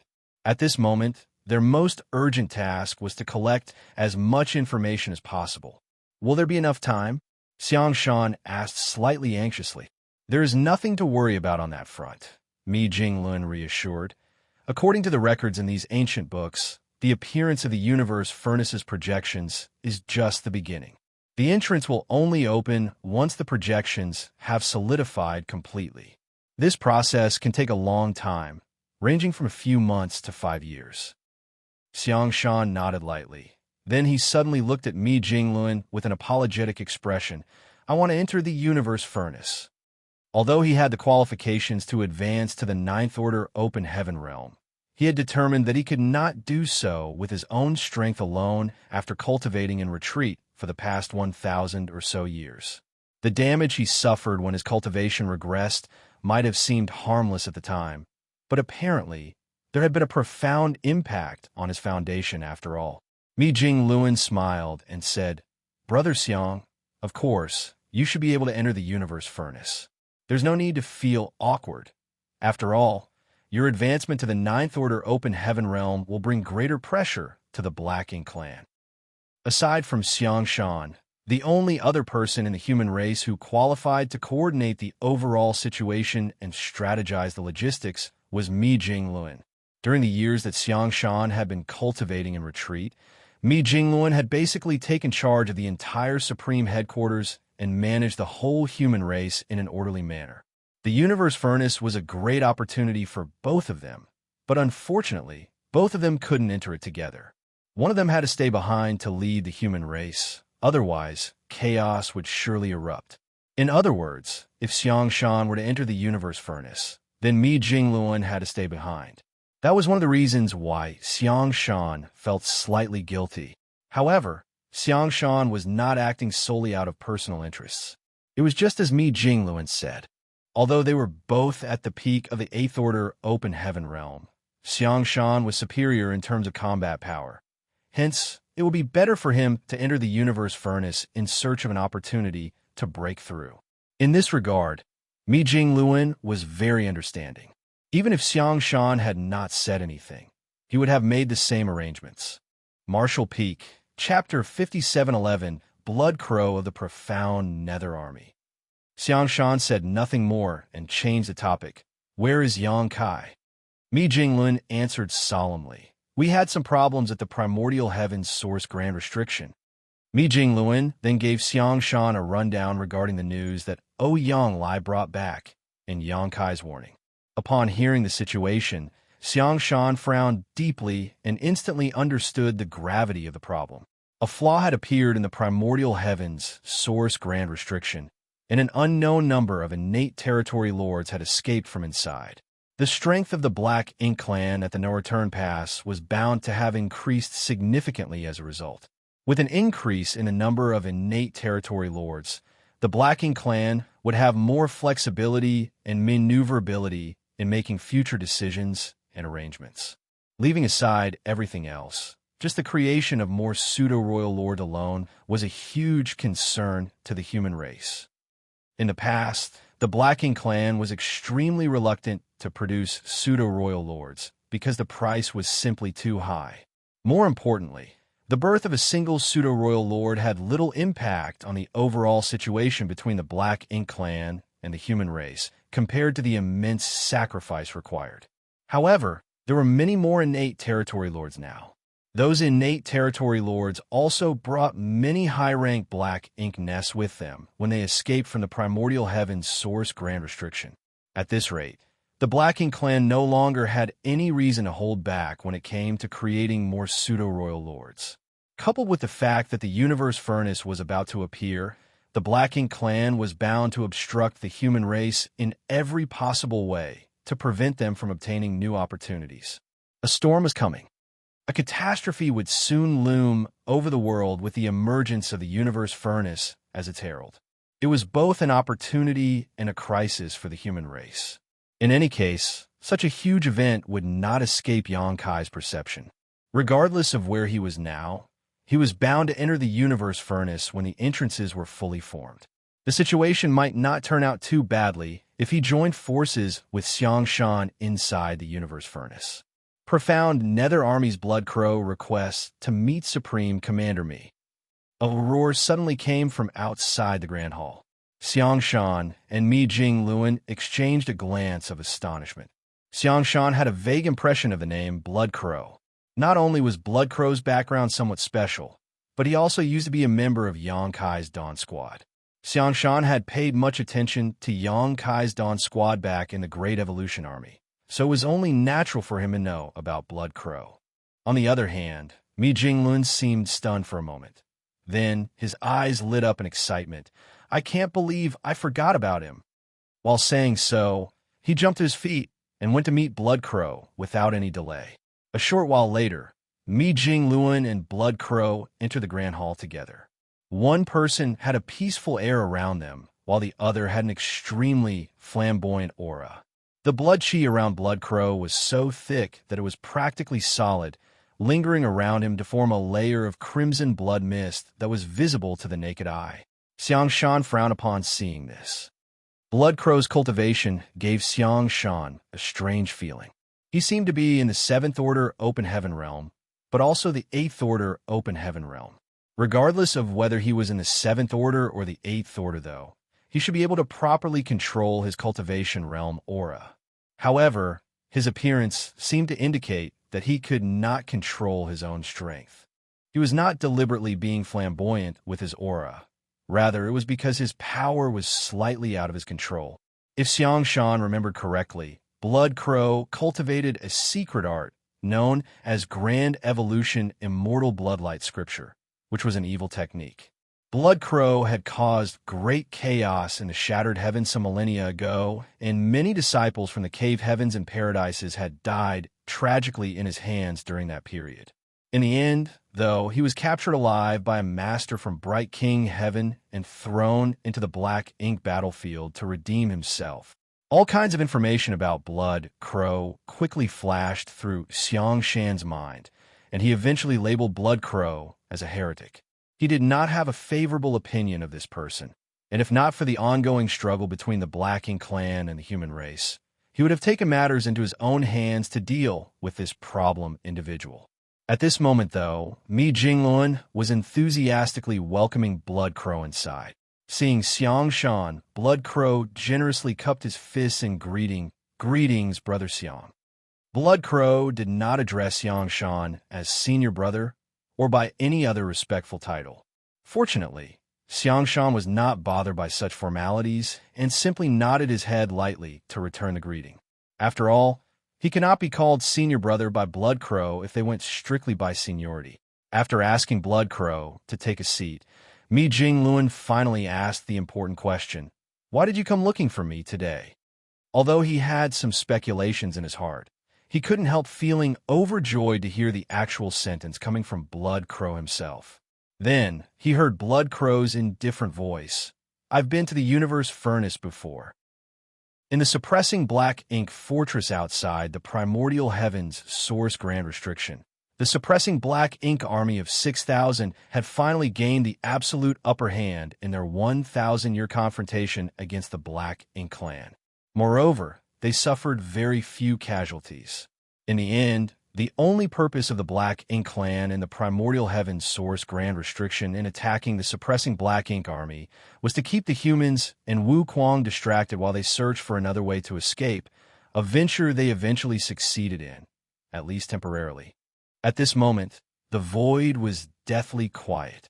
The gap in the primordial heavens source grand restriction remained, but the Black Ink clan was no longer rushing out to their deaths.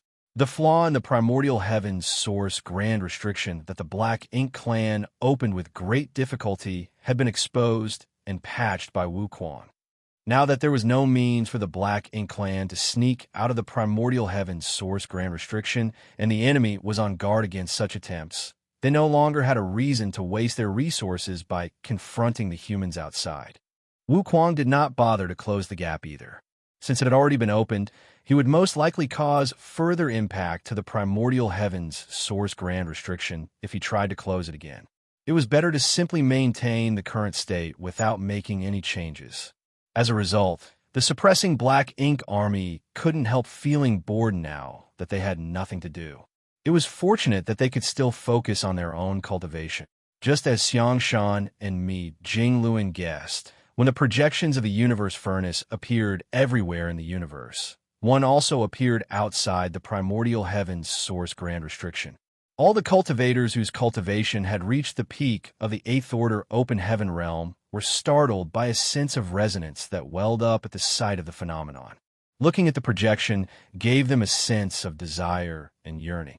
There were several veteran 8th order open heaven realm masters in the suppressing Black Ink army, so they immediately guessed the situation when they saw the projection. As news that the universe furnace would be emerging soon spread throughout the entire suppressing Black Ink army, many 8th order open heaven realm masters were shaken by the news. There were a total of 400 8th order open heaven realm masters in the suppressing Black Ink army to begin with, and several others had broken through to that realm over the last 1,000 years. However, less than 10% of them had the qualifications to advance to the 9th order open heaven realm. Even Yu Rumeng, Su Yin, and the others had only advanced directly to the 6th order open heaven realm, so their limit was the 8th order open heaven realm. On the contrary, rising stars like Zhao Yibai, Xiaoya, and Su Yi had ascended to the 7th order directly and were expected to reach the 9th order open heaven realm in the future. As cultivators, it did not matter whether they were men or women. They all desired to seek greater heights in the martial Tao. It was their greatest wish to climb beyond the peak in hopes of seeing an even broader and exciting scenery. For that reason, the 8th order open heaven realm masters of the suppressing Black Ink army were riled up when news of the upcoming emergence of the universe furnace spread. Be that as it may, neither the veteran 8th order open heaven realm masters nor the rising stars in the same realm knew much about the universe furnace. All they knew was that it produced innate open heaven pills that could help cultivators break through their natural limits. As for what these innate open heaven pills looked like or how to obtain them, everything was a complete mystery. Fortunately, there was a divine dragon amongst them. In terms of age and seniority, Fu Guang was undoubtedly leagues above everyone else here. He was well-informed and knowledgeable, so he might know something about the universe furnace. Xianxia immediately turned to Fu Guang, who was standing nearby and staring at the projection of the universe furnace with a solemn expression. "Senior, is that how the universe furnace looks?" Fu Guang smiled faintly. How else should it look if not this? Xianxia laughed dryly. I don't know. In any case, it is different from what I imagined. After a brief pause, he added another question. Senior, since the universe furnace appeared before us, does that mean we have the advantage of being the closest? Fu Guang glanced sideways at Xianxia. You think too much. This is nothing more than a projection of the universe furnace. Its true body has always been hidden somewhere beyond the known universe. Nobody has ever seen it before in history. A projection? Xianxia was stunned. He was not the only one. Many of the Rising Star 8th Order Open Heaven Realm Masters around him were also stunned. One of the veteran 8th Order Open Heaven Realm Masters explained, "It is rumored that the universe furnace will reveal a projection of itself in the vast expanse of the universe before it appears. Once it completely solidifies, it will transform into an entrance for us to enter the universe furnace in search of opportunities." Xianxia was even more confused by the explanation. Enter the universe furnace in search of opportunities? Does that mean there is a sealed world inside the universe furnace? The veteran 8th Order Open Heaven Realm Master shook his head. I don't know the exact details either. These are just what I heard from my elders when I was younger. Another person stepped up. There's a possibility that the projection appeared at more than one location. The appearance of the projection is apparently related to the number of powerful masters who died in a specific place. Too many living beings have lost their lives in the wars here, so it's not surprising for a projection to appear here. Are you saying there are projections elsewhere? Somebody asked curiously. Yes, I believe so. There are so many great territory battlefields nowadays, and countless living creatures lost their lives in battle on every one of them. I believe there are projections on most, if not all, the various great territory battlefields too. Doesn't that mean we're not the only ones with access to the universe furnace? Of course, anywhere with a projection would be connected to the universe furnace once they solidify into entrances. The veteran 8th Order Open Heaven Realm Masters reported all the information they knew. Meanwhile, Xianxia listened curiously from the side. Scratching his ears thoughtfully, he leaned over to Yang Shui and murmured, "It's different from what I imagined." Yang Shui nodded in agreement. And it's different from what I imagined too. They had always heard that the universe furnace contained innate open heaven pills that could allow a person to break through their shackles. Now that the universe furnace was in front of them, they wrongly assumed that they would only need to wait quietly for the mysterious innate open heaven pills to fly out when the time was right.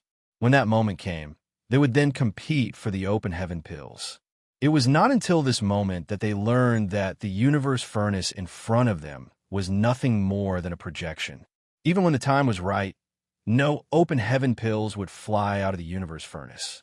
On the contrary, they would need to enter the universe furnace to seek these treasures out.